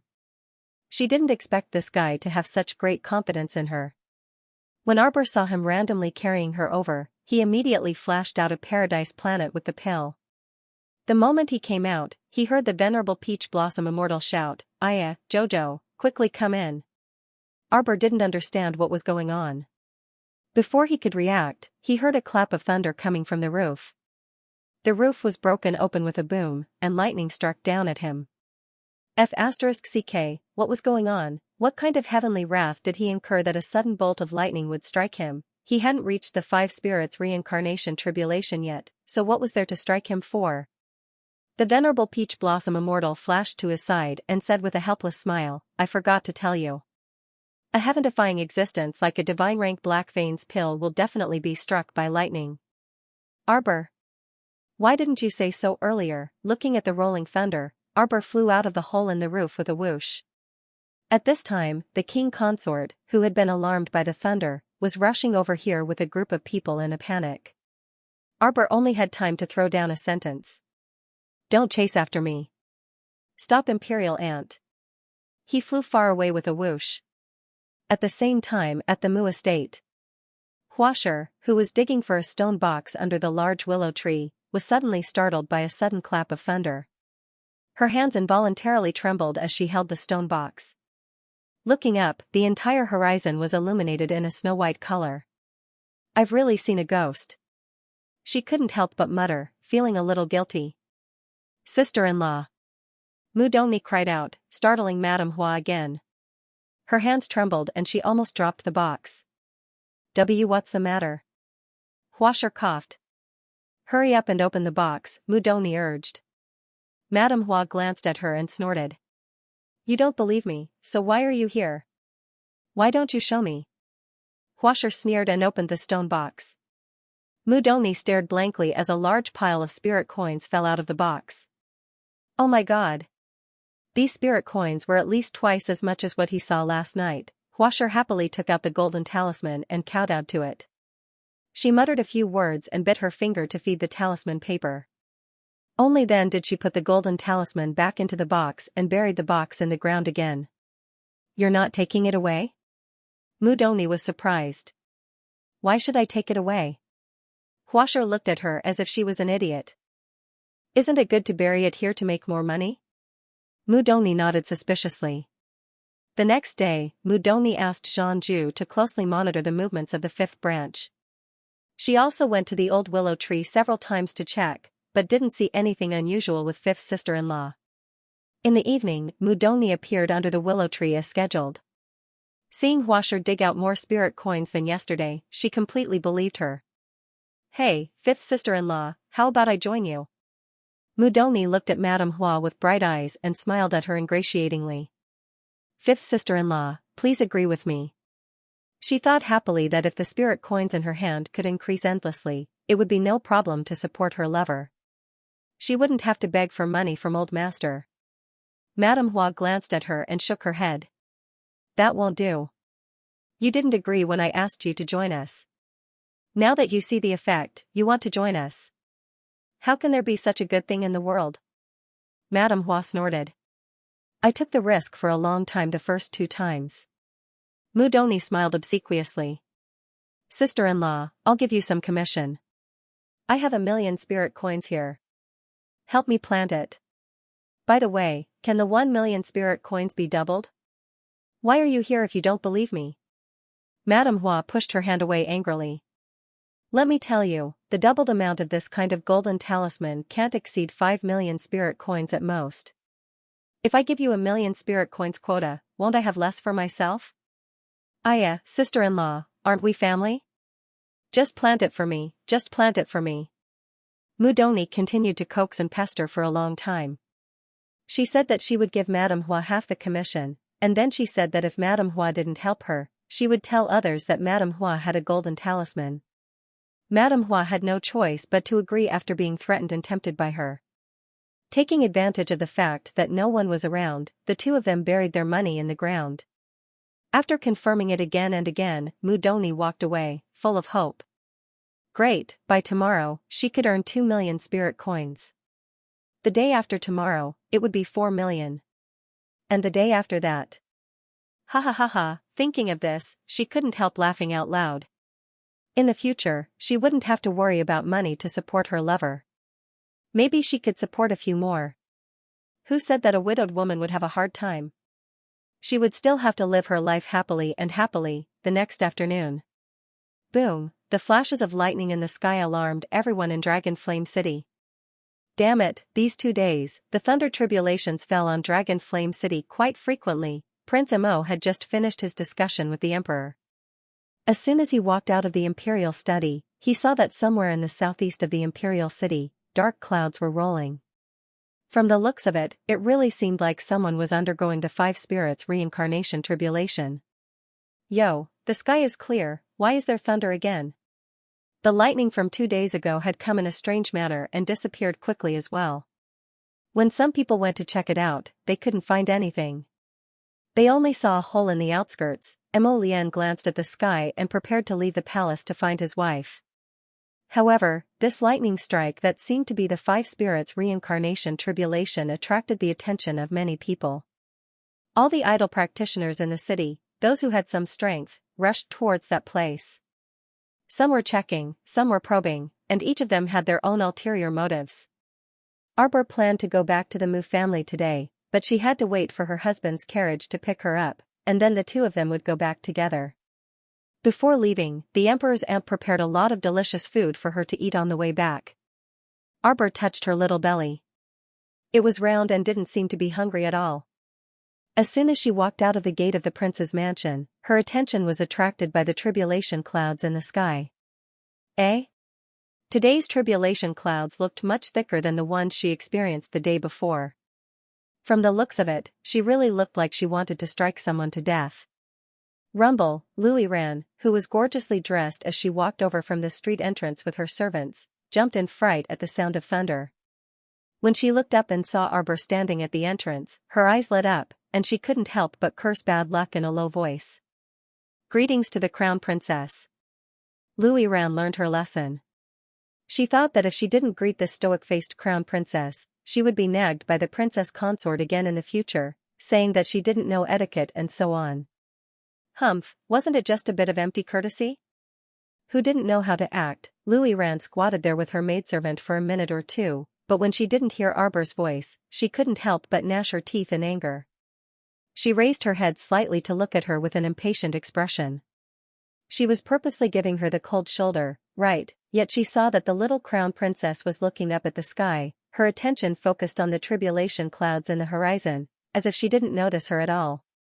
Louis Ran couldn't help but pinch the handkerchief in her hand and gnash her teeth in anger. Greetings to the Crown Princess. Louis Ran stifled a mouthful of turbid air and practically yelled out loud. After she yelled out, she heard an indifferent voice enter her ears from behind. Miss Lu doesn't know how to greet people with courtesy, so continue squatting here for 2 hours and learn properly. Louis Ran trembled all over and turned her head to look. She saw the Crown Prince, who was dressed in formal court attire and had a posture as tall and straight as jade, slowly walking down from the carriage. At this moment, he was sweeping his cold gaze over her. Louis Ran's heart became increasingly uneasy, and she hurriedly stuttered, Greetings to your highness the Crown Prince. Lily girl, born in the countryside, has a rather loud voice. I didn't mean to speak loudly like this. After she finished speaking, she wished for nothing more than to slap herself in the face. In order to gloss over this matter, she actually slandered her own image in front of His Highness the Crown Prince. She was about to cry from her own stupidity. However, Crown Prince Mo simply ignored her. Whether Louis Ran's image was ruined or not, it had nothing to do with him. The little Crown Princess also regained her senses at this moment. She leaped towards him and tugged at his sleeve, saying in a crisp voice, Lian, look at the horizon. Is someone going through the 5 spirits reincarnation tribulation? I'm going to advance to the divine realm. Mo Lian nodded hesitantly. It does look like it, but I'm not too sure. Then should we go over and have a look? The little fellow's eyes twinkled as if she was watching a good show. Mo Lian couldn't help but laugh. If you want to go, then let's go. Anyway, she was going back to the Mu family now. It was still early, just past noon. It was fine to go and see what was going on. What's the southeast direction? Looking at the direction, it should be near Feng Hua Temple in the southeastern suburbs of the city. Mo Lian held her small hand and said, Let's go. The two of them boarded the carriage. The coachman rode on a spirit horse that moved at an extremely fast speed, rushing towards Feng Hua Temple. Before they even reached the place, they heard a clamor coming from afar. Mo Lian had the coachman stop the carriage by the roadside. Holding his wife's hand, he got off the carriage and looked towards the sky above Feng Hua Temple not far away. They saw a white figure floating in the air. Wisps of lightning circled around her body, causing her entire body to be enveloped in a faint purplish-blue light. It was a female cultivator undergoing the 5 spirits reincarnation tribulation. Arbor looked up at that slightly frail figure. Actually, she didn't know this woman. She heard that when female cultivators went through the 5 spirits reincarnation, they had a much higher failure rate than male cultivators. She just didn't know if the one in front of her would. Just as he was lost in thought, a bolt of lightning struck the female cultivator from the sky, knocking her down several feet. The female cultivator barely held her breath and hung in the air. However, in less than a second, she spat out a mouthful of blood. Boos immediately sounded from all around. There were 200 to 300 cultivators watching, men and women of all ages. However, the expressions on the faces of the female cultivators didn't look too good. This female cultivator, who was at the peak of level 15 Great Spiritual Master, was also a little famous in Dragon Flame City. Everyone felt that the arrival of her 5 spirits reincarnation was a matter of course. After all, this person had been at the peak of level 15 Great Spiritual Master for a full 40 years. It was only a matter of time before she could become a god-level cultivator. Now, the 5 spirits reincarnation had indeed come, but this powerful Great Spiritual Master in their eyes was so weak at the moment, as if she would be struck by lightning in the next second. Arbor couldn't help but break out in cold sweat for her. That old thing Heavenly Tao is up to no good again, right? It used to be so mean to my master. It didn't let my master talk to me more and threw her back. Mo Lian was a little speechless. What could he say? He wanted to say that the 5 spirits reincarnation test for female cultivators on the Divine Land was indeed very rare. It was not an exaggeration to say that it was 1 in 10,000. But he always felt that as long as he dared to say it, the little emperor would definitely dare to rebuke him. It was better not to say it. Mo Lian lowered his head to look at his wife. Seeing the little fellow's little face tense up, as if the little unhappy mood was rising, he hurriedly said, Jojo, everyone has their own luck and fate. We can't force it. But Heavenly Tao doesn't treat everyone equally. It's too harsh on us women. Why could male cultivators pass the 5 spirits reincarnation smoothly, but female cultivators had such a hard time even passing the lightning tribulation? But then again, the lightning tribulation that struck her the day before didn't seem to have any power at all. After a couple of weak and crooked strikes, it disappeared without a trace, as if it was just a casual strike. What kind of logic was this? Actually, the most terrifying thing isn't the lightning tribulation. The 5 spirits reincarnation requires one to pass through the trials of wood, thunder, water, fire, and earth. The hardest one is the fire tribulation, or even the thunder tribulation. The might of the heavenly fire is unparalleled. If we're unlucky, the lightning and fire will strike at the same time. Mo Lian didn't say anything, but the little girl's face turned even uglier. She faintly saw a trace of red light on the horizon. Could this be the great tribulation of thunder and fire that Mo Lian had mentioned? Arbor looked up at Mo Lian. The latter looked at her innocently. Naturally, he felt a little embarrassed in his heart. He didn't expect his crow's mouth to be so clever. He had just mentioned the thunder-fire tribulation, and the thunder-fire tribulation had already arrived. Aya, what a pity. I'm afraid Sister How will die here today. The thunder-fire tribulation is already here. My God, what should we do? Sister How's defensive spirit artifact has already been broken. What will happen if she can't withstand this thunder-fire tribulation?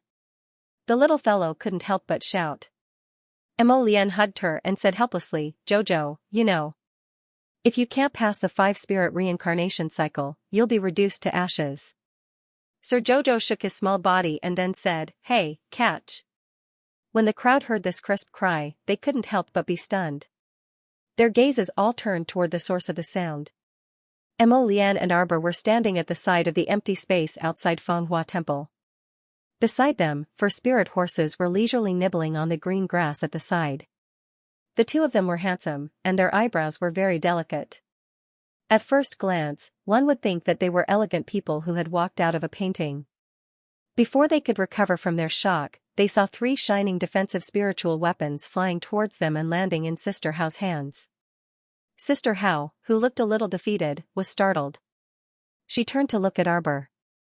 However, she was in the middle of her tribulation and didn't have time to say anything to Arbor. A flame landed on her body with a whoosh and enveloped her whole body. As if it wanted to burn her to ashes, the flames emitted crackling sounds. Arbor waved his small arms and legs but was stopped by Mo Lian. Jojo, if you help her like this, you'll be implicated later. At that time, he would really be inviting trouble. She dares. Arbor snorted and then rummaged through his inner world. That Mu Jingfeng fellow didn't even know to bring some good defensive spirit tools. They're all just making up the numbers. The one she threw to Sister How just now was the one she picked out from the compensation Mu Jingfeng offered. It was a pity that it was just an ordinary defensive spirit tool. Its power was really a little weak. Jojo. Mo Lian had a helpless expression. Sir Jojo wrinkled his nose angrily. Why does a woman's tribulation have to be reduced to ashes at the slightest provocation? The success rate is only 1/10,000th of humans? Since I've encountered her, I must ensure that she passes the tribulation safely, the little fellow said with an unconvinced expression. Mo Lian instantly felt even more helpless. Wife, you don't even know her. Why are you joining in the fun? I don't know her, but I still want to save her. Jojo said stubbornly, I don't care. The heavenly Tao is truly vicious. By doing this, it's clearly discriminating against us women. I can't let it succeed. Mo Lian. His wife was always at odds with the heavenly Tao. What should he do? Arbor glanced at him. Are you secretly nagging Jojo in your heart, saying that Jojo is not obedient? Mo Lian couldn't help but laugh. She raised her hand and stroked her little head. Okay. Do whatever you want. However, these defensive spirit tools won't be able to save anyone. What this female cultivator needs are magical treasures. Something like the soul-gathering bell. Soul-gathering bell? Arbor blinked. She was very clear that the magic treasure Mo Lian was talking about was completely different from the magic treasure that ordinary people talked about. In the eyes of ordinary people, perhaps profound armaments could be called magic treasures. However, the magic treasure that Mo Lian was talking about, like the soul-gathering bell, must be an item that was at least a 10th grade divine artifact. It would be best if it was a treasure that was naturally formed in heaven and earth. For example, the sun-moon wheels? If she had the sun-moon wheels, then this tribulation would be a piece of cake. Arbor calculated in her heart. Suddenly, she summoned the 9 stars mirroring the moon cauldron from her conscious. Her eyes flashed. Go. I'll lend it to you. Mo Lian couldn't help but twitch the corner of his mouth. If he was the heavenly Tao, he would definitely chop this little troublemaker into pieces first. Fine, the 9 stars mirroring the moon cauldron was a divine artifact. Its defensive level was even higher than divine artifacts. Naturally, the 9 stars mirroring the moon cauldron was much more effective than the soul congregation bell. The little fellow had actually lent it to her. Alright, looks like he's determined to save this female cultivator's life. At the same time, the 9 stars mirroring the moon cauldron transformed into an enormous cauldron that swiftly enveloped the female cultivator. At the same time, the terrifying tribulation of lightning and fire descended in a mighty manner. Everyone felt an expanse of violet light and crimson-red light revolve before their eyes, and it was like a 3000m tall waterfall that flowed down. The lightning and fire condensed into a waterfall that instantly smashed onto the 9 stars mirroring the moon cauldron. An enormous shaking bang sounded out by their ears as the endless lightning and fire followed along the tribulation clouds in the sky and meandered down. Rumble. All of them smashed onto the 9 stars mirroring the moon cauldron.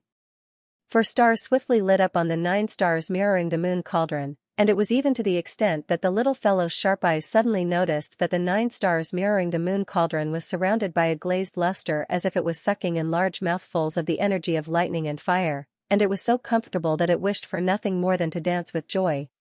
Such a saint artifact naturally had a spirit. Although this artifact spirit was still extremely weak, the joy it conveyed to Arbor caused Arbor to instantly realize that this 9 stars mirroring the moon cauldron was actually able to absorb the energy of the 5 spirits of heaven and earth. Moreover, Miss Chiao was simply stunned when she saw the 5th star on the cauldron swiftly light up. So my stubbornness in wanting to save her actually allowed the tiny cauldron to obtain benefits. Sure enough, kindness was rewarded. Lord Jojo instantly felt a sense of satisfaction. This was truly a pleasant surprise. At this moment, the exhausted Haofei couldn't help but heave a sigh of relief. She was enveloped beneath the 9 stars mirroring the moon cauldron, and she was able to clearly sense that all the lightning and fire that descended from the sky were all blocked by this cauldron. She didn't dare think too much and hurriedly sat down cross-legged before withdrawing a spirit pill from her inner world with trembling hands and swallowing it. After that, she hurriedly made the best use of her time to close her eyes and cultivate as she wanted to make the best use of her time to recover some strength. For the sake of this 5 spirits reincarnation tribulation, she'd actually been searching for defensive spirit artifacts and various types of spirit artifacts to protect herself since a year and a half ago. Furthermore, she had already discussed this with the abbot of Fenghua Temple and requested the monks of the temple to protect her and strengthen her defense.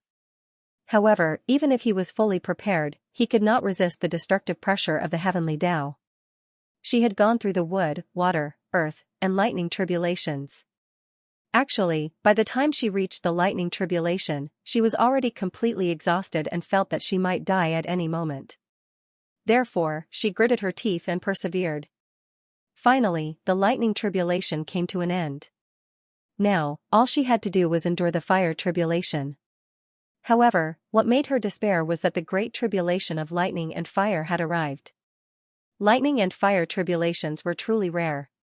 When the 3,000 male Xianxia went through the 5 spirits reincarnation tribulation, not even one of them would encounter the tribulation of thunder and fire.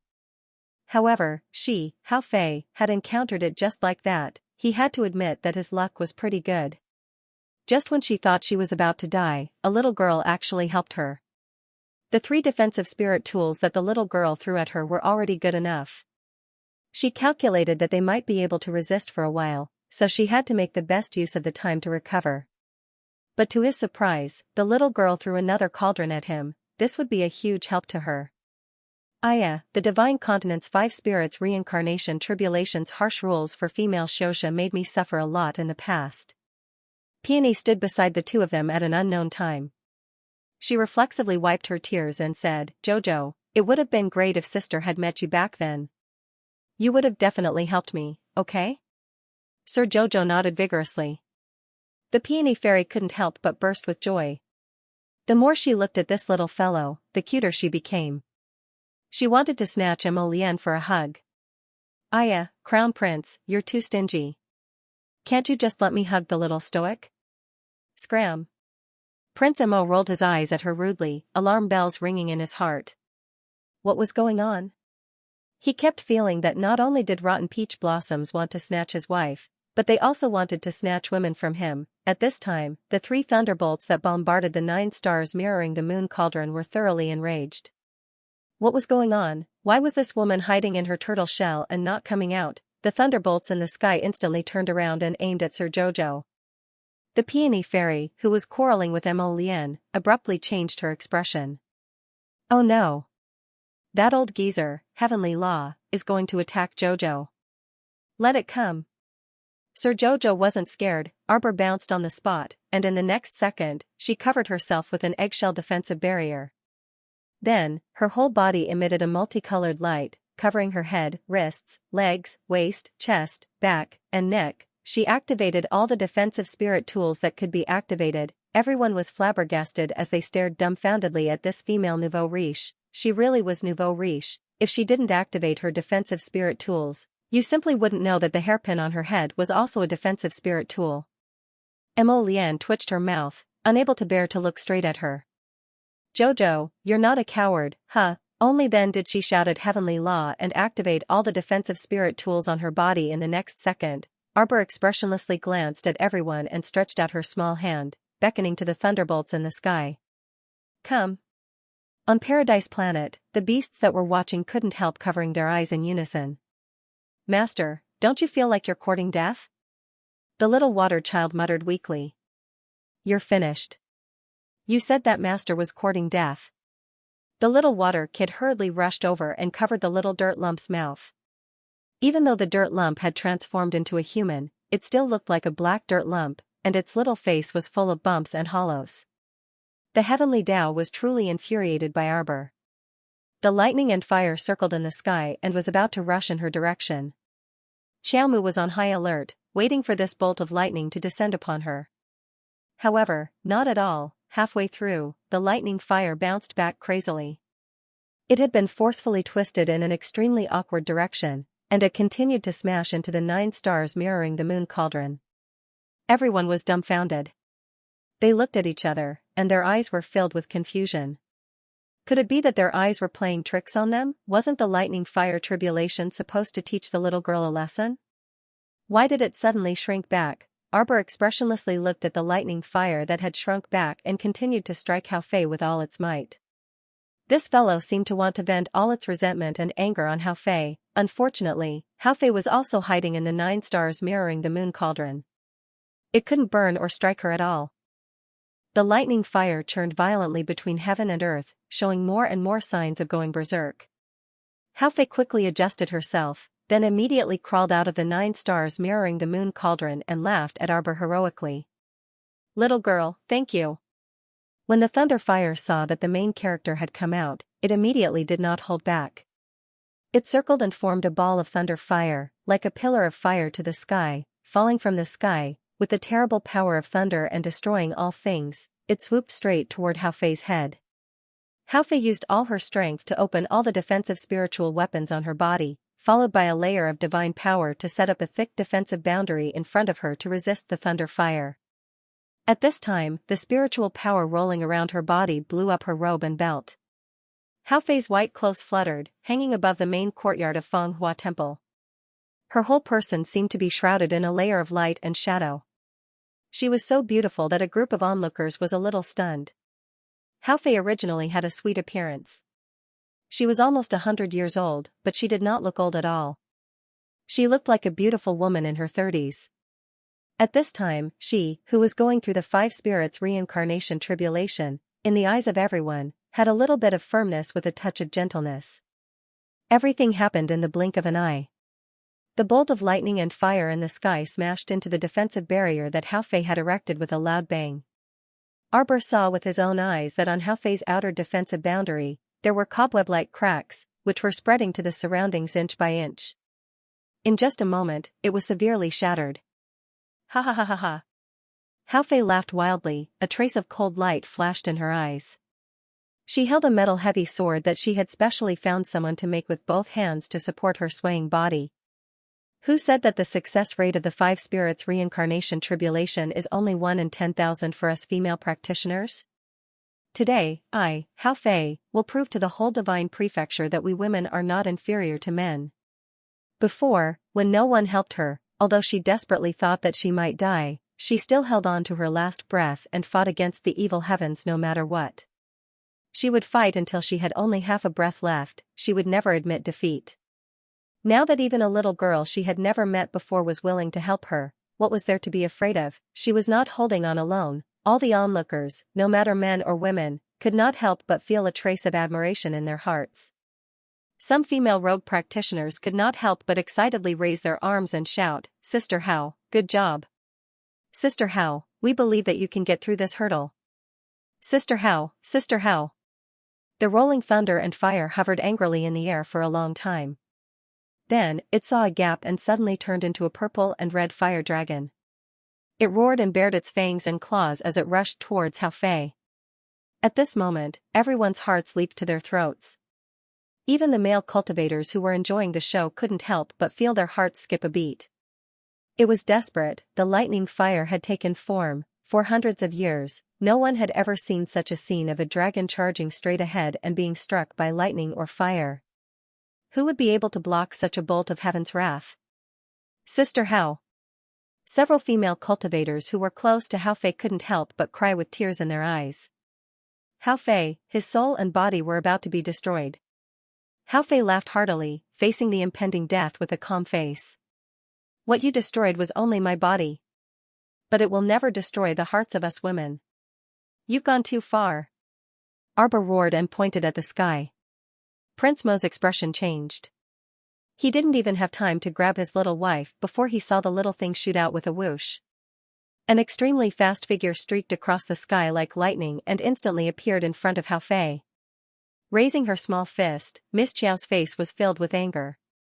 The heavenly Tao was obviously taking revenge. Who could go through the 5 spirits reincarnation test and still face the once-in-a-century lightning fire transformation? How could the pitiful female cultivator in front of her block such a fierce lightning fire dragon? The heavenly Tao, this old thing, even if it had the intention of destroying this female cultivator and wanted to kill her. Everyone was shocked and took a few steps back. Everyone knew that when others were going through the 5 spirits reincarnation tribulation, they could indeed ask others to help them from the periphery. But if they really interfered in the tribulation of others and blocked the lightning and fire for others, the person who was going through the tribulation next might be even more unlucky. Only Amo Lian was really frightened and hurriedly rushed to the little fellow's side. Under everyone's watchful eyes, the lightning fire that had transformed into a dragon directly grabbed at Hao Fei's head. Hao Fei was also shocked and subconsciously wanted to push Arbor away.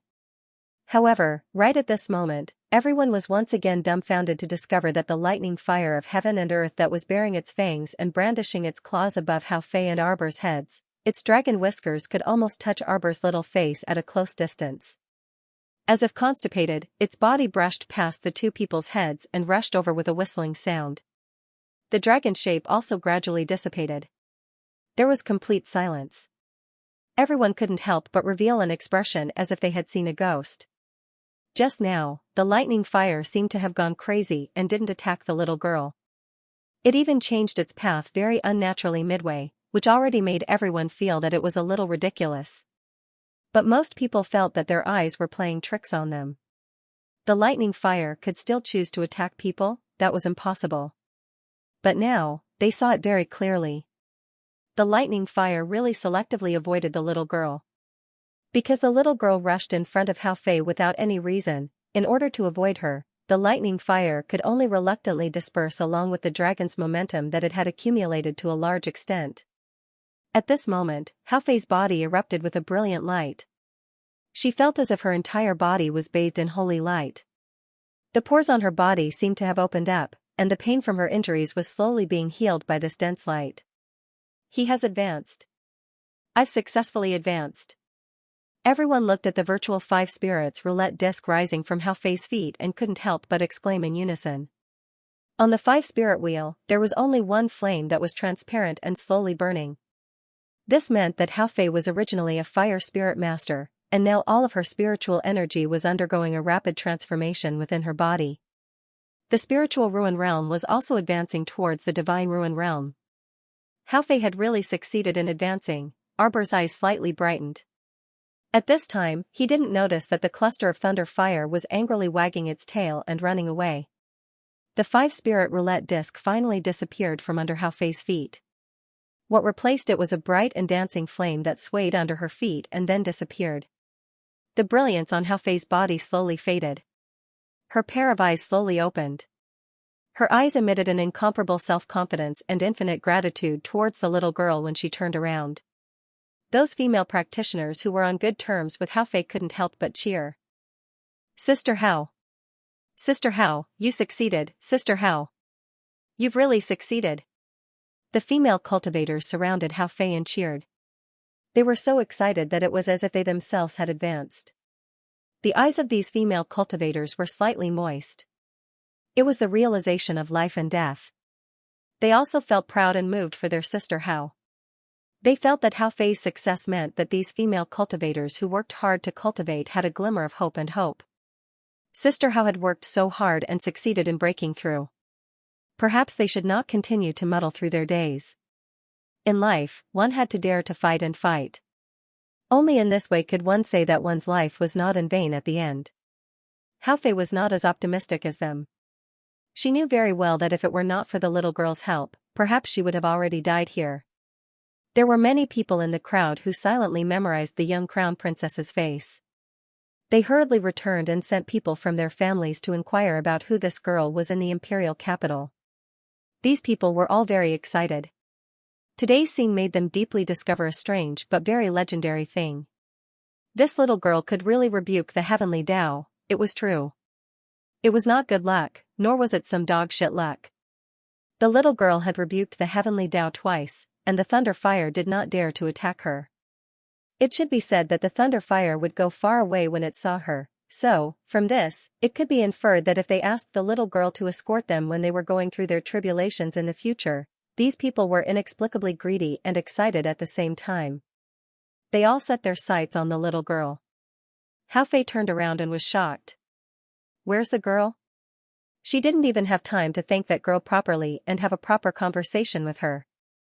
Such a great kindness naturally could not be repaid with money. She made an impromptu decision in her heart. But when she looked back, the little girl had already left at some point. Just now, there were too many people and a group of people came to congratulate her. She really could not turn around. Now that the little girl had disappeared, she could not help but become anxious. If she did not repay this great kindness, how could she be human? Sister How, don't be anxious. Look at that girl's clothes from Nikhang Market. She must be a rich and noble person. We will send people to ask around now. The little girl's current situation was not good.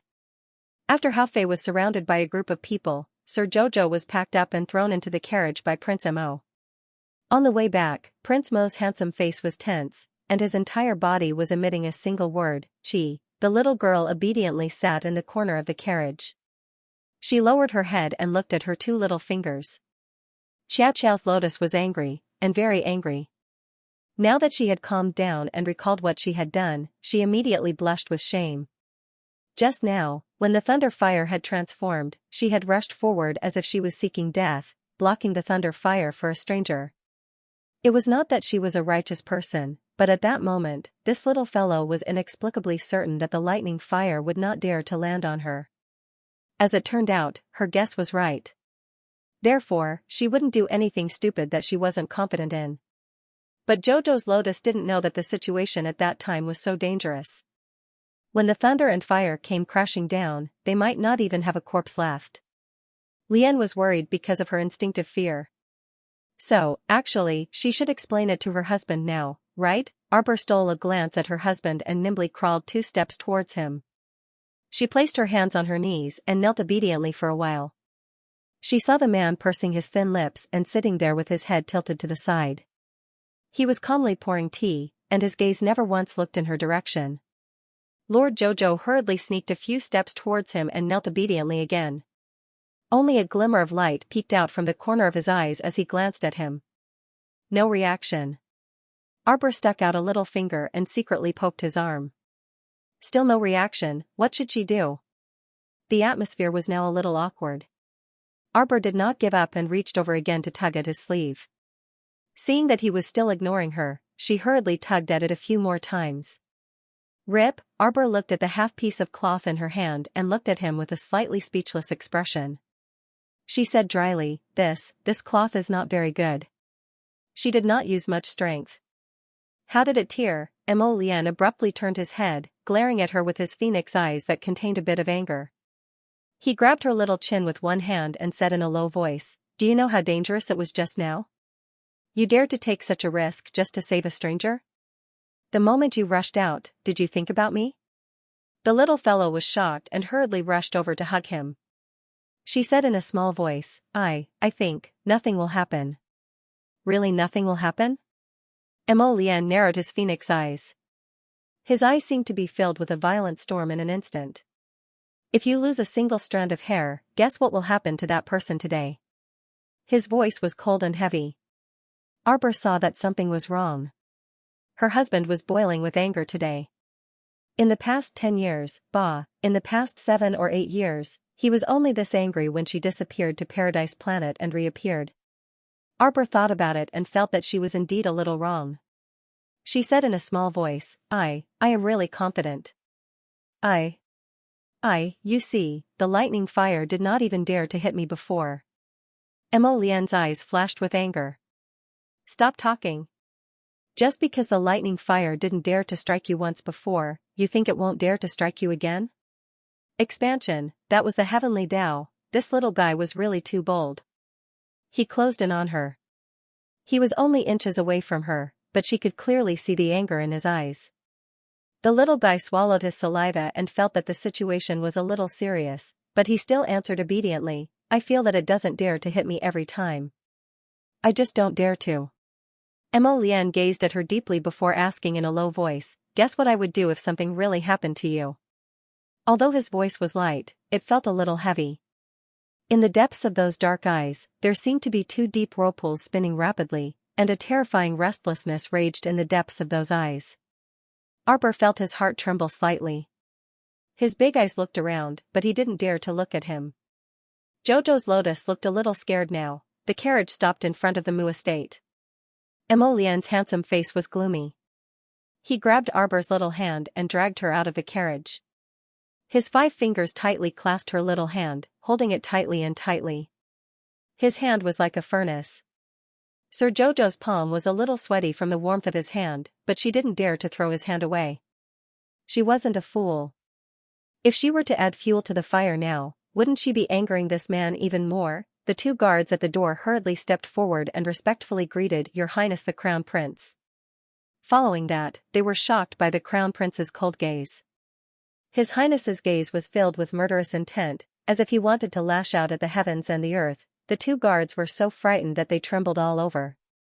How would they dare to speak? They retreated several steps and stood to the side with their heads lowered. Mo Lian held Arbor's small hand and strode towards Jade Orchid Court. Sir Jojo's steps were small, so he could only run after him. As they ran, the little Jojo Emperor got a little angry. Sir Jojo had already explained, so why was this fellow still angry? Arbor tugged at his hand forcefully and angrily wanted to throw him away. However, that man held on tightly without any intention of letting go. He even turned around and glared at her with a warning, "You're not allowed to throw me away." He exerted some strength and pulled Miss Xiao to his side, securing her in his embrace. The two of them had just entered the door and walked a short distance in front of the corridor when they tugged at each other. There were many people coming and going here, but when they saw His Highness the Crown Prince's angry expression, all of them were like mice that had seen a cat. They were so frightened that they retreated several steps and shrunk their heads. No one dared to go forward and provoke him. Meanwhile, Mu Ruian, who was hiding at the corner of the corridor, was secretly delighted. She was so happy that she couldn't wait to shout out loud. Heavens, His Highness the Crown Prince was finally tired of the Crown Princess. This must be because the little Crown Princess's unlikable personality had angered His Highness. She deserved it. Mu Ruian lowered her head to look at herself and urged the servant girl beside her, "Quaner, help this miss take a look. Is the hairpin on my head crooked?" "No." Mississippi Quaner looked at her miss in astonishment. She didn't understand why Miss would suddenly ask such a question. Mu Ruian pushed her hand away and took a deep breath. Just as she turned out of the corridor, she wanted to walk towards the young and handsome Crown Prince. She saw the Crown Prince pick up the little Crown Princess with one hand. His face was full of anger as he pressed down on her little face and kissed her hard twice. Mu Ruian was dumbfounded. The smile on her face instantly froze. The servants hiding under the eaves of the corridor lowered their heads, not daring to look around. The young Crown Prince Consort angrily used her sleeve to forcefully wipe her small face as she angrily shouted, "What are you doing? You're not allowed to wipe it." His face was filled with anger as he grabbed her sleeve and forcefully pulled her little hand away. Arbor's eyes widened as he stared at the man who wanted to rebel. He deeply felt that His Majesty as a little emperor was being challenged. "Stinky Lotus! Put me down." With her in his arms, Mo Lian strode towards the Jade Orchid Court. When he passed by Mu Ruian, he didn't even give her a cold glance. His entire body seemed to be covered in frost as he brushed past Mu Ruian. Mu Ruian twisted her handkerchief with both hands, almost tearing it apart. She was so angry that her face turned ashen. "Miss, what's wrong with you?" Quaner looked at her miss in confusion.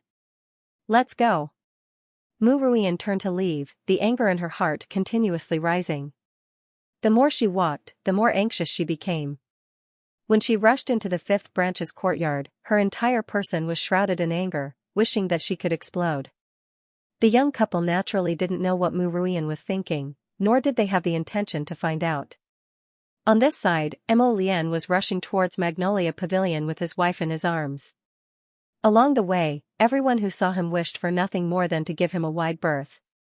Sir Jojo was held in his arms, unable to move her limbs.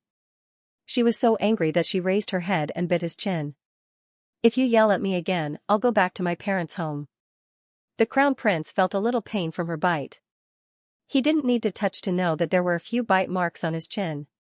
He lowered his head to look at her and said unhappily, "So this is your parents' home." Arbor was also confused by her anger. She still thought that she had returned to the Eastern Palace. She thought for a moment and pulled her hands out of his arms. She frowned and complained, "Don't think that Sir Jojo doesn't have a temper." Mo Lian reached out to hold her little face, feeling both amused and annoyed. He narrowed his eyes and said with a half-smile, "It's me who spoiled you to this extent. You can charge forward without a care in the world in front of the heavenly Tao's lightning fire." "Yes. It's your own fault," Arbor added. Then, she felt that there was something wrong with her words. The two of them looked at each other furiously. They felt that it was a little funny. Mo Lian looked at the little girl who was staring at him with her eyes wide open. For a moment, he was anxious and annoyed. His mood couldn't help but fluctuate. Thousands of words turned into a surging kiss, fiercely pressing down on her little mouth. "Why are you so annoying?" He leaned against her lips and murmured, "If this goes on, sooner or later, I'll get sick because of worry, fear, irritation, uneasiness, and all kinds of emotions. You're the annoying one." Arbor grabbed his hair and pulled it hard in her little fist. She shouted angrily, "I already told you, the lightning fire definitely can't do anything to me. You're annoying." After crushing her lips with his, Mo Lian immediately sensed that this wasn't punishing the little lady, but rather punishing himself. His entire body was about to be set on fire. His eyes were filled with turbulent black waves as he stared fixedly at her. "Do you know how many people were following us just now?" She spat out the words through gritted teeth. "Do you know how many people were following us just now?" Arbor instinctively reached out and wrapped his arms around Lucien's neck. "Someone is eyeing my ability?" After all, being able to help a cultivator at the peak of the spirit realm successfully overcome the tribulation of the 5 spirits was simply too shocking. Mo Lian must have sent someone to deal with those tales. "I don't care if you really have extraordinary strength to resist the might of the heavenly Tao." Mo Lian drew close to her small face, his gaze roving around her face as he remarked dryly, "If I see you risking your life for some irrelevant people again, I'll do it. Die." She. All. Home. Arbor widened her eyes slightly and said in exasperation, "You're being unreasonable." "I've never been a reasonable person," Mo Lian said indifferently. "I'm just being reasonable in front of you." Why did he need to be reasonable? He only needed to give an order and people would follow it. If anyone was in danger of losing Jojo, he would make them lose everything. If anyone wanted to consign him to eternal damnation, he would make the first move and end their life right here. "Arbor," he smiled faintly and reached out to stroke her little head gently. "Remember?" Lord Jojo nodded gloomily. She had to appease this fellow's irritable mood first. Otherwise, this fellow might really find someone to kill that unlucky female cultivator. It wasn't easy for her to save that female cultivator, Sister How. After going through untold hardships, she passed the tribulation and smoothly ascended to the deity realm. If she was secretly killed by Mo Lian for such a reason, wouldn't it be too unjust? Arbor felt that she shouldn't provoke a man who suddenly lost his mind. She stole a glance at him and pursed her lips. Actually, it wasn't that she couldn't understand Lian's thoughts. He just wouldn't allow her to risk her life for some idle people's business. But in fact, she didn't risk her life. She really wasn't impulsive, she just didn't know why, but Arbor was very confident that the heavenly Tao lightning fire wouldn't dare to attack her. To be honest, she didn't understand where this inexplicable fearlessness came from. "Why aren't you talking?" Arbor threw him the back of her head and put on a "I'm too lazy to talk to you" look. "Talk." Seeing that she obediently agreed to his request, Mo Lian's mood improved a little. As long as this little fellow was obedient and didn't put herself in danger, and didn't make him worried and uneasy, he could do whatever she wanted. He reached out and pinched her little earlobe, and the expression on his face relaxed. Lord Jojo turned his head and glared at him unhappily. "Chirp." He leaned forward and kissed her little face. He grabbed her little hand that was trying to wipe her face with her sleeve and called out helplessly, "Jojo. Don't think that this emperor will forgive your previous rebellion just because you look back at the little Emperor Jojo with an innocent look. I'm scared." He rubbed his forehead against hers and whispered softly, "My heart almost jumped out of my chest just now."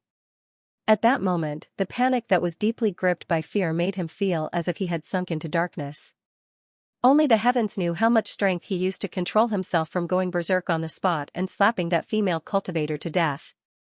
If this female practitioner's 5 spirits reincarnation tribulation would threaten Jojo's safety, he would not hesitate to personally deal with this insignificant person. In fact, he had always been such a cold and heartless person. His bottom line was, not to hurt his Jojo. Arbor turned his head to look at him, his heart inexplicably softening, but he also felt that this guy had challenged the little emperor's authority before. Moreover, this fellow had used that kind of terrifying gaze to threaten the little emperor. She definitely would not forgive him so easily. He had to make him beg and beg until he forgave him. Humph, Emolienne carelessly nuzzled her head twice. Just as he carried her around the flower path on the side and saw that the magnolia court was right in front of them, they suddenly heard chaotic footsteps coming from the other side of the magnolia court's perimeter wall. "I'm going to kill you." Suddenly, a loud shout was heard. In an instant, the courtyard was filled with chaos and chaos. Emolienne stood in place with Arbor in his arms. The couple looked over in confusion, only to see a large group of nannies and maidservants running after the two of them, one in front and one behind, with pale faces.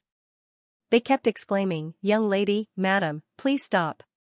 Arbor saw the madam of the fifth branch, Huasher, running in front of them. They had played horse gambling together before, so she naturally had a deep impression of this madam of the fifth branch. After all, she had lost a lot of money to her. Jojo always had a deep impression of the people who gave him money. How could Huasher, the wife of the fifth branch, not recognize her? As for the woman with the disheveled hair and ferocious red eyes, she didn't recognize her at all. That woman was slightly younger than Huasher. She raised a kitchen knife high in the air and shouted, "I'll kill you," as she chased after Huasher. Her expression was slightly terrifying. Xiaomu reflexively tightened her grip on Emolienne's clothes, and her eyes curiously followed the fiendish woman who was swiftly chasing after them. "Miss." Zhangju quickly caught up. She wanted to grab onto her miss several times, but she struggled free every time. Zhangju also knew that no matter who it was, they wouldn't be able to calm down. But this matter, one was willing to hit while the other was willing to be hit. Her miss could only blame herself for being greedy, for being deceived. "Miss. Oh my, what's going on? What is second young mistress doing?" The clamor in the courtyard attracted more and more female servants to rush over. When they saw the crown prince and the crown princess standing to the side, they didn't dare to act rashly. They hurriedly retreated a dozen steps and hid behind the wall to secretly peek. The crowd in front of them was so noisy that they blocked the road back to Yulan Court. Emolienne put down his wife, who was struggling with her small hands and legs. His other hand still held onto her small hand and pulled her to his side. "Jojo, who are they?" After the crown prince calmed down, he saw that his wife wasn't in a good mood. Naturally, he wanted to tease her to talk. It was just a casual question. His thoughts were all on his wife. How could he pay attention to the noisy women in front of him? Arbor was watching the show with curiosity. A group of people in front of him were pushing and shoving to block the woman with the disheveled hair. A few of them shrunk their necks and protected the wife of the fifth branch as they escaped. The little fellow casually replied, "That's the wife of the fifth branch. I've never seen the one with the kitchen knife." After she finished speaking, she realized that she was actually talking to Emolienne. She angrily turned her head to the side. The crown prince couldn't help but laugh. He raised his hand to rub the little fellow's furry head and said softly, all right, I apologize. Don't ignore me. It was my bad attitude just now. If there's anything in the future, I'll talk to you nicely." "Humph." Arbor turned to look at him, rolled his eyes, and turned his head back. He reached out and pinched her little face. "You bit me just now. It hurts. If I give you 2 more bites, you can't be angry anymore. Who wants to bite you?" When Xiaomu recalled that stiff and taut feeling when she bit him just now, her small face instantly darkened. She almost bit her teeth until they broke. Who would be willing to bite him? "Then should I bite you?" Emolienne blinked. "Bah, shameless bastard, you still want to bite me?" Arbor turned her head, her little face tense. Emolienne couldn't help but smile and rub his face against hers. "Jojo, I've already apologized and begged for mercy. What else do you want?" "Bad person, you're right. It's my fault. I spoiled you." Arbor reached out to pinch his face. "You're not allowed to make trouble for others." "Humph." Emolienne glanced at her and said sourly, "Why are you interested in that female cultivator you don't even know?" Arbor tilted her little head and muttered to herself for a few seconds. "She's pleasing to the eye." "Haha, what an excellent reason," Emolienne could not help but laugh. He poked the willful little guy's face. "Jojo, if you don't give me a cold war, I won't go find trouble with others. How's that?" Sir Jojo, who had wanted to nod, glared at him exasperatedly. What was the connection between the two? Why did he have to go find trouble with unimportant people just because she gave him a Cold War? That was simply despicable. Mo Lian looked at her innocently. He reached out and shook her little body. Wifey. When I'm scared, my soul will scatter and I'll lose my mind. I'll do things that even I can't predict. You know that, right? Arbor felt her teeth itch. She really wanted to bite him. However, when she thought about how hard it would be, she decided against it. She glanced at him and said, "Are you still going to rebel? Are you still going to yell at me?" Mo Lian secretly twitched his mouth. He did not know whether to laugh or cry as he hugged her and shook his head. "I don't dare. Whatever the little emperor says is right." Humph. Arbor reached out and hugged his waist. She put her little face in his arms and rubbed against him. She said in a muffled voice, "I'm sorry." Mo Lian was taken aback, but then he smiled faintly and patted her small head. "Don't worry." Arbor looked up at Mo Lian. She thought for a while and said, "Although I don't know what's going on. But I think that Heavenly Tao should be a little afraid of my master and Uncle Master. Otherwise, back then, when I was in the lower starfield, I had already gained control of the holy water of the 5 spirits. It wouldn't have allowed me to stay in the lower starfield and turn a blind eye to my existence." Mo Lian thought about it carefully. He felt that Jojo's analysis made sense. He could not help but relax a little. He nodded and said, "Okay, but no matter what dangerous things you do in the future, you have to tell me first, okay?" Arbor nodded subconsciously. Then, she said unhappily, "Humph. Before you do something dangerous, will you tell Xiao Xiao? Don't think that Jojo has forgotten. Previously, you and Duan Yu and Rotten Peach Blossom." Of course. Mo Lian's survival instincts were so strong that she immediately responded. She then pointed to the front and exclaimed, "Hey, Jojo, look. That madam of the 5th household is being pressed to the ground." Arbor had wanted to take this opportunity to harshly chide him, but when he heard him yell, his gaze involuntarily followed the finger he was pointing at. His attention was diverted by this black-bellied fellow. Looking at the scene, he couldn't help but want to laugh. At this moment, the group of people in front of him was truly in chaos. Everyone was lying on top of each other like a human pyramid, tearing and beating each other. The madam of the 5th branch, Huasher, was at the bottom of the crowd. She could only stretch out half of her arm, twitching as if she was struggling. She let out ear-piercing screams. The kitchen knife in the hands of the unfamiliar woman on her back had already been snatched away by the old granny and thrown to the ground. She was currently using her fists to beat the madam of the 5th branch's head and body. Faint streaks of blood floated in her eyes, and she was cursing endlessly. When Xianxia came over with Granny Qiu after hearing the news, they saw that the entrance of Yulan Court had already turned into a pot of porridge. Her face darkened, then turned green. Xianxia could not help but raise her voice and scold angrily, "Why aren't you stopping? Look at what you've become. Stop. Stop, stop." Granny Qiu yelled angrily. Taking a step forward, Nanny Qiu pointed at the group of servants and shouted at the servants behind her, "What are you all standing there for? Why don't you separate them?" More than a dozen old maids were strong. They quickly stepped forward and picked up the maids who were stacked together. They slapped them twice and threw them to the side.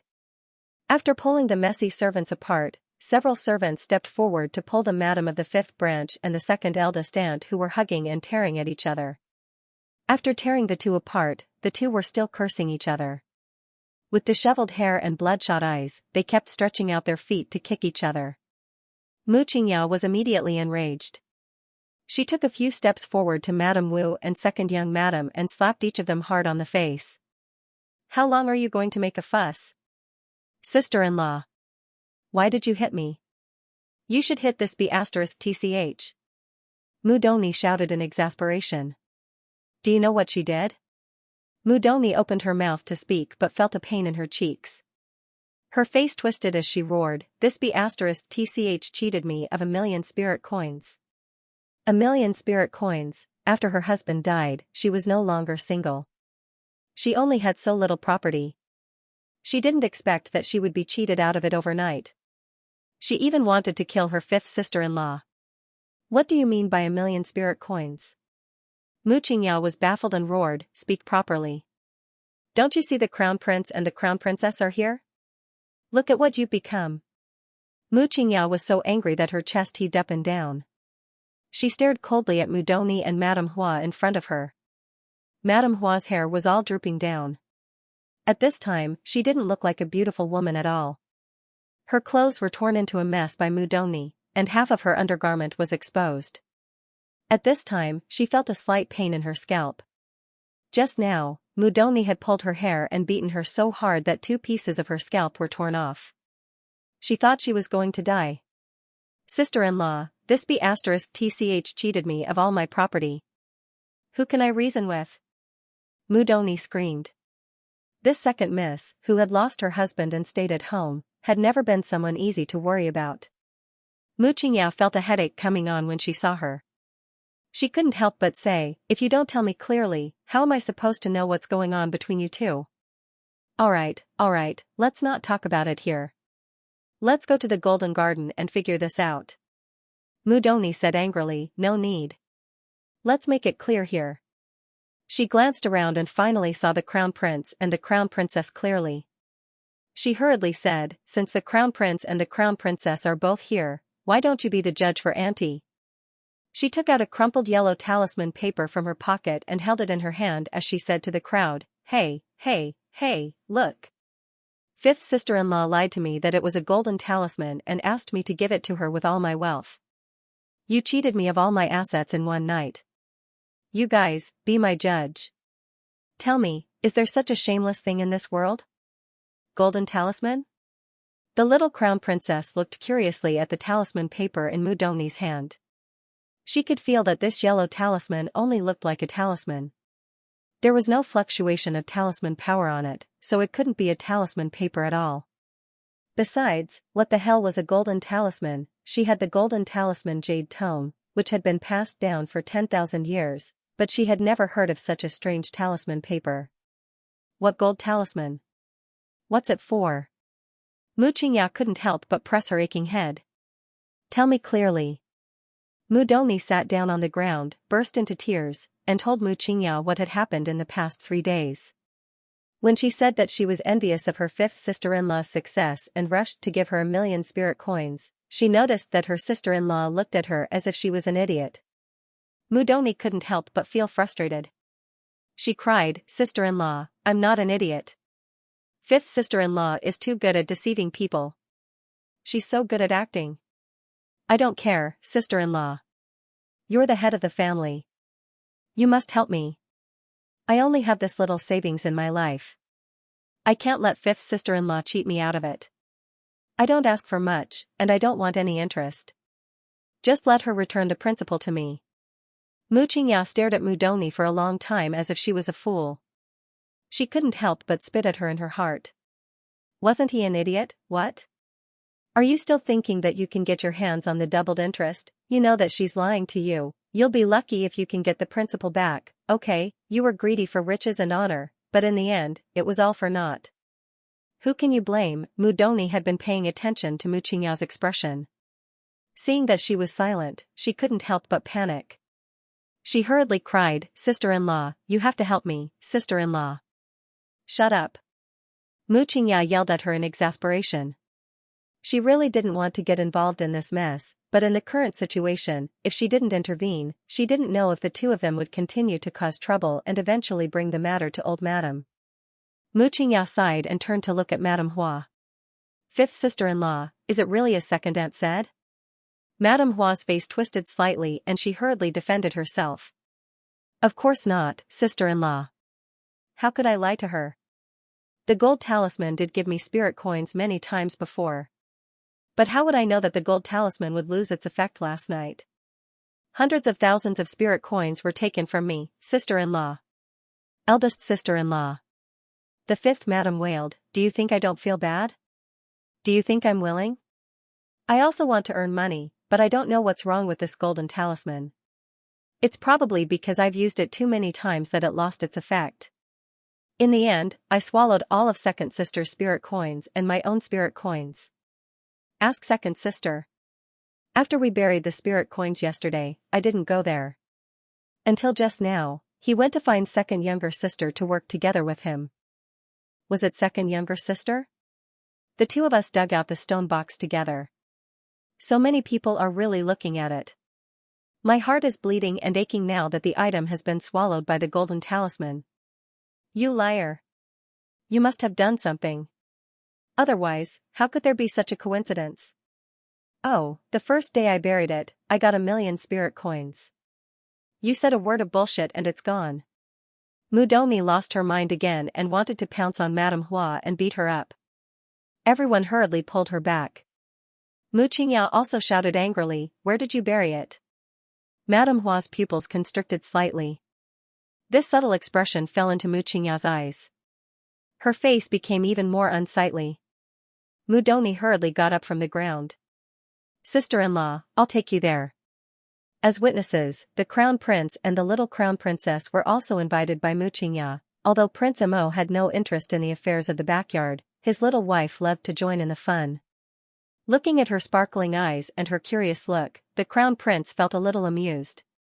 He simply agreed to Mu Qingyao's request and brought his wife over to continue watching the fun. The group of people followed Mudoni to the place where the gold was buried. Mu Qingyao waved her hand and said to the group of servants behind her, "Dig. Dig up the bottom of the tree." Hua, whose face was bruised and swollen, hurriedly stepped forward and grinned. Sister-in-law. Why are we digging up the tree? This old willow tree is decades old. If we dig up the tree for our business, it will ruin the Mu family's feng shui. That's hard to say. Mudoni was not a fool. Hearing Hua Shi's evasive tone, she immediately understood what was going on. She hurriedly shouted, "What are you waiting for? Dig it up." The servants swung their arms forward and smashed the tree fiercely. Near noon, the old master and old madam's north courtyard was occupied by Mudoni's cries. "Mother, you have to uphold justice for your daughter. Fifth sister-in-law cheated your daughter of the spirit coins that I painstakingly accumulated for so many years and left me with nothing. I really can't live anymore. I can't live anymore." Zhangju hurriedly pulled her back, crying to the heavens, Miss. Don't take it too hard." Old Madam's face was dark, and she felt that her head was about to explode from the noise of Mudoni and the others. This time, only the little Crown Princess came to Old Madam's courtyard to watch the fun. The Crown Prince didn't follow. Seeing Old Madam's bad expression, she squeezed forward and sat beside her. She took out a medicine bottle from her inner world and shook it under Old Madam's nose. Old Madam took a breath and immediately felt much better, and her head didn't hurt as much as before. The old lady patted her little hand and nodded happily at her. Then, she turned to look at Mudoni, who was lying on the ground and bawling. Speechless, she roared, "Shut up! What are you crying for? You still have the face to cry? You're from a talisman aristocratic family, but you're ignorant and incompetent. You can't even tell if that talisman has talisman power or not. You were deceived, so you can only say that you deserved it." Mudoni looked at the old lady in disbelief. Wiping her tears, she cried, "Mother, how can you say that about me? It's not like you don't know that ever since I was young, I couldn't even draw a beginner grade safety talisman properly. Sister-in-law saw this in me, that's why she lied to me." The old lady was so angry that she was amused. "You were ignorant and incompetent since you were young, yet you still think you're right." Mudoni wiped her tears and sobbed, "Mother, sister-in-law did it on purpose. Sister-in-law dug up the old willow tree and found a secret passage that led to the small garden behind the fifth courtyard. That's how my fifth sister-in-law stole my 1,000,000 spirit coins without anyone noticing. No wonder she sent 2 people to watch under the willow tree, but they didn't see any movement. It turned out that under the willow tree, under the mud and stones, had long been dug out." "Is this your first day living in the house?" Old Madam scolded, "There are so many big and small secret passages in the house. Don't you have any idea? Which noble house like theirs didn't have a few secret passages? The secret passage under the willow tree wasn't dug by Madame Hua. It already existed." "Okay, what a fool." Old Madame Hua looked at Mudoni with an ugly expression, then turned to Madame Hua and gave her a sharp look. Madame Hua. Madame Hua's heart skipped a beat. She hurriedly prostrated herself on the ground and wailed, kowtowing repeatedly. Your daughter-in-law deserves to die. I regret deceiving second aunt. Mother, please forgive me. Mother, please forgive me. Now that the matter had been exposed and the secret passage had been discovered, it would be unreasonable to deny it now. Madame Hua hurriedly admitted it, but her resentment toward Mu Qingya rose a lot. This madam of the first branch was too meddlesome. If she hadn't ordered the tree to be dug, the secret passage wouldn't have been exposed. As long as she insisted that it was the golden talisman that embezzled second aunt's money, no one could do anything to her. Now that the matter had reached old Madame Hua, she could only honestly admit her mistake and ask for forgiveness to seek a glimmer of hope for herself. Old Madame Hua slapped the armrest and shouted coldly, Where's the money? Return the money to Doni, copy the family rules 100 times, and be grounded for 7 days. Then this matter will be over. In fact, this punishment wasn't too excessive, and it could be considered as giving Madame Hua face. But Madame Hua's face turned green and white. She pursed her lips for a long time but couldn't spit out a word. You bitch, didn't you hear what mother said? Give me back the money. Mu Doni stepped forward on her knees, slapped Madame Hua's arm, and scolded her. Old Madame Hua glared fiercely at Mu Doni. Shut up. Kneel properly. Mu Doni pursed her lips and reluctantly closed her mouth, shrinking her head as she knelt to the side. Madam of the fifth branch, do you have any difficulties? Speak. Old Madame Hua's eyes were sharp. When she saw Madame Hua's timid appearance, she knew that the money was probably no longer in Madame Hua's hands.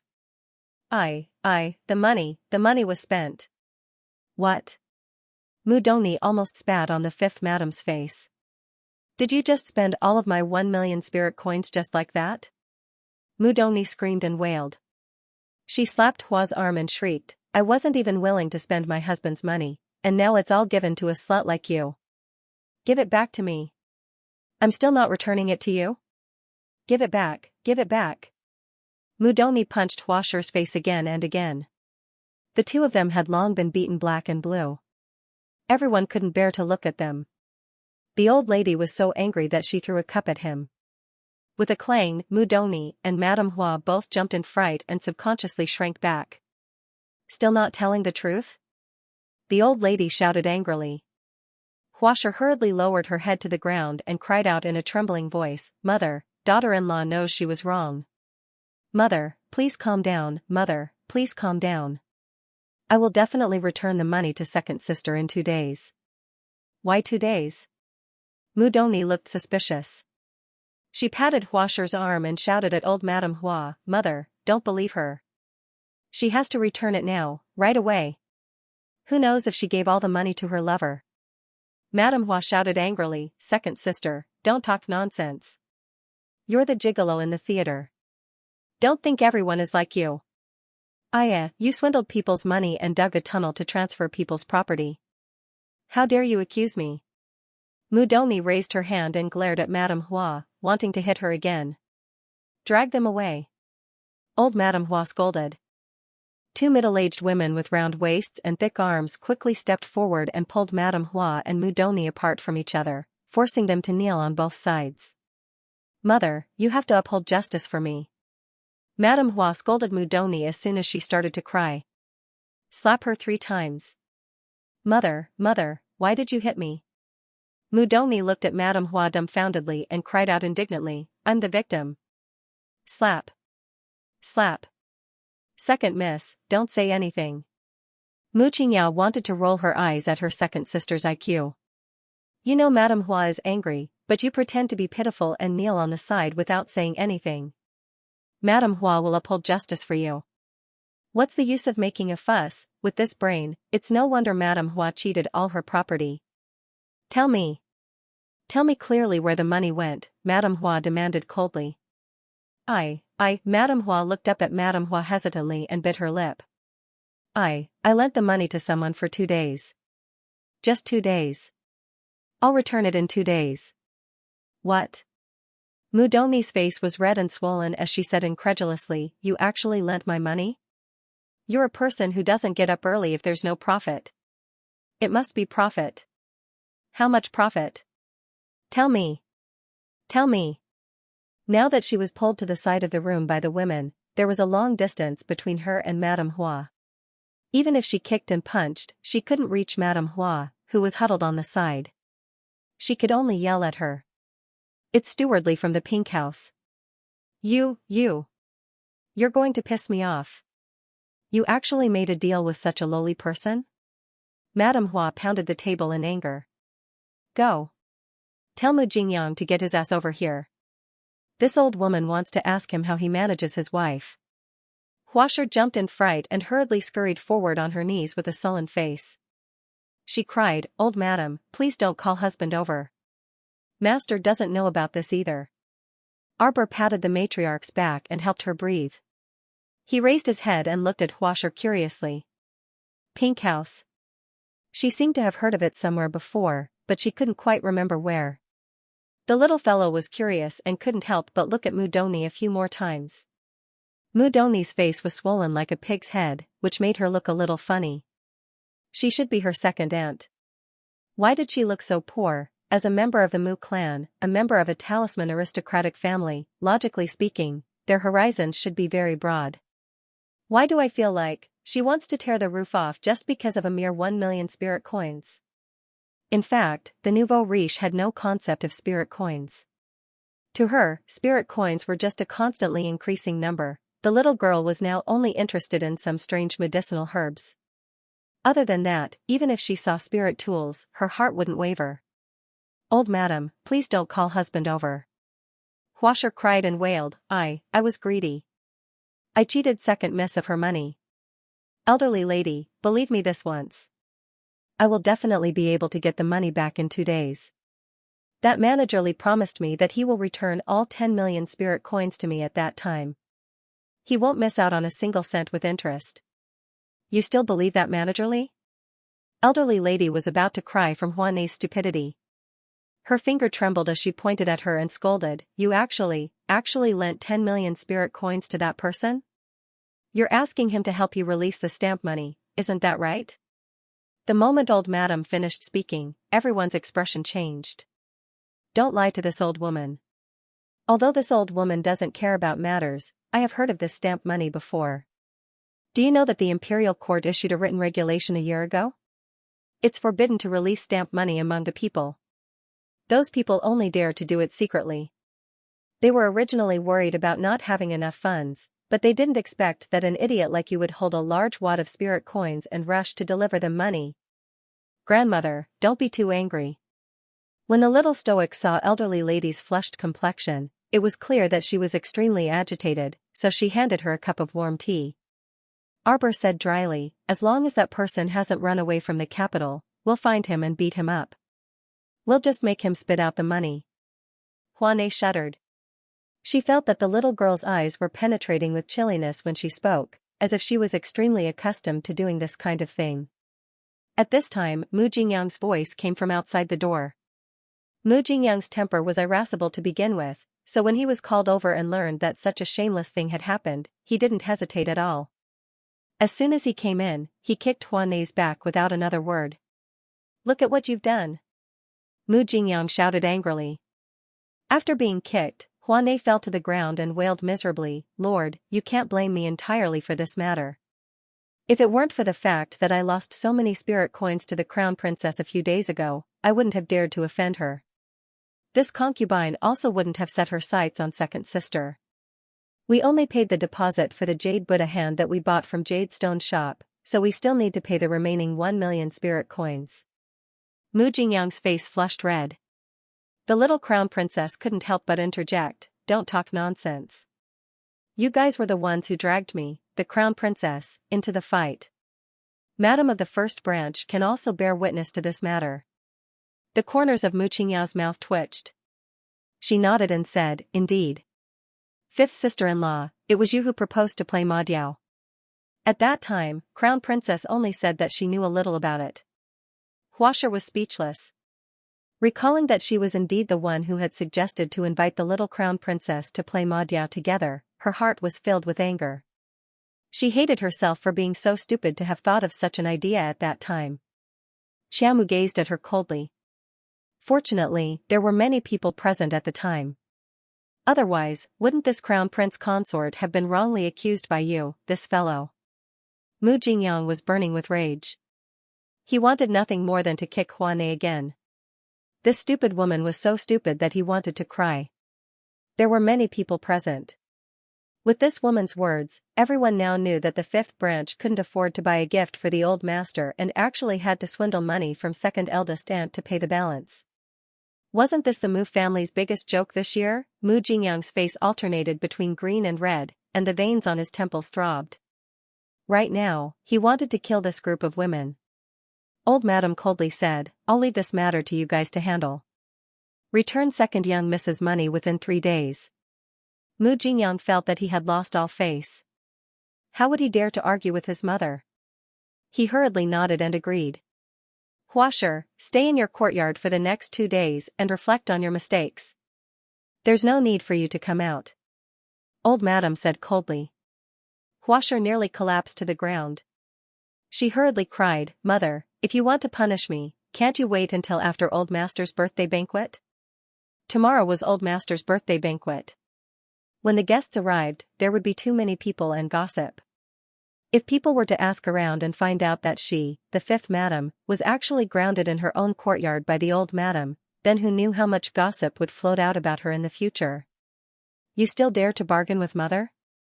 Mu Jingyang chided. He dragged her up from the ground and said angrily, "Come back with me." Today, he had practically lost all his face in the sea of forgetfulness. With such a scandal, how could he raise his head in front of his brothers in the future? Husband.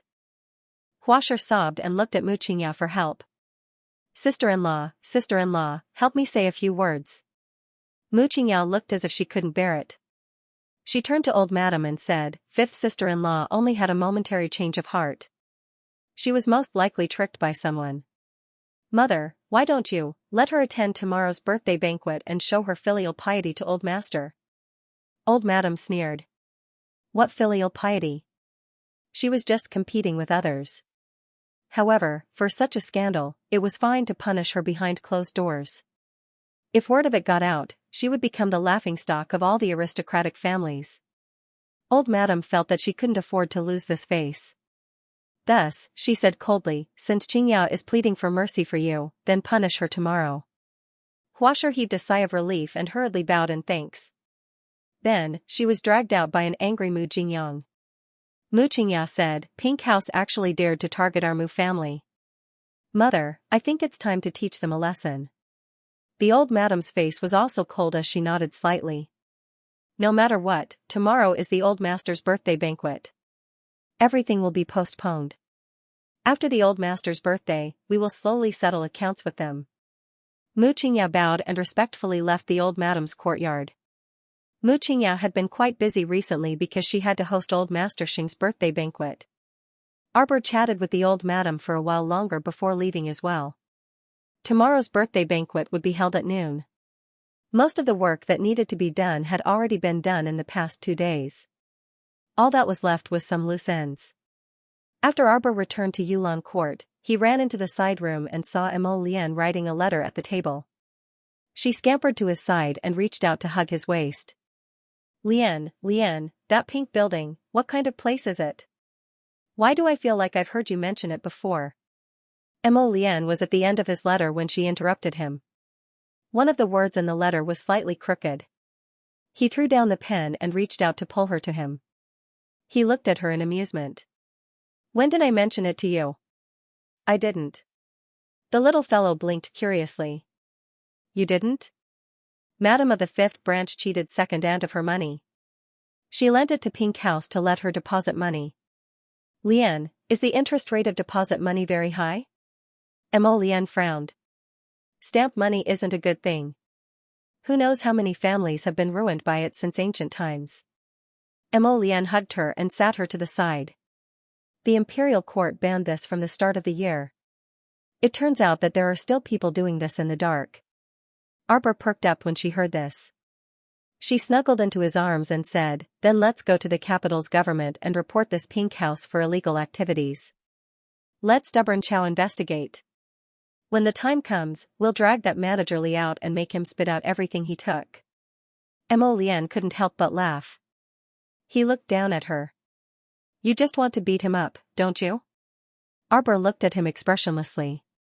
She turned her head away and muttered softly, so that Madame Hua won't tell everyone she sees that the only reason she went to release stamp money was because she lost to me in horse gambling and had no money to spend. She actually said that. Mo Lian creased his brows. With a wave of his hand, Aoyi appeared before them with a whoosh.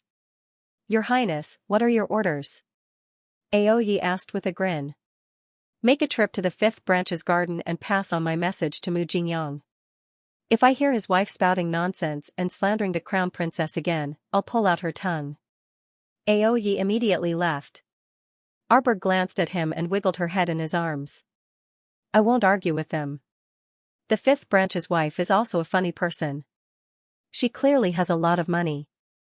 She lent 10 million spirit coins to that pink house, but she didn't have money to pay for old Ye's gift. Mo Lian's lips curled. So it's not your problem. It's her own illness. Arbor didn't comment. She poked her head out of his arms and blinked her eyes. It's going to be lively tomorrow. Mo Lian reached out and tapped her nose. Everyone's in the preliminaries now. When do you plan to go over? Big brother is drawing talismans for me. The little fellow pursed her lips. Mo Lian couldn't help but laugh. Then shouldn't you go over as well? Of course, but it's still early. Arbor wasn't bragging. With her talisman crafting speed, even if it was the last 2 hours, she would still be able to defeat everyone present. Then when do you plan to go? Mo Lian couldn't help but laugh. After dinner. The little fellow tilted her head and thought, I'll draw it for an hour after dinner, then I'll come back to sleep. When the time comes, I'll see how many the person with the most can draw. I'll draw the same number as her. Arbor really wanted to find someone to test the talisman on. She really wanted to know, with the same number of talismans and the same number of talismans, how much stronger would her talismans be compared to their peers. Prince Mo couldn't help but laugh. He nodded and said, then I'll accompany you. No need. The little fellow crawled in his arms and reached out to touch his face. If I go, I'll distract a lot of people. It's better if I don't go. Mo Lian couldn't help but laugh inwardly. His wifey was indirectly praising him for his beauty. His wifey thought that if such a handsome person like him went over, he would definitely attract a lot of attention. It would make people stop drawing talismans and look at him. Xiaomu looked at him strangely. Why did she feel like her husband's expression contained a bit of smugness in his spurious smile? He must be proud of Sir Jojo, the little fellow thought. That's right. Sir Jojo's talisman crafting could be said to be the best in the world. Bang! Bang! Bang! Firecrackers and firecrackers resounded.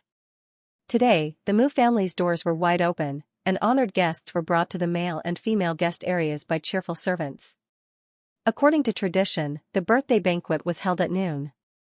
Before that, Mu Jingfeng led a group of brothers to receive the guests in the front courtyard. Madame Mu accompanied the old madam to welcome the womenfolk in the rear courtyard. The family competition could begin at the beginning of the birthday banquet and end before the evening banquet. Those who had nothing better to do and wanted to stay to watch could return home after watching the competition and eating the banquet. It could be said that this was an annual event for the Mu family.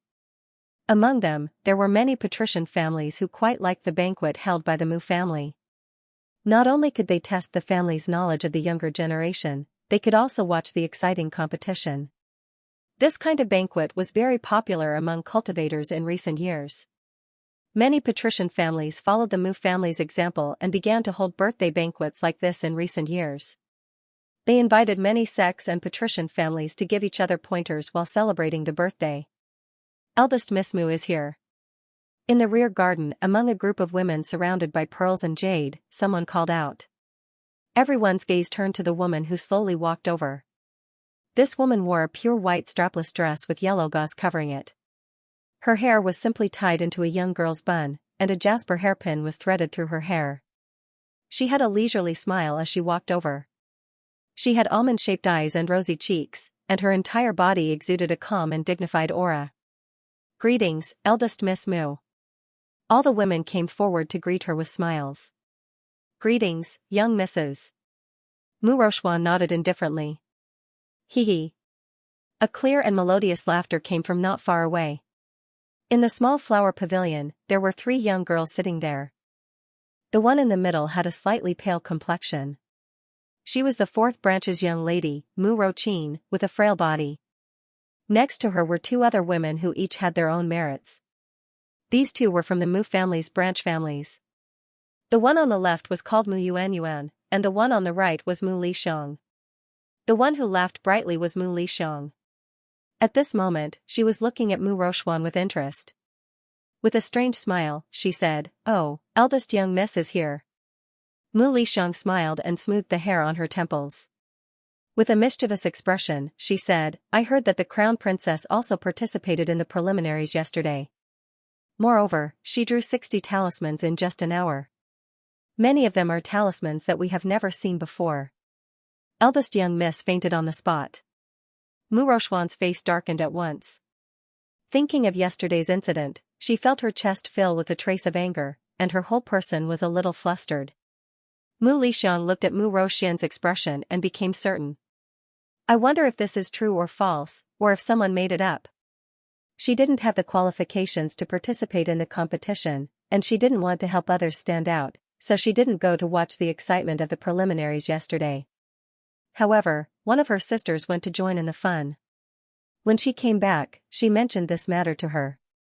She treated it as a joke and laughed incessantly. "I heard that our crown princess drew 60 peerless purple talismans in one go. Heavens, it's simply godly. Not even an hour has passed since she finished drawing, and the crown princess has already returned?" Everyone was in an uproar. They didn't dare to believe it.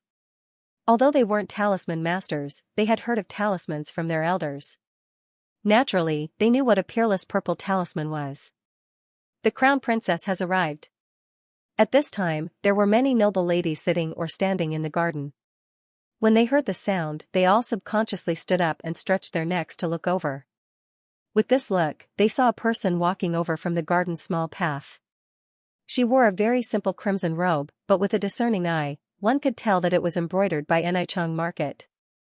The rosy cloud brocade material flowed all the way over, and the skirt didn't get caught in the slightest when it brushed past the grass and trees. Instead, it was as smooth as the clouds in the sky. When the little crown princess came over, she was expressionless as usual. There was only a purple glazed hairpin on her head, which shone brightly under the sunlight. She was too beautiful. All the ladies present couldn't help but sigh in their hearts.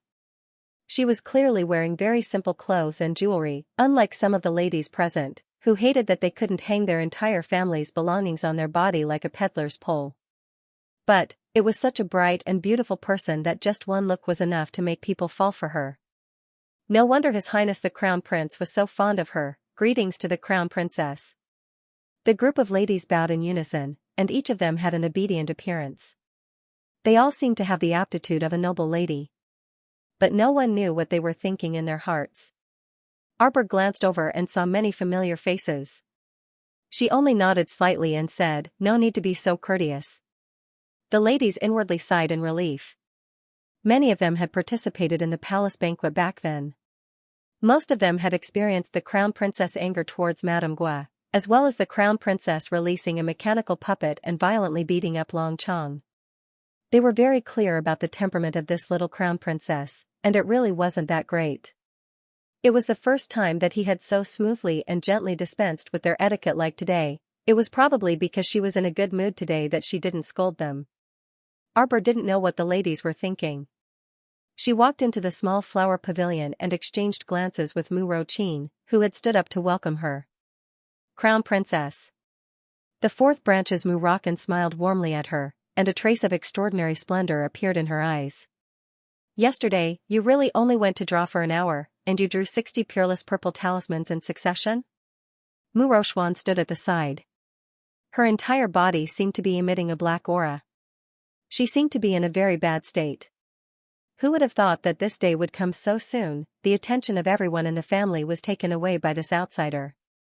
They would only sigh at her youth and how powerful her talisman techniques were. They would only praise this woman in the future and would no longer have her, the eldest daughter of the Mu family, in their eyes. Mu Rochuan's fingers curled tightly together. Across the crowd, she looked coldly at Arbor, who was surrounded by people. Her emotions were almost out of control. She forcefully suppressed the urge to go forward and give her a vicious punch. She turned her head with difficulty and then quickly walked away. Mu Lixiang, who had been paying attention to her movements, couldn't help but chuckle. Eldest miss, why are you leaving so quickly? We haven't even chatted for long. At the side, Mu Yuanyuan couldn't help but tug at her, using her eyes to signal for her to stop talking. Mu Lixiang snorted. Although she was unconvinced, she didn't refute Mu Yuanyuan. Crown Princess, we all admire your talisman drawing skills. If you have the time, Yuanyuan would like to ask the Crown Princess for a few pointers. Forgive my rudeness, but I am Mu Yuanyuan from the cadet branch. You might not know me yet. The young Crown Prince Consort nodded slightly, which could be considered a small response. Mu Yuanyuan couldn't help but feel a little excited when she saw that Ji Yunshu was actually paying attention to her. She really wanted to ask the Crown Prince Consort for advice, so she tried her best to appear as humble as possible in front of the young Crown Prince Consort. Mu Yuanyuan was a smart child. She knew very well that the Crown Princess talisman crafting skills were definitely above their collective level. No, it could even be said that she was miles ahead of them. If she could receive a few pointers from the Crown Princess, she, Mu Yuanyuan, would definitely benefit from it for the rest of her life. Arbor merely glanced at Mu Yuanyuan before turning to size up Mu Rocken.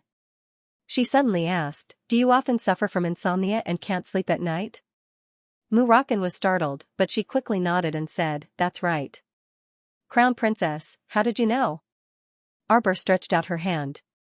Give me your hand. Mu Rocken subconsciously rolled up her sleeve and offered her wrist to Ji Yunshu. Arbor took her pulse and frowned slightly. This is a chronic illness that you carried when you were in the womb. She pulled Mu Rocken into the small flower pavilion and had her sit down. You usually carry your medicine pouch with you, right? Mu Rocken's personal maidservant hastily interjected, Crown Princess, you're truly godly. How did you know? Naturally, it's because the Crown Princess's medical skills are exceptional. Mu Rocken smiled and patted the maidservant's hand. She turned to the young Crown Princess and said, Crown Princess, is there any medicine that can save Rocken's body? She couldn't help but smile bitterly as she spoke. In the past few years, she really did live up to the young Crown Princess's words. She carried her medicine pouch with her all the time and never stopped taking it. If the young Crown Princess could really cure her chronic illness, then she would truly be Mu Rocken's savior. It's not difficult to treat. It's just that the treatment cycle is a bit troublesome. There are also a lot of things to pay attention to. Arbor said, come to my court tomorrow and I'll tell you in detail. Mu Rocken's eyes lit up. She nodded repeatedly and softly replied, okay. Madame Zhongli and young Madame Zhongli have arrived. The atmosphere froze for a moment. These young ladies from aristocratic families were naturally well informed. They had long since known that the second miss of the Zhongli clan seemed to have died in the Sun Moon Mystery Realm. According to the young master of the Gu clan, this matter seemed to be closely related to the Crown Princess. Also, the madam of the Chen family seemed to have gone to the New South Garden to cause trouble with the Crown Princess, and she ended up in a pretty bad state. Madame Ma of Zhongli's residence had lost her beloved daughter. How could she let the matter rest? It was said that she had already made trouble with Great General Zhongli twice, but to no avail. Today, was she directly taking advantage of old Master Mu's birthday banquet to kill her way into the Mu residence to cause trouble for the young Crown Princess? Mu Rocken naturally knew about this matter. She approached the young Crown Princess and whispered, Crown Princess, it seems like the people from the Zhongli clan are here with ill intentions. Arbor frowned slightly and said indifferently, who cares if they're here with ill intentions? If they want to cause trouble for me, then let them come in vertically and leave horizontally. Mu Lixiang exchanged a look with Mu Yuanyuan in astonishment.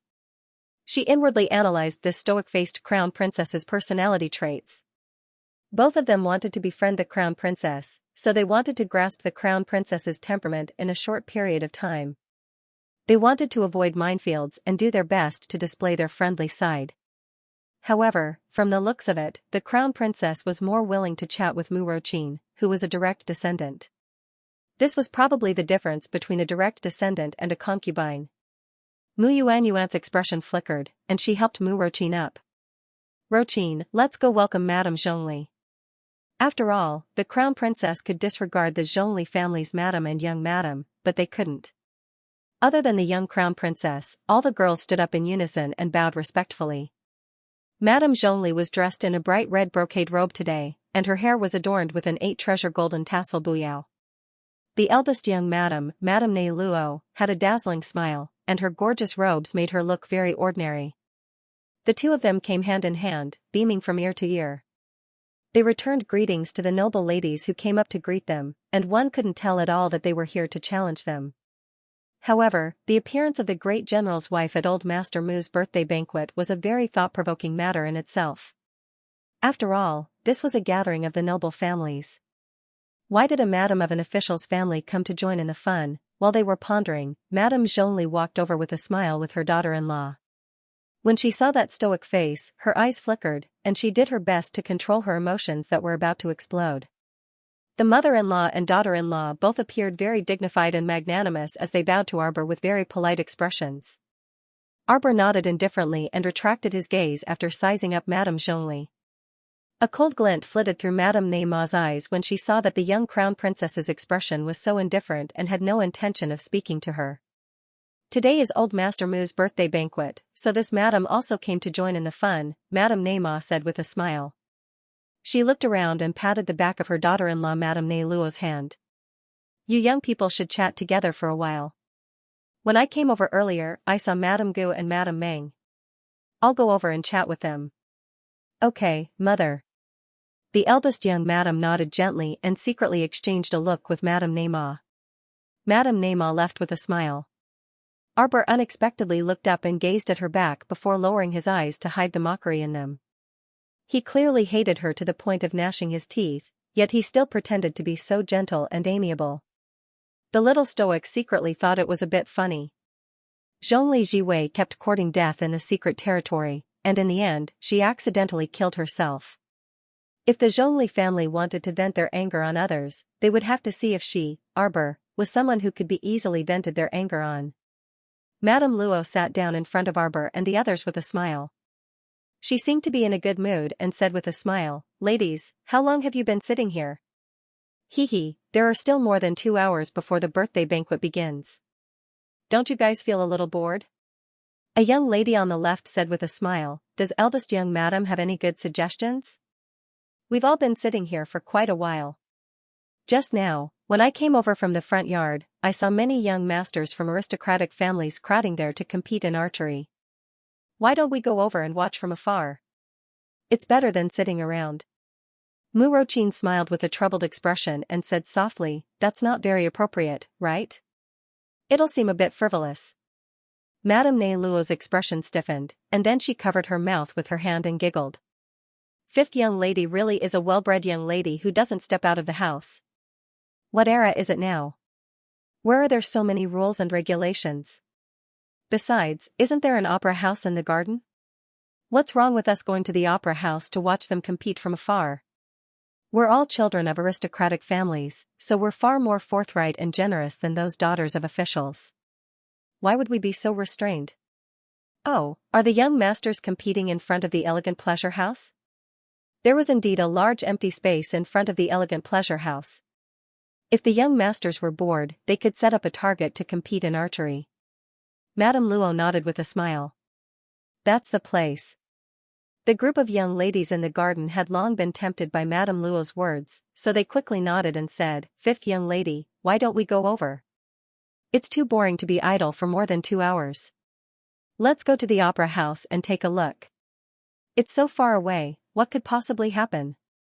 Sure. Everyone agreed in unison.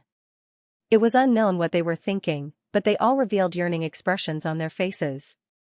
Madame Luo covered her mouth with a handkerchief and snickered inwardly. They're all young ladies who are eager for love. Crown Princess, what do you think? Mu Rakan turned to ask the young Crown Princess. Not interested. The young crown princess's words were like a bucket of cold water that poured over everyone's heads. The excited chatter of the young ladies suddenly disappeared. Not to mention Madame Luo, who forcefully rolled her eyes, even Mu Lixiang and Mu Yuan, who wholeheartedly wanted to curry favor with the young crown princess and befriend her, couldn't help but feel that they didn't want to continue conversing with this person. The young crown princess frowned. She clearly felt that the surrounding atmosphere had turned from warm to cold. How baffling. These women were always like this. They didn't want to talk to her after she spoke a little. If they didn't want to talk, then so be it. She didn't want to waste her breath with them. Humph. Mu Rockin coughed lightly and said, "Since the crown princess isn't interested, then you all can go. I'm also not that interested, so I'll accompany the crown princess and continue chatting here." Everyone immediately looked at each other. The eldest miss of the first branch of the Mu family had left in a fit of anger. Only the fifth young lady, who was born of the first wife, was the host here. If the host did not make a move, how could they, the guests, have the nerve to make a fuss and directly run to someone else's theater? Madame Luo's eyes flashed and she suddenly laughed. "Fifth young lady, you must be joking. As the host, if you don't go, these little girls naturally don't dare to go." She turned to look at the young crown princess and said cheerfully, "Although the crown princess isn't in the mood, why don't you come with us to take a look? Who knows, maybe we'll see something interesting?" "What's so interesting about a bunch of idiots shooting arrows at a target?" the little crown princess said expressionlessly. "Everyone, what's going on? Why do I want to chase this guy away?" Madame Luo felt her teeth itch from anger. She wanted to pounce on this little girl and bite off a piece of her flesh. Why were her words so infuriating? If the main character didn't go, the matter couldn't proceed. Madame Luo twisted the handkerchief in her hand and couldn't help but persuade. "When I arrived, I saw His Highness also there." Arbor smiled faintly and turned to look at her, sizing her up from head to toe. "You really want me to go? Don't regret it, ah." Madame Luo shuddered for no reason. She only felt that the crown princess's clear eyes were like ice beads, piercing one's bone marrow and inexplicably making one feel a chill that penetrated one's heart. Why did it inexplicably feel a bit scary? She swallowed her saliva and hurriedly nodded. "Crown princess, you really know how to joke. What do I have to regret?" She had invited her to watch the archery competition time and time again, and she still dared to say that she wouldn't cause any trouble. Did she really think that she, Arbor, was a fool? The young crown princess stood up with a frosty expression and looked meaningfully at Madame Luo. "Then go."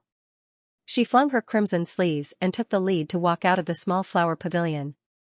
Under the sunlight, everyone felt that the young crown princess's fluttering red makeup was extremely dazzling and eye-catching. The group of womenfolk majestically walked towards the elegant pleasure house in the front courtyard. From afar, they could hear the rowdy cheers of a group of men.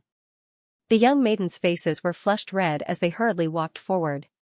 Mu Lixiang reflexively glanced at the young crown princess and couldn't help but twitch her mouth. The crown princess's stoic face and frosty expression made her look like, she was going to kill someone with a sword. She didn't look like she was going to meet the young masters of the aristocratic families. Why did she feel that it was a bit strange and she wanted to laugh? Arbor naturally didn't know what the others were thinking as she was surrounded by a group of women. When she arrived at the entrance of the elegant pleasure house, she glanced sideways. Bah, there wasn't even a shadow of her husband. She just knew that her husband wouldn't be so bored as to come watch a group of idiots shoot arrows. The young maiden's expression instantly darkened. She turned to berate Madame Luo. "How dare you, Madame Luo, deceive this crown princess?" Madame Luo was instantly dumbfounded. They had just arrived at the elegant pleasure house and hadn't had time to make a move, but the young crown princess had already made a move. Madame Luo's heart was in a mess. She couldn't help but secretly speculate, could it be that the crown princess had already seen through her scheme? How could the young crown princess be so smart? Madame Luo hurriedly knelt down as if she was putting on an act. "Crown princess, please forgive me." "Big liar, you dare to lie to me and say that His Highness is here? Do you know what happened to the person who deceived this crown princess last time?" The little crown princess looked coldly at Madame Luo. "Kneel here for me. Don't get up." Madame Luo. What was going on? How did things change so quickly that she was caught off guard? "Ah, it's my family's little stoic. A light chuckle sounded from behind, and a mocking voice said, "What's going on? Are you teaching someone a lesson again?" Luosher's kneeling was just an act. She expected that the crown princess would make her stand up in front of everyone. After all, this wasn't a big deal. If it were an ordinary person, they wouldn't be so calculated with her. Who would have thought that the little crown princess was such a whimsical and eccentric person? She actually wanted her to kneel in front of the Elegance restaurant and forbade her from moving. Was there any justice left in this world? No matter what, Luosher was still the eldest young madam of Zhongli Manor. When had she ever suffered such humiliation? Arbor looked back and rolled his eyes. Xianxia, this guy, was standing not far behind her while holding a fan and blinking at her. He was wearing a long black robe and gently fanning himself. "Do your eyes hurt?" the little stoic asked expressionlessly. A chuckle was heard from the side. It was Xianxia. This guy couldn't help but want to laugh. No matter how he looked at it, his big brother was throwing flirtatious glances at Miss Qiao in all sorts of ways. Who would have thought that this girl would actually say that his eyes hurt? It wasn't that Xianxian's eyes hurt, it was that his head hurt. He glanced at Arbor, not knowing whether to laugh or cry. "Long time no see, Jojo. I missed you so much." Arbor glanced at him, but for the first time, he didn't retort. "Do you have time to chat?" Xianxian asked with a smile. "What do you want? What do you want?" Without waiting for the little stoic to reply, a coarse voice cut in and shouted rudely, "The person who suggested the archery competition just now was the Gu family's lad, right? What, are you seizing the opportunity to slip away now? You people of the Divine Province truly don't treat your guests well. How can you abandon your guests and run off to talk to a bunch of women?" Disdain flashed through eldest young Sir Qin's eyes, and he turned to look at the burly man striding over. "This is Prince Zulu of the barbarian tribe. Ladies, in order to avoid offending you, please go upstairs first." The group of young ladies naturally blushed as they looked at the graceful eldest young Sir Qin, and their hearts swayed. When they turned to look at the barbarian prince who was striding over, the girls hastily shrunk back and turned to leave in unison. "Hey, wait." Prince Zulu of the barbarian tribe laughed with his hands on his hips. "Since these little ladies have come, then let's compete together? Our barbarian tribe's women can hold up half the sky at the very top. Could it be that your women of the Divine Province are all little flowers in a greenhouse that can't be touched or looked at?"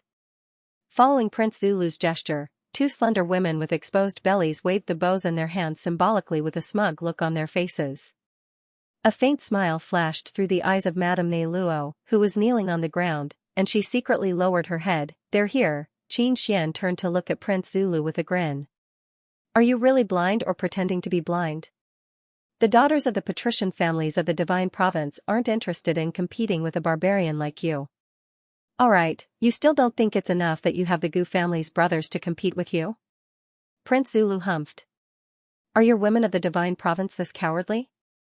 These words were rather impolite, so the noble ladies of the patrician families naturally faced him with anger. Mu Rockin's expression also immediately darkened. "Those who come are guests. As the host, I naturally have to entertain them well. But if the guest oversteps the bounds, as the host, I have a reason to ask him to leave." Prince Zulu's face darkened as he stared at the sickly girl in front of him. She looked small, and her face was not very outstanding, but when she stood there and criticized him, she still had a bit of an imposing manner. "This little girl is quite shrewish." Prince Zulu smiled darkly. "I've taken a fancy to you. I'll make you my 33rd concubine." Everyone was dumbfounded. Mu Ro was so angry that her entire body was trembling. Her hands were tightly clenched together. "Bullshit. A mere barbarian dares to covet our miss. Go hide where it's cool." The servant girl beside Mu Ro Qin was also a shrewish person. She didn't say anything else and immediately scolded her. "Who do you think you are? Let your family's elders talk to this prince. I'll give you 10 level 10 spirit tools in exchange for this little girl." Prince Zulu shouted arrogantly. Mu Ro Qin wrung her hands. She was so angry that her face was ashen, and her heart was thumping uncontrollably. Princess Arbor glanced at Mu Ro Qin and lightly patted the back of her hand. She didn't know why, but Mu Ro Qin felt that the young crown princess's gentle pat had calmed her down quite a bit. Where are the crown princess personal guards? Eldest young Madame Ne Luo, who was kneeling on the ground, felt her eyelids twitch. She suddenly felt that the young crown princess's words were too familiar, right? Present. Following the little stoic shout, a dozen or so phantom-like shadows rushed over with a whoosh and appeared behind the young crown princess with a swish. Eldest young Sir Qin twitched his mouth inexplicably, suddenly at a loss for words. He glanced at Prince Zulu sympathetically, feeling that this guy's following fate would be very tragic. The more arrogant he was now, the more miserable he would be later. From his experience, he inferred that basically every guy who clashed head-on with the little stoic wouldn't have a good ending. Prince Zulu frowned as he looked at the little stoic. Then, he sized her up and cracked a smile. What, could it be that this little wife wants to volunteer to become this prince's 34th beloved concubine? Before he could finish speaking, a purple forest guard swung a slap at his face. Prince Zulu was a person with some skills and wasn't completely an idiot. Seeing the purple forest guard slap, the man retreated a few steps and punched out, colliding with the purple forest guard's slap. Subsequently, his expression shifted slightly, and he retreated several steps. Prince! Prince! A dozen or so burly barbarian tribesmen surrounded him furiously.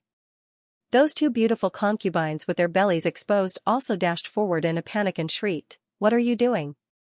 How can you be so rude to the prince?" Prince! One of the beautiful concubines turned to glare in Arbor's direction and said indignantly, "Who are you? How dare you lay a vicious hand on the prince? Do you know who he is?" "He is so long-winded." Arbor shouted impatiently and waved his hand. "Throw them all out." "Yes." Several purple forest guards strode forward and picked up the barbarian tribesmen one by one, striding outside. Although Prince Zulu had dodged the first attack, there were still 2 or 3 purple forest guards attacking him at the same time. How could he possibly be a match for them? In just a few moves, the purple forest guard had completely subdued him. At this moment, Prince Zulu was being carried by a purple forest guard. His face was flushed red as he roared, "Is this how you treat your guests? In the future, when you go out, don't brag to others that the Chinese are hospitable." "Haha, hospitable my ass." Arbor coldly looked at the barbarian and suddenly raised his hand. "Wait a minute." The purple forest guards secretly glanced at the prince and silently mourned for him in their hearts. Why did she have to provoke the young crown prince consort instead of letting them drag her out? What, 34 concubines?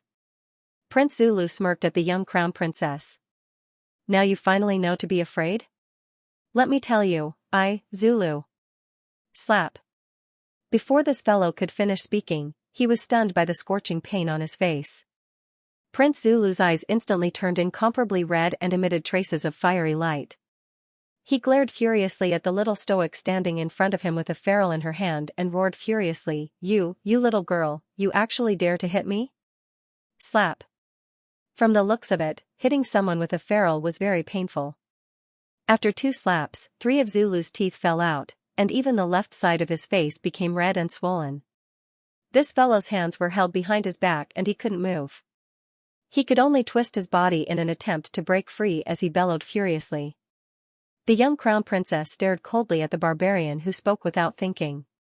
The ferule landed on the man's face again and again, hurting Prince Zulu so much that tears, snot, and everything else flowed down. The 2 beautiful concubines were dumbstruck, and they screamed repeatedly, "Stop hitting, stop hitting. Stop hitting. I beg you to be merciful, don't hit."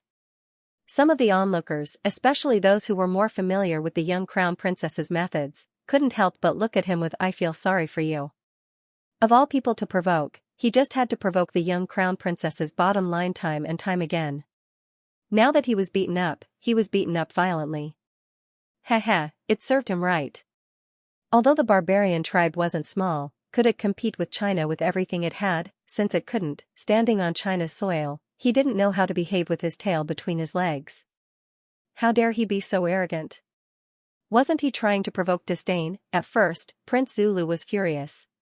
He glared viciously at the young crown princess, wishing that he could pounce on her and bite her neck off.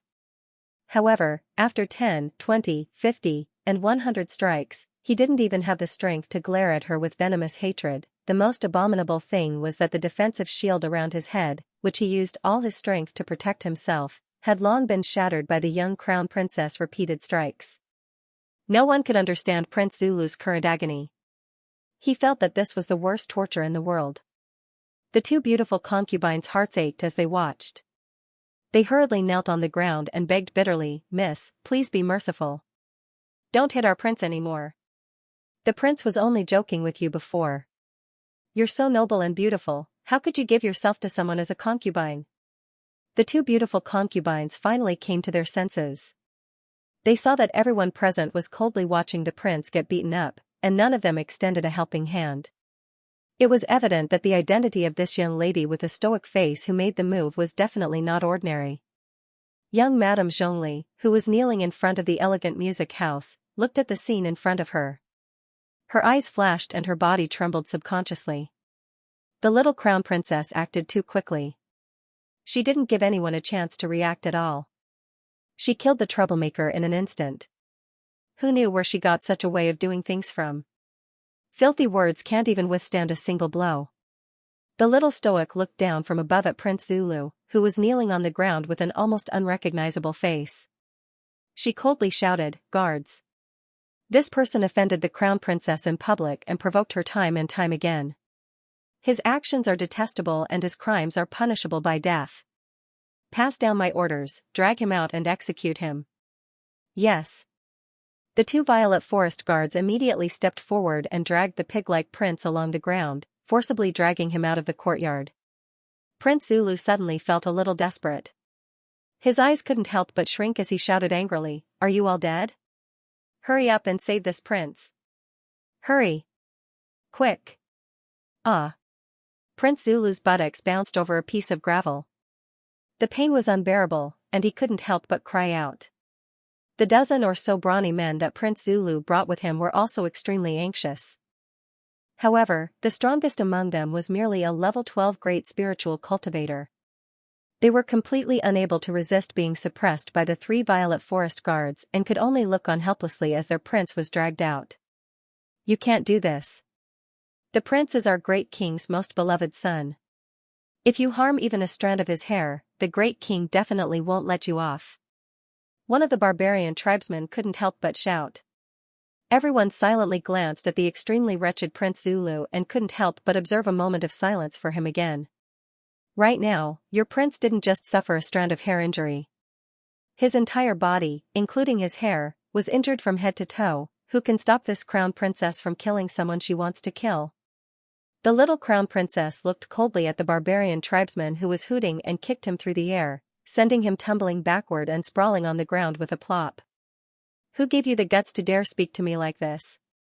A whip sparkling with electricity suddenly appeared in Arbor's hand. With a slight flick of her wrist, a force swept out and rushed towards the dozen barbarian tribesmen opposite her with a whoosh. Crack! Sparks flew in all directions as the whip landed on several people's bodies, sweeping them away. At the same time, the whip spun in the air and emitted a row of crackling electricity. The little stoic waved the long whip in her hand as she looked at the barbarian tribesmen and said coldly, "Submit or die. Choose yourselves." The few barbarian tribesmen were startled, and at the same time, their bodies shrunk back. "If you're not speaking, then die together with your prince." "Ah, if you kill our prince, then the great king, Pachi." The whip carrying electricity swept across that person's stomach, sending him flying heavily and landing limply on the ground like a puddle of mud. Only then did the barbarian tribesmen feel fear. At first, they didn't think that this woman from the divine continent would be so heavy-handed. Now that they saw someone die, they realized that this woman from the divine continent wasn't joking with them, nor was she threatening them.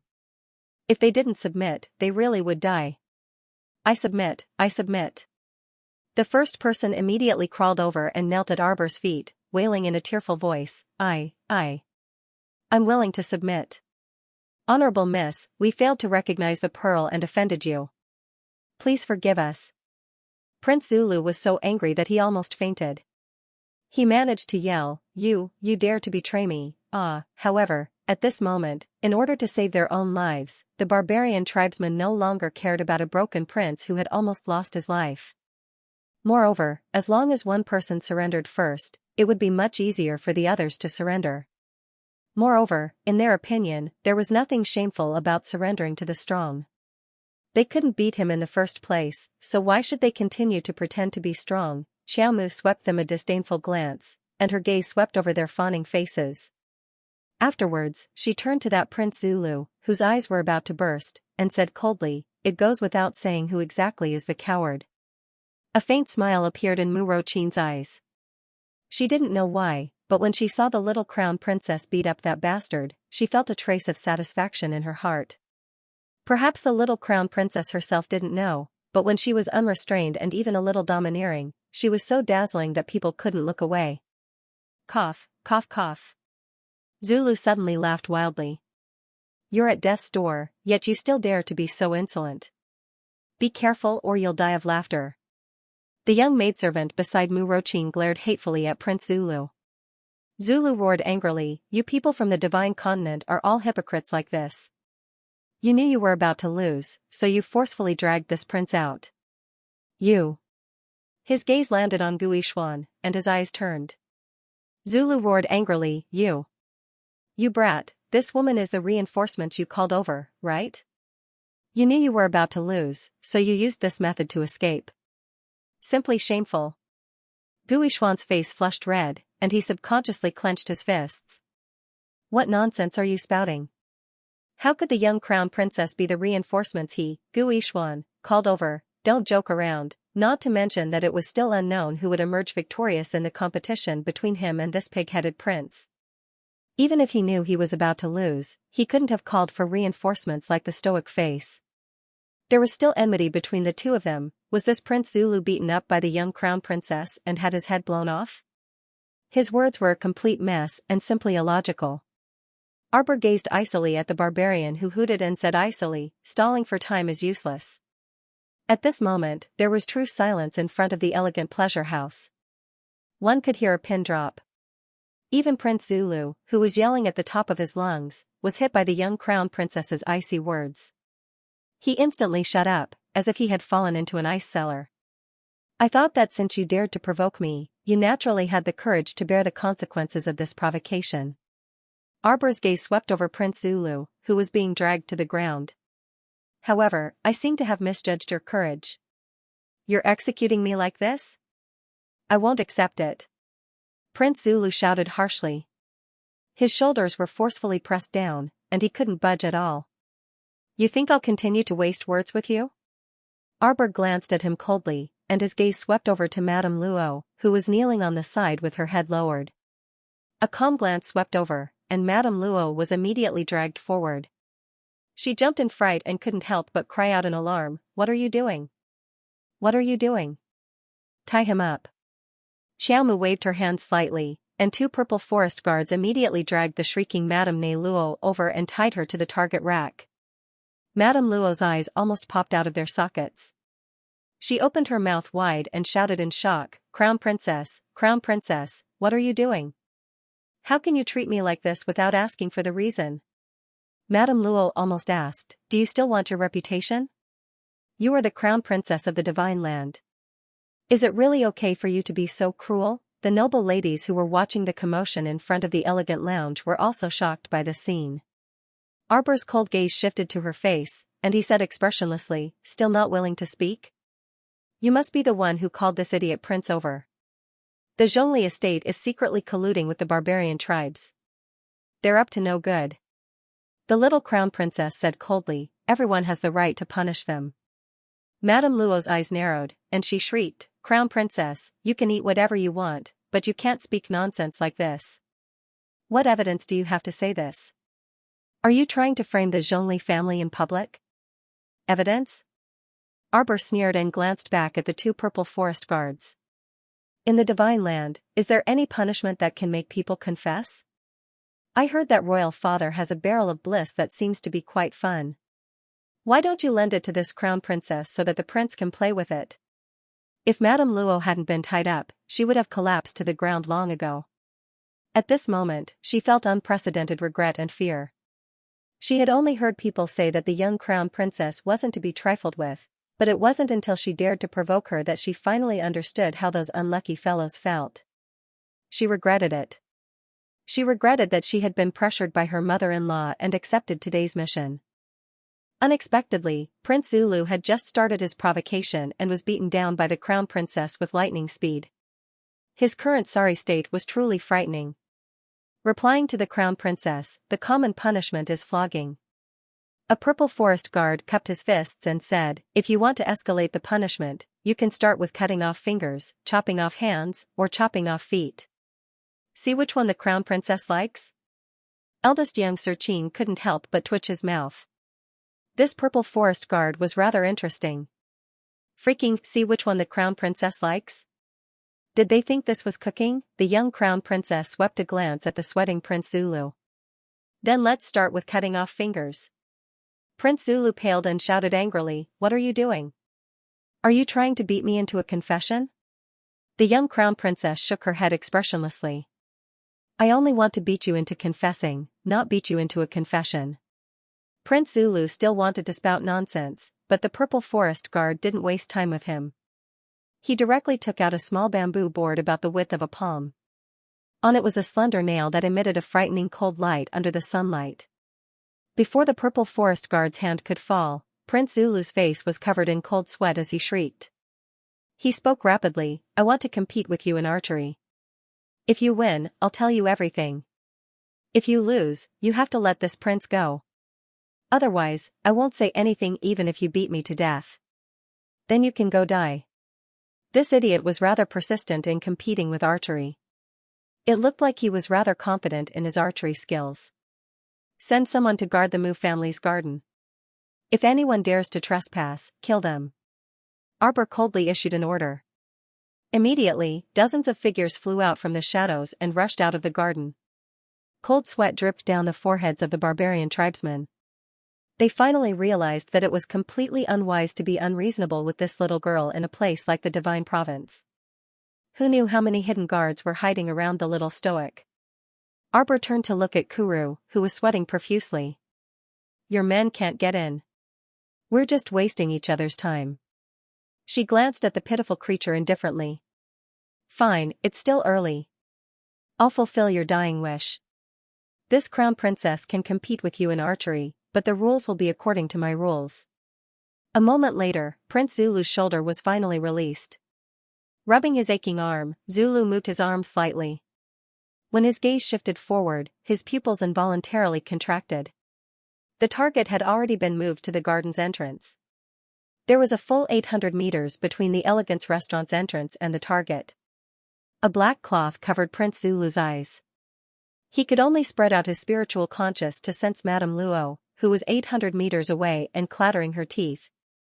At this moment, Madame Luo was truly regretting her actions. She was tied to the target frame, and a lush green apple was placed on her head. The rule of the competition was that Prince Zulu had to hit one of the wings of the butterfly on the little green apple to win the competition. That's right, it was this strict. This was the competition rules set by the wondrous Crown Prince Consort. Madame Luo forced herself to stay awake. If she wasn't tied up, she would have collapsed into a pile of mud. Prince Zulu was fighting for his life, and she was also fighting for her life. But she felt that both of their lives were going to end here today. There was no chance of winning, okay? Why aren't you shooting? Arbor scolded impatiently. She hated dilly-dallying the most. If you want to shoot an arrow, then shoot it. Didn't you insist on it? Now you're acting like a coward, your hand trembling while holding the arrow. What do you mean by this? I've already given you a chance, what are you waiting for? Arbor couldn't help but scold him when he saw him trembling while holding the arrow. He didn't look like he was going to shoot at all. Not like a man. Trembling all over the place, you coward, Prince Zulu clenched his teeth. He didn't know if it was because of fear or shock, but he couldn't sense Madame Luo's presence from 800 meters away, much less the apple on her head, or the butterfly on it. Wasn't this a trap? Prince Zulu couldn't help but take a deep breath. With a flick of his finger, an arrow flew out, piercing through the air. With a momentum that could pierce through the sun and moon, it shot towards Madame Luo, who was about to explode. Ah! Madame Luo couldn't help but let out a blood-curdling scream. She watched as the arrow pierced through her cheek. The sharp aura of the arrowhead scraped past her powdery face. Instantly, a burning pain spread to her heart. Her face was hurt, her face was hurt. Madame Luo's eyes widened in horror. There were hundreds of people gathered on the field, but not a single sound was heard. Many noble ladies' hearts were still thumping wildly at this time. They all received a signal at the same time. The young crown prince consort was an extremely dangerous person. If they didn't want to die on the spot, it was best not to provoke the ruthless crown princess. This is impossible. Prince Zulu yanked off the black cloth in front of his eyes in a rage out of humiliation. He turned around and aimed the bow in his hand at Xiao Mu, who was just inches away from him. He yelled madly, D*MN woman, go die first. So. An arrow flew in from outside the courtyard and hit Prince Zulu's right wrist where he was knocking the arrow. Bulu was caught off guard and his wrist was broken. He screamed and the arrow fell to the ground with a bang. Arbor didn't even change his position from the beginning to the end. He was still standing in the same place, staring coldly at Kuru, who was paralyzed on the ground. If it wasn't for the commotion at the elegant lounge, the crown prince would still be accompanying the old master and chatting with the other family heads. Now that he had accompanied the old man here, he just happened to see a fool shooting an arrow at his wife. He must be tired of living. What's impossible? Prince Mo's eyes were cold as he looked at Bulu's group. The Violet Forest Guard immediately came forward and whispered a few words into his ear, finishing the story in a few words. Mo Lian's eyes became even colder. He turned to Bulu and said, impossible? He stretched out his leg and kicked the bow that Kunlu had dropped on the ground into his hand. He closed his eyes and knocked an arrow. His movements were smooth and without the slightest hesitation. It was as if Madame Luo wasn't far away at the courtyard's entrance, but was just standing in front of him. Mo Lian's fingertips moved, and the arrow shot towards Madame Luo at the courtyard's entrance like a stream of light. When everyone looked over, they saw him holding the bow single-handedly. His sleeves fluttered, and his dark hair cascaded down like a waterfall. His features were picturesque. What a slender, elegant, and handsome man. Mu Ruian, who had just come out of the flower-arched door, was simply mesmerized. She stood there with affectionate eyes as she foolishly stared at him, unable to take a step for a long time. Madame Chiao, who had come with her daughter, immediately noticed her daughter's mesmerized expression. She immediately became angry and slapped the back of her daughter's hand. Mother, what are you doing? Mu Ruian returned to her senses and glanced at her mother in dissatisfaction. Madame Chiao said with a sullen face, Mother remembers telling you before, right? Don't think too much about things you shouldn't think about. Mu Ruian angrily flung her mother's hand away and walked forward in a huff. She grumbled, what do you mean I shouldn't think about it? She hadn't even fought for it, so how did she know she shouldn't think about it? Madame Chiao's eyes instantly widened, and she chased after Mu Ruian with an exasperated expression. She reached out and grabbed Mu Roxian's arm. Mother has several decades of life experience. Would I harm you? Madame Chiao slapped her arm and said with a stern expression, do you understand? Mu Ruian hatefully flung Madame Chiao's hand away and stomped her foot. Mother, what are you thinking about? How am I thinking about anything randomly? Mu Ruian flung her arm in dissatisfaction, feeling wronged with reddened eyes. Forget it, you wouldn't believe me even if I told you. Madame Chiao looked at her daughter in disbelief. If that's the case, then that's for the best. Mother is just reminding you. Reminding. Mu Ruian forcefully suppressed the resentment on her face.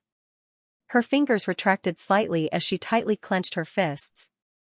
Why would she need her mother to remind her? She had been very clear-headed from beginning to end. If she didn't fight for it, how would she know that she couldn't do it? At this moment, in front of the target stand at the end of the court, there were already many servants cheering, Your Highness hit the target. His Highness the Crown Prince hit him.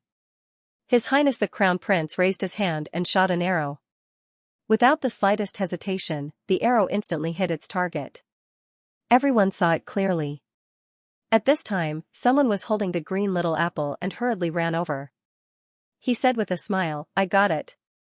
Prince Zulu looked at the apple in the servant's hand with an ugly expression. He opened his mouth, but no words came out.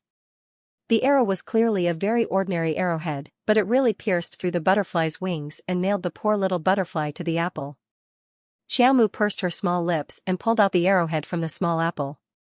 She then pinched a bit of medicinal powder before gently fiddling with that small butterfly. The butterfly suddenly moved and flapped its wings. It immediately jumped up from her palm and flew away in a daze. Wow! Still alive. The butterfly is still alive. Everyone couldn't help but cry out in surprise. In other words, His Highness' arrow didn't kill the butterfly at all. At most, it just knocked the little butterfly unconscious. It was truly a marvelous skill, superb beyond compare. On the other side, Madame Luo was already foaming at the mouth from fright. She leaned against the target and fainted.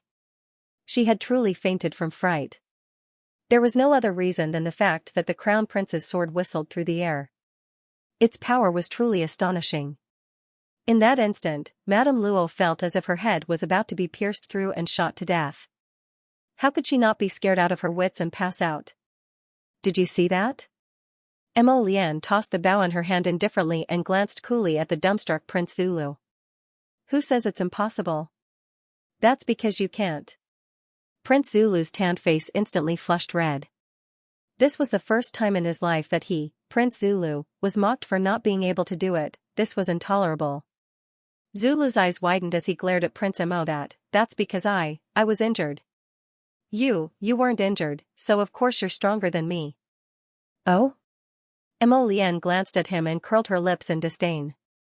Even if you're fine, even if you grow 8 arms and 16 legs, you're still not qualified to be my opponent. He said coldly, then raised a hand. No need to stall for time. Your people were taken care of before they could even break in. You have nothing to look forward to. What are you waiting for? Do as the Crown Princess says. Several purple forest guards strode forward and dragged Prince Zulu out of the courtyard like a dead pig. The tribesmen of the barbarian tribe were all scared out of their wits. They hurriedly knelt on the ground and put their palms together to kowtow. Please forgive us. We didn't know it was the Crown Prince Consort. Don't the Chinese have an old saying? Ignorance is blameless. The barbarian tribesmen repeatedly kowtowed, their faces pale as they cried, Please forgive our prince. Xiaomu gazed at them coldly. They seemed to be very pitiful. But pitiful people must have something to hate, Arbor said coldly. Mo Lian sneered, Oh? Do you really not know the identity of the Crown Princess? The faces of the barbarian tribesmen instantly turned as white as paper. They looked at each other and pursed their lips, unable to say anything. This prince must have abducted many women. If she was not present today, who knew if they would have abducted the 5th young lady and left? Of course, this was the Mu family. These people might not have the guts, but with this barbaric prince's style, he might come to give gifts and recruit concubines to disgust them. Prince Zulu was dragged out. As for what would happen to him, Arbor didn't care at all. Mo Lian walked to her side and held her little hand. He lowered his head to look at his wife's expression.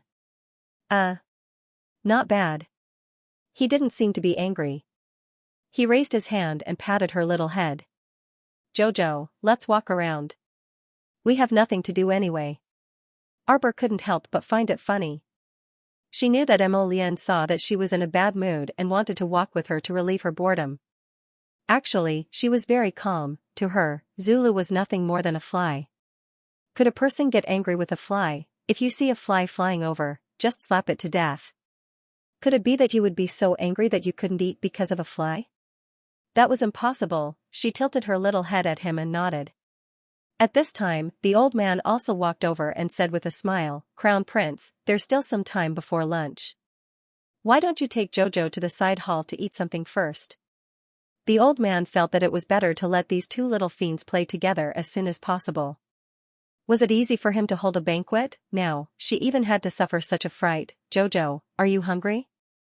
Mo Lian's eyes curved as she looked at her with a smile. I'll take you to eat some snacks. Okay. Arbor nodded with a very obedient appearance. It was like a completely different person from that frightening and murderous look from before. What's going on here? A resounding voice glided over, instantly breaking the silence. Originally, everyone's mood had already calmed down a bit. Especially those noble ladies who were quite frightened. Although seeing His Highness the Crown Prince being so obedient to the young Crown Princess made them feel a bit uncomfortable, they didn't dare to blindly be jealous. After all, the young Crown Princess was an extremely dangerous person, and they were already very clear just now. The main key was to not provoke such a frightening person.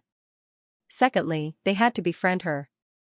Even if this fellow could make people feel disgusted with just a few words, they still had to brace themselves and befriend her. Just as the ladies summed up their experience and decided to go and get to know the young Crown Princess from afar, this cold shout made their hearts hang in their throats. F***ck, can't you just take a leisurely stroll around and laugh? Their hearts were about to fall apart when they heard her loud and quiet voice. The person who shouted angrily was none other than Madame Ma, who had left her eldest daughter-in-law here to lure the young Crown Princess into the trap while she herself hid far away. This madam was used to hiding behind the scenes and instigating others to take action. Previously, she instigated Qin Baojiao's mother to go to New South Garden to provoke the Crown Princess. In the end, Madame Qin returned in defeat, going for wool and coming home shorn. This Madame Ma hid in the shadows and watched in horror. She had been scheming at home several times until today, when she finally instigated Prince Zulu of the barbarian tribe to provoke the Mu family again. Unfortunately, he failed on the verge of success. No, it should be said that the idiot Pod Lu was killed by the little Crown Princess before he could even make a move. How could this be?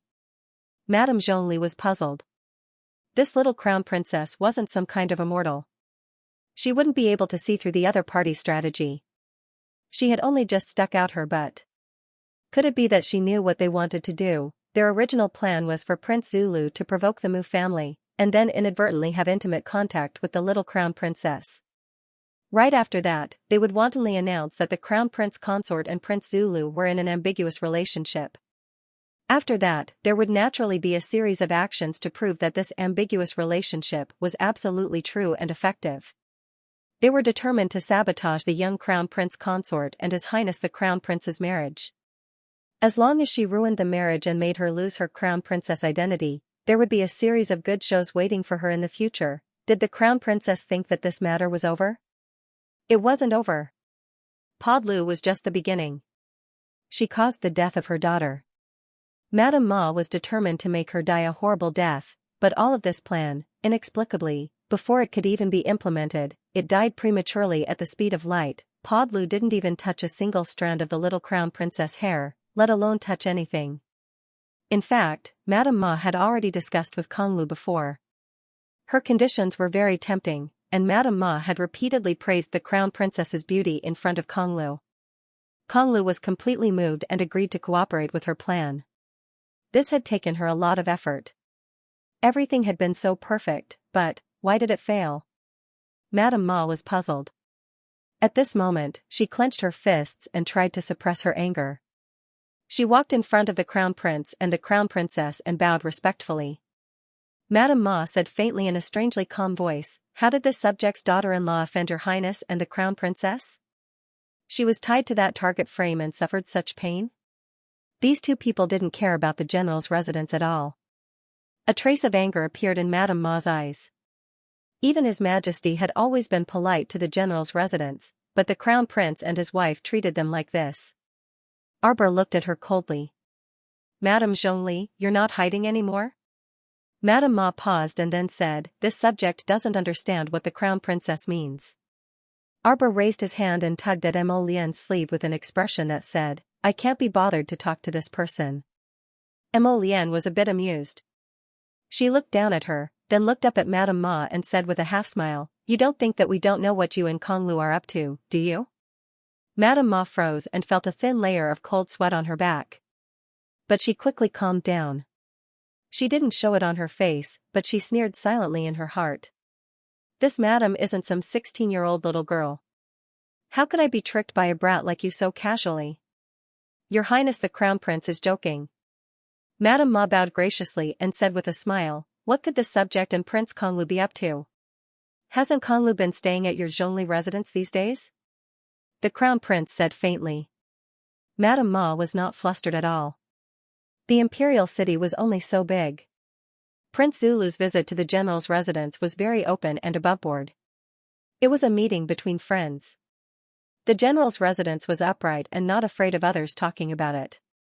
Besides, ever since Zulu entered Dragon Flame City, he had not only visited the general's mansion. He had also visited many well-known families in the city.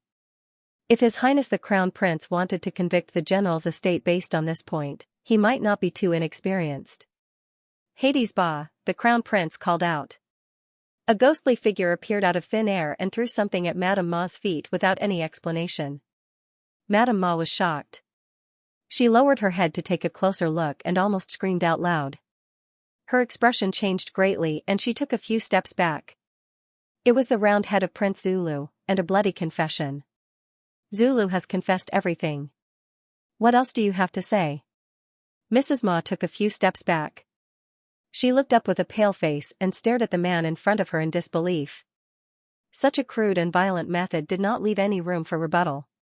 He directly used iron-blooded factual evidence to slap in front of you.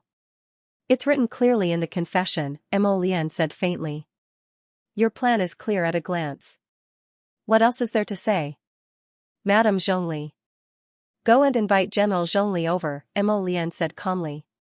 This Madame Zhongli was truly laughable. Did she think everyone else was a fool? When Madame Chen came to New South Garden to provoke them, Mo Lian had already sent people to investigate.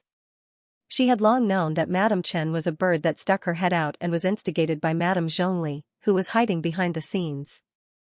From that day onwards, Mo Lian had secretly mobilized the Yu court guards to sneak into the general's estate and keep an eye on this madam. Her every move, every little trick, all fell into the eyes of the young couple. Did they still think that their plan was flawless? She was simply a fool. Today, when Madame Luo came to provoke them, Arbor knew what she was going to do next. Thus, she repeatedly looked at Madame Luo with a meaningful gaze. Thus, when Pod Lu said that he did not know the Crown Princess, it was all an act. How could he not know her? In order for the plan to succeed, Madame Zhongli must have described her appearance to Pod Lu. Take her away, Mo Lian said coldly. Grandfather's birthday banquet still had to continue. As for their private matters, they could invite the general to the Mu estate and slowly discuss it. The general did not refuse. After knowing that something had happened to his wife, he hurriedly brought people to the side hall. At this time, Madame Ma's hair was drooping, and she was lying on the ground in a sorry state. Madame Luo, who was also in a sorry state, was lying on the ground beside her. Her entire body was drenched in cold water, and she was shivering as she leaned on Madame Ma. Her eyes shrunk as she looked at Arbor and Crown Prince Lian in fear. This couple was simply the devil. They did not waste time talking nonsense with you. They immediately ordered people to bring a few buckets of ice water and drenched the mother-in-law and daughter-in-law. They were so sorry that they wanted to scream. However, they did not dare. The atmosphere in the side hall was frighteningly oppressive. The Crown Prince sat in the middle and looked at them coldly, as if he was looking at two corpses. When General Zhongli brought his eldest son, Zhongli Ping, over, he saw his wife shivering like a drowned rat. When Madame Ma and Madame Luo saw them, it was as if they saw their savior. They could not help but cry. Master, master. Ma sure crawled over, but before she reached the general's feet, she was glared at by him. Mo Lian ordered someone to throw the confession letter in front of General Zhongli and said calmly, General, how do you think this matter should be dealt with? General Zhongli's hands trembled slightly. He took the blood letter and glanced at it. As if struck by lightning, he turned around and glared at Mrs. Ma. He hurriedly lifted his robe and knelt on the ground. Your Highness, Crown Princess, please forgive me. His son, Zhong Liping, also hurriedly knelt down and lowered his head, looking very loyal and honest. The great general has made a lot of friends recently. Mo Lian looked at him with a faint smile. She sized him up and said, You have Prime Minister Chen in the imperial court, and you have many Jianghu friends outside the imperial court. Now, even Prince Zulu of the barbarian tribe is your honored guest, willing to work for your wife. This crown prince didn't know that the great general was so powerful. Isn't it a little too arrogant? Great general? Cold sweat rolled down General Zhongli's head. His head was lowered and he barely managed to spit out a few words through his trembling teeth. This old subject deserves to die 10,000 times. This emperor received a secret letter. Crown Prince Mo looked at Great General Zhongli with a grin and said, he said that Great General is in a vacant residence in a garden on the outskirts of the city. This Crown Prince's voice was unhurried, making it hard for people to grasp his thoughts. Even General Zhongli, who had been on the battlefield for a long time and was used to seeing big scenes, couldn't help but have his emotions rise and fall with him. Mo Lian chuckled softly and continued, I heard that General Zhongli has a dozen or so Jianghu friends who are above the godly state in that residence. General Zhongli's heart thumped. Mo Lian smiled and glanced at him. It is said that they usually make quite a big commotion. This prince heard that a few of them are great bandits who have been wanted by the imperial court. They have killed more than a dozen people in other people's families, stolen people's secret treasures, and snatched people's wives and daughters. It happens from time to time, and I don't know if it is true or false. This official is terrified. General Zhongli's head was covered in sweat, and a thin layer of cold sweat appeared on his back. What courtyard in the outskirts of the city? Those were some godly state experts that he had hidden in an empty temple in the forest in the outskirts of the city. There were as many as 30 people. The crown prince actually knew everything. This couldn't be a trick, right? General Zhongli was so suspicious that he didn't even dare to raise his head. He knelt there and thought about all sorts of things, so much that his heart was about to explode. Yuba.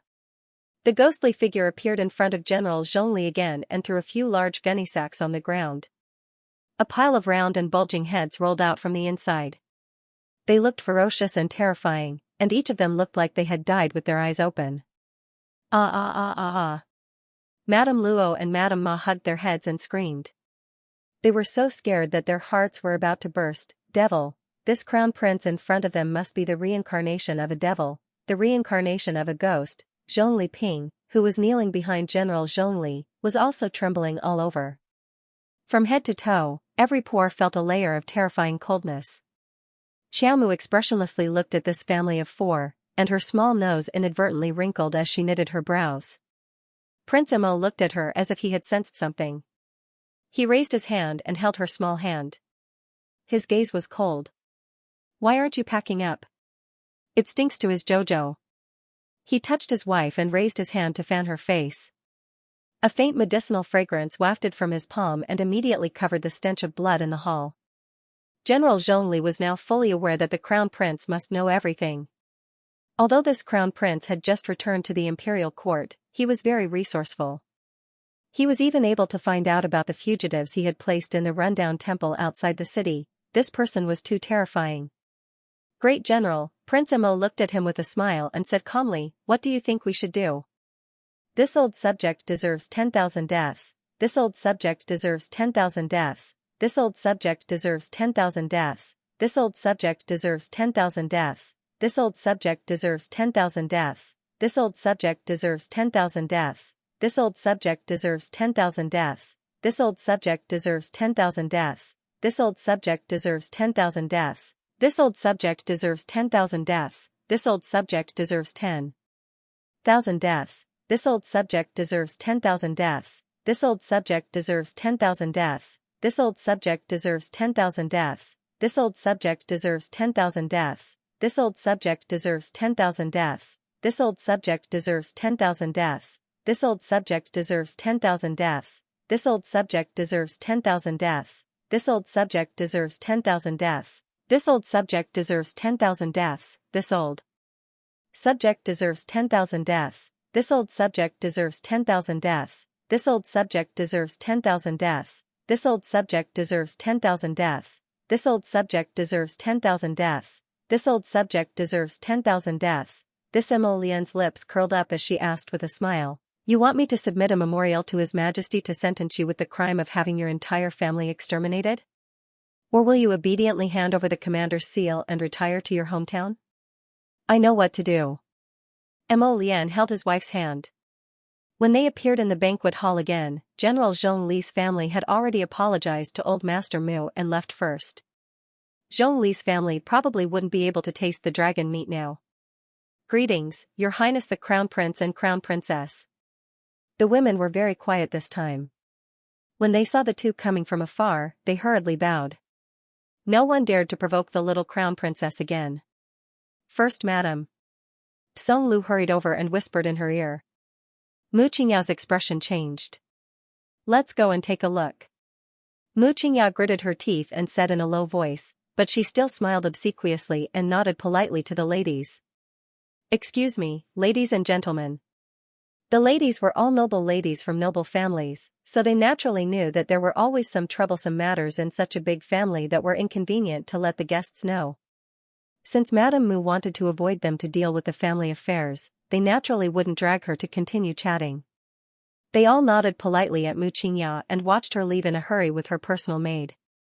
The ladies looked at each other and felt that there seemed to be a lot of things going on at Old Master Mu's birthday banquet today. Arbor glanced at Madame Mu's departing figure, pursed her lips and tugged at Mo Lian's sleeve. Mo Lian looked back and couldn't help but whisper to her with a smile, I'll have someone follow her and ask around. Not long after, someone flashed to Mo Lian's side and whispered a few words in her ear. Mo Lian raised her eyebrows and pinched the girl's fingers. Xiaomu looked at him curiously, only to hear him say in a low voice, 2 people came to the pink pavilion, and eldest Madame Mu went to negotiate with them. Arbor blinked and nodded without saying anything. She couldn't be bothered with things that had nothing to do with her, as long as they weren't secretly plotting against Sir Jojo. Ladies and gentlemen, it's almost time. Please take your seats. The old madam smiled and beckoned the ladies to enter the banquet. Because they were going to watch the Mu family competition, all the seats were placed outside the practice field. Although the male and female guests were seated separately, there was only a carved screen between them, so they were quite close to each other. Old Master Mu and the Crown Prince were naturally invited to sit at the main table. Arbor sat down with the old madam. The second madam, Madame Chiu, sat with her daughter, Mu Ruian, on the other side of the old madam with a smile. After the fifth madam, Madame Hua, and the fourth madam, Mu Rochin, Mu Doni, and the others took their seats, there were 2 empty seats for Madame Mu and eldest Miss Mu Rochuan. The rest of the concubines' daughters and the concubines' mothers of the other branches were arranged to sit at separate tables. The Mu family side branches were arranged to be further away. After everyone took their seats, Grandpa Mu stood up with a smile. As usual, he gave a speech first. However, he had only spoken a few words when everyone was congratulating him with laughter. Suddenly, he was interrupted by a voice. Old Master, Thisly from the Pink House came uninvited. Please excuse me. The person who walked in from outside the main courtyard was a thin middle-aged man wearing a long robe with green stripes. His face was somewhat gloomy. Beside him was a man with a scar on his face. At this moment, his arms were crossed, and his slanted eyebrows were slanted. His gaze swept across everyone. Manager Li, don't go too far. Mu Qingya followed him in with a livid expression, followed by Tsong Lu. She had rushed out just now to negotiate with this middle-aged man. However, the opponent was slippery like a loach. She couldn't get rid of him no matter what she did. In a moment of carelessness, she even let him barge into the main courtyard and ruin the old master's festive atmosphere. Mu Jingfeng, who was sitting next to Prince Mo, stood up with a thud. His cold eyes stared fixedly at the 2 men who barged in, and he questioned sternly, Who are you? Why are you barging in? Everyone could not help but look at each other in dismay. When that person came in earlier, didn't he already report his background and say that he was from the Pink House? Why does family head Mu have to ask again? The thin middle-aged man smiled and cupped his hands politely. Everyone, I'm sorry. It's just a small business. Lady Boss urged us to come and disturb you. Please forgive us.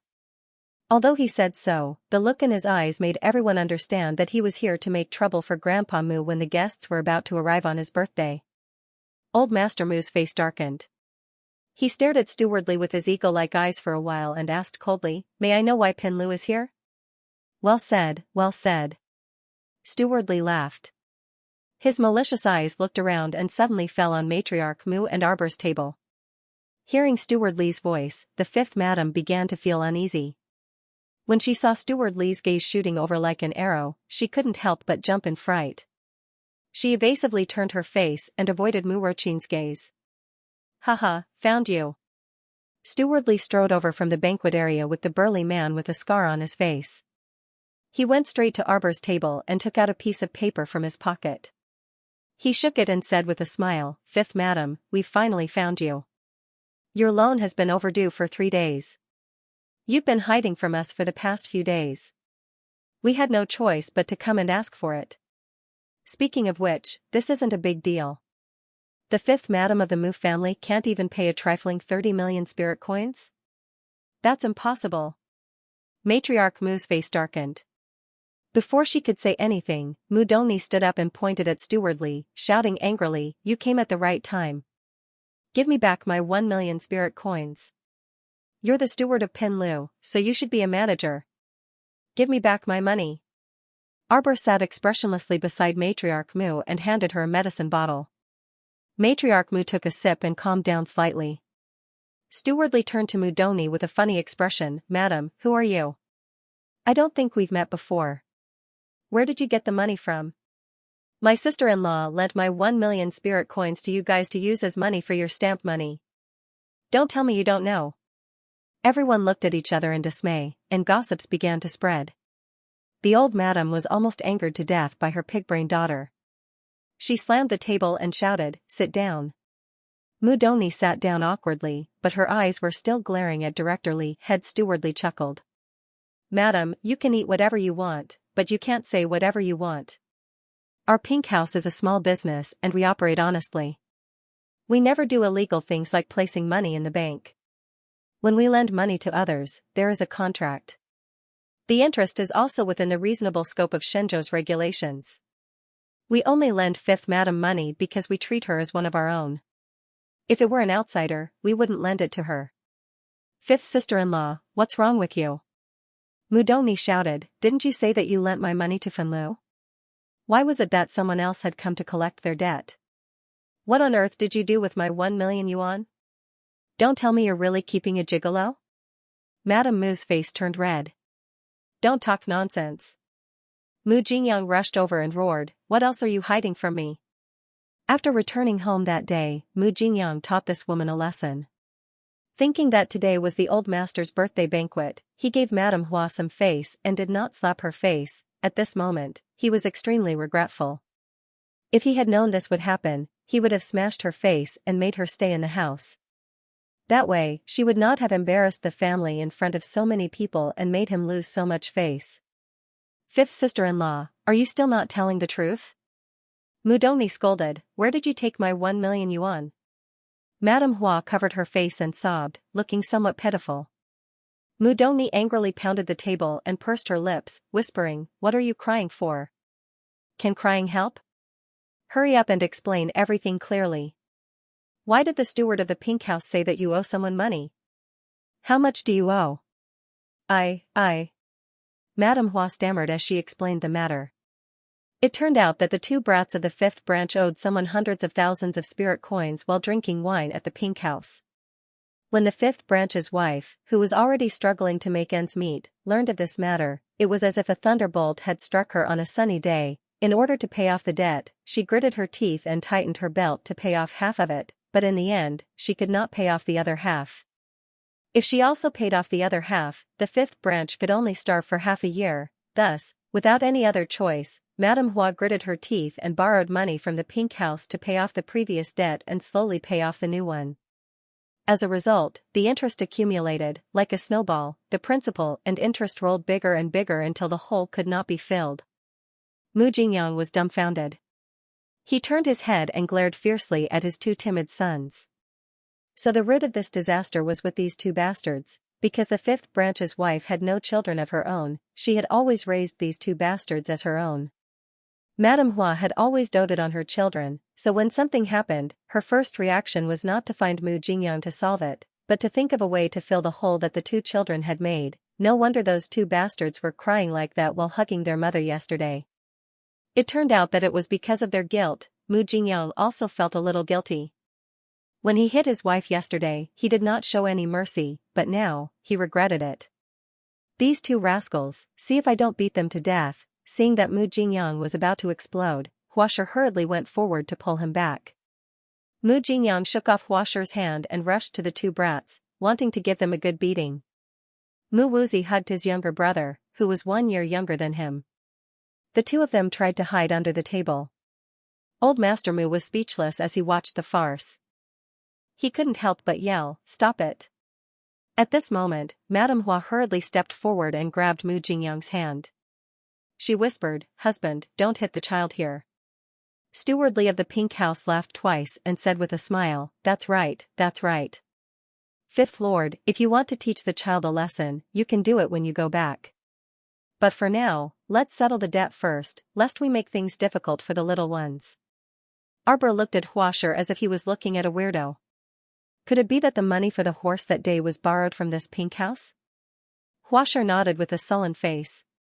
If she didn't borrow it, where would she get the money to pay the little crown princess? Mu Doni's 1 million spirit coins was only a fraction of the total. Stewardly came to collect the 30 million spirit coins, but she wasn't sure if that was all. The young crown princess nods and turns to Manager Li, "Are you here to collect the debt?" Manager Li sees her luxurious clothes and exquisite face, so he doesn't dare to act rashly. He quickly smiles and nods, "We've made a fool of ourselves. The main thing is that it's only the beginning of the year and business isn't good. Our pink house is also in urgent need of cash flow." The young crown princess nods to express her understanding, then says expressionlessly, "But you brought people here to cause a ruckus at the old man's birthday banquet, that's not right." Manager Li smiles apologetically again, I'm sorry, we didn't consider it well. Hee, I hope everyone can understand." The young crown princess raises her eyes and asks, "How much does the fifth madam owe you?" 30 million? How could that be? Manager Li says with a smile, "The fifth madam has borrowed nearly 20 million spirit coins from us, and now the repayment is 61 million spirit coins." The guests look at each other in dismay. From time to time, there are whispers from below, saying that the pink house's interest rate is a bit too high. This interest rate isn't high. Manager Li says again, "We only lent it to the fifth madam because she's one of us. Otherwise, if it was someone we're not familiar with, we wouldn't have lent it to her." Arbor smirks, "This isn't high? Business is so good. How long has she borrowed it?" "It's been at least half a year." "In half a year, 20 million has become 60 million. Arbor looks at Manager Li playfully, "You really know how to do business." Manager Li smiles apologetically and says that he doesn't dare. His eyes secretly size up Arbor's face, estimating this girl's identity in his heart. Behind him, Scarface becomes impatient and roars, "Why are you asking so much? Are you going to pay the debt? Damn Scarface, how can you be so rude to this girl?" Manager Li's reprimand doesn't have much sincerity. Everyone at the banquet inexplicably tightens their bodies and turns their eyes to Scarface, looking at him as if he's a corpse. Scarface is baffled by everyone's looks, he doesn't understand why these people are looking at him with such strange eyes. He lowered his head and looked at himself. He didn't see anything eye-catching about him. Then, he raised his head and said, "Did you hear what our Master Li said? Stop talking nonsense. Take out the money and we'll leave immediately." Grandpa Mu was so angry that his face turned ashen. He glared at his son, Mu Jingyang, who lowered his head in shame. It was his fault for not properly disciplining his two sons. He even sent people to chase after the debt and slapped him in the face in front of all the guests. It was really humiliating. Today is the Mu family's banquet. "Forgive us for not receiving unimportant people," Mu Jingfeng coldly said. "If there's anything, you can talk about it tomorrow." Scarface's face was full of anger. "It's only right and proper to pay back what you owe. Previously, the crown princess even went around the capital to collect debts. At that time, I didn't see you aristocratic families making excuses and refusing to pay. Don't you dare refuse to pay us back just because we, the Pink House, are of low status and insufficient background." Everyone was dumbfounded and looked at Scarface as if they were looking at a sausage.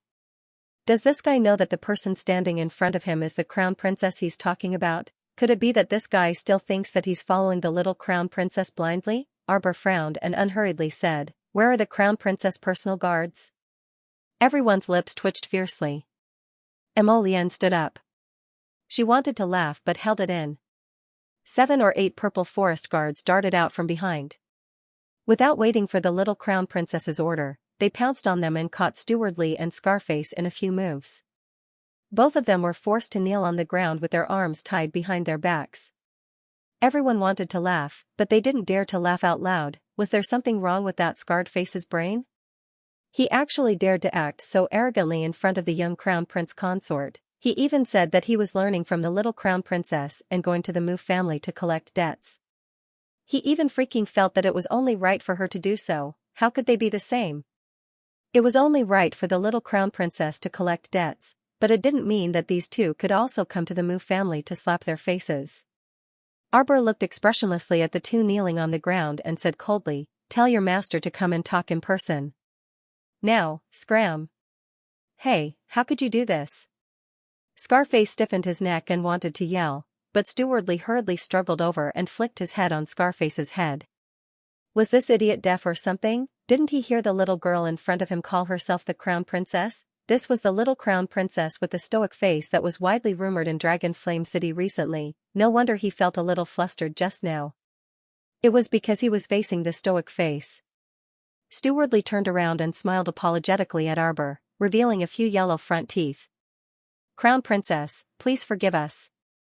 Crown princess, please forgive us. We didn't mean to disturb you." "Haha. What the hell?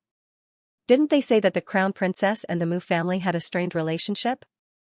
Why would the crown princess come to old Master Mu's birthday banquet in person? How is this a strained relationship?" We'll leave now.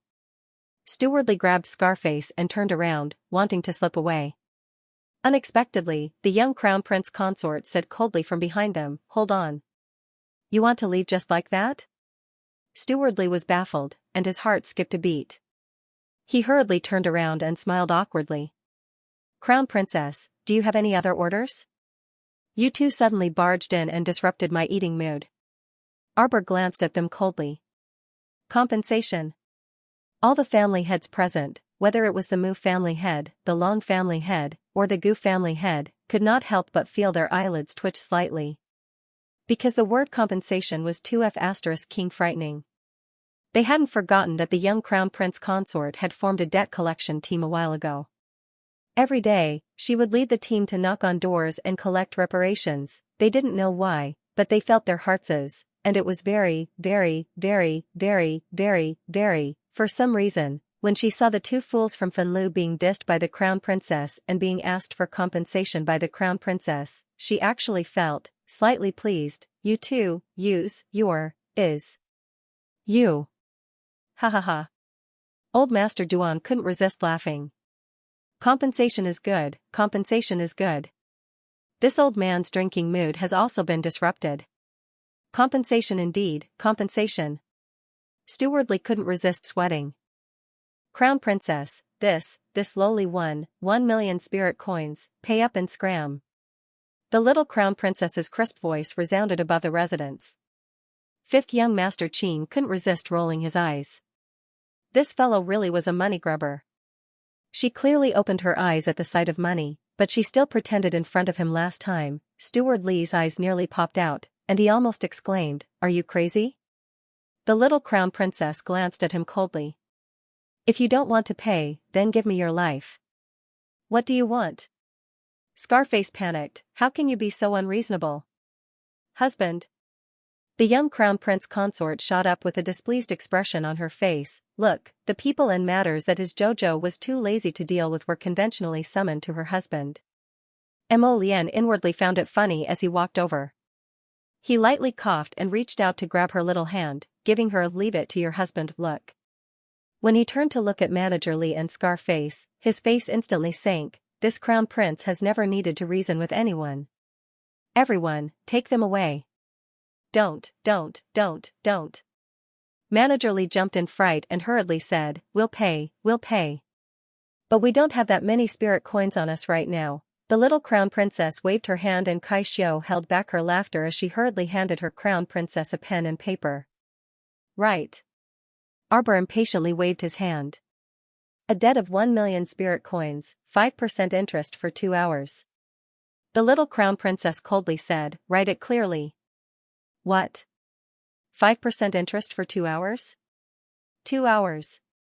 Can you be any more king deceitful?" Seeing Manager Li standing there with a green face and not moving for a long time, the little crown princess unhappily pulled Mo Lian's sleeve. Take them away. Mo Lian was even more impatient and couldn't be bothered to argue with the two in front of him.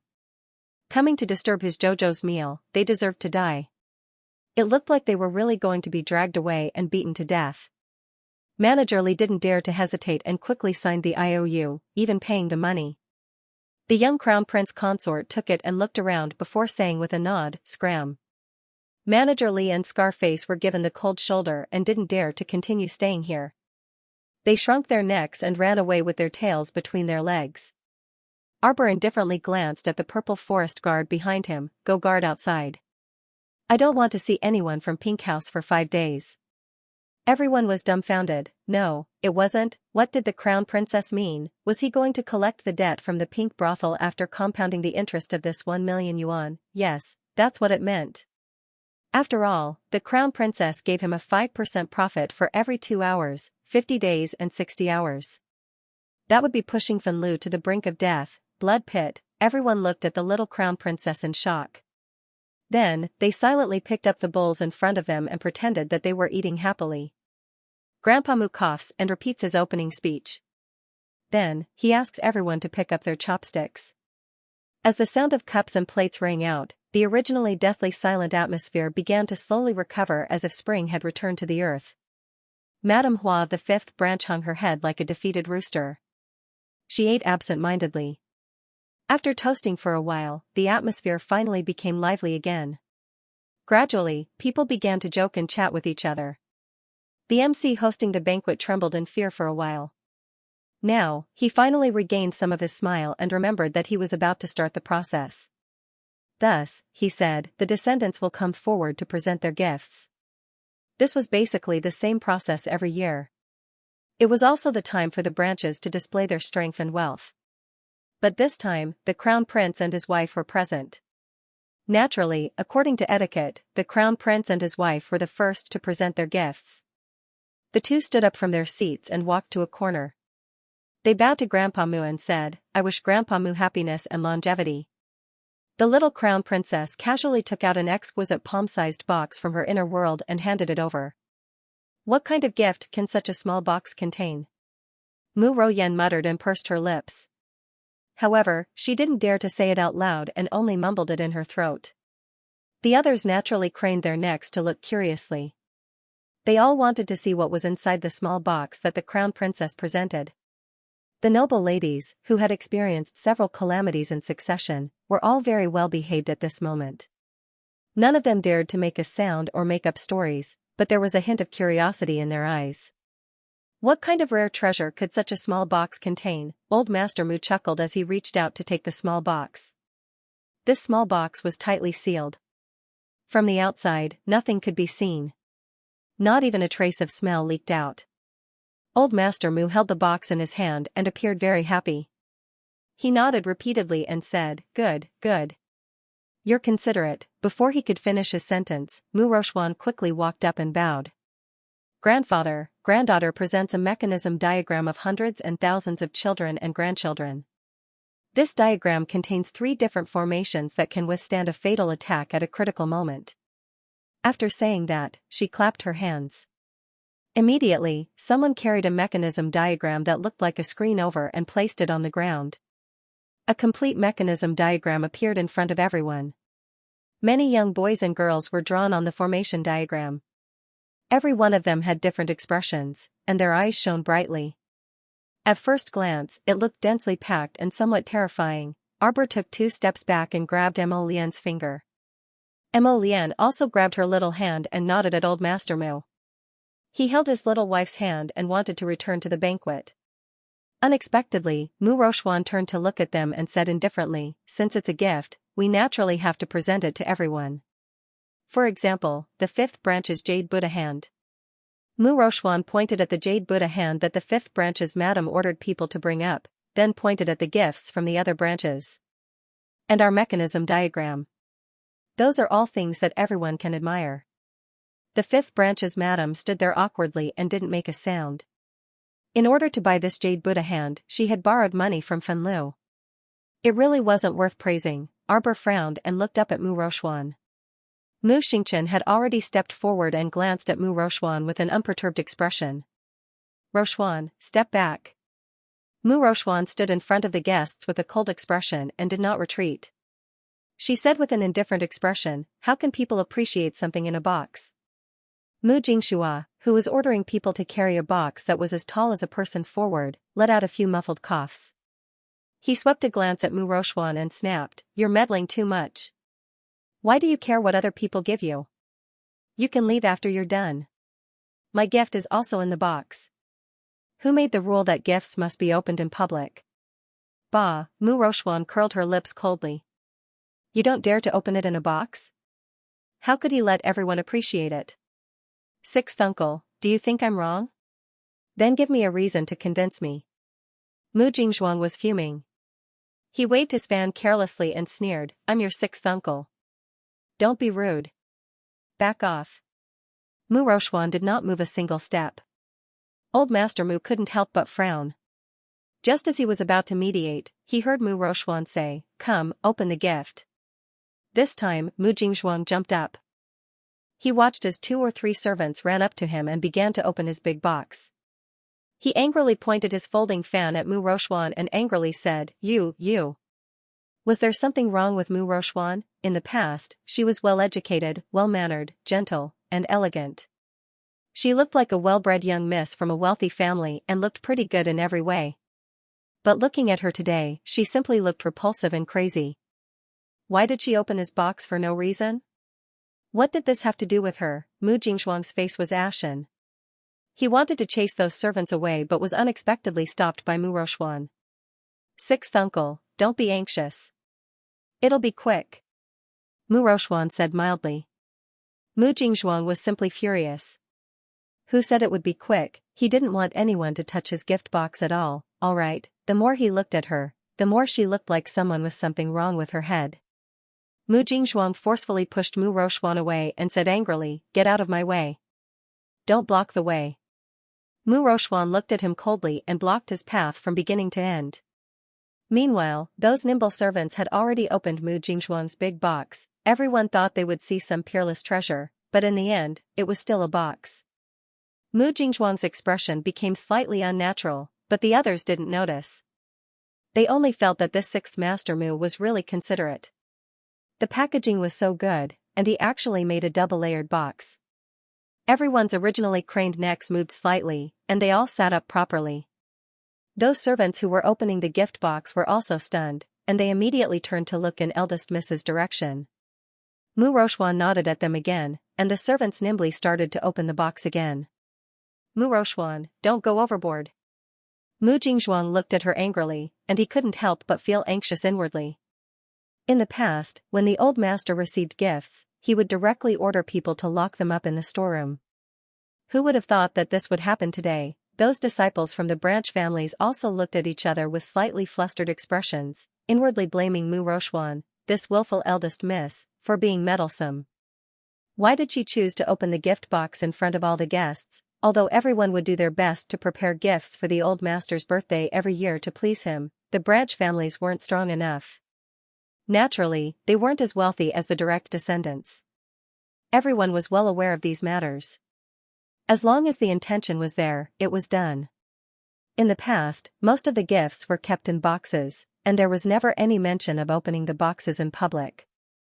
This made most of the disciples of the cadet branches, who were short on money and wanted to put on a front, think of a good idea. He spent a small sum of money to buy a box that looked very exquisite. As for the gift, he didn't care. After all, the old man didn't lack anything. She would decorate the store nicely and store everything in the storeroom. The old man probably wouldn't even bother to open the boxes.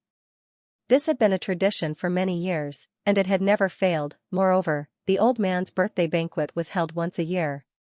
If they had to spend a lot of money to prepare gifts every time, then they would become poorer year by year. Unable to maintain his composure, Mu Jingxuan bellowed, get out of my way, Mu Rochuan. He now had the urge to beat Mu Rochuan to death. This woman was such a busybody. The old master didn't even say that he wanted to open the present in front of them, yet she was the only one who kept making a fuss. She made everyone break out in a cold sweat. Was she happy? Was she happy? Mu Jingxuan wanted to give this woman a slap to wake her up. Just now, the fifth branch made a fool of themselves. Now, it was his turn. Could it be that she would look good if the Mu family made a fool of themselves? Mu Jingxuang's expression instantly darkened. He tugged at Mu Roxuan twice, but unfortunately, he didn't manage to pull her away. At this moment, the servants who were opening the boxes let out astonished gasps. It was indeed a gasp. After opening the second box, they discovered that there was another box inside. This time, everyone's gazes towards Mu Jingxuang became somewhat ruminative. Mu Jingxuang himself was so embarrassed that he wanted to escape immediately. Actually, he had spent 100 spirit coins to buy that big box outside. He did not expect that his niece would catch him red-handed the first time he did this business. Old Master Mu sat on the main seat. Although he did not say anything, the corners of his mouth twitched harshly twice. Mu Jingfeng coughed uncomfortably and said, "Father, I think it's getting late. We can start the family competition now." Right. Family competition, let's start the family competition. Mu Jingxuang hastily agreed, truly wanting Mu Roxuan to stop. Mu Roxuan, however, was unrelenting. She raised her hand and said to the group of servants who had been arranged beforehand, "Why aren't you taking out sixth master's things? Useless things, you're taking so long to open a gift box. And those, take them all out." As Mu Roxuan's fingertips swiped across, the expressions of the disciples from the side branches became incomparably fascinating. Naturally, all of the guests were whispering to each other in hushed tones. No one was a fool. At this moment, they finally realized that this eldest miss of the Mu family was deliberately looking for trouble. However, this eldest miss usually appeared to be very sensible. Why would she do something so embarrassing today? It could even be said that it was extremely impolite. Seriously, they had seen a ghost. Today's events were truly endless. Family Head Long also reacted at this moment. He said with a smile, "Haha, eldest miss is truly an honest person. I wonder what gift this sixth master of the Mu family presented to old master. A big box inside a small box.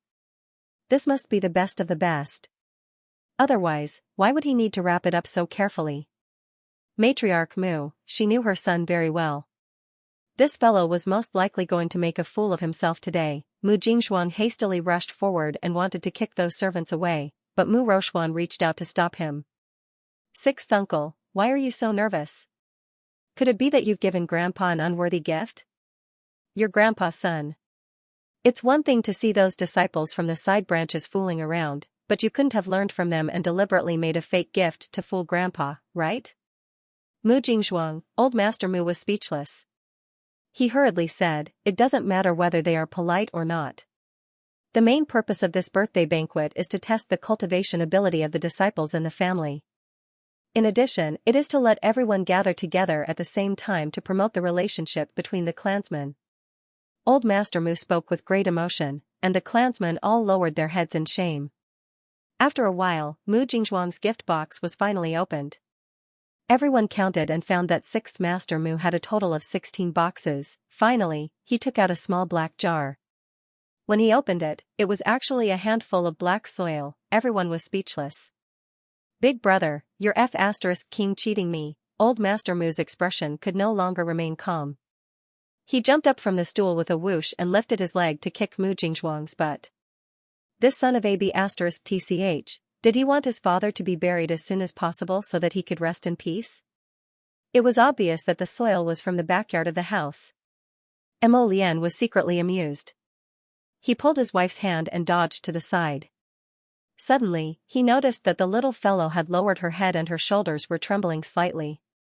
His heart skipped a beat and he quickly bent down to look at her little face. He saw that the little fellow's eyes were curved into crescents as she pursed her lips and snickered. Mo Lian was immediately amused. He raised his hand to pat his wife's head and whispered, "Jojo, it's okay. It's okay to laugh out loud, because right now, everyone was laughing." Mu Jingxua swiftly dodged his father's kicks and made a series of escape movements in one go.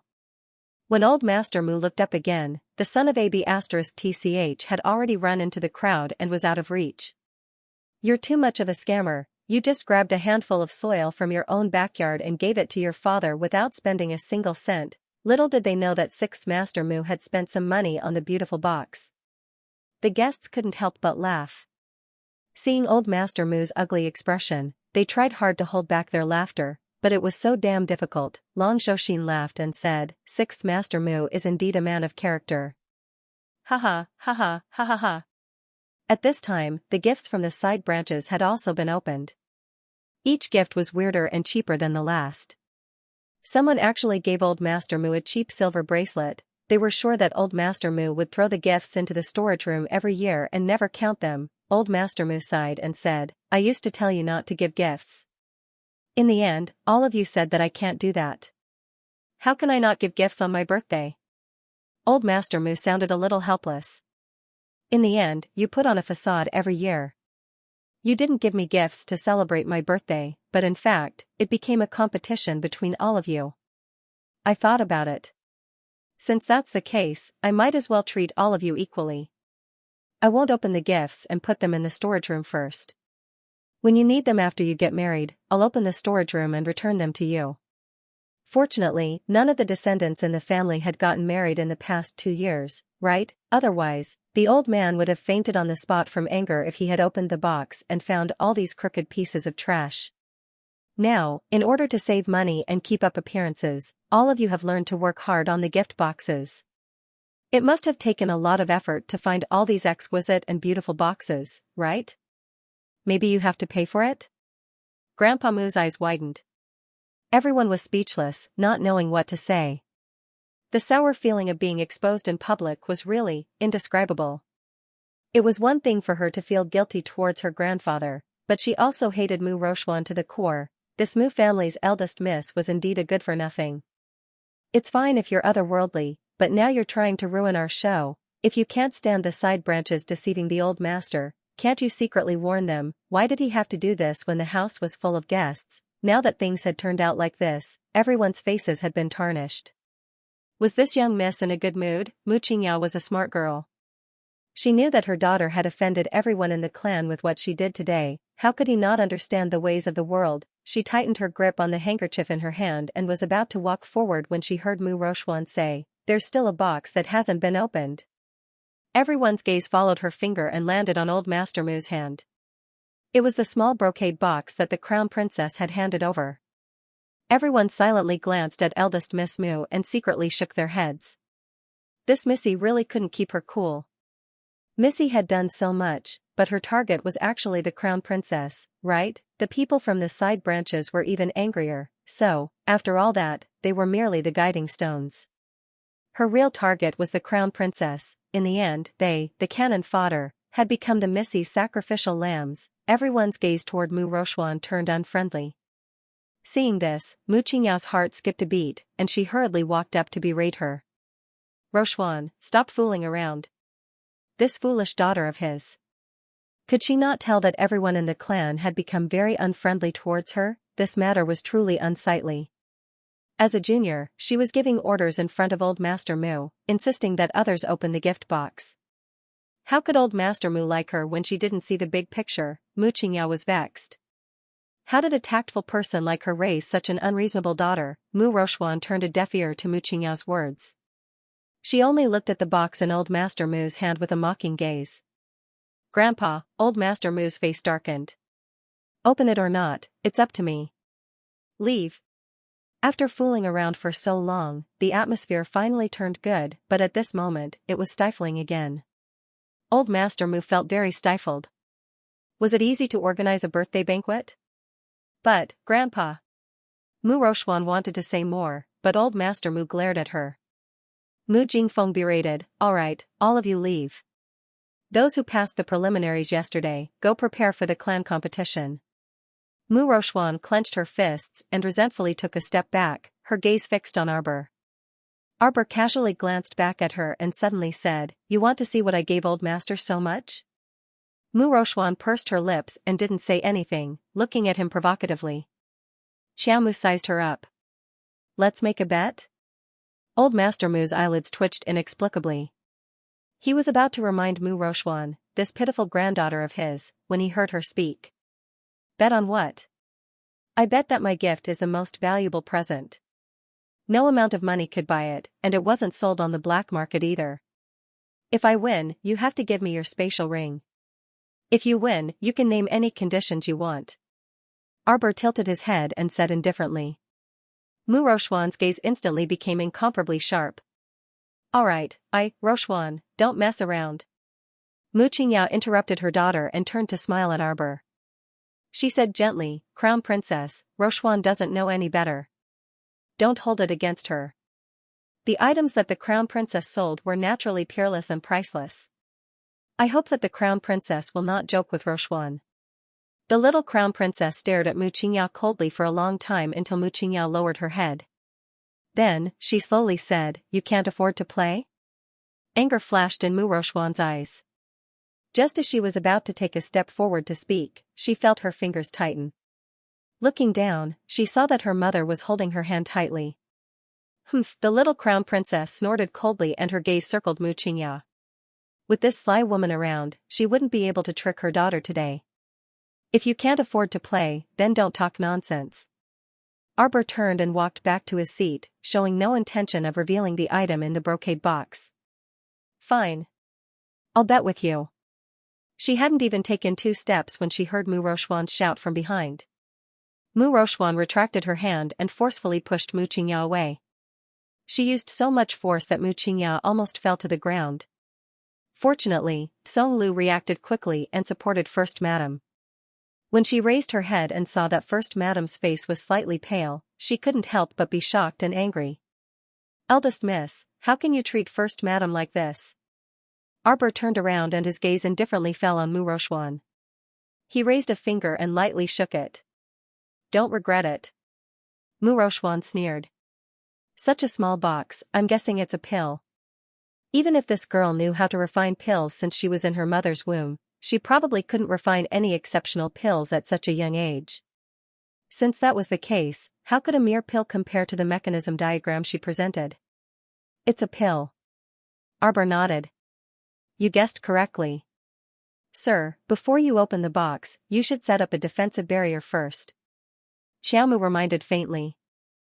Muzong had no choice but to sigh and glance at Mu Rochuan before flipping his hand to open the small brocade box. In an instant, a beam of light rushed out from the brocade box, followed by a round pill. It seemed to be alive as it jumped out with a whoosh and fled in a panic. A trace of excitement flitted through the old man's eyes. When this pill jumped out, a strange fragrance filled the air and instantly covered the entire banquet area. It was too inconceivable. Fortunately, he listened to his granddaughter's words and laid down a defensive barrier in advance. Otherwise, this pill would have flown away. The old man laughed heartily and stretched out his hand to pinch that pill with 2 fingers. That pill moved slightly in his hand, then immediately stilled and surrendered. Ha ha ha ha ha. The old man's sonorous laughter jolted everyone back to their senses.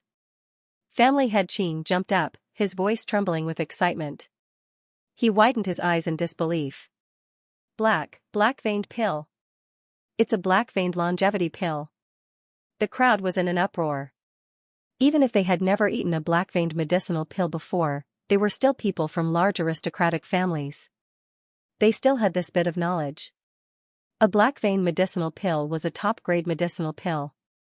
Its quality was incomparably excellent, and it was truly rare in this world. It was hard to find even with 10,000 gold. Everyone turned their heads to look at the red-faced Mu Rochuan and couldn't help but sigh in their hearts. The eldest Miss's competitive nature caused her to be completely embarrassed. The clansman who had been tricked by Mu Rochuan before couldn't help but mock her now. Eldest young Miss lost?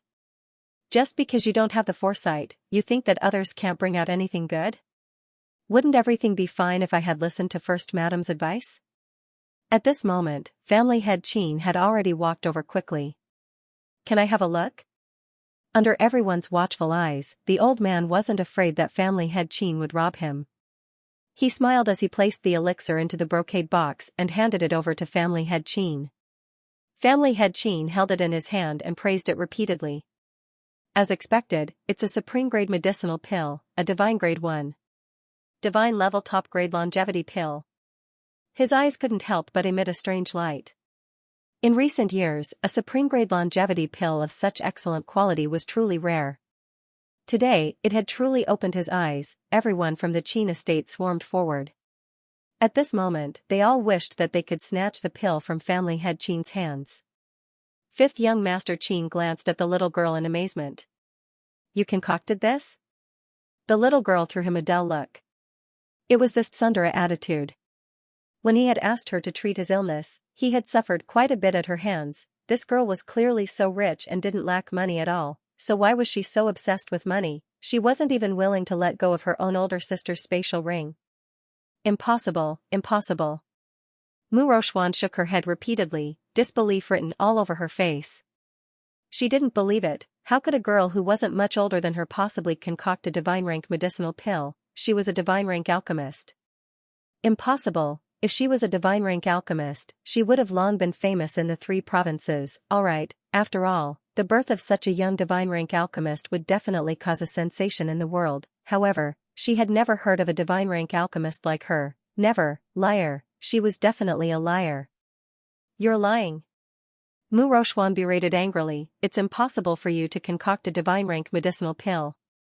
This is definitely a medicinal pill that you bought from a divine-rank alchemist.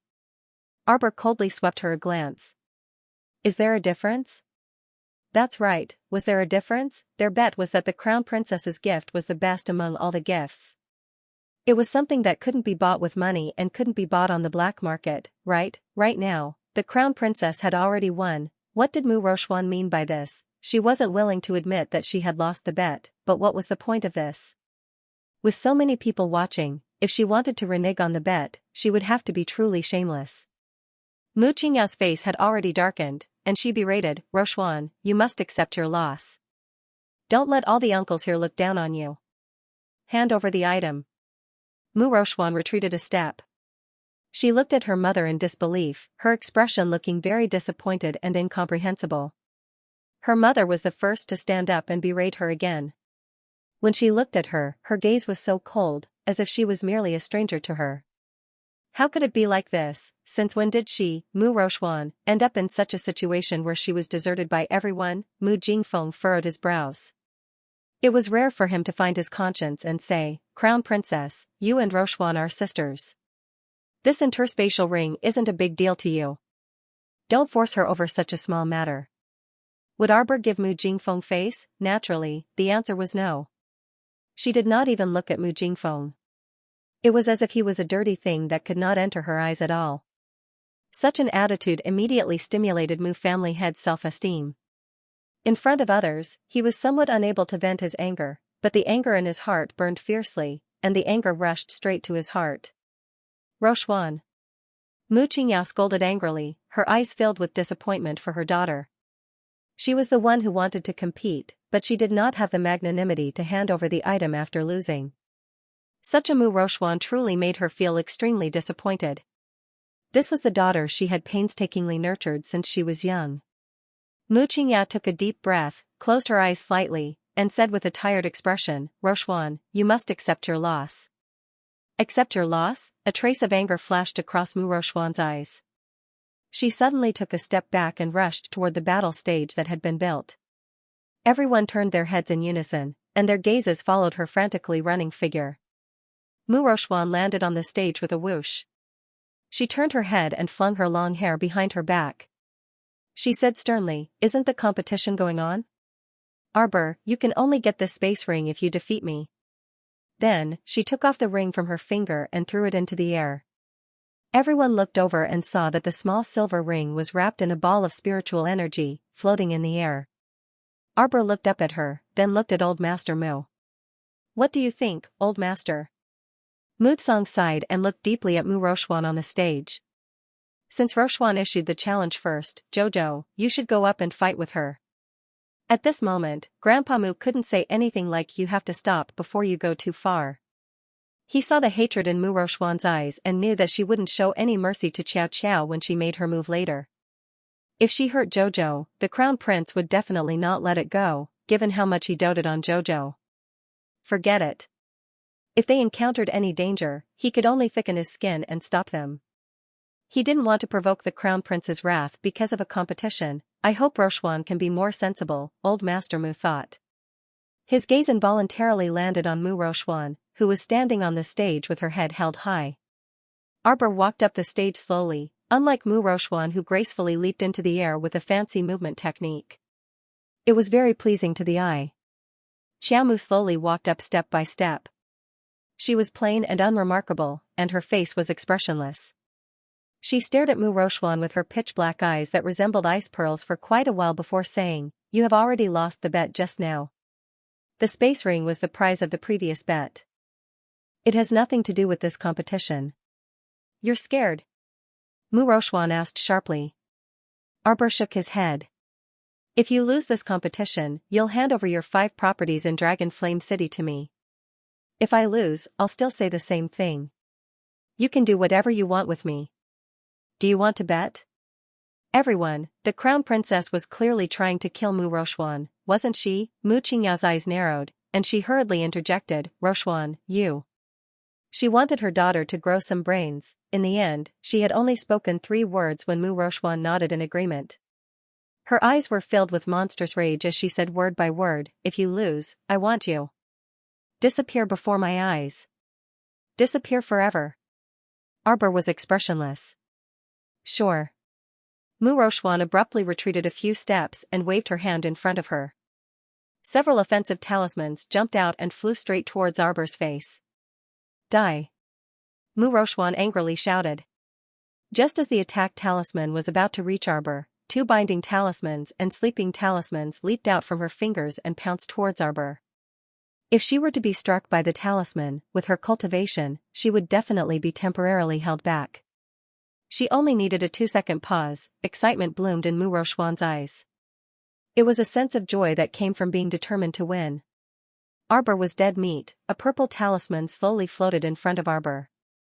Suddenly, it split open, and talisman power overflowed. It formed a circular protective barrier that enveloped her. After the defensive talisman was activated, the several dozen attack talismans that Mu Rochuan threw were all blocked by the defensive barrier. Mu Rochuan's expression froze. Purple talisman, Mu Rochuan almost wanted to rub her eyes. The talisman Arbor casually took out was a purple talisman. Could it be that all the talismans she made now had reached the purple talisman level? She subconsciously shook her head hard, a trace of disbelief showing in her eyes. She really didn't believe that Arbor could make talismans and refine pills at such a young age.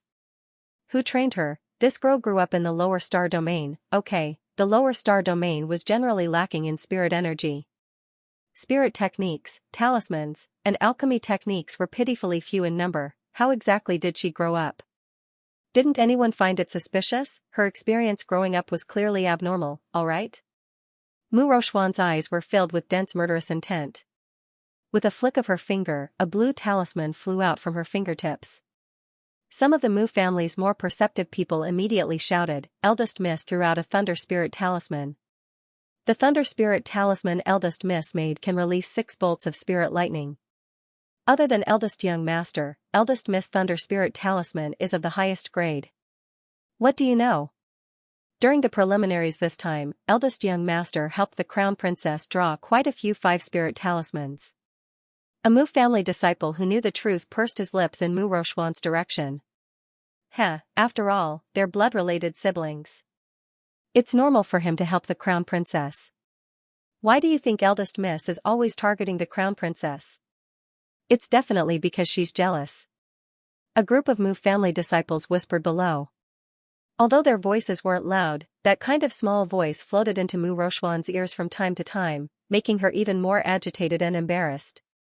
Who the hell was jealous of that damned woman? Who was jealous of her? She was the dignified eldest miss of the Mu family. Why would she need to be jealous of her? It was truly hilarious, hilarious.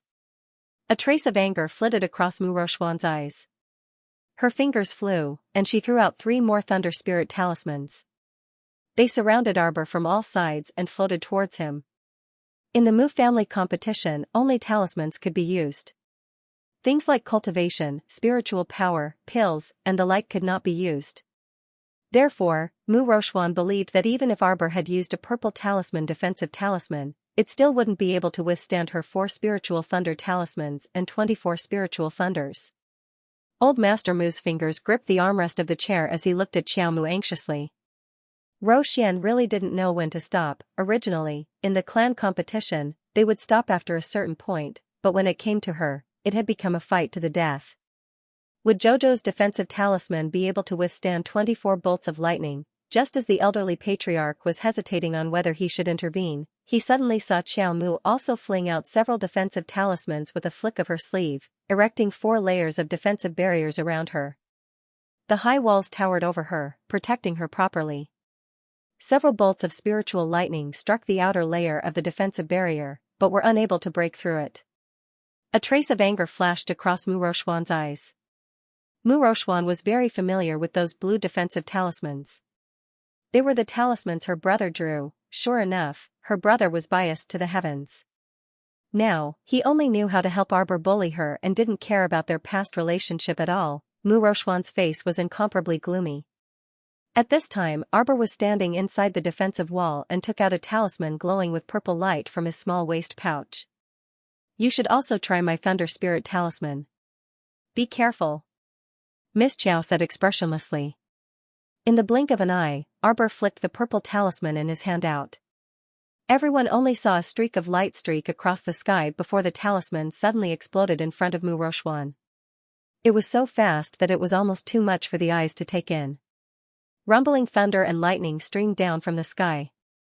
Mu Roxuan didn't panic either. With a calm expression, she also built 4 defensive walls around herself. After the defensive talisman was activated, her entire body was wrapped in the defensive walls. Even a strand of her hair was wrapped in it. She gazed coldly at Xiao Mu across from her through the transparent defensive wall, a sneer on her lips. Could it be that a small lightning talisman was delusional enough to think it could break through her defensive walls? What a joke. The lightning talisman she made couldn't break through the defensive talisman her big brother drew because her big brother was helping Arbor. Taking 10,000 steps back, the lightning talisman Arbor threw out should have been drawn with her big brother's help. Her big brother only had 2 more lightning talismans than her, so he might not be able to break through her defensive talisman. Moreover, there was only 1 lightning talisman. Mu Roxuan's lips curled into a cold sneer. Arbor, so what if Big Brother helps you? At most, we're equal in strength. I can't do anything to you, but you can't do anything to me. Mu Roxuan's line of sight seemed to be filled with dazzling purple-red lightning. A strange scene appeared in front of her. As the first lightning bolt fell, more and more lightning bolts seemed to crazily squeeze out of the void and smashed towards her body. Mu Roxuan had already sensed that something was amiss when the spiritual lightning landed on her body. This lightning bolt was really a bit fierce. He smashed his head against his own defensive wall, creating a large hole in the transparent defensive wall in front of him. Terrifying lightning bolts desperately squeezed in through the crack. As soon as they touched her body, the electricity surged into her body, making her hands and feet feel cold. She once again experienced the painful feeling of being struck by lightning. Arbor! Mu Roxuan angrily roared, her eyes bursting with needle-like poisonous light. Yet Xiao Mu merely cast her a cold glance.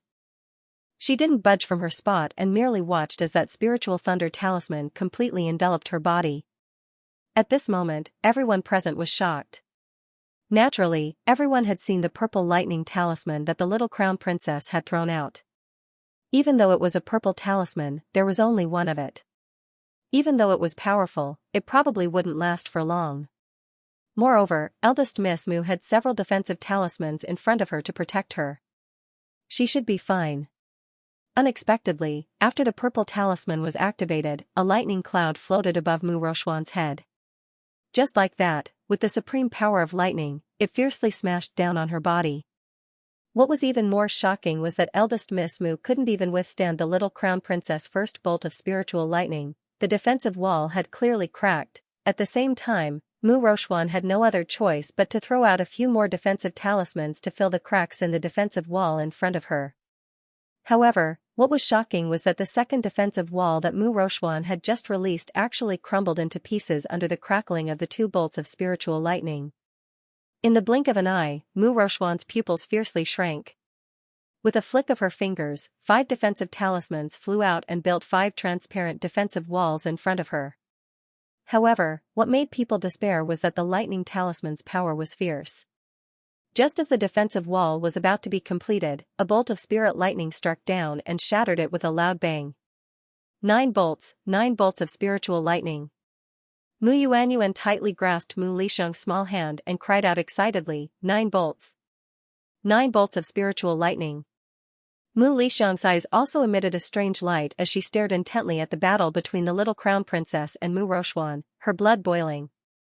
Heavens, sure enough, the little crown princess's performance was unexpected yet also reasonable. She displayed her powerful talisman skills to everyone. She knew it. She knew it.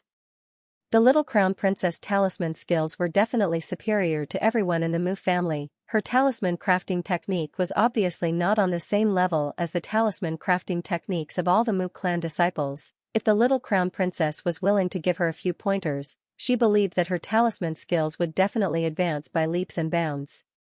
9 bolts of spiritual lightning. No, it was already 10 bolts of spiritual lightning. After being bombarded by 10 bolts of spiritual lightning, the defensive wall on Mu Rochuan's body completely crumbled. Although Mu Rochuan was frightened, her expression was still very calm. The defensive talismans she drew in yesterday's preliminaries were nearly used up. She could only activate a speed talisman on her body and madly dashed on the stage to avoid the spiritual lightning that came crashing down. Mu Jingfeng's eyes had already narrowed into slits at this time. He stared at the small figure on the stage with shock and some greed, his eyes gazing longingly at the spiritual lightning hovering in the air. What kind of talisman inheritance was this? Throughout their entire Mu family, there had never been such a powerful talisman skill, right? At this very moment, everyone in the Mu family was very shocked as they watched this battle. The little crown princess seemed to be suppressing eldest young Miss Mu with an absolute advantage. Eldest young Miss's current appearance was extremely wretched. She quickly moved around the contest ring to avoid the thundercloud above her. However, no matter how fast she ran, there was only so much space. No matter where she ran, the thunderclouds would follow her like gangrene. Her ankles and elbows were almost hit several times, causing her to be at a loss of what to do. Mu Qingya stood up from her seat and looked at her daughter in shock. She clenched her brocade handkerchief tightly in her hand. At this time, the disciples of the Mu family below had already let out waves of incredulous cries. 15 bolts of spiritual lightning? How is that possible? Even a top-grade Thunder Spirit talisman can only release 12 bolts of spiritual lightning. What's going on? Oh my god, is the little crown princess trying to defy the heavens? How could a tiny lightning spirit talisman contain 15 bolts of lightning? 15? 16? Someone immediately said, trembling with fear. The group of Mu family's children all looked at the little crown princess with a look of looking at a monster. This isn't the lightning spirit talisman that we know of. Mu Yuanyuan cried out in excitement. Mu Lisheng also hurriedly nodded and shouted, what kind of lightning spirit talisman is this? Lightning continued to roll down, and there were already 20 bolts of spiritual lightning. Meanwhile, on the stage, Mu Rochuan had already exhausted all of her talismans. At this time, she was still running around the stage in a sorry state, jumping and jumping as she rapidly dodged the lightning bolts descending from the sky. Moreover, she had already broken the rules. While activating her defensive spiritual weapon, she began to use her spiritual power to escape the bombardment of the lightning bolts. She couldn't care so much now and felt that preserving her life was more important. It wasn't that she didn't try to escape from the stage earlier. It was just that the lightning bolts had built a high wall around the stage. If she wanted to pass through, she was bound to be struck twice by the lightning bolts. For the sake of her life, she didn't dare to act blindly without thinking. Mu Rochuan's expression was incomparably dark at this moment. She couldn't figure out why the lightning talisman that Arbor threw out actually had such offensive power.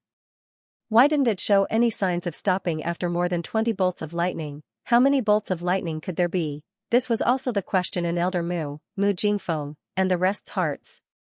At this moment, all the Mu family members were looking at the little crown princess on the stage in shock.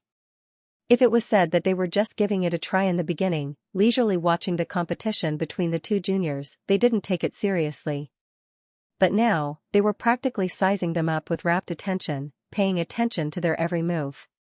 Especially the little crown princess, who was standing alone on the stage without moving an inch. Everyone's gaze fell on her. It seemed that this was the only way to clearly see what kind of energy this little fellow's body was filled with to actually be able to draw a lightning talisman that defied the laws of heaven. Boom. Mu Rochuan's footsteps slowed by half a beat, and a bolt of lightning immediately struck her back. The defensive barrier on her body instantly broke, and the defensive spiritual weapon in her hand also dimmed and fell to the ground with a clatter. Mu Xianxia immediately shouted, "Rochuan, what are you still hesitating for? Hurry and admit defeat." Admitting defeat wasn't shameful. This was originally a family competition, and losing to someone of the same age wasn't a big deal. No one could guarantee that they wouldn't lose in this lifetime. Mu Rochuan also understood this logic, but she just couldn't accept it emotionally. She would lose to Arbor in front of everyone and all her uncles. Therefore, she didn't want to admit defeat. She didn't want to admit defeat at all. What kind of talisman is this? Mu Rochuan spat out a mouthful of blood. She turned her head and glared fiercely at Arbor, as if she wanted to burn a hole in her face. She hated the girl in front of her. Because of her appearance, she broke the legend of her high and mighty young miss, causing her to fall from a genius to the bottom of the valley in an instant and become an ordinary person. Because of her sharp edge, she, the genius Miss Mu of the Mu family, was overshadowed and completely lost the halo of the past. After this battle, when people mentioned the Mu family's young lady in the future, they would only take delight in talking about how amazing the young crown princess was. Her talisman crafting technique could be said to be the best in the world since ancient times. How hateful! Mu Rochuan felt a sharp pain in her abdomen. If she were to look inwardly, she would definitely realize that the crack in the spiritual mound mirror had widened significantly. There was even a faint black gas floating out of the spiritual mound mirror. It was like a death aura that enveloped her spiritual mound mirror as it slowly rotated.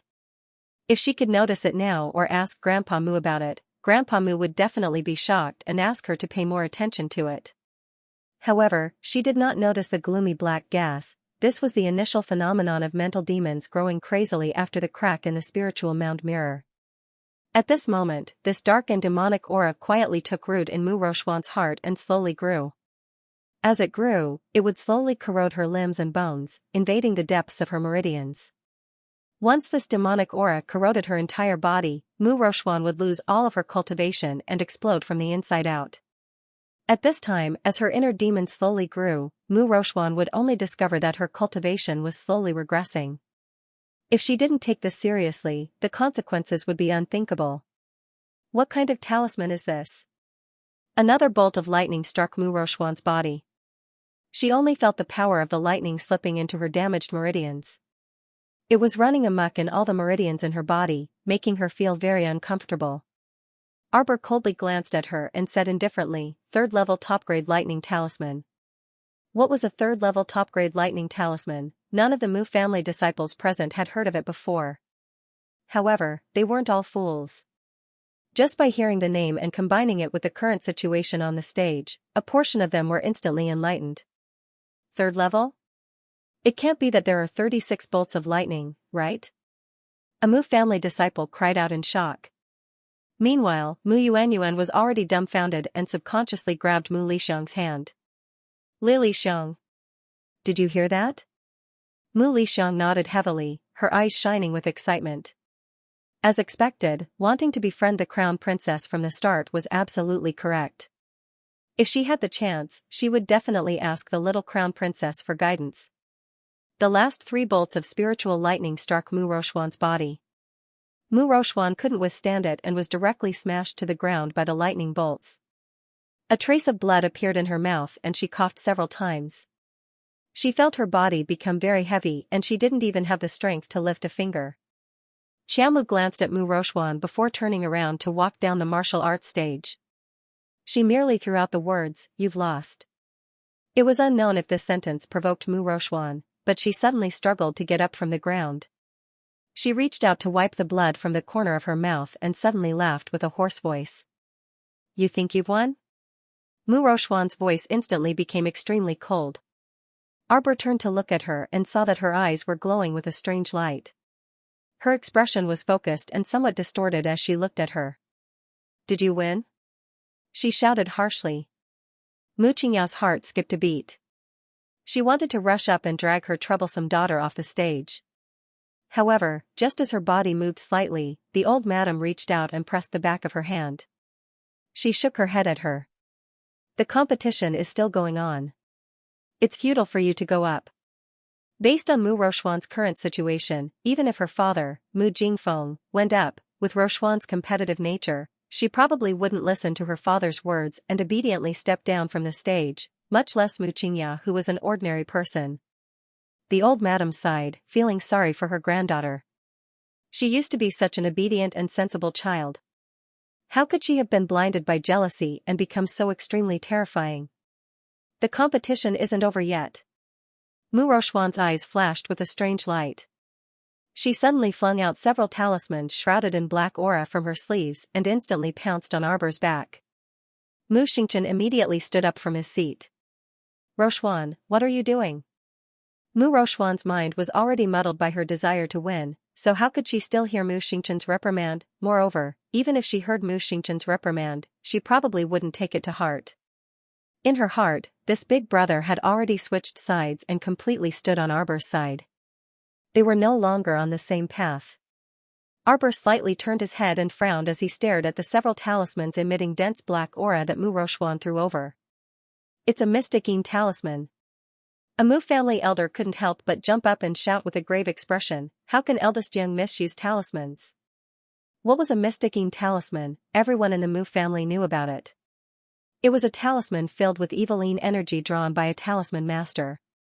The Mysticine talisman was the most basic offensive talisman among the forbidden talisman arts. A powerful talisman master could draw the eviline energy between heaven and earth and make it enter the human body, controlling and even wantonly destroying the body. A person who was hit by a Mysticine talisman usually didn't know that they had been cursed. The power of this talisman could perhaps lie dormant in a person's body for 3 to 5 years. Once it erupted, the person would either be manipulated into a puppet or die without a burial ground. It was no joke that everyone hated talisman masters. At least in the 3 continents, no one welcomed a dark existence like talisman masters. The Mu family's patriarch, Mu Jingfeng, stared at his daughter with an unsightly expression, inwardly cursing Mu Rochuan's brain. You secretly grasped talisman arts. If you only used them in secret, no one would be able to catch you. But now, you used this kind of sinister talisman in front of everyone's eyes. How could it not arouse everyone's disgust? At this time, there were already several Mu family elders sitting in the elders' seats. The originally silent Mu family elders were frowning slightly as they coldly looked at Mu Rochuan. Many Mu family disciples in the crowd also shouted, eldest young miss actually knows such a vicious talisman art like the Mysticine talisman? Heavens, is she still a disciple of our divine province's Mu family? What's her relationship with the talisman master? Eldest young miss, you're actually a talisman master. How disappointing. Everyone couldn't help but stand up and look worriedly in the young crown prince consort's direction. Could the little crown princess deal with a powerful charm master? All of this happened in a matter of minutes. While everyone was cheering, the Xianxia talismans that Mu Rochuan threw out had already arrived in front of Arbor. Seeing these Mysticine talismans split open in front of Qiao Mu's face, and wisps of turbidine energy swarmed out from within, everyone couldn't help but break out in a cold sweat for the young crown prince consort. Old Master Mu jumped up from his seat and dashed toward the ring. Roxian really had no sense of propriety.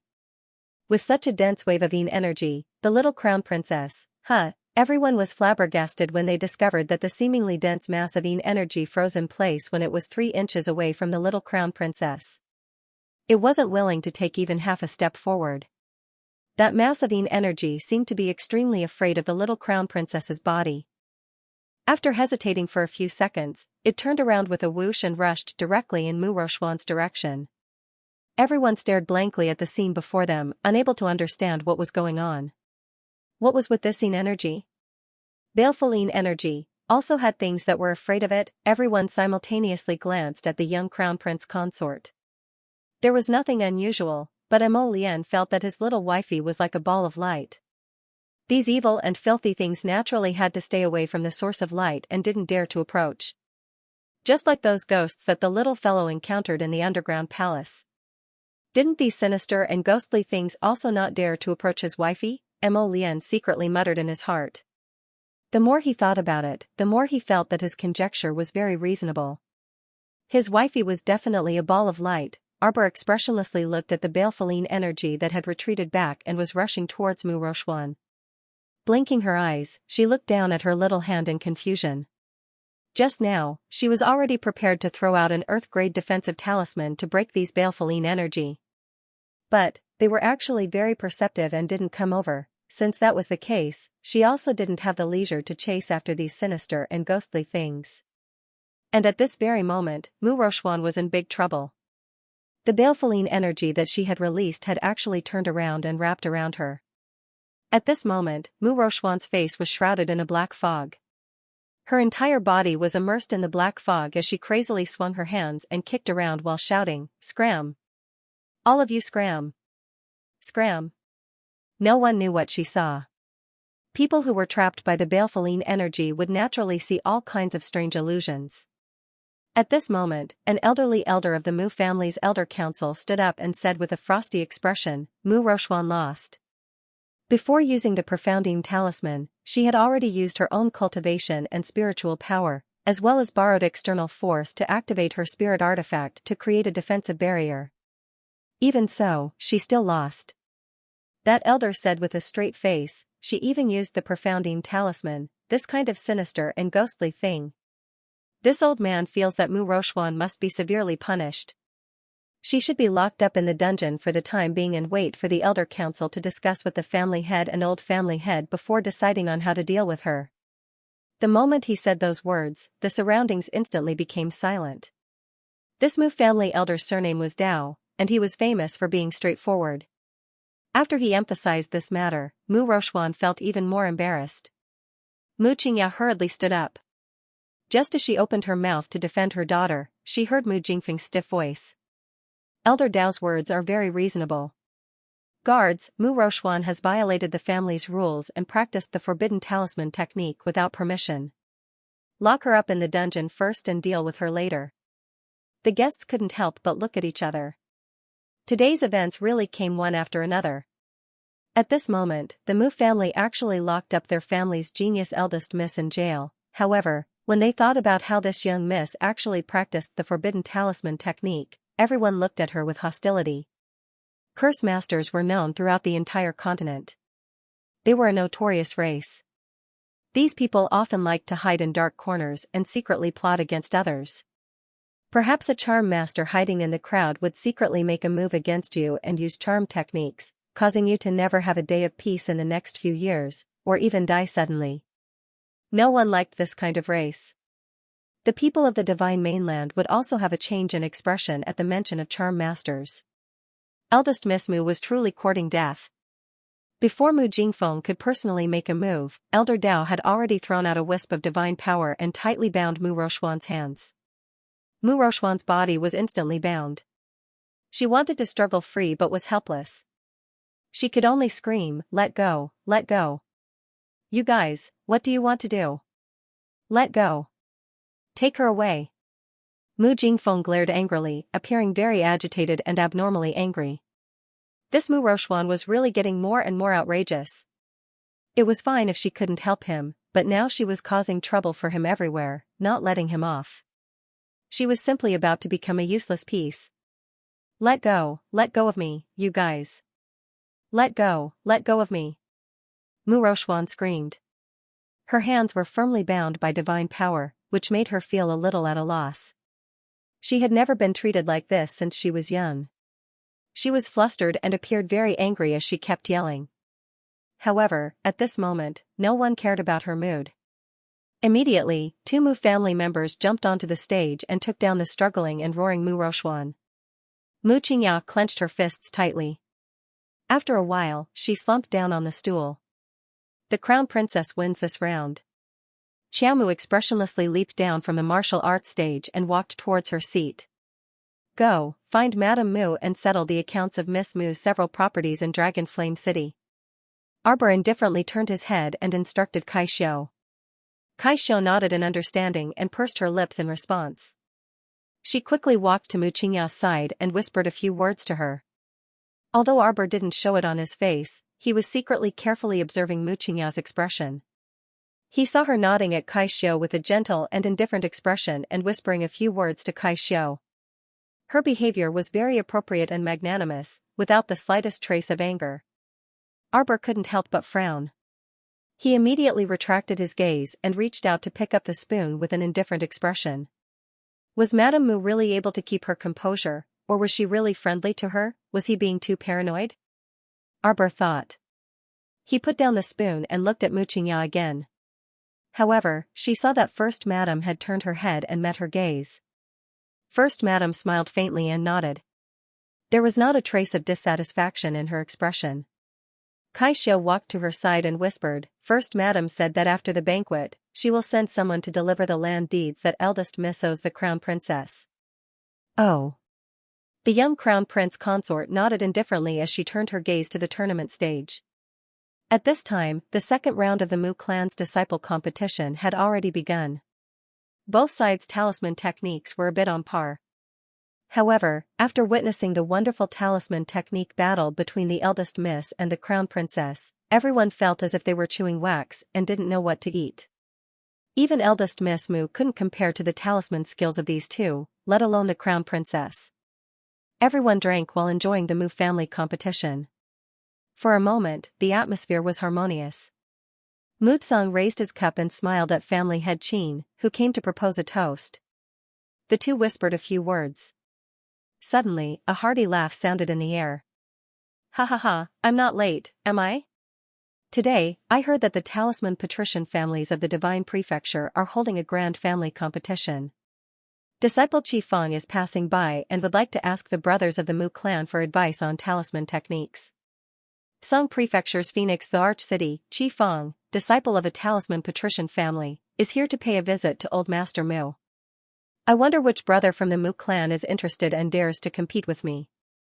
As his voice fell, everyone saw several figures sitting on the back of a large flying spirit beast, flying kite, swiftly arriving at the venue. Several people descended from the sky, beaming from ear to ear. The young man called Qi Feng leaped up with a vigorous posture and landed on the battle stage with a so sound. At this moment, there were two Mu clan disciples competing on the stage. After Qi Feng intervened, a burning fire talisman appeared in each of his hands, and he instantly threw them at the two Mu clan disciples. Those two were caught off guard and happened to be caught off guard. The two burning fire talismans sprang up with a rub on their bodies, and the intensity of the fire instantly soared high into the sky. Mu Jingrui's expression darkened. His hand moved, and he rapidly shot out two water spirit talismans, instantly extinguishing the flames on those two people. Everyone focused their eyes and saw that those two brats' faces were blackened by the fire spirit talismans, and there were already many burn wounds on their bodies. The men who came with Qi Feng all turned to look at Mu Jingrui. One of them said with a smile, black-grade water spirit talismans? I believe this must be 7th Master Mu. Mu Jingrui coldly swept a glance at that person. Who are you people? Are you here to cause trouble? That young man named Qi Feng just now didn't control his strength and threw out two black-grade fire spirit talismans at once. Currently, there were two advanced stage talisman masters competing on the stage. How could they possibly withstand something like a black-grade fire spirit talisman? It was inevitable that they would be burned, but this young man's actions made people very unhappy.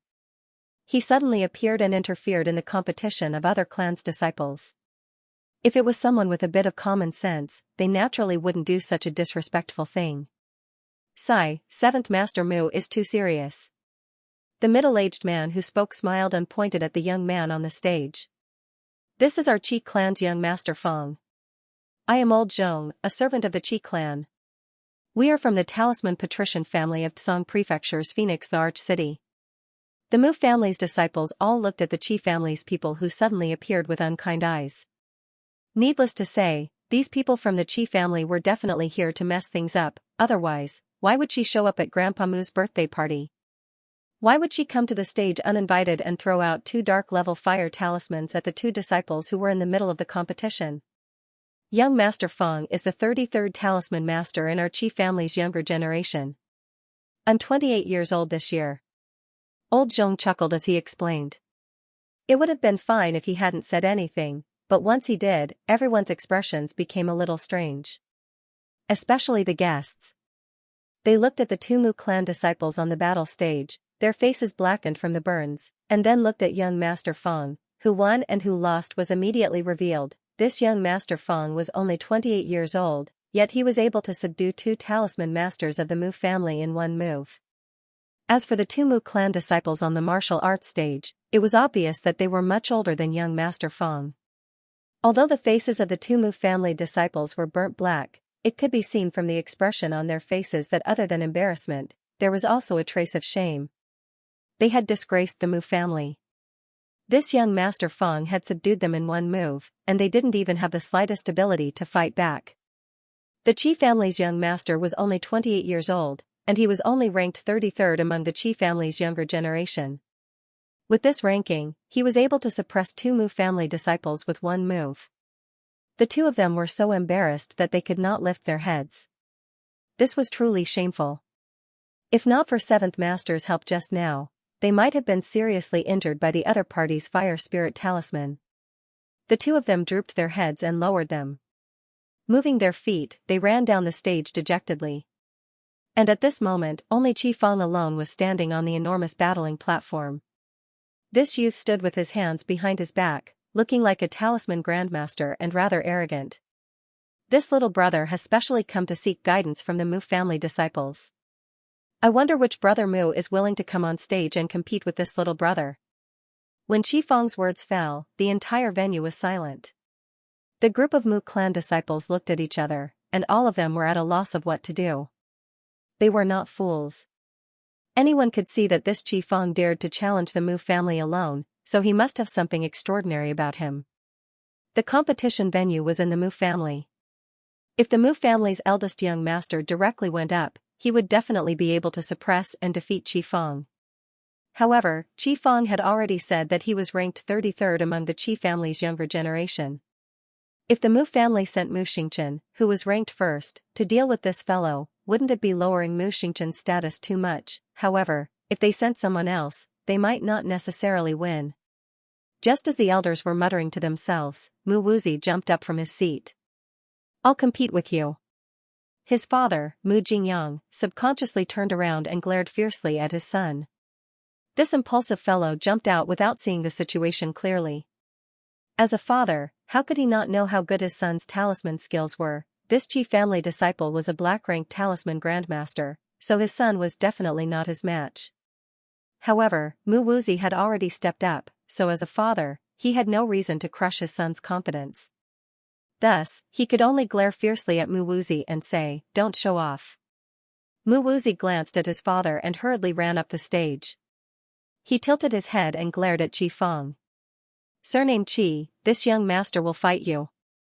Qi Feng didn't get angry. He just calmly cupped his hands at Mu Wuzi. "Nice to meet you. Little brother, please go ahead." Mu Wuzi did not hold back.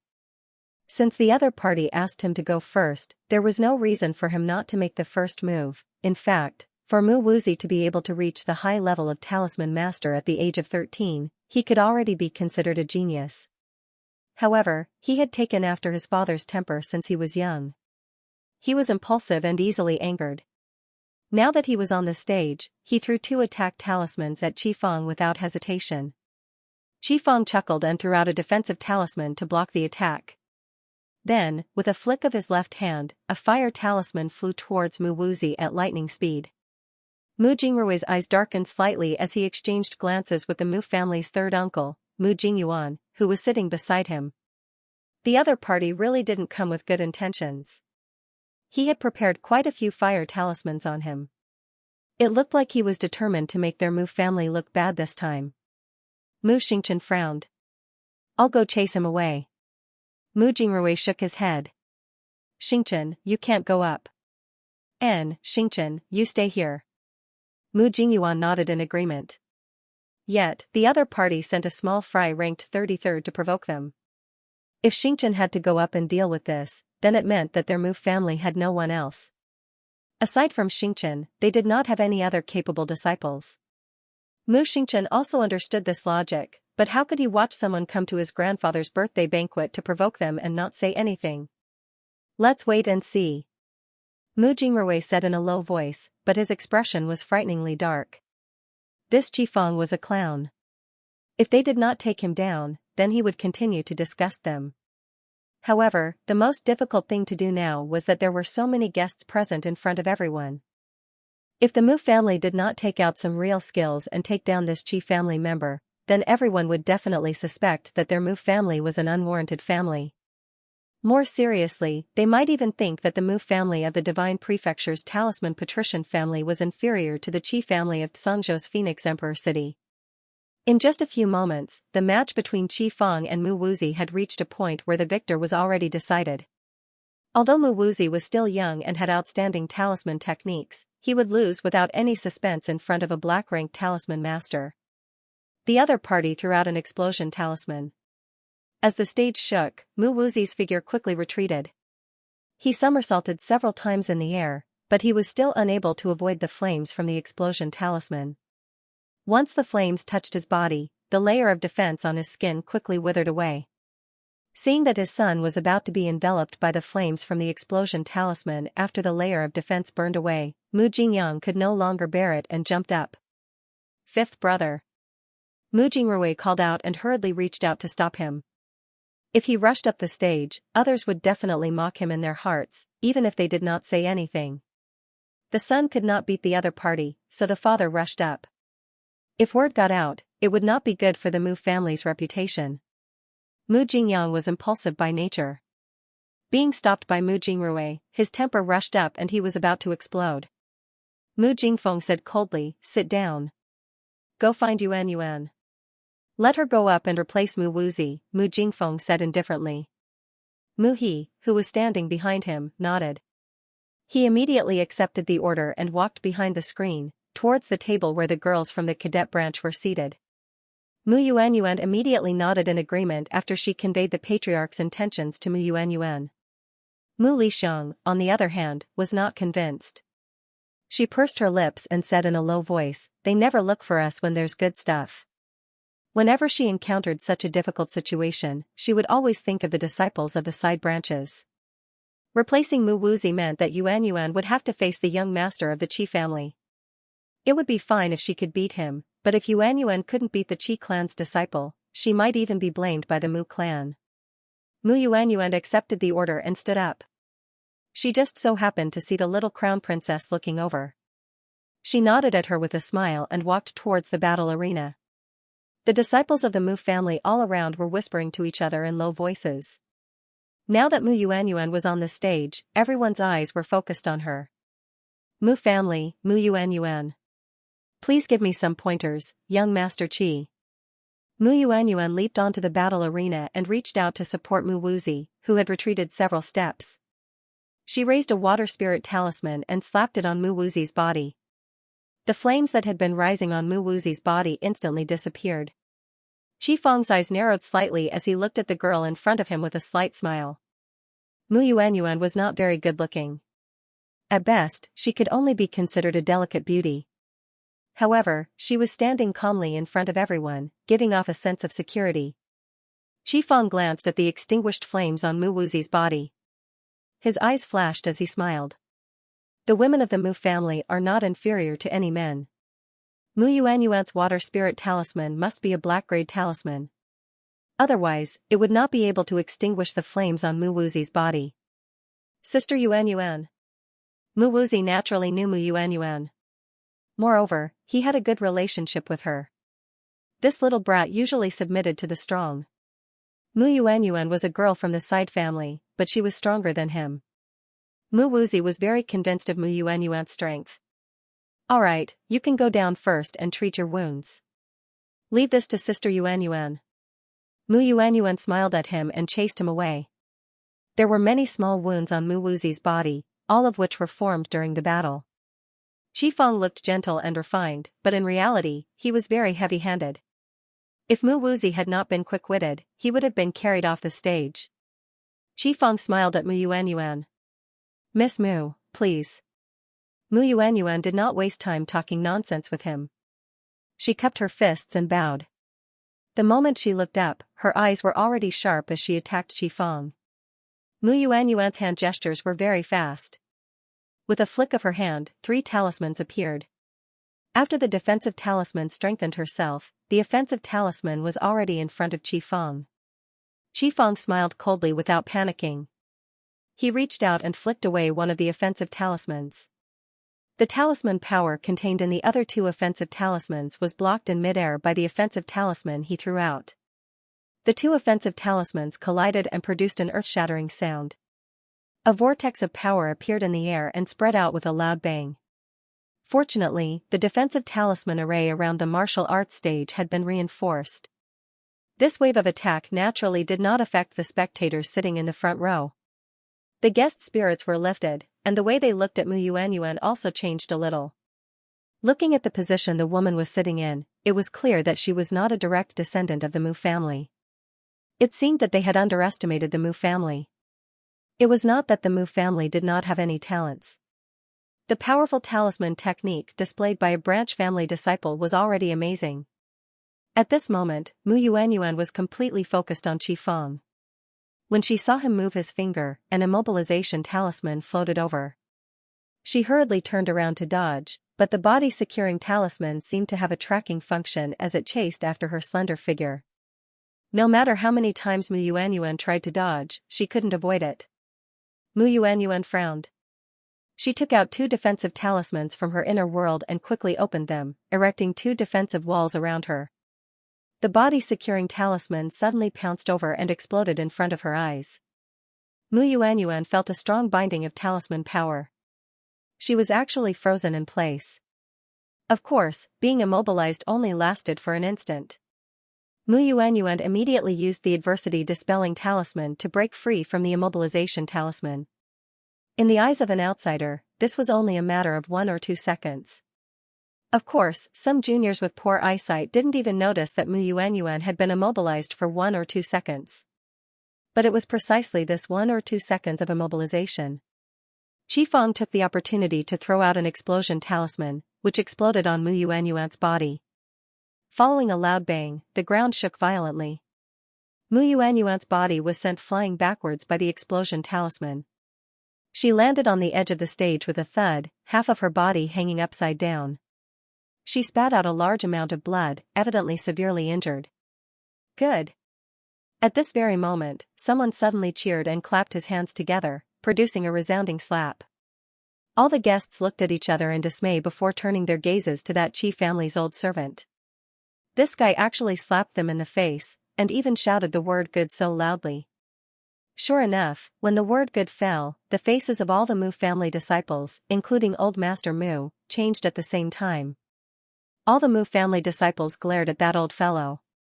There were even hot-blooded youths who jumped up from their seats and cursed, "What's so good about you, old fellow?" Old servant didn't get angry. He squinted his eyes and said with a chuckle, "Ah, it was a slip of the tongue. I only praised my family's young master because his explosion talismans were thrown with great skill. I didn't expect to empathize with everyone's feelings." Ha ha, ha ha ha. Old servant laughed as he spoke. His sarcastic remarks angered everyone in the Mu family so much that their chests hurt. Qifeng confidently stood on the stage with his hands behind his back, assuming the demeanor of a talisman grandmaster. "Everyone, I hope everyone won't patronize me. Sending a woman up to compete with me, isn't this a bit of an insult to my Qifeng?" At this moment, Mu Lixiang had already led people to the side of the stage and reached out to help Mu Yuanyuan, who was half hanging on the stage, down. A hint of bitterness appeared on Mu Yuanyuan's lips as she smiled at her. She only managed to say, "I'm fine," before she spat out another mouthful of blood. It was obvious that the explosion talisman that had exploded on her body had injured her internal organs. "Yuanyuan!" Mu Lixiang almost cried out. Yuanyuan's current appearance was too frightening. Her small face was deathly pale, as if she would stop breathing in the next moment. The blood from her mouth and nose couldn't be stopped.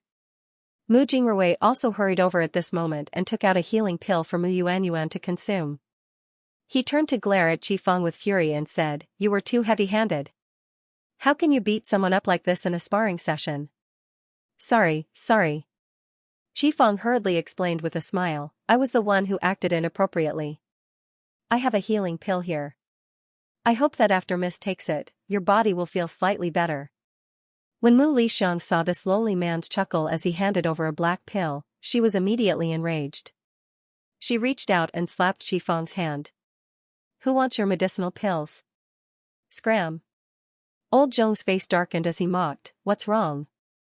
Is the Mu family a sore loser? After losing, you flew into a rage out of humiliation and threw a tantrum at our young master, didn't you?" Without waiting for Mu Lixiang to shout, Old Zhong interrupted her and continued, "In a martial arts competition, there is always a question of how much strength to use. Our young master didn't know that your family's young miss's body was so weak. How could he have expected that a mere explosion talisman would be able to beat her to such a state? If you guys had said earlier that this young miss's body was delicate and weak, we wouldn't have fought with her." The reprimand caused the Mu family disciples' faces to turn green, white, and red. Mu Jingrui also felt a lump of resentment in his chest that couldn't go up or down. It was extremely uncomfortable to hold it in.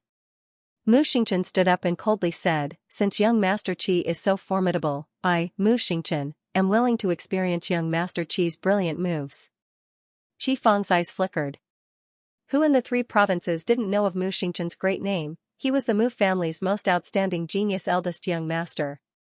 Compared to Mu Rochuan, he was in no way inferior.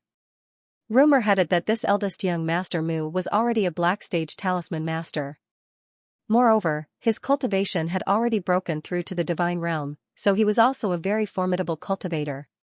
Qifeng naturally had no confidence in defeating such a person. Old Zhong chuckled. You flatter me, you flatter me. Our young Master Qi is only ranked 33rd in the Qi family. Since young Master Mu wants to give him pointers, then we can only accept." Mu Jingfeng and the rest's expressions turned very ugly when they heard this. This fellow had repeatedly emphasized that Qifeng was only ranked 33rd. Even if Mu Xingchen wanted to make a move on him, with eldest young Master Mu's status, even if he won, it would be considered an unfair victory. If eldest young Master Mu lost, then that would be called losing face all the way to the Sea of Forgetfulness. Put her down. A cold voice came from behind Mu Lixiang. Mu Lixiang turned to see the young crown princess standing expressionlessly behind them. She didn't know when she had walked over. She was currently frowning as she looked at Mu Yuan, whose nose and mouth were still bleeding, and pointed at the empty space at the side. Mu Lixiang didn't understand, but when she saw Mu Jingrui quickly nod at her, she obeyed and helped Mu Yuan to the side. Arbor stepped forward and squatted down. She took out her needle bag and inserted 2 needles into Mu Yuan's body. Then, she took out a bottle of medicinal liquid and fed her a mouthful. She placed the medicinal liquid in Mu Lixiang's hand. "Feed her another mouthful tonight. Tomorrow and the day after, once in the morning and once in the evening. 3 days later, her internal injuries will be healed." Mu Lixiang looked at her in shock. She lowered her head to glance at Mu Yuan and saw that her complexion had indeed become much rosier. She was immediately overjoyed and repeatedly thanked her. "Thank you, Crown Princess, for your treatment." The little Crown Princess was indeed skilled in medicine. Yuan's complexion was much better after 2 simple injections and a sip of the medicine. Old Zhong looked at the medicine bottle in Mu Lixiang's hand. His eyes flashed and he suddenly said, "Miss, can the medicine bottle in your hand?" Mu Lixiang looked at him warily, then put the bottle into her inner world. Then, he ignored Old Zhong and directly called for someone to lift Mu Yuan up. The group of people then carried Mu Yuan out of the banquet.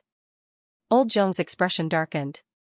His hawk-like eyes stared coldly in the direction Mu Lixiang and the others had left, and he let out a cold snort.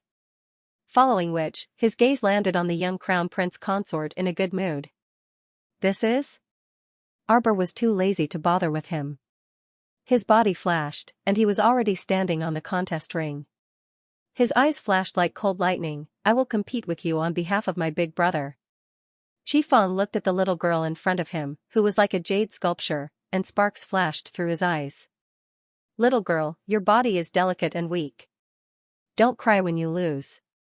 Qifeng had just finished his teasing when a jade talisman leaped out with a whoosh and flew straight toward him. The powerful binding talisman power seemed to form a spiderweb that suddenly enveloped his entire body, causing Qifeng's expression to instantly change. "What?" Qifeng reacted abruptly and wanted to retreat.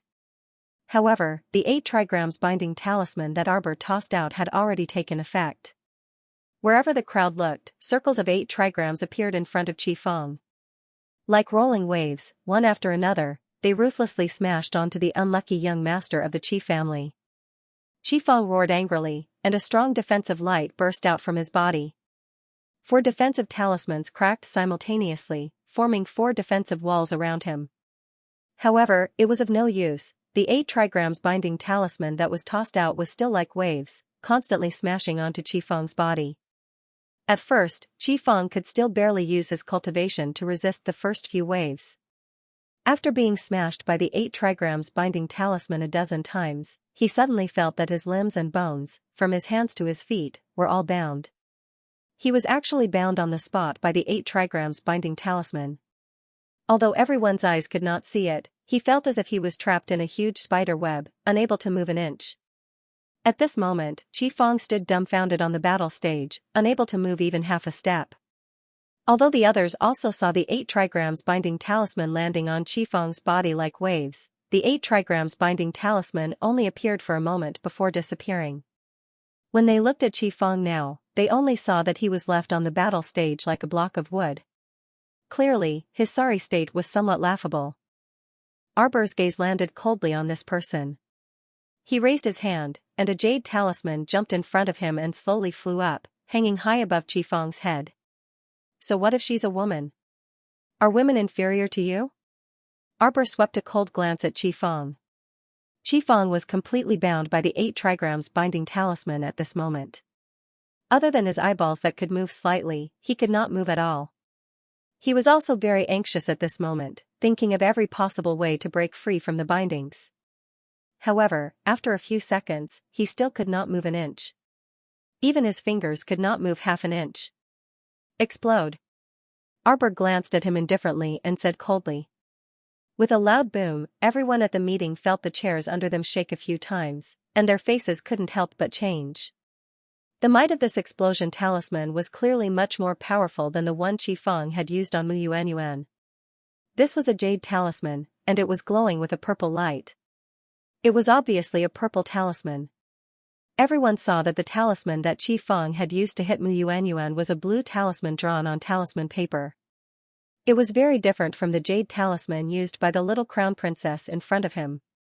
The talisman power contained in it was naturally on a different level. At this moment, the people in the banquet hall were all craning their necks to look at Qifeng, who was on the stage. Qifeng was originally bound by the 8 trigrams body binding talisman and was unable to move at all. At this moment, after being blasted by the explosion talisman, his entire body was like a kite with a broken string, rolling towards the back of the stage. Everyone couldn't help but cover their eyes. Then, they heard a loud tremor. Young Master Feng. Old Zhong's face instantly turned extremely ugly, and he quickly rushed towards the battle stage. Young Master Feng.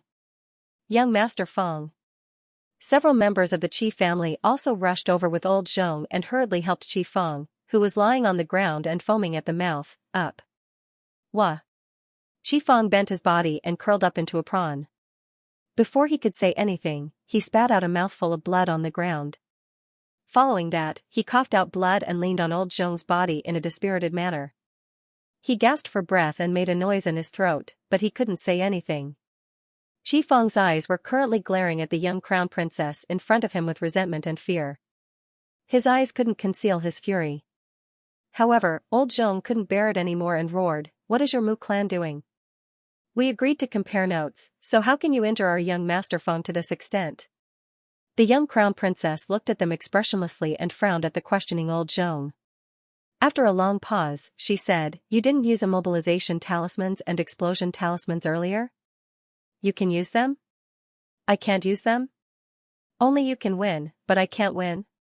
She threw 3 consecutive questions at old Zhong, which put him in an awkward position. He stood dumbstruck on the stage, supporting Qifeng without replying for a long time. Arbor glared at old Zhong in displeasure. "Do you still want to continue the competition?" She discovered that these people's talisman skills were truly a bit weak. In Arbor's eyes, this talisman practitioner who was said to be ranked 33rd in the Qi family couldn't even compare to her talisman skills when she was 10 years old, "What talisman master?" This was simply a joke. The little lady's tone is quite big. A bald, middle-aged man with an oval face walked out from the Chi family's team. His eyes were mocking as they landed on Arbor. "This one is Chi Lu. I'm willing to learn." Before this bald man called Chi Lu could finish speaking, he saw the little stoic dashing forward at lightning speed. Her speed was so fast that it was almost impossible for people to catch her movement trajectory for a moment. Teleportation talisman. Mu Jingfeng and the others' eyes couldn't help but light up when they saw the little lady teleport behind Chi Lu in an instant. So this was a teleportation talisman? Everyone was filled with awe. It was an eye-opener. This was the first time the Mu clan had seen a teleportation talisman. They had only seen this type of talisman in books before, and it was a lost talisman technique to the Mu clan. But now, while everyone was still in shock, Arbor had already arrived in front of Chi Lu. His 5 fingers spread open and tightly clasped his neck. Chi Lu was stunned for a moment before he coughed. His eyes were filled with shock as he looked at Arbor in disbelief. "You." Arbor tightened his grip, and Chi Lu felt a cracking sound coming from his throat, as if his throat was about to be crushed. His eyes were filled with fear. Swoosh. All of a sudden, a sound pierced through the air. An arrowhead forged from fine iron tore through the air like a bolt of lightning, flying over everyone's heads and heading straight for Xiao Mu. In the blink of an eye, Mo Lian flashed in front of Xiao Mu to shield her. A fire spiritual energy circled around his palm, firmly stabilizing the arrowhead that was shooting toward them in midair as it let out a clanging hum. Everyone didn't know how Prince Mo flew to the little crown princess side so quickly. Everyone only felt their eyes blur for a moment, and His Highness the Crown Prince, who was originally sitting in the banquet area, had already appeared beside the crown princess and blocked the male arrow with an iron head. Arbor frowned as he looked at the arrow that suddenly appeared. He tugged at Mo Lian's sleeve and pointed at the arrow. "There seems to be a letter left behind." Mo Lian narrowed her eyes. She broke the arrow and picked up the letter that fluttered down. When the letter was unfolded, a small bead hair clip fell out. Xiao Mu's expression changed in the blink of an eye. After skimming through the contents of the letter, the pressure on her entire person dropped by quite a bit. Layers of frost emerged from the depths of her cold and severe eyes, and it seemed like there were shards of ice continuously emerging from her entire body. For a moment, everyone on the scene felt as if winter had arrived. The surrounding atmosphere abruptly chilled, and a terrifying aura of death seemed to be closing in. "Huifeng, assemble the purple forest guards." Prince Mo left with the little crown princess in large strides, leaving only this one sentence. Although the two of them didn't say anything, everyone knew that something big must have happened just by looking at their expressions. The old man was a bit stifled. He exchanged glances with his eldest son, then stood up with an exhausted expression. "Many things happened today, and I've tired everyone out. Now that something has happened to the crown princess, this old man's birthday banquet will end here." Long Shoshin smiled eccentrically. "Since old man Mu has matters to attend to, it won't be convenient for us to stay any longer. Farewell." "Farewell." The other patrician family's heads were not as sarcastic as Long Shoshin, so when they heard the old man's words, they cupped their fists in salute and left one by one. Mu Jingfeng's expression darkened as he instructed Mu Liang, who was beside him, "Go investigate and see what happened to the crown princess." After Arbor and Mo Lian left the venue hand in hand, her almond-shaped eyes instantly turned several degrees colder. She reached out and swiped at the air, and countless black butterflies flew out from between her fingers, densely staying on the thin letter. Arbor's entire body emitted layers of cold and sharp aura. "Go, find out where this person is for me." A sharp, cold glint flashed through the little crown princess's eyes. "I want him to be exterminated." "Don't worry, Jojo. Nothing will happen." Mo Lian reached out and grasped Jojo's small hand, a cold glint flashing through her eyes. "Pass down the order to seal off all the entrances and exits. No one is allowed to leave the city for the time being. If anyone tries to use flying spirit beasts to break through the city gates, kill them without mercy." At the North City gate of Dragon Flame City. As usual, this was the peak period for the flow of people in and out of the city. Everyone was lining up to leave the city in an orderly manner. A simple and honest man carrying a carrying pole was in the middle of the line. From time to time, he would use his sleeve to wipe the sweat on his forehead, looking like he was in a hurry to leave the city. "Young man, don't worry. There are a lot of people leaving the city at this time. They have to line up." An old woman behind him, supported by her granddaughter, smiled at him in a friendly manner. The simple and honest man grinned, revealing a very silly smile. Right at this moment, the cry of an eagle came from the sky. The commoners looked up and saw a goshawk flying high in the sky. It flapped its wings and swooped down. Everyone let out a small cry in unison, subconsciously shrinking their heads and retreating a few steps. The goshawk landed accurately on the ground and did not hurt anyone. A young man in black jumped down from the goshawk's back. With a cold expression, he reached into his pocket and took out a token, saying loudly, "Pass down the Crown Prince's verbal order. Temporarily seal the city gates. No one is allowed to enter or leave the city gates. Pass down the Crown Prince's verbal order." The soldier guarding the city gate was shocked. He hurriedly shouted and ran up the city gate tower, waving his arms. "What?" A small commotion immediately broke out among the queuing commoners. That simple and honest man shouted with a face full of annoyance, How can you close the city gates? We are in a hurry to leave the city and go home." That's right. Hearing his shout, everyone followed suit and shouted one after another. "I'm in a hurry to leave the city to exchange things with people. How can you close the city gates? What's the matter?" Everyone whispered to each other and shouted with dissatisfaction. The black-clothed youth coldly swept a glance over them. "It won't take long, at most an hour. Even if you can't wait, you still have to wait." Everyone looked at each other in dismay. "You look at me, I look at you." Their mouths muttered a few words, but in the end they still didn't dare to confront His Highness the Crown Prince. The simple and honest man seemed to be in a hurry to leave the city, carrying his shoulder pole and squeezing his way to the front of the crowd. His shoulder pole swayed back and forth, bumping into many people. The crowd started to become a little chaotic, many people cursed and shouted, and there were even some who couldn't help but start fighting because of some small friction. That simple and honest man squeezed his way to the front of the crowd, shouting loudly at the people around him, "How can you not let people leave the city? We are all in a hurry. Everyone, let's charge out together, we'll talk after we rush out." Several hot-blooded youths were spurred on by his words, and immediately rushed towards the city gates. With this surge, even those who originally didn't want to cause trouble in the crowd were all pushed towards the gates. The black-cloaked youth frowned, and with a raise of his hand, 17 to 18 nimble youths came from all directions, and very accurately picked up the few troublemakers in the crowd, and directly threw them to the ground. Several hot-blooded youths instantly wailed and fell to the ground, only to feel a chill on the top of their heads. When they looked up again, the blade was already pressed against their necks. This movement was really fast. Several people trembled one after another. Who dares to cause trouble at the northern city gates? At this time, several hundred city guards rushed down from the city gate tower. The city guard's small general led a group of people over, and the sharp spears formed a circle around the crowd. Suddenly, all the noises disappeared. Those hot-blooded youths who were still causing a ruckus shrunk their necks one by one, not daring to make a sound.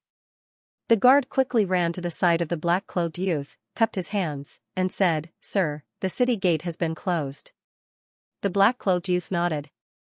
His cold eyes turned around and he said indifferently, "Don't make things difficult for them. However, if there are any troublemakers, isolate them first. It won't take long." "Yes." The young guard nodded in agreement. At this moment, the simple and honest man carrying the carrying pole had already shrunk into the crowd. His appearance was simple and honest, and his appearance was ordinary. If he hid in the crowd, he would not attract anyone's attention at all. At this moment, his head was lowered, and one of his hands was pressed against the corner of his green cloth jacket, caressing it from time to time. Everyone was driven to the sides of the road and looked at each other in dismay. It didn't even take an hour, and only about a quarter of an hour had passed. Everyone first heard the cry of a phoenix. When they looked up, they saw a fiery phoenix that seemed to be burning with blood in the depths of their eyes. The clouds on the horizon were all dyed in the crimson color of bloody flames. Everyone's line of sight seemed to be dyed red in an instant. They only felt a magnificent sight meandering over from the horizon, accompanied by a cool, fragrant breeze. It was so beautiful that it made one's heart tremble with fear.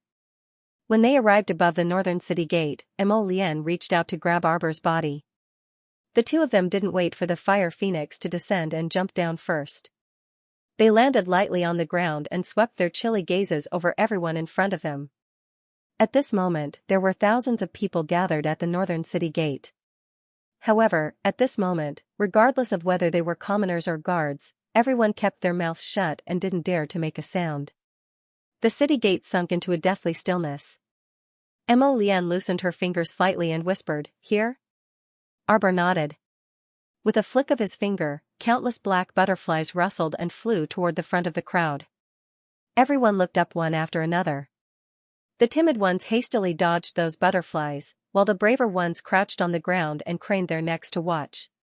A 5- or 6-year-old child widened her round eyes and suddenly reached out to grab a butterfly that flew past her eyes. Unexpectedly, her mother's expression changed, and she hastily slapped the child's soft hand. She pulled her over and whispered, "Don't touch." The child's fingers hurt, and she opened her mouth to cry. That young mother was so frightened that her face turned pale. She hastily covered the child's small mouth with her hand and repeatedly shouted into her ear, "Don't make a sound." Arbor's gaze landed on the mother and daughter. He creased his brows and pattered toward that young mother. That young woman's pupils contracted in fright. Just as she was about to kneel down in terror, she suddenly felt her arm tighten, and someone pulled her hand away. "Wah!" The little boy's cries immediately resounded, causing everyone's hearts to tighten and they couldn't sit still. "Why are you covering her for?"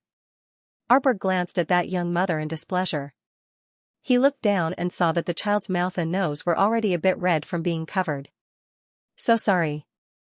That young woman only realized that she was a bit funny after saying that. What did she do wrong to this little stoic in front of her? She was almost scared to death by them. She was afraid that her child would make a fuss and provoke the disgust of these mighty figures in front of her and be killed as if they were trash. After all, ordinary people like them were not cultivators. Their lives were very fragile. Arbor reached out and stroked the child's head. He tilted his head and thought for a moment. Then, he took out a box of pastries from his inner world and handed it to the crying child. "Go ahead." Lien, who had followed her over, nearly laughed out loud. He knew this little fellow too well. She actually wanted to use food to shut the child's mouth. After all, this was how the little fellow had dealt with the noisy little monk earlier. This trick had always worked on children. Sure enough, the gagged little ghost finally stopped crying. Arbor motioned for the young woman to bring the child to the side, and his gaze followed the crowd. In this short period of time, the crowd at the north gate began to disperse to the left and right. There was no other reason. That flock of small black butterflies was circling around a man in clusters. When the others saw this, although they didn't understand what was going on, they still very perceptively retreated. There was a 3-meter square empty space in the middle, and only that simple and honest-looking man with a shoulder pole was vigorously swinging the flock of butterflies in front of him. "Go. Go away." With an abnormal expression, the man forcefully waved the butterflies in front of him and bellowed, "Hurry and go away. Go away."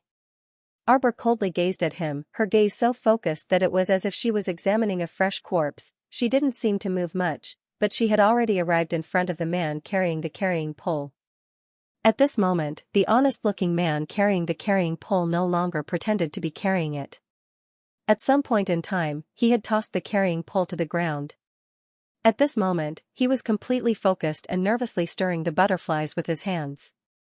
Suddenly, his gaze met Arbor's, and he couldn't help but shudder from the coldness in this little girl's eyes. The depths of this girl's eyes didn't seem to contain the slightest hint of life. It was so gloomy and cold that it evoked a trace of fear from the bottom of one's heart. Arbor's fingers moved, and a tender green vine snaked upward and wrapped around the honest-looking man's neck with a swish. An extremely cold voice quietly rose next to the man's ear. "Speak, where did you settle the person?" The man quivered and trembled several times, but he bit his lip and refused to speak. Arbor ruthlessly lashed the man's face with her vine whip. "Pa!" A heavy sound rang out, and the northern city gate immediately fell into a deathly silence. No one dared to even breathe loudly. Dictum talisman. Arbor's eyes emitted a cold glint as she icily said, "You will pay a great price for everything you've done." She had no intention of wasting words with this person and directly activated the dictum talisman, wanting him to tell the truth. But a silver light suddenly flashed in front of the man. As soon as the jade talisman was activated, talisman energy abruptly seeped into the man's mind and immediately took control of him. "Who are you?" "I am a disciple of the Pangu clan." "The Pangu clan." Arbor's eyes narrowed dangerously. She slightly waved the vine whip in her hand twice and then turned to instruct Huifeng, "Have these people leave the city and enter the city." "Disperse." "Yes." Huifeng waved his hand, and the young city guard immediately understood. He hastily bowed and hastily arranged for people to open the city gates. The city gates opened very quickly. Everyone was like birds startled by the twang of a bow. Now that they were allowed to leave, who wouldn't hurry and run, they immediately exited the city and left like a swarm of bees. The young mother mixed in with the crowd and hurriedly carried her child out of the city. The little boy was still holding the box of pastries in his hands. He leaned on his mother's shoulder and waved at Arbor happily to say goodbye. However, Arbor's attention was completely focused on the man, so he didn't see this scene. On the other hand, the crown prince, the young guard, and the others were amused when they saw this. This was probably a farewell thank you from a foodie. Soon, only the city guards were left at the north gate. The rest of the commoners had already run away. Only a few of the braver ones stayed behind, hiding in the corner to watch the show. There were some smart ones among these people who had long realized that this young crown princess didn't have any intention of harming anyone, so they stayed behind to watch the show. The crown princess and His Highness the Crown Prince definitely wouldn't pay them any attention. The young crown princess's purpose on this trip was to deal with this simple and honest man in front of her. At this time, the man who had been hit by the dictum talisman had already poured out everything he knew like beans from a bamboo tube. Arbor pinched the small hair clip and gazed coldly at the man. Arbor took out the thin letter and shook it in front of the man. "Tell me, why did they ask me to go to Rouge Pavilion?" There was a small line of words on the letter: "If you want your sister's life to be safe, gather at Rouge Pavilion today. My clansmen want to make a deal with you. Your life in exchange for hers." The simple and honest man answered the question mechanically, his eyes showing a bit of sluggishness. Prince Mo's eyes were instantly filled with anger, but he suppressed it and did not explode. He only stared coldly at the ignorant honest man. A life in exchange for a life? Who came up with this idea? The man shook his head. "I don't know. I'm only here to send the message." But he never expected that he would be so unlucky after using the teleportation talisman array to leave the banquet. He had been teleported 3 times in a row, but he had not been teleported out of Dragon Flame City. He had been going in circles in the city, even he couldn't believe that his face was so dark today. His teleportation talisman array could only teleport him 3 times in a row. After 3 times, he had snuck near the North City gate, planning to take the opportunity to sneak out of the city. He did not expect the little crown princess and the crown prince to arrive so quickly. He was completely caught off guard. Arbor said coldly, "Hand over your teleportation talisman." Arbor glanced at the honest man and reached out to pat him. The man's expression showed that he was struggling. Then, he took out the 24 yellow teleportation talismans. Xiamu snatched it over, and the blue spiritual cleansing fire that shot out of her palm burned that talisman matrix to ashes in a matter of minutes. The vine wrapped around her fingers retracted back to her wrist.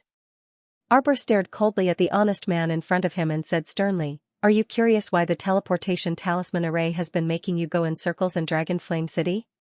She flicked her finger and immediately undid the dictum talisman on the man. He had been bound by the dictum talisman for a long time. Even after being unbound, the man's mind was still muddled and not very bright. But when he met Arbor's ice-soul pearl eyes, he couldn't help but shudder, and his mind suddenly became much clearer. "From the day I entered Dragon Flame City, I set up confinement talisman arrays in several places inside and outside the city." "You can't escape," Arbor said coldly. This guy's teleportation rune array was too low level to break through the confinement rune array below Arbor. Therefore, Arbor knew very well that as long as he closed the city gates, he would be able to catch a turtle in a jar. this person would not be able to escape. That simple and honest man finally came back to his senses and hurriedly knelt down to beg for mercy. Crown Princess, please spare my life. Crown Princess, this lowly one is only following orders. Crown Princess, please spare my life. Crown Princess, please, Pa. A green vine struck the man's face like a bolt of lightning, causing him to cry out in pain. His entire body fell backwards, rolling on the ground as he cried out in pain. Arbor's cold and sharp gaze locked onto the man. His stoic face was filled with coldness. If even half a strand of hair on my sister's head is missing, I will kill every member of the Panga clan, never to be reincarnated. The simple and honest man crawled on the ground, his pupils constricting. He felt the cold air all over his body rushing out, and a terrifying chill came from his heart. He knew very well that the little crown princess did not seem to be joking. This time, the Panga clan was probably in for a great disaster. Divine Land Border City, 90,000 li. Inside the Panga clan's camp in the Aurora Sandland, there was nothing but yellow sand as far as the eye could see. The howling wind seemed to be singing a mournful and tragic song. The sand swirled and scattered in all directions by the messy wind, and dust swirled in the air. Jing Minyao held a horsewhip and forcefully lifted the curtain, looking darkly at the little girl tied to the pillar in the middle of the tent. The little girl was about 12 years old. She was wearing a fine satin dress, but at this moment, it was so dirty that its original color couldn't be seen.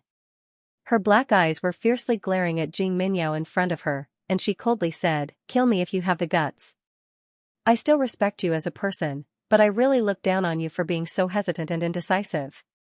*TCH. Jing Minyao suddenly swung the whip in her hand at the little girl's face. "If I lose a single strand of hair, my sister will definitely take the lives of your entire family. Your entire clan will fall into eternal damnation, never to be reincarnated." The little girl hysterically roared. "Jing Minyao!" An iron lock drilled in from outside the curtain and instantly entangled the horsewhip that Jing Minyao swung over. With a little force, the horsewhip in Jing Minyao's hand was rolled and pulled, flying out of her hand and hanging on the screen next to her with a whoosh. Jing Linyao rushed in with large strides, and without any explanation, a heavy slap landed on Jing Minyao's face. "You beast, what did you do?" 2 days ago, she found out that her third sister had caught a little girl from somewhere and locked her up in a tent. At first, she didn't think much of it. After all, with her third sister's brutal temperament, whenever she saw a little girl who was more beautiful than her on the road, she would capture her and bring her back to cripple and kill her. This kind of thing had happened too many times in the past. She, Jing Linyao, was not a saint and couldn't meddle in everything. Therefore, she didn't even inquire about it before. Today, she accidentally learned from the conversation between two servants that the little girl who was actually captured from the Seacone planet in the lower star region. At that time, her heart slightly thumped, and she hurriedly sent someone to investigate. When she found out the little girl's identity, she felt as if she had been struck by lightning. She could hardly believe her ears. Jing Minyao, this idiot, actually captured Arbor's sister. Although this sister was not related to her by blood and was only a child of her adoptive parents, she had long known that Arbor did not have a good relationship with the Mu family. On the contrary, she was very close to her adoptive parents. This idiot did kidnap someone's sister. He was going to roast the entire Panga clan on the grill, wasn't he? Let him go. Jing Linyao shouted angrily. Jing Minyao's eyes flashed with a trace of hatred. She slapped her sister with the back of her hand. Get lost. Do I need you to tell me what to do? Are you trying to bury the entire Panga clan because of your stupidity? Heh. Although Arbor was the crown princess of Shenzhou, this child had nothing to do with the imperial family of Shenzhou. Do you think that the emperor of the divine land will attack the Panga clan for the village girls in the lower space zone? Haha. Ha. Don't joke around. How can a mere Arbor annihilate 200,000 people of the Panga clan? What nonsense are you talking about? Jing Linyao raised her hand and wanted to slap her again. But this time, Jing Minyao was prepared. She grabbed Jing Linyao's hand, her eyes flashing with ruthless anger. Jing Linyao, with your current cultivation level, do you still think you can order me around? Jing Minyao forcefully shook off her hand. Because she used too much strength, Jing Linyao actually staggered and her eyes narrowed dangerously. This third sister of hers was quite capable now. Ever since she used a special method to enter the level 3 Divine Master realm, her courage had increased by quite a bit. Jing Mingyao shook off Jing Linyao's hand and fiercely glared at her. I don't need you to meddle in my affairs. Father is away from home. I'm your eldest sister, so I can meddle in your improper behavior, Jing Linyao coldly said. Who would have thought that as soon as she finished speaking, Jing Mingyao would reach out and clap her hands twice. A large number of guards immediately swarmed into the tent and surrounded Jing Linyao. Invite our Panga clan's Princess Jing to leave. Jing Minyao's eyes were filled with mockery as she said, for the next 2 days, ask her to stay in her tent and not come out again. Jing Linyao turned to look at the guards and revealed a bitter and sarcastic smile. I didn't expect that father would hand over the guards of the Outstanding Talents camp to you. How much did her father favor this youngest daughter of his? Eldest sister, I advise you not to resist, Jing Mingyao coldly said. Otherwise, who knows what will happen. Yo, what's going on here? Jing Qiao walked into the tent in a brocade robe and was slightly startled when she saw the scene in front of her. Jing Qiao's face could only be described as delicate and pretty, far from her eldest sister's graceful and dignified appearance, much less her youngest sister's quick-witted beauty. She simply combed her long hair and braided it down to her chest. When she walked into the tent, she showed a hint of confusion in her eyes. She smiled and tried to smooth things over. Little sister, big sister, what's wrong with you? Jing Mingyao, I advise you to think carefully. Jing Linyao coldly laughed. Arbor isn't an easy person to deal with. You captured her sister, so she definitely won't let you off. Jing Minyao's lips curled and she coldly snorted. Don't scare me. Who captured her sister? It's just a coincidence. Jing Mingyao was halfway through her words when she suddenly snorted and waved her hand. What are you still standing there for? Please ask Princess Jing to leave. Jing Mingyao, don't blame me for not warning you. If you let that little girl have one more lash mark on her body, with Arbor's ruthless temperament, he will definitely make 10 or 100 times more lash marks on your body. Although Jing Mingyao watched Jing Linyao leave with cold eyes, her heart trembled slightly for no reason. When she turned around and met Jolin's angry big eyes, Jing Mingyao felt a wave of nausea in her heart. She waved her hand and said, watch her carefully. Then, he strode out of the tent. Jing Qiao turned around and looked at Jolin curiously before following him out. Third sister. Where did you catch this kid? It's none of your business.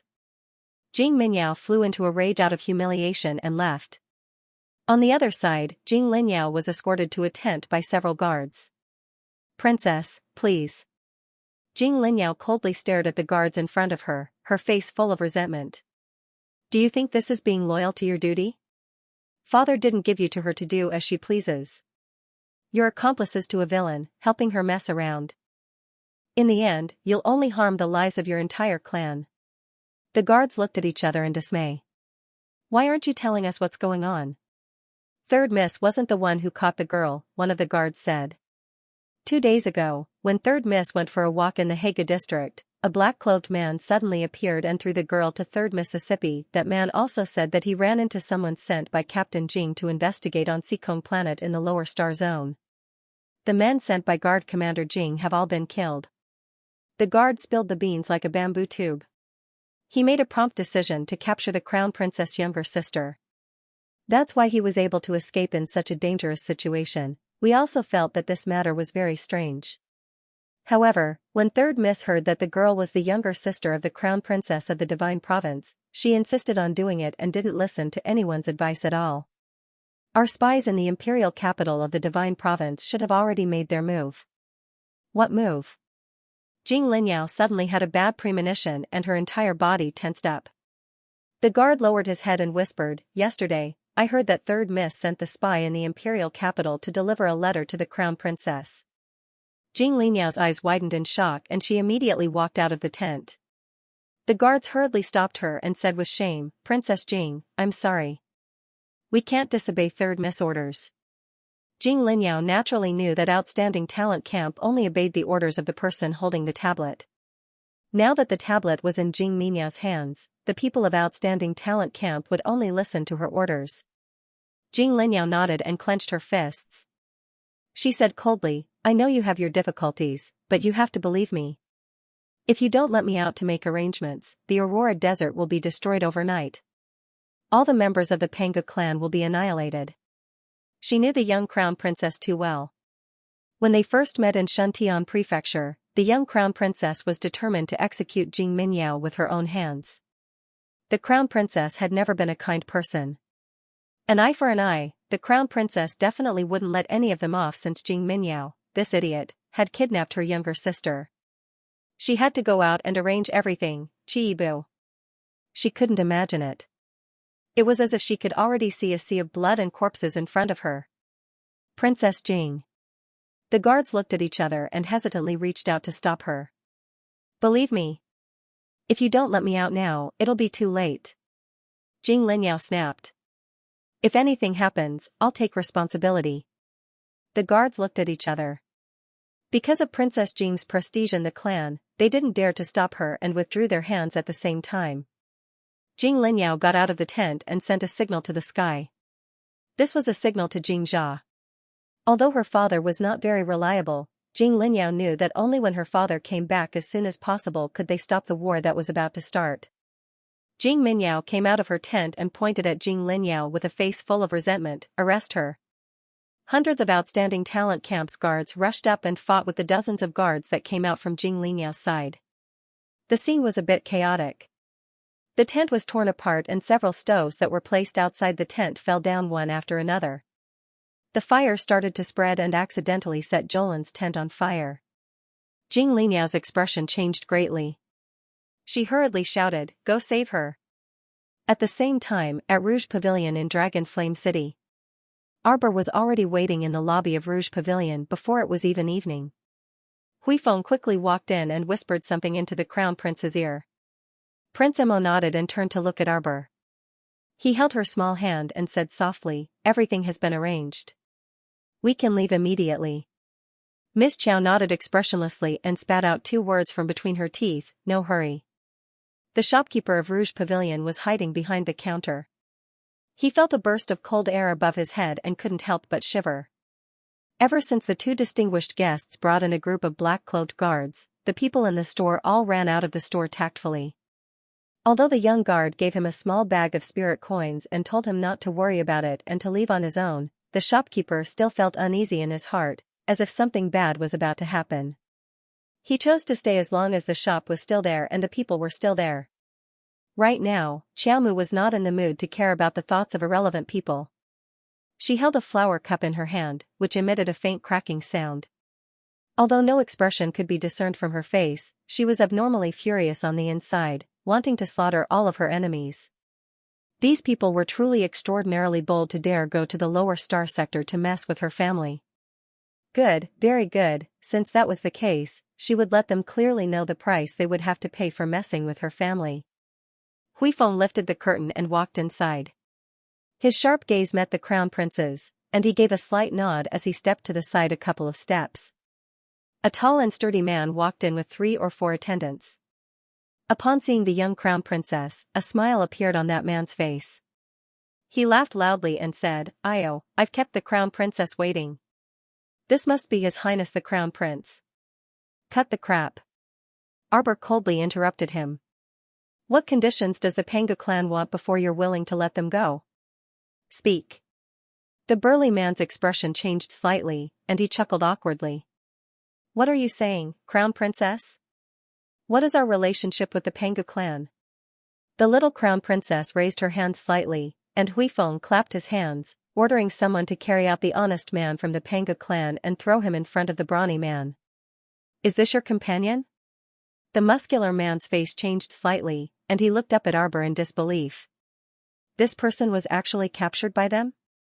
How was this possible? Also, the man had revealed his identity as a member of the Panga clan. "You're called Carquin, right?" Arbor looked at him coldly. She moved her fingers, and the flower cup was crushed into powder in her palm. "Have you thought about how you will die?" Kakuin's face slightly changed. His pupils couldn't help but shrink. After a while, the shopkeeper sent off the group of nobles with trepidation and received a small bag of spirit coins. He thanked them with tears of gratitude. Arbor ordered his men to bring Kakuan and his men onto 7th Swallow's back. 500 purple forest guards were also with them. The Aurora Sand Ground was 90,000 kilometers away from the border city. With little 7's speed, it would take 7 to 8 days to get there. Arbor used the teleportation glyph array. After the glyph energy was depleted, she had little 7 carry them for a while. After the glyph energy was replenished, they continued to teleport. Just like that, everyone arrived at Clear Pass City outside the Aurora Sand Ground after a day. This city was the border between the Divine Land and the Aurora Sand Ground. Clear Pass City was very close to the Aurora Sand Ground. Even though it was called Clear Pass, it didn't feel fresh at all. The sandstorm here was extremely strong. Walking on the streets, there were people with headscarves hurriedly walking. There weren't many stalls on the streets either. After all, with such a strong sandstorm, they would only eat dust if they were placed on the streets. The most unique thing about Clear Pass City was that there were all kinds of mud kiln shops. These small shops built from mud sold medicinal herbs, talismans, and weapons. The entire street was filled with such small shops, and it looked quite prosperous.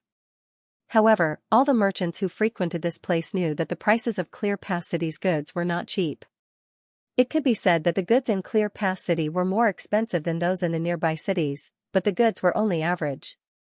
Therefore, although the street was bustling with activity, the business was just so-so. It was fine to fool the foreign visitors, but the locals basically did not buy anything. On the other hand, the Panga clansmen would occasionally come to Clear Pass City to exchange for goods, so they were quite familiar with each other. Arbor's group of a few hundred people walking on the streets of Clear Pass City was naturally very eye-catching. She had someone release Kakuan and the others, and they led the way. It was not easy to find the right path in the Aurora Desert and the vast sea of sand. Arbor could send the little butterflies out to find it, but it would take some time. Finding a local to lead the way was the fastest way. When City Lord Huang of Clear Pass City heard the news and rushed over, Arbor had already found a local who could lead the way. City Lord Huang hurriedly knelt down and bowed, saying in fear and trepidation, "Your subject greets the Crown Prince and Crown Princess. I did not know that the Crown Prince and Crown Princess had come to Clear Pass. Please forgive me for not coming out to meet you. We were just passing by." Mo Lian said indifferently, raising her hand to signal the middle-aged guide to come over. "This is your citizen. We need him to lead us to the Panga clan's territory." "Yes, yes." City Lord Huang nodded, but he was a little confused. "Your Highness, you are going to the Panga clan too, you don't have to worry about this." Mo Lian interrupted him, taking out an imperial token and waving it in front of him. "Transfer the border guards here. I will be in charge of them for the next 3 days." "Yes." City Lord Huang did not dare to say no. He nodded and hurriedly ordered his men to do it. Arbor turned to look at Mo Lian and tugged at his sleeve. "Then I'll take them away first." Mo Lian nodded and stroked her hair. Although he knew that there wouldn't be any danger on this trip, he still reminded her, "Be careful. If you encounter any unforeseen circumstances, just wait for me to come and deal with it." "All right." Arbor nodded. He raised his hand to summon his fire phoenix, and the 500 purple forest guards leapt onto it. At this time, Kakuan's face was already ashen, extremely defeated. Ever since he found out that the Crown Princess and her entourage only took slightly more than a day to travel from the imperial capital to Border City, he had been in a state of confusion. The girl in front of him was simply terrifying. Deep down in Karkin's heart, he had a bad premonition. He seemed to be absent-minded. "I'm asking you a question." One of the purple forest guards shoved Kakin. "Why aren't you talking?" When Kakuan came back to his senses, he found that everyone was standing on a sandy ground. Arbor had already put the fire phoenix away. This place was filled with rolling sand and dust. Flying at high altitudes was not very suitable. It would be too troublesome for the fire phoenix. Furthermore, the guide said that it would take no more than 6 hours to reach the Panga clan's territory. Arbor decided to travel by land. The little fellow swallowed a flight pill and followed the guide expressionlessly. The little girl took out a large scarf and wrapped it around herself from head to toe, then floated behind the guide. At first glance, she looked like a spirit, causing the purple forest guards' mouths to twitch uncontrollably. The guide's name was Kiki, and he was a straightforward middle-aged man. Every time he wanted to talk to the little crown princess, he would turn around and see a cold, expressionless face. He instantly had the urge to not talk to the young crown prince consort anymore. The little girl's legs were off the ground, and her body was motionless as she floated behind him. It was a frightening sight. Kiki felt lucky that it was still daytime. If it was nighttime, he would have been scared to death. The purple forest guards all put on thin armor and followed behind the little crown princess. They walked for about 5 hours without saying a word. Kiki couldn't help but say, "Crown princess, there's a quicksand area ahead. You all need to be careful." After saying that, he couldn't help but want to roll his eyes. The little crown princess had been floating the entire time. She wasn't in danger of being sucked into the quicksand at all. "How much longer until we reach?" "We'll reach it once we pass through the quicksand area," Kiki said. "Everyone, follow me. Don't wander off." Arbor continued to float behind Kiki. He turned to the purple forest guards and asked, "Do you want to come to the talisman?" The purple forest guard captain couldn't help but twitch his mouth. He shook his head and said, "No need, crown princess. They weren't that weak, what should they do?" The little crown princess was always worried that they would die, so she kept trying to hide them in the talisman. Arbor said, "Oh." He floated for a while, then lowered his head and said to Kiki, "Uncle Kiki, I'll put you in a storage talisman later. Don't worry, we'll let you out once we're done with the Panga clan." Kiki didn't quite understand, but he still nodded. Along the way, Kiki had some understanding of the little crown princess mystique. When Xiaomu saw the continuous stretch of tents in the distance, she narrowed her eyes and gazed at the thick wall of sand outside the camp. The wall of sand was piled up by 100 years of wind and sand. It was about 10 meters tall and surrounded the entire territory of the Panga clan. On one hand, it could fend off the sandstorm, and on the other hand, it could fend off some beasts in the sand. It was just that this kind of living environment, compared to Clear Pass City, was still very unsightly. Jing Linyao had always wanted to enter the Divine Prefecture. It was also because of the continuous sinking of the desert in recent years. Chances were that, in a few years, the entire Aurora Desert would collapse. By then, the Panga clan would not even have a place to live. Kiki was very experienced. In less than 15 minutes, he had led the purple forest guards out of the quicksand area. He pointed at a nearby wall of sand and said, "Over there." Arbor nodded and put Kiki into the storage talisman, temporarily throwing him into the inner world. "You can come out now." Following the little stoic's voice, several figures suddenly appeared behind her. Ma Ta, Ko Hongwen, Qi Xianxian, Situi, Liang Qingqing, the purple forest guards all widened their eyes. They should have thought of it earlier. The crown princess must have brought a lot of people with her since she possessed a treasure like a storage talisman. The venerable Peach Blossom Immortal's figure flashed. He waved a pink little fan and said with a grin, "Ah, the sandstorm here is really strong. This venerable one's eyes are red from the wind." As he spoke, the venerable Peach Blossom Immortal tugged at the little stoic scarf. "Jojo, why are you wrapping yourself up so tightly? I can't even see the little stoic's face anymore. Come quickly, lend me a small piece to cover my face."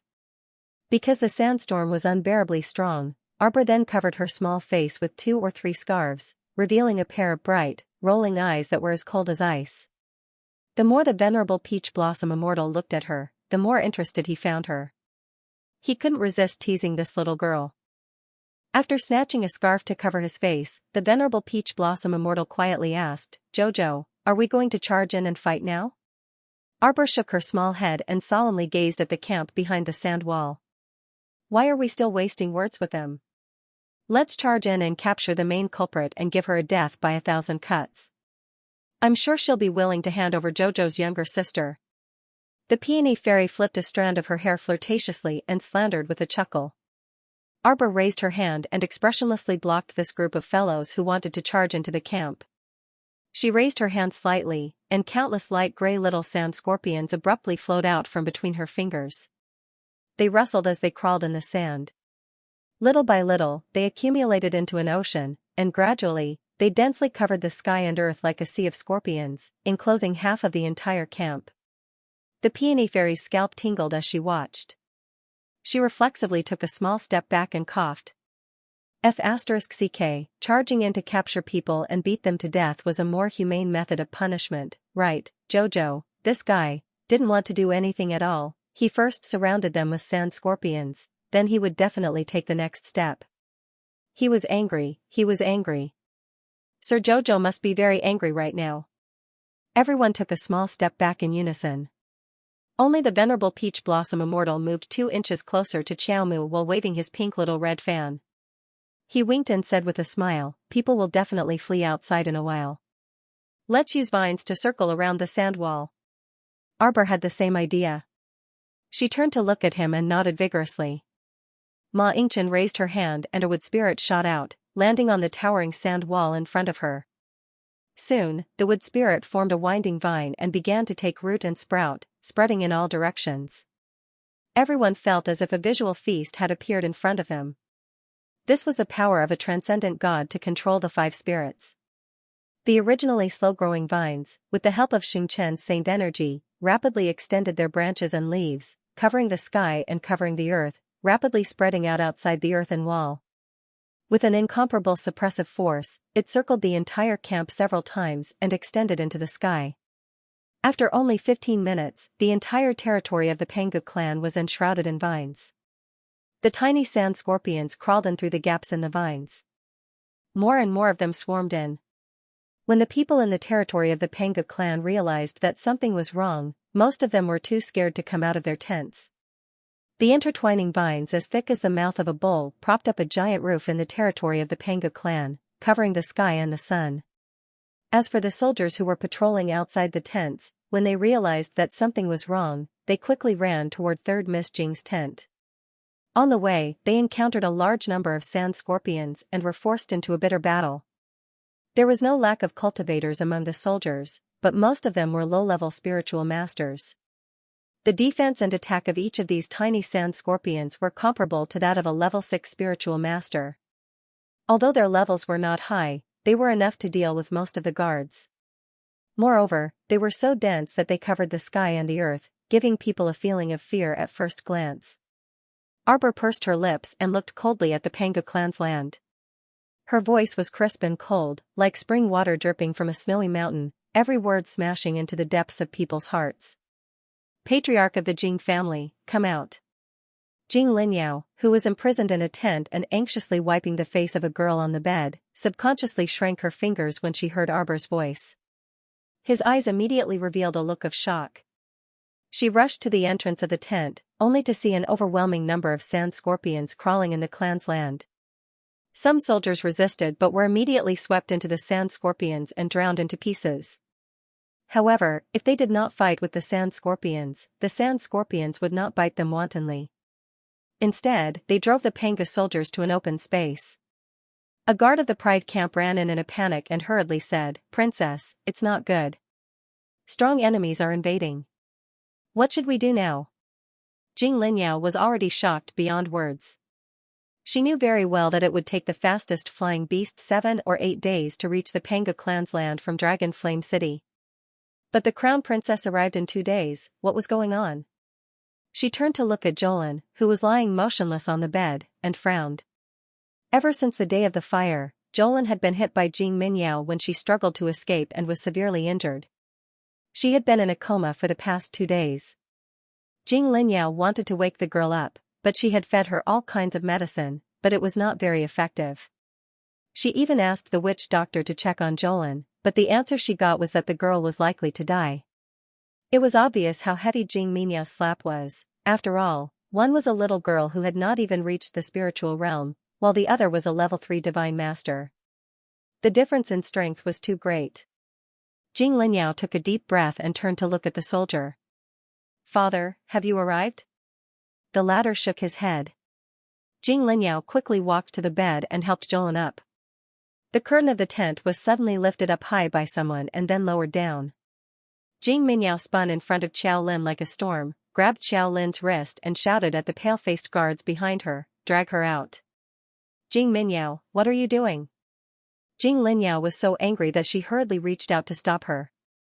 If it wasn't for this brainless person courting death like this, how could the entire clan have fallen into such a state? It's none of your business. Min Madam Jing, Wang Liming, ran into the tent in a panic. Pointing at the sand outside, she said with a frightened face, "Outside, there are scorpions outside." "What's going on?" "Your good daughter has captured the younger sister of the crown princess of Shenzhou. Now that she has brought people to attack us, she still refuses to admit defeat and wants to continue to cause trouble." Madame Jing looked at her daughter in shock. Min, is it true?" Her gaze fell on the unconscious Shaolin or on the bed. "It's her?" "Mother, don't get involved in this matter."